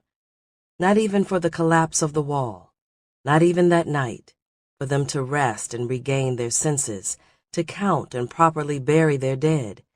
Buckets still had to be hauled, or they would go thirsty. The gods were merciless. Vic was right. This was the sort of cruelty that only came from turned backs, from being ignored. Well-aimed lashes and direct blows were more easily understood. At least then the stricken knew their anguished cries were being heard. He aimed for the dancing torches atop Water Pump Ridge. A lot of activity. He could imagine the hall shifts starting late, a period of chaos as the schoolhouse emptied and the sand washed out Springston, nobody knowing what was going on. It was strange, the separation he felt from his peers, thinking on where he'd been all day and what he'd been doing. But here they were, his classmates, keeping the water flowing, saving far more lives than he. There was perspective in this. The man who had broken into his home and had stolen what little Connor had left in his cupboard, that man who couldn't be blamed. The larger rules of the world were broken, the Lord's rules, but the simpler rules that guided the heart of each man were intact. These were the rules that never changed, knowing right from wrong, surviving and letting others be, maybe even lending a fucking hand. "Connor," someone asked as he approached the out-hall tunnel. It was Ashek. He must have been on his way down from dumping his buckets, as his pole was held casually across one shoulder. "Where you been, man?" The two boys clasped hands, and Connor lowered his cur. They had to strain to see each other in the flicker of torchlight. The moon would not be up for hours yet. "Been helping my mom," Connor said, not wanting to explain any further. "Hey, have you seen... Is anyone else here? Everyone okay?" "Yeah, except for the kids who didn't show up for class, but most of them weren't around yesterday either, off diving for Danbar. So I'm sure they're fine. I just passed Lorelei on the way down. She was taking a haul up to the ridge." Yeah, thanks." Connor tripped over his words.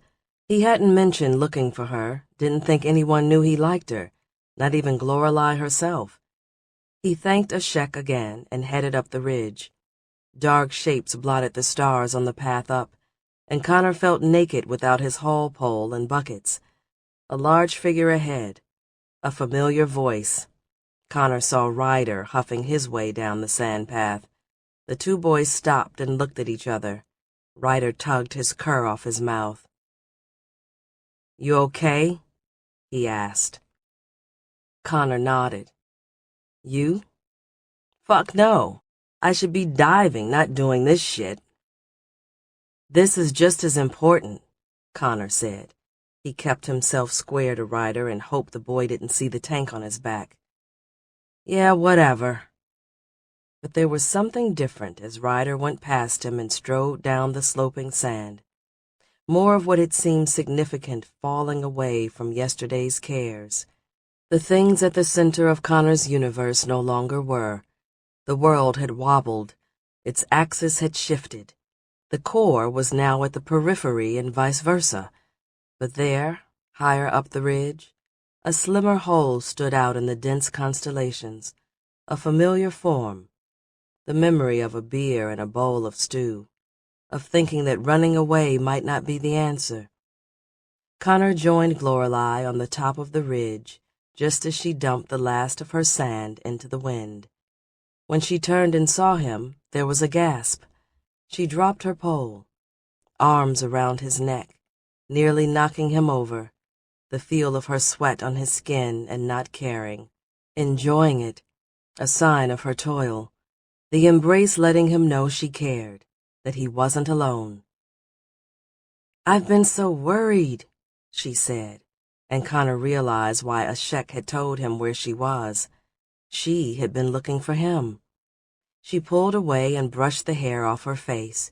Everywhere she had pressed against him cooled in the breeze. The sand in the air stuck to the sweat she'd left on his skin, and Connor didn't mind. "Someone said you pulled Daisy's kids out of the courthouse. Is that true?" Connor wasn't sure. There'd been dozens of people. They'd all looked the same in his red dive light. "I remember the courthouse," he said. Lorelei placed a hand on his arm and turned him, looked at the dive gear on his back. "You went camping. You didn't come back. I thought—" Connor reached out and placed a hand on the back of Lorelei's neck. He pulled her close and kissed her, staunching her worry and his as well. She kissed him back. The tank fell to the sand, arms snaking around one another, her lips on his neck, a classmate dumping his buckets in the nearby dark and saying, "Get a fucking room." Laughter against his neck, her exhalations.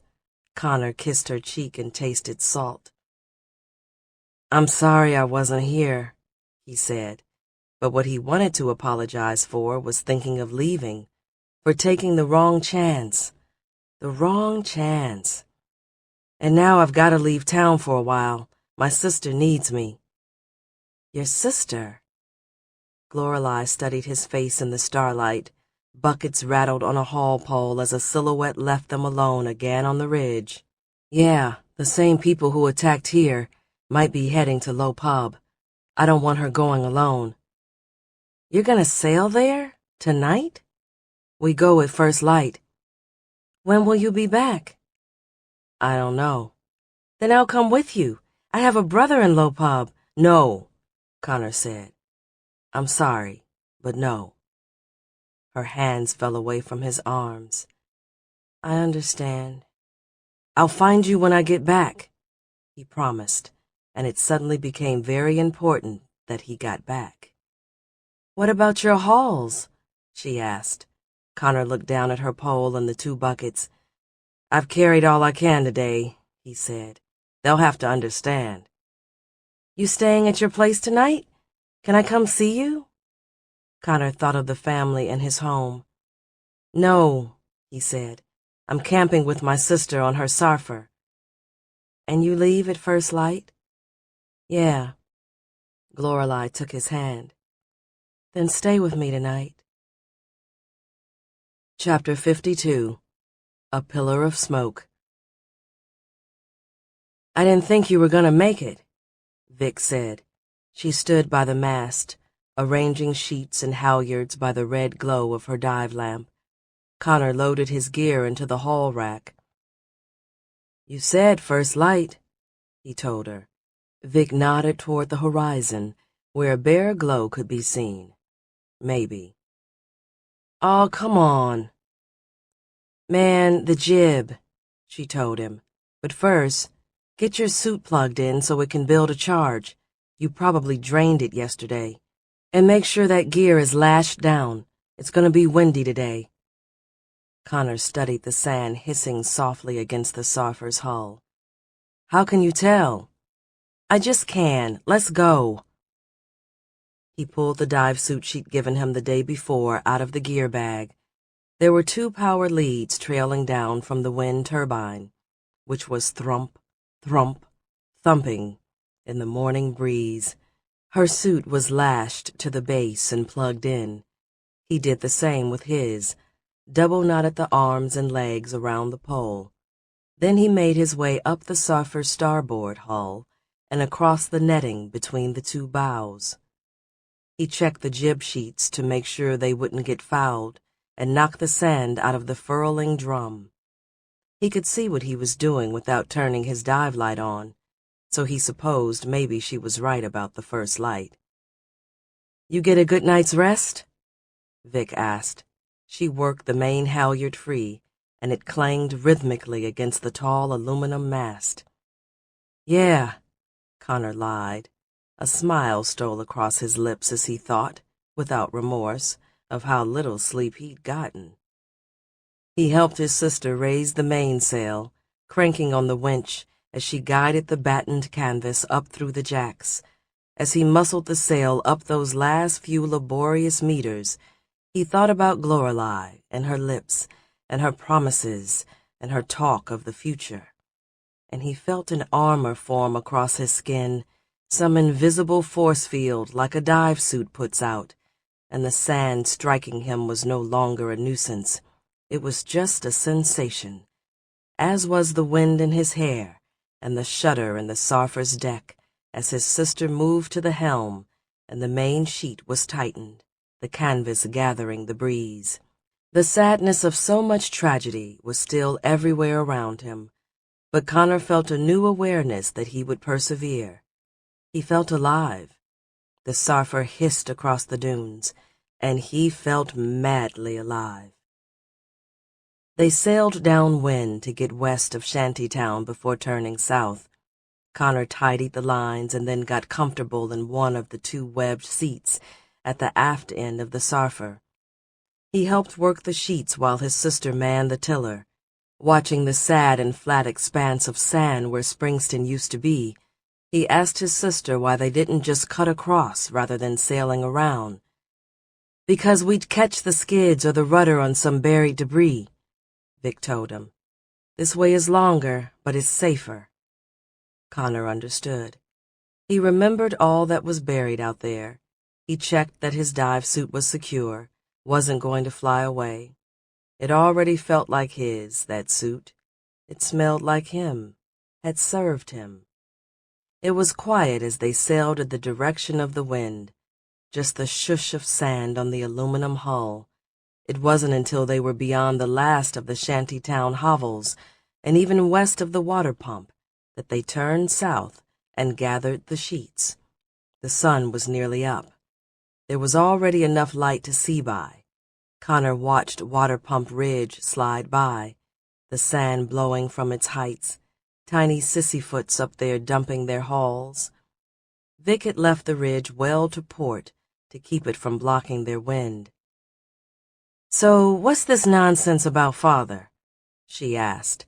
She took a turn on one of the winches, locked down the jib sheet, then sat back with a leg resting on the tiller, steering with her boot. "What was that scene on the stairs last night about?" Connor remembered his sister barging out of the honey hole. He wanted to turn the question around and ask her what that scene had been all about. She'd been the one who'd caused it. He adjusted his goggles, tucked his cur up under the edge to keep it in place. He wasn't sure how to tell her the same news without getting the same reaction. Their mother had probably dumped too much on her all at once the night before. But he tried. "You know what last weekend was, right? The camping trip?" He tried not to make it sound like an accusation for her not being there. Vic nodded. The Sarfer glided happily south in a smooth trough. "So Rob and I went out alone like last year. Palmer didn't make it, which I guess you already knew. Everything went the same, you know. We set up the tent, made a fire, did the lantern." "Told stories about father," Vic said. "Yeah, but that's not the thing."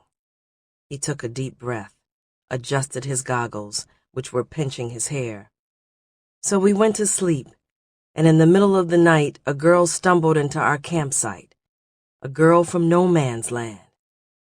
The girl Mom wanted me to meet, the one she said came all the way across. And you believe that?"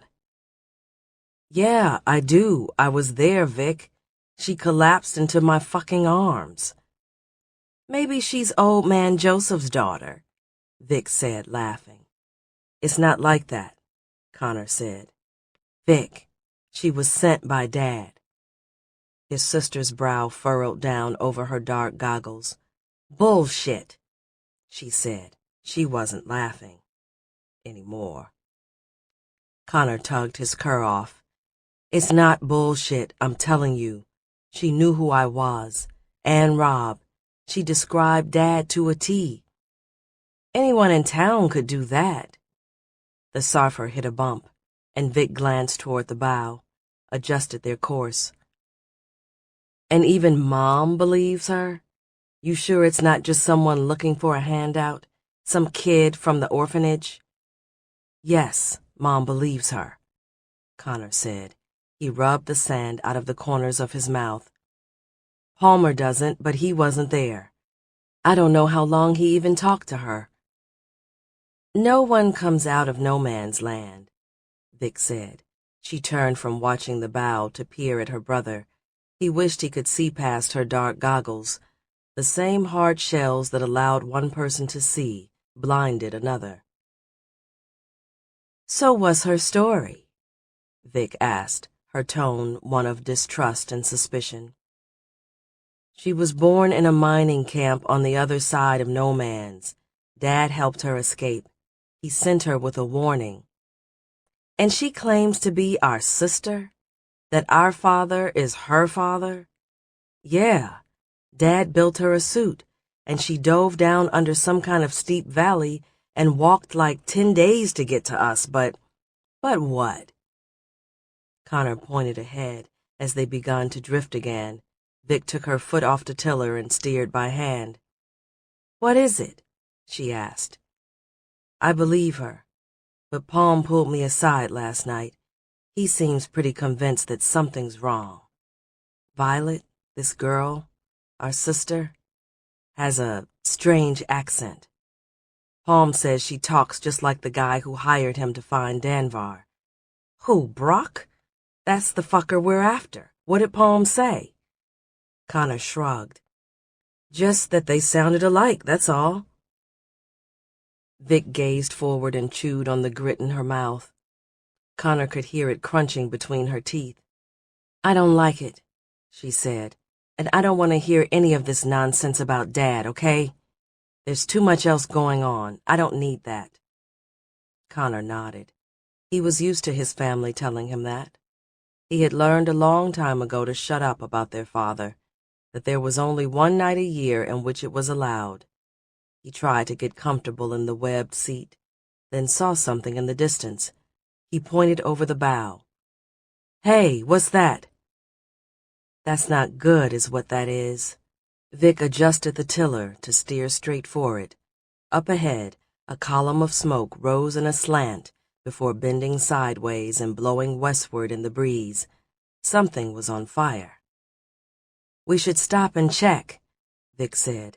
She pointed to the line that furled the jib. Connor gathered this and waited for her to give the word. Ahead, the smoking ruin of a Sarfer loomed into view. The mainsail had burned, and the mast had caught as well, had pinched and melted near the base, and now drooped over like the wick of a candle. Both hulls were still on fire, the metal aglow, the color of the morning sun. Black smoke billowed up and spiraled away in the wind.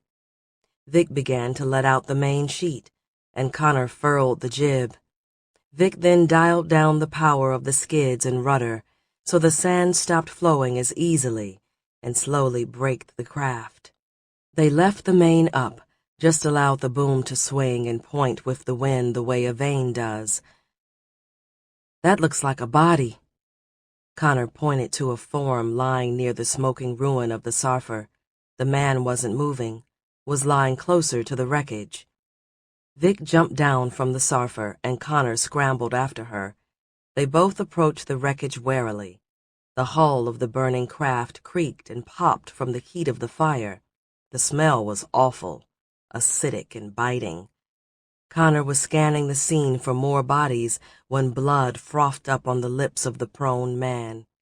One of his hands lifted several inches off the sand before his arm collapsed again. Connor heard his sister curse. She rushed forward and dropped to her knees beside the figure. She yelled for Connor to bring the aid kit. which he ran back and retrieved from the hall rack. The sand was loose beneath his boots as he hurried back to his sister. "Oh, God! Oh, God!" Vic was saying. Connor placed the kid in the sand and untied the flap. His sister ignored it. The way she was rocking and holding the man's hand, Connor knew there was nothing they could do for him. "Damien," she asked, "can you hear me?" The blood stirred on the young man's lips. Connor looked him over. Couldn't see any obvious wounds, no blood on his chest or stomach or hands. And then Connor noticed the odd way the man's legs were bent. They were shapeless. The tight dive suit dented in where there should have been protruding knees. He moved to the other side of Vic and gently slid his hands from the man's thigh toward his calf, looking for any response on the man's face, feeling for a break. The man's lips moved. He was trying to say something, and Connor felt the spongy flesh between his palms, the absence of bone. "Say again," Vic said. She bent close to the man's lips, sweat dripping from her nose. The heat of the burning sulfur was unbearable. Connor saw that the man wasn't moving one of his arms, which looked as limp and deformed as his legs. "We've got to get him away from this fire," Connor said. His sister waved him off and listened. Her face was contorted in concentration, rage, grief, some impossible-to-read combination of worry lines and furrowed brow. Connor joined her by the man's head and tried to help her listen. The man was rambling, his voice a rough and halting whisper. Connor heard him mention a bomb, something about playing marbles. He was mixing accounts of the dead with talk of a child's game. And then Connor heard the name Yeagery, a name he recognized, a man his sister had talked about often, some kind of dive master. The injured man licked his lips and tried to speak again. "I'm sorry," he wheezed. The words came clear, seemed a powerful effort. There were bloody gasps for air between each short sentence. "Tried to stop them. Heard what they were gonna do. From a defector. Made me tell who I heard it from. I told him, Vic. I'm sorry." He coughed and spit up blood. Connor saw the tattoos on the man's neck, the marks of the Lopub Legion, one of his sister's friends. "What are they planning?" his sister asked. The man spoke again of making glass marbles, of a bomb, of people in the group who didn't want to go along, who were dead now. He said Yeagery had gone mad, that there was no talking to him, that this guy from the north was in his ear, in his head. The young man lifted his hand a few inches from the sand, and Vic gripped it with her own. "Today," he said. His eyes drifted away from Vic and toward the heavens. He stopped blinking away the sand. "Today," he whispered, the blood finally falling still on his lips. Vic bent her head over the dead man and screamed, more a growl than a scream, like a coyote cornered between pinched dunes, an inhuman sound that made Connor afraid. He sat perfectly still and watched as his sister scooped 2 handfuls of sand and placed them over the man's eyes. She dropped his hand and patted his stomach, opened a pocket there, and pulled something out. She stuffed this way, then seemed to notice something wrong. She turned back to the suit to inspect it more closely, wiped the tears from her cheeks. "Those sick fucks," she hissed. "What is it?" Connor asked. He could barely breathe. The heat from the fire was intolerable, but he knew he would sit there as long as his sister needed. "His suit," she said. She pointed to a tear at the man's waist, a place where wires had been pulled out and twisted together. There was another spot just like it by one shoulder. They wired his suit inside out. They used his band to torture him, turned his suit against him to make him talk. She punched her fist into the sand. Did it again.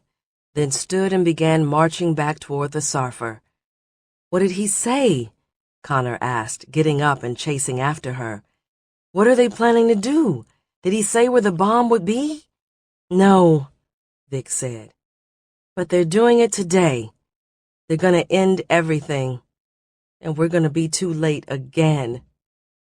She jumped back into the helm seat and began taking in the lines. Connor adjusted himself in the other chair and unfurled the jib. "We've got plenty of wind," he said. "We'll get there in time." Vic didn't respond. The Sarfer lurched into motion and began to build speed. She had been right about the weather that day. Chapter 53. Father's Last Rites. They sailed in silence for an hour. They passed other Sarfers heading north, crossed tracks that led east to west, saw half a dozen craft out with their masts laid back, dive flags flapping from the rails to warn away others. Connor's thoughts whirled. He gave his sister as much time as he could, but he had to know. When she returned from a trip to the bow to check the lines for chafing, he finally asked, "So who was that guy? Someone you knew?" "A friend," Vic said, taking the tiller back from him. "He used to run with Marco. Some of the Legion guys left a while back to join up with another outfit. I think a few had a change of heart. Maybe said some shit they shouldn't. Damien was unfortunate enough to hear." She shook her head. Bastard could never keep a secret. What they did to him. Connor didn't really have a question, was just trying to process the level of fucked up they were really dealing with. He couldn't believe there were people who would kill so many, even those amongst themselves. And all for what? What was there to gain when everything was gone? "What was that you took off him? His last rites?" Vic nodded. Connor knew about this tradition, but he also knew you weren't supposed to ask divers what they carried in their bellies. And then he felt like an idiot. He remembered the note his mother had given him to pass along to Vic. He hadn't seen Vic later that night, had spent that time with Lorelei, so he'd forgotten. This didn't seem like the appropriate time, but he was scared he would forget again. "I've got something for you," he said, digging into his own pocket. Vic tried to wave him off.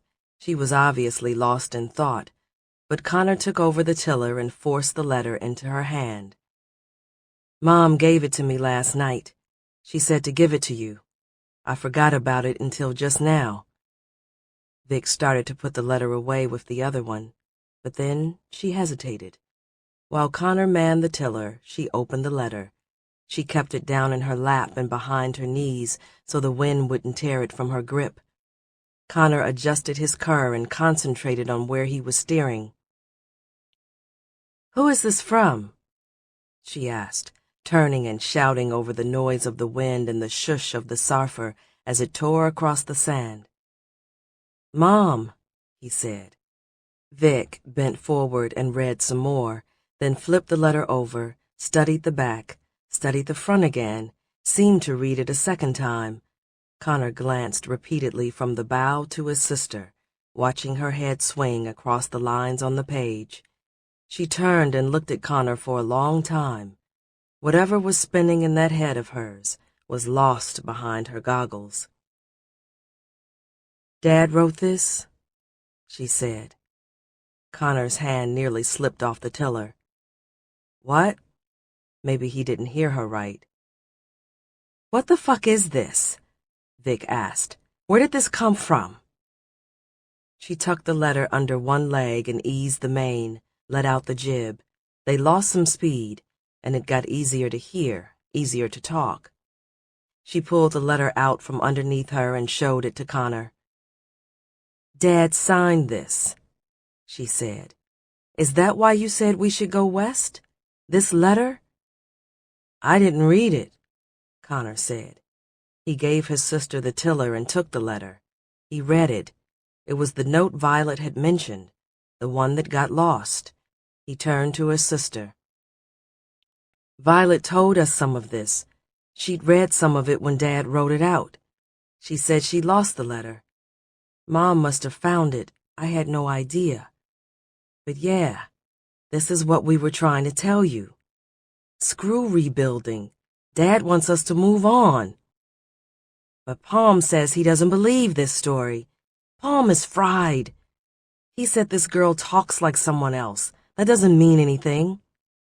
This girl who's our sister. Yes. The Sarfer sailed on. Vic took in the mane a little. So what's she like, this supposed sister of ours? Connor laughed. Headstrong.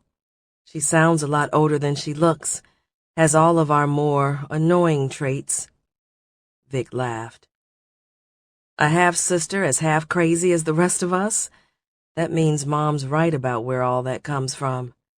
Heh, I guess. You'd like her. She's a diver, too. Dad taught her. But she does talk funny.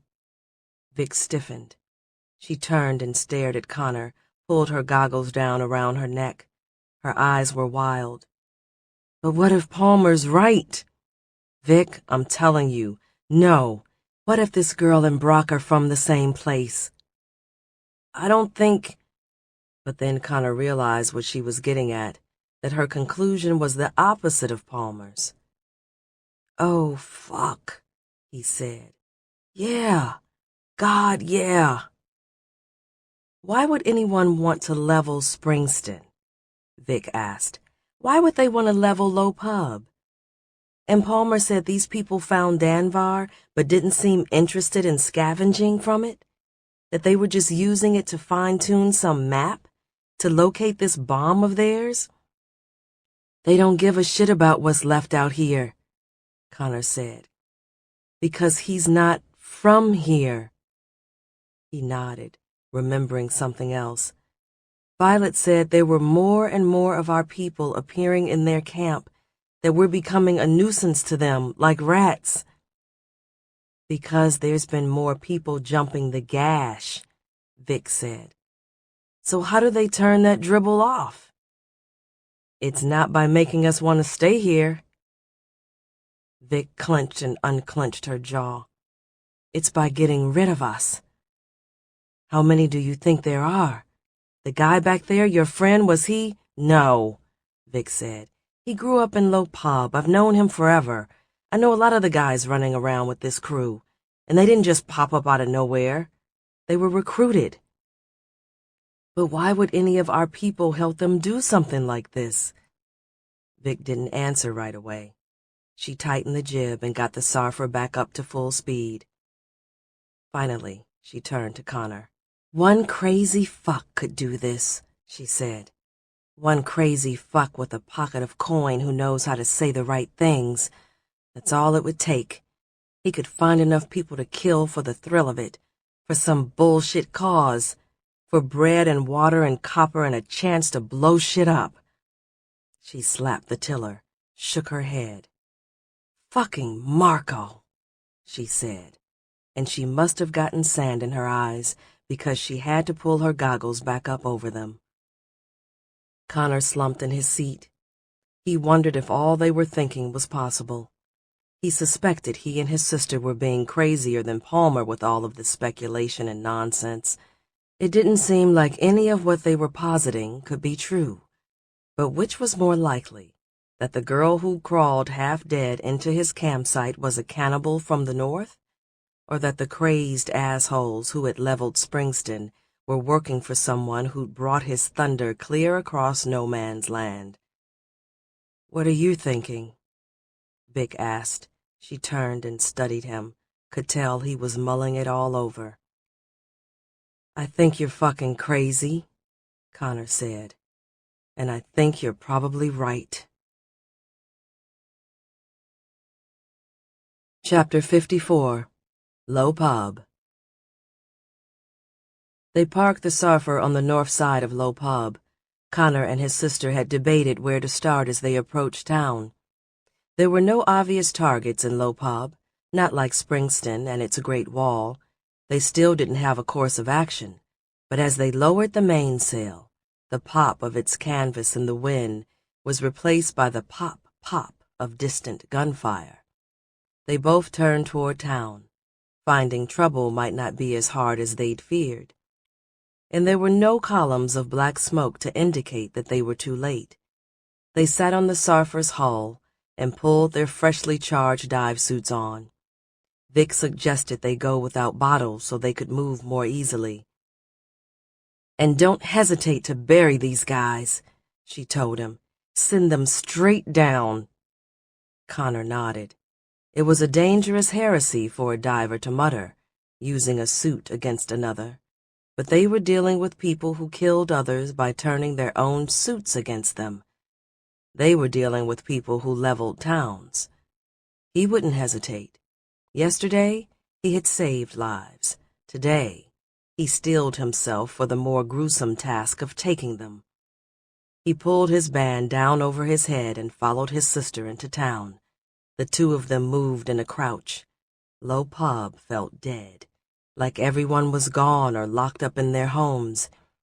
It was a hand past noon, the wind and sand whistling through town. The gunfire had stopped, which left them moving toward the area they thought they'd heard it emanate from. Vic turned and pointed down toward the sand. Connor nodded and lowered his visor. His sister disappeared, and he powered up his suit, pulled his cur over his mouth, and followed. They moved beneath the town where it was forbidden to dive. There was a purple roof of open air overhead, dots of buried garbage and scraps here and there. A few iron cages around basements, erected by the paranoid, but they were blind to what was going on above the dunes. This was a safe and quick way to move, but they couldn't see where they were moving to or if anyone was up there. Connor just trusted his sister and kept close to her boots. He noticed that she kept studying the mass of magentas and deep purples above them, as if there was information in that great bruise. She slowed and began to rise. Connor followed. He saw the bubble and swell of sand they were entering, and realized they were coming up inside a mounded dune. Vic pierced the top, just her head, and Connor did the same. They flicked their visors up, shifting the sand around her. Vic slid forward, away from Connor, just her head moving across the surface of the dune's ridge, like a ball in a game of kick. His sister could move the sand in ways he'd never thought of. He had to learn on the fly just how to adjust and mimic her. It was difficult, keeping the same level as he pushed the sand against his back. He took deep gulps of air through his cur, reminded once again that he couldn't stay down as long as she could. She lifted a hand out of the sand and pointed down into the middle of a large square that was ringed with makeshift shacks. It was the market at the center of Low Pub. There were goods and wares hanging in the shacks, smoke rising from food stalls, the smell of meat burning. But no one shopping or tending the stalls. A dozen or so bodies were strewn throughout the market, bloodstains. People had been shot, everyone else running for cover. Explained why it was so quiet. Connor spotted a small group of men working in the dead center of the market. Someone, somewhere, screamed in agony. Not all of the shot were dead. Not yet. "Wait here," Vic said. She flipped her visor down and slid beneath the sand. "No fucking way," Connor told the empty air. He flipped down his visor and dove after her. She was already a receding green from beneath the sand. She glided down the face of the dune and toward the wide, flat space where the market square lay. Connor strained to catch up. He joined Vic as she slowed and slid through the earth on her back, gazing up at the waves of purple, looking for the boots of those above, was probably planning on pulling them down into the sand to immobilize them, to smother them. Connor felt the need to breathe. He wondered if he should turn back. He couldn't hold his breath like Vic could, would need to surface. He should have stayed and watched from the dune like she'd said. He'd been too impulsive, too eager. When she saw him following along behind, he knew the same thoughts were occurring to her, could almost see the anger in the orange and red shape of her, the way the bright yellow of her visor trained on him. He lifted his palms in apology to tell her he was going back when the sand around him ceased to flow.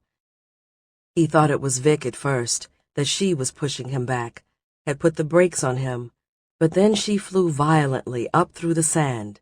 A moment later, with a sickening lurch, Connor shot up as well. He broke the surface and went into the air several feet, came down with a grunt as the air was knocked out of him. He tried to flow the sand beneath him, but it was stone sand, locked tight. A gunshot exploded nearby, and Connor heard his sister cry out. Something was pressed against his back. His band and visor were torn from his head, the blinding world of purples returning to the orange sand in the bright sunlight. Someone patted him down roughly, 2 sets of hands running across his suit. They told him to sit up and patted along his chest, under and down both arms. "No guns," someone said. "She's clean," said another. Connor blinked and looked around. He found himself among a gathering of legs and boots, those men at the center of the square. His sister was lying on the ground ahead of him, her visor gone as well. A man was pointing a gun up in the air. Connor tried to tell if his sister had been shot. He thought maybe she'd been punched or had cried out in alarm. An older man with a beard approached her. He had a crazy patchwork dive suit on, strips of varying cloth sewn together, wires trailing up along the outside in tangles and coils. He jangled as he walked. "What the hell are you doing here?" the man asked. When Vic tried to get up, he made a fist. She sank a foot down into the sand and cried out as the ground pinched her. "Trying to sneak up on me?" It was a question soaked in disbelief more than anger. Vic grimaced, but stopped fighting the sand. "Don't do this, Yeagery. You don't have to do this." Behind the man, Connor saw a solid column of sand sticking up from the desert floor. A smooth metal sphere stood atop this, gleaming in the high sun. Vic was looking at it too. "Oh, but I do." Yeagery knelt down beside her. The man by Connor kept a hand on his shoulder. There was a gun in his hand. Connor knew sorta how to use one if he could wrestle it away. He was pretty sure. "You see," Yeagery said, "we've been fed a lie. We've been told to feast on the sand and be happy, but there's a bigger and better world out there, and I've been promised a piece of it. All it takes is learning to let go of this." He waved his hands around at the market, then stood up. "We've been digging for something better all this time. I've spent my entire life digging. Your father spent his life digging. And then he wised up. He knew where to look." "I have a note from him," Vic said. "You want to read it? He says it's hell over there." "Ah, that's because he's on the wrong side." Several of the men laughed. Connor pulled his feet up underneath him and was told not to fucking move. "Sit on your hands," the man standing over him said. Gladly, Connor thought. He tucked his hands and boots beneath him. His sister strained against the clutches of the stone sand. "What is that thing?" she asked, staring at the strange column. "This is an atomic bomb." Yeagery walked over to it. "Don't ask me how it works. All I know is how to work it. Easy as making marbles," he said. "Easy as pinching it down." He stared at the column, and the sand rose up and surrounded the sphere. Connor could feel the hum in the sand beneath him. He wiggled his foot half out of his boot and toggled the power switch Rob had wired up. He got his hand around the band, worked it out slowly. The man with the gun was watching Yeagery as the dive master continued to talk. "Now, if you'll excuse me, the rest of us are going to strap on some tanks and get down where it's safe. You and your friend here can see how far you can run before this goes off, but I should warn you. If this does what I've been told it can do, you won't get far enough. And I really do hate that for you, Vic. I like you, but this is bigger than us. Yeagery looked at the men. Get your tanks on, and bring their bands with us. Down to 200? One of the men asked, slinging a tank of air over his back. 200, Yeagery said. They were right back to business, not worried about Vic, who was still pinned by the stone sand, and not worried about Connor, who didn't have his band or visor, didn't have a gun.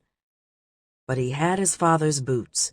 He had spent enough time in them to be comfortable there, to know what they could do, what he could do. He held the band Rob had made in his hand, his palms sweaty, and he remembered what he told his brother beneath their house, about not shorting the wires. He loosened his grip on the strip of fabric and wire. There wasn't much time. The men were testing their regulators with sporadic hisses, getting the sand out of the mouthpieces, cranking valves and cinching up their harnesses.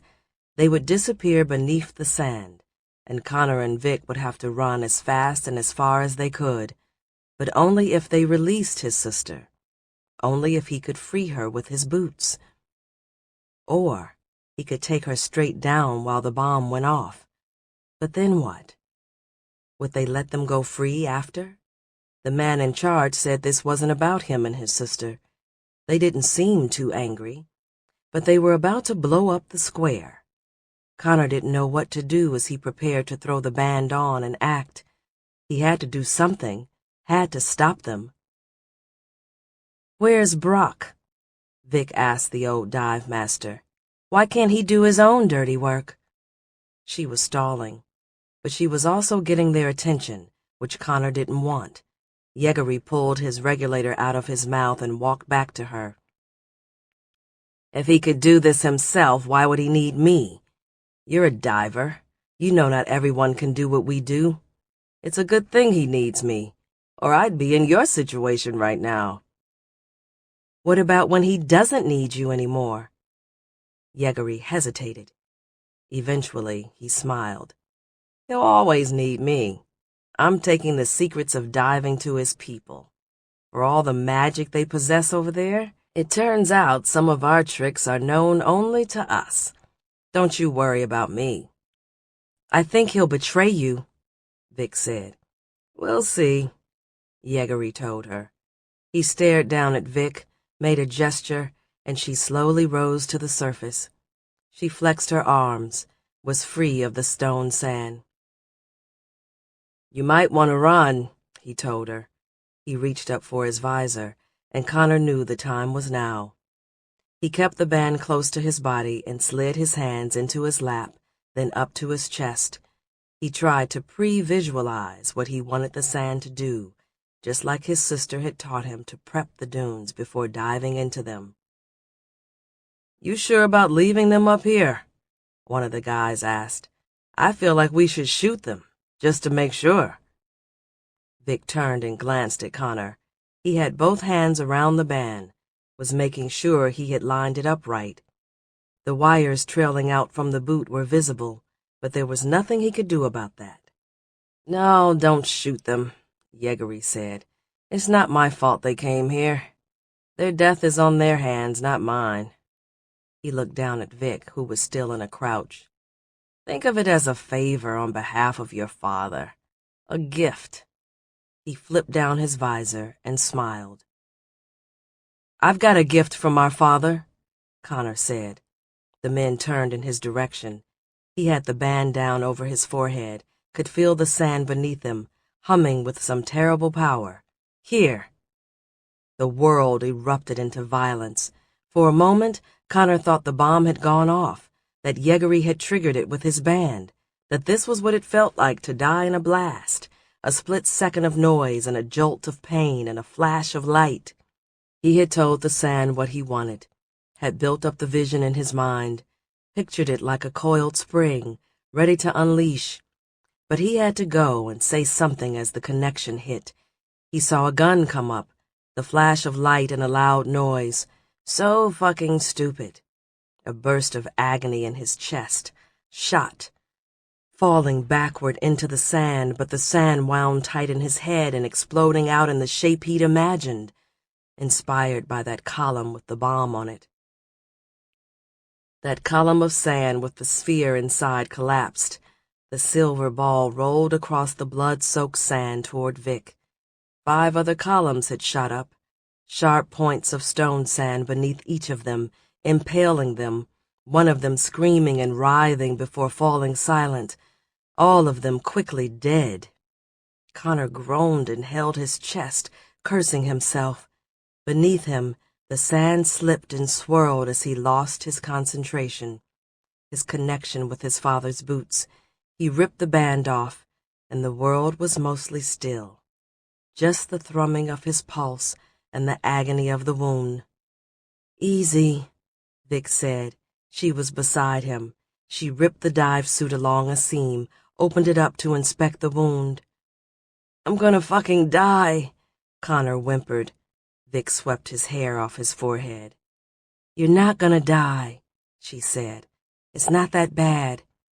Connor kicked the sand in pain. "It feels fucking bad," he said. He watched as his sister surveyed the mess all around them, the towers of gore that her brother had made. "I've seen worse," she said. Chapter 55. A Deep Discomfort.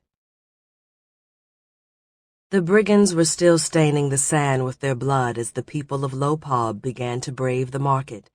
Soon Vic wasn't the only person kneeling and tending to a loved one. A mother wailed and clutched what must have been her son. Someone shouted Vic's name, a young man with short dreadlocks and tattoos on his dark skin. Connor tried not to yelp as the 2 of them tended to his wound. Every time he cried out about his chest hurting, Vic assured him it was his shoulder, that he'd be fine. He couldn't feel his hand, but his sister was saying he'd be fine.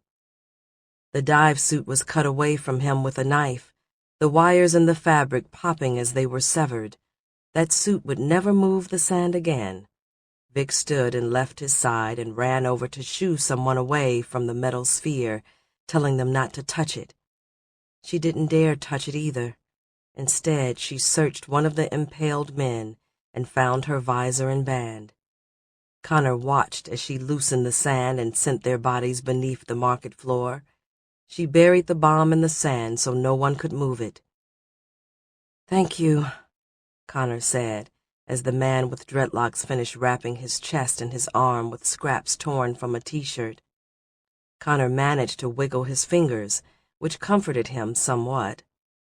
But it still felt like he'd been kicked by a goat. One whole side of his body ached, his feet grew warm, and he realized the boots were still on. As he kicked them off and reached in for the power switch, he caught Vic eyeing them.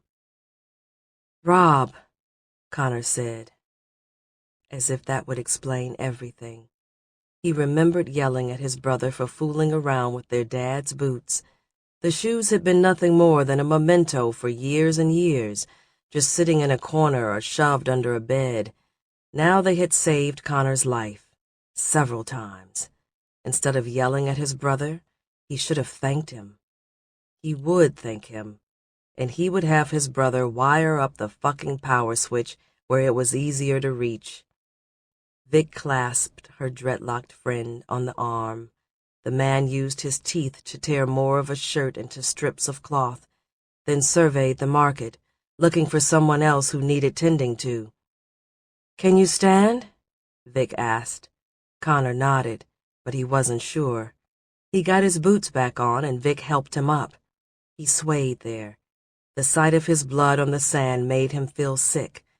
His mind went to Lorelei, the sudden panic of how close he'd come to never seeing her again, and then a flush of guilt that he'd think of a classmate before thinking of his mother and his family. "What now?" he asked. "None of these guys was the one we were looking for, was he?" "I'm guessing he's long gone," Vic said. The guys who give the orders never get what's coming to them. They're the lords in their towers, the brigands back in their tents, while someone else blows themselves to pieces. And that was the bomb? He nodded to the spot in the sand where she'd buried it. Vic guided him toward the spot, an arm around his waist, letting him lean on her. How long before it goes off? I don't think it will, Vic said. Damien said it has to be squeezed to go off, like making marbles for a child. Connor thought of how some divers could force sand together so fast that a tiny perfect sphere of glass would be formed. Seems like a weird way to set off a bomb, he said. Yeah, Vic agreed. We can't just leave it here. No, she said. We'll have to take it with us. And bury it as deep as we possibly can, Connor suggested. His sister shook her head. She looked at the people coming out from their stalls and homes to see what the commotion had been about. She turned and squinted into the wind, gazing out toward the east. We've got to do something with it, she said. We've got to do something. Chapter 56. A Place to Rest. The heavy sphere sat in the depression it made up there in the Sarfer's trampoline. Vic had lashed it down with seizings of rope to that great net that spanned the Sarfer's twin bows. Connor lost himself in that bomb from his helm seat. He held his tender arm in his lap, his shoulder throbbing, feeling the gentle sway of his body side to side as gusts puffed variably between the dunes to the east. There were things that could not be contemplated, he realized. There were potential truths too costly to bear. It wasn't until after the body was scarred by a brush with danger that it learned fear. Connor thought of all the untouched places on his soul, yet to teach him something. All the unblemished parts of him waiting for that razor of truth. Sons of whores had existed before him. This was a fact, just not one he'd ever lived with. And so it wasn't a pain he felt for others, not until it was his mom coming home with bruises lurking beneath her makeup. Not until it was his mom that the fathers of friends boasted of. There had been others like him before. He'd just never thought of them. The same was true for the leveling of a town. Witnessing Springston in the aftermath of its destruction made the danger to Low Pub real. Fear required precedence. The newborn reaches for the hot poker. Look how red and bright. That silver sphere might have been a harmless thing in his mind, resting gently there in that trampoline, were it not for Springston. And the threat Vic had made after lashing the bomb down, this idea that she would deliver Brock's gift to him, might be a joke to ignore, had Connor's father not disappeared across the bull's gash all those years ago. What about Mom? Connor asked. He tore his eyes away from the bomb and gazed off to the west, toward the tall peaks and the setting sun. What about her? Vic asked. You think she cares if I disappear? You know how many years we went without talking? Connor thought he knew, but he also saw their mother differently now, had seen her tend to Violet, had seen her save Rob's life. She wasn't defined by what she had to do in order to survive. None of them were. It's a damn miracle, Vic said, that I didn't leave years ago. Connor turned toward his sister. Sand hissed against his goggles. He adjusted his cur to keep the sand out of his mouth. What's that supposed to mean? He asked. His sister stared over the bow for a long while. When her cur flapped up, he could see that she was biting her lower lip. You want to know why I don't go camping with you boys? She asked. Fuck yeah, he did. Why? Connor asked. Because any step in that direction, and I'm not turning back. She turned toward him, unreadable behind dark goggles and cur. I feel what Dad must have felt. There's something bigger than us out there, stomping around. It's either better than this place, or it's an end to me. I contemplate both. If you go, I'm going with you. Vic laughed. No, you're not. That's bullshit. Connor felt tears of anger well up in his eyes. You can dive, but I can't. You can move off to Low Pub, but it's too dangerous for me. You can date whoever you want, but Palmer is an idiot for hanging out with Hap. Connor pointed up the mast with his good arm. Flying over the dunes with red sails and a Legion cur, and you're gonna tell me what I can't do because it's too dangerous? But it's okay for you? You're a fucking hypocrite, Vic. His sister raised a hand in defeat, and Connor calmed himself. Vic turned toward him and lowered her cur so she could be heard without shouting. I'm not a hypocrite, she said. I'd be a hypocrite if I cared about myself as much as I care about you, but I don't. I think parents know this. Older siblings know it as well. Connor scratched where his bandage was itching his neck. He thought of things he'd said to Rob that he'd be angry to hear himself. I just don't want you to go, he said. The surfer went over a smooth rise and sank back down, making his queasy stomach feel worse. You can say all you want that you'll come back, but we both know you won't. Nobody ever does.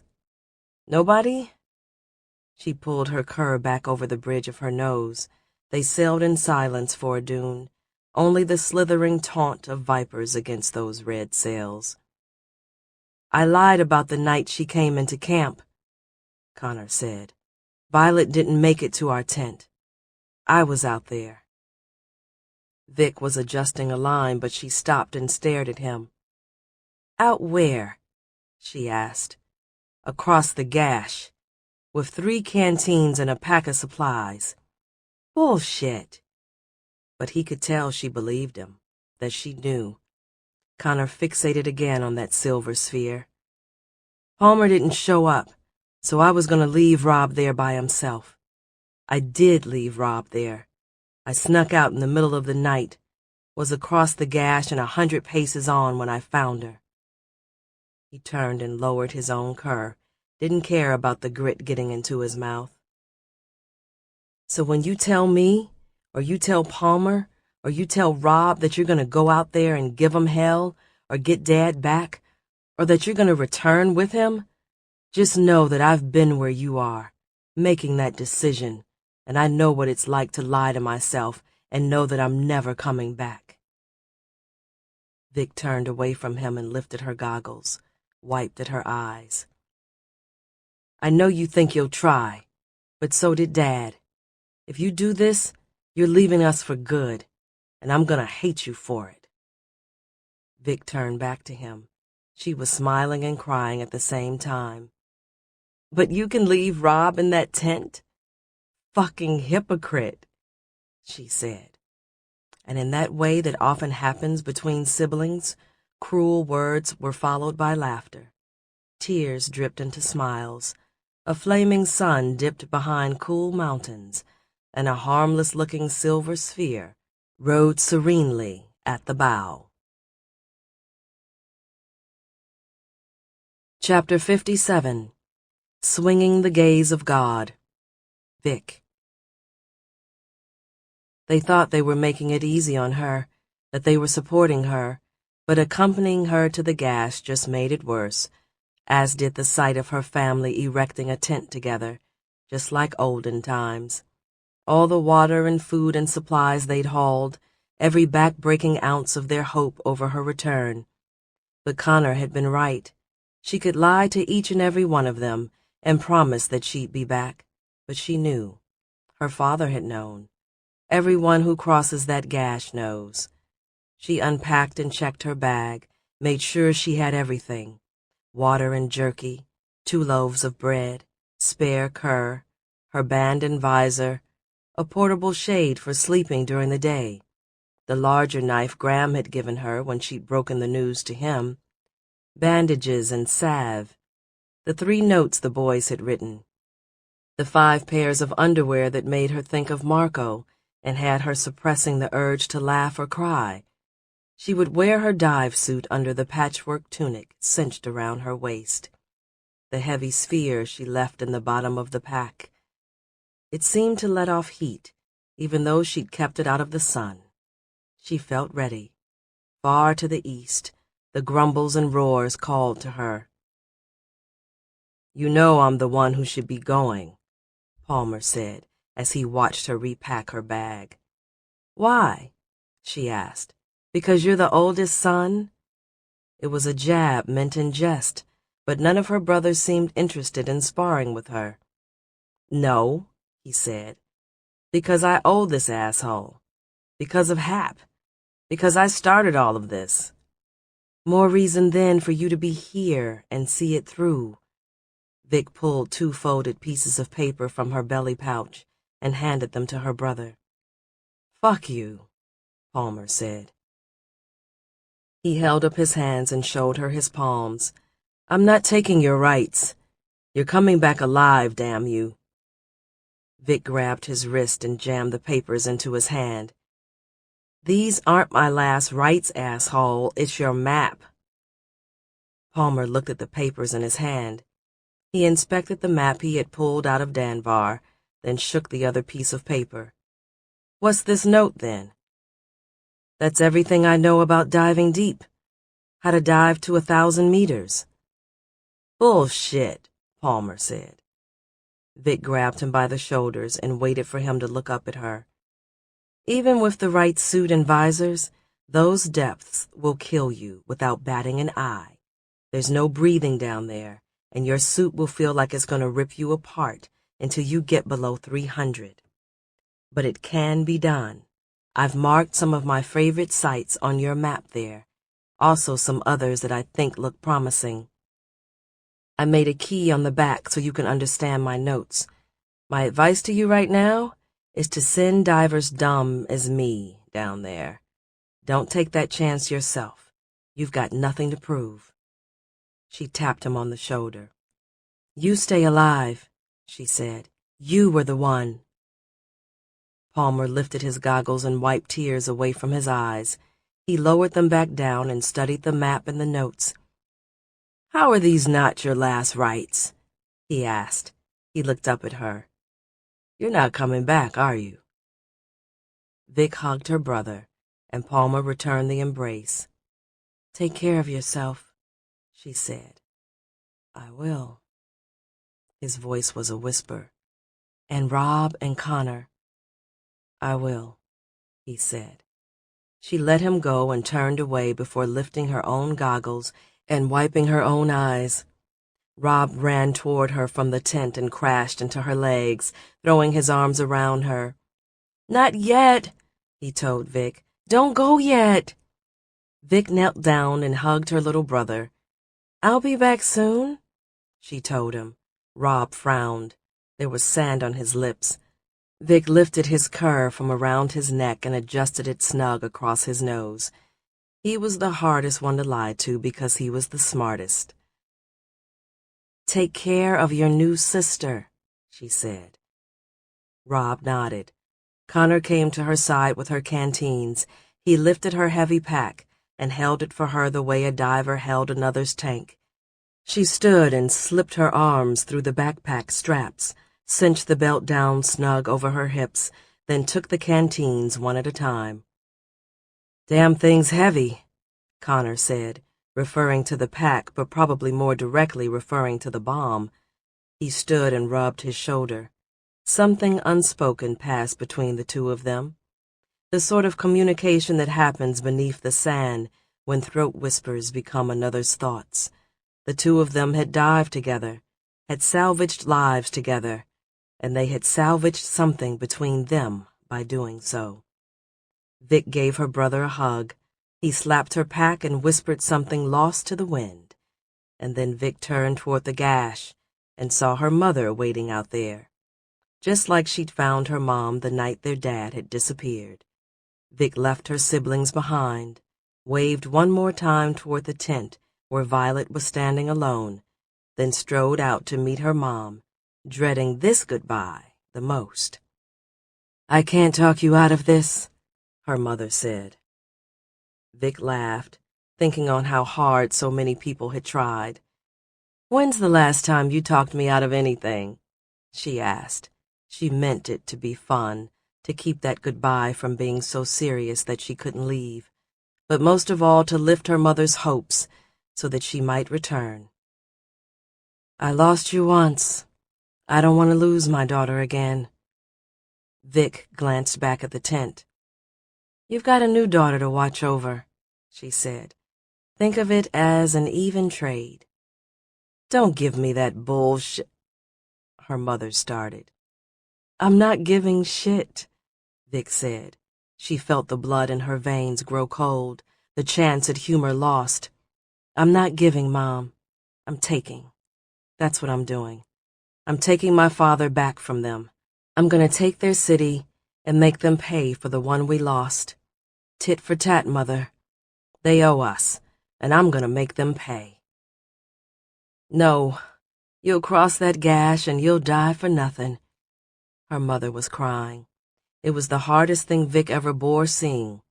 Her mother vulnerable and weak and human. Her mom didn't even wipe away the tears, just let them gather sand from the wind. "You did your best by us, Mom.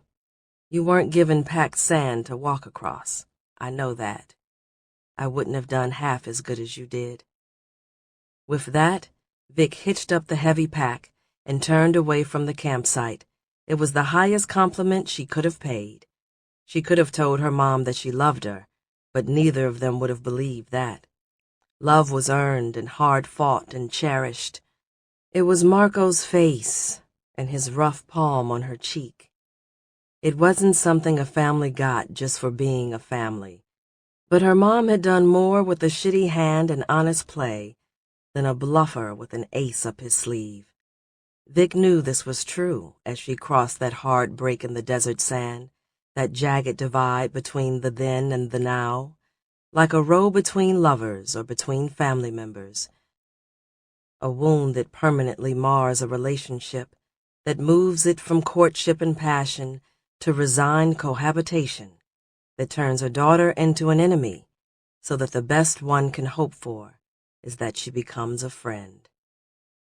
Vic wiped the mud off her cheek, hating herself as she left the gash behind. And then she stopped and lowered her heavy pack there in no man's land. She turned, pulled her cur down around her neck, and ran back, felt near to her youth again, was crying like the little girl she never wanted to be. Never wanted to be. And her mom's arms were wide, no questions, just tears streaking down her face, a line in the sand that was nothing, not even there, taken in stride. "Thank you," Vic muttered into her mother's neck. "Thank you, Mom. Thank you." Which was more than love, and it sustained her as she went back to her burden, that crack in the sand, a thing that could be crossed and recrossed, and she headed dead into the wind and toward the horizon, her mother's reply echoing in her ear, accompanying her on that long march, whispered there at the edge of no man's land, and over the insolent flap of that untamable tent. "My sweetest girl, my sweetest Victoria." Chapter 58. A Rap Upon Heaven's Gate. Connor was the one who spotted it. On the 7th night, stoking the fire with a metal rod left over from incorrectly assembling the tent, he lifted his eyes to a sudden white glow on the horizon. It was a burst of daylight, like the sun had forgotten the time and had leapt out of bed, rushing late to work. Connor shouted for the others, and his mother and Rob and Violet poured from the tent. Palmer rushed over from the other side of the campsite, buttoning his trousers, having gone downwind for a piss. Together, they watched the glow. It bloomed like a radiant flower. It was so bright. It required turning away, required looking at it askance, required giving it the same quarter as the noonday sun. Jesus, Palmer whispered. There was no doubting that a city had just vanished. Connor had seen bombs go off before. Spotting the blast of a normal bomb was a chore from 2 dunes away. This came to life from over the horizon. "Vic," Rob said, sniffing. Their mother put a hand on his shoulder. "She'll be fine," she said, but Connor didn't think she sounded sure. She couldn't know. None of them could know. And then the noise hit after some long consideration, a rumble in their chests and bones, a deep growl of the earth and a howl in the heavens. The wind seemed to shift a moment later, and the sand startled into chaos and turbulence. They held on to one another. Violet took Connor's hand and squeezed it, and he realized that their little sister was the only one who had ever been there, that she was the only one who had any sense of what had just been harmed. Connor could practically feel her longing to rush that way and see for herself. "They'll know we're here now," Palmer said. "They've known," their mother told them. "They've always known we're here. They know we suffer. Now they'll give a shit." The uncharacteristic language brought silence, a heavy stillness. It took several heartbeats for Connor to realize what was wrong. It would have been easy to not notice at all, to go on not noticing for days and days. So steady had been that backdrop of infernal noise that its absence could almost not register. But he heard it, somehow. He heard that quiet far over the horizon. "Listen," he whispered. "The drums.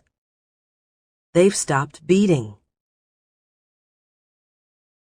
There was food and water for 5 more days, but they made it last 8. Vic had told them not to wait, but they waited. Their mother told them not to hope, but they hoped.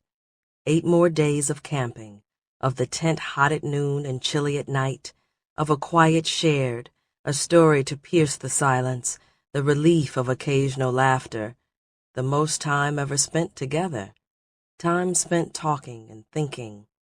There were stories of Vic to go along with stories of father, a long wait for some return.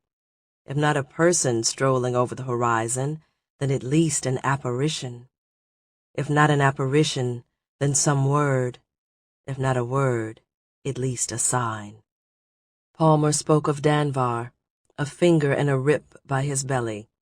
He confessed to a murder, and their mother held him like he was a boy again. And Connor saw a man in his elder brother's sobs.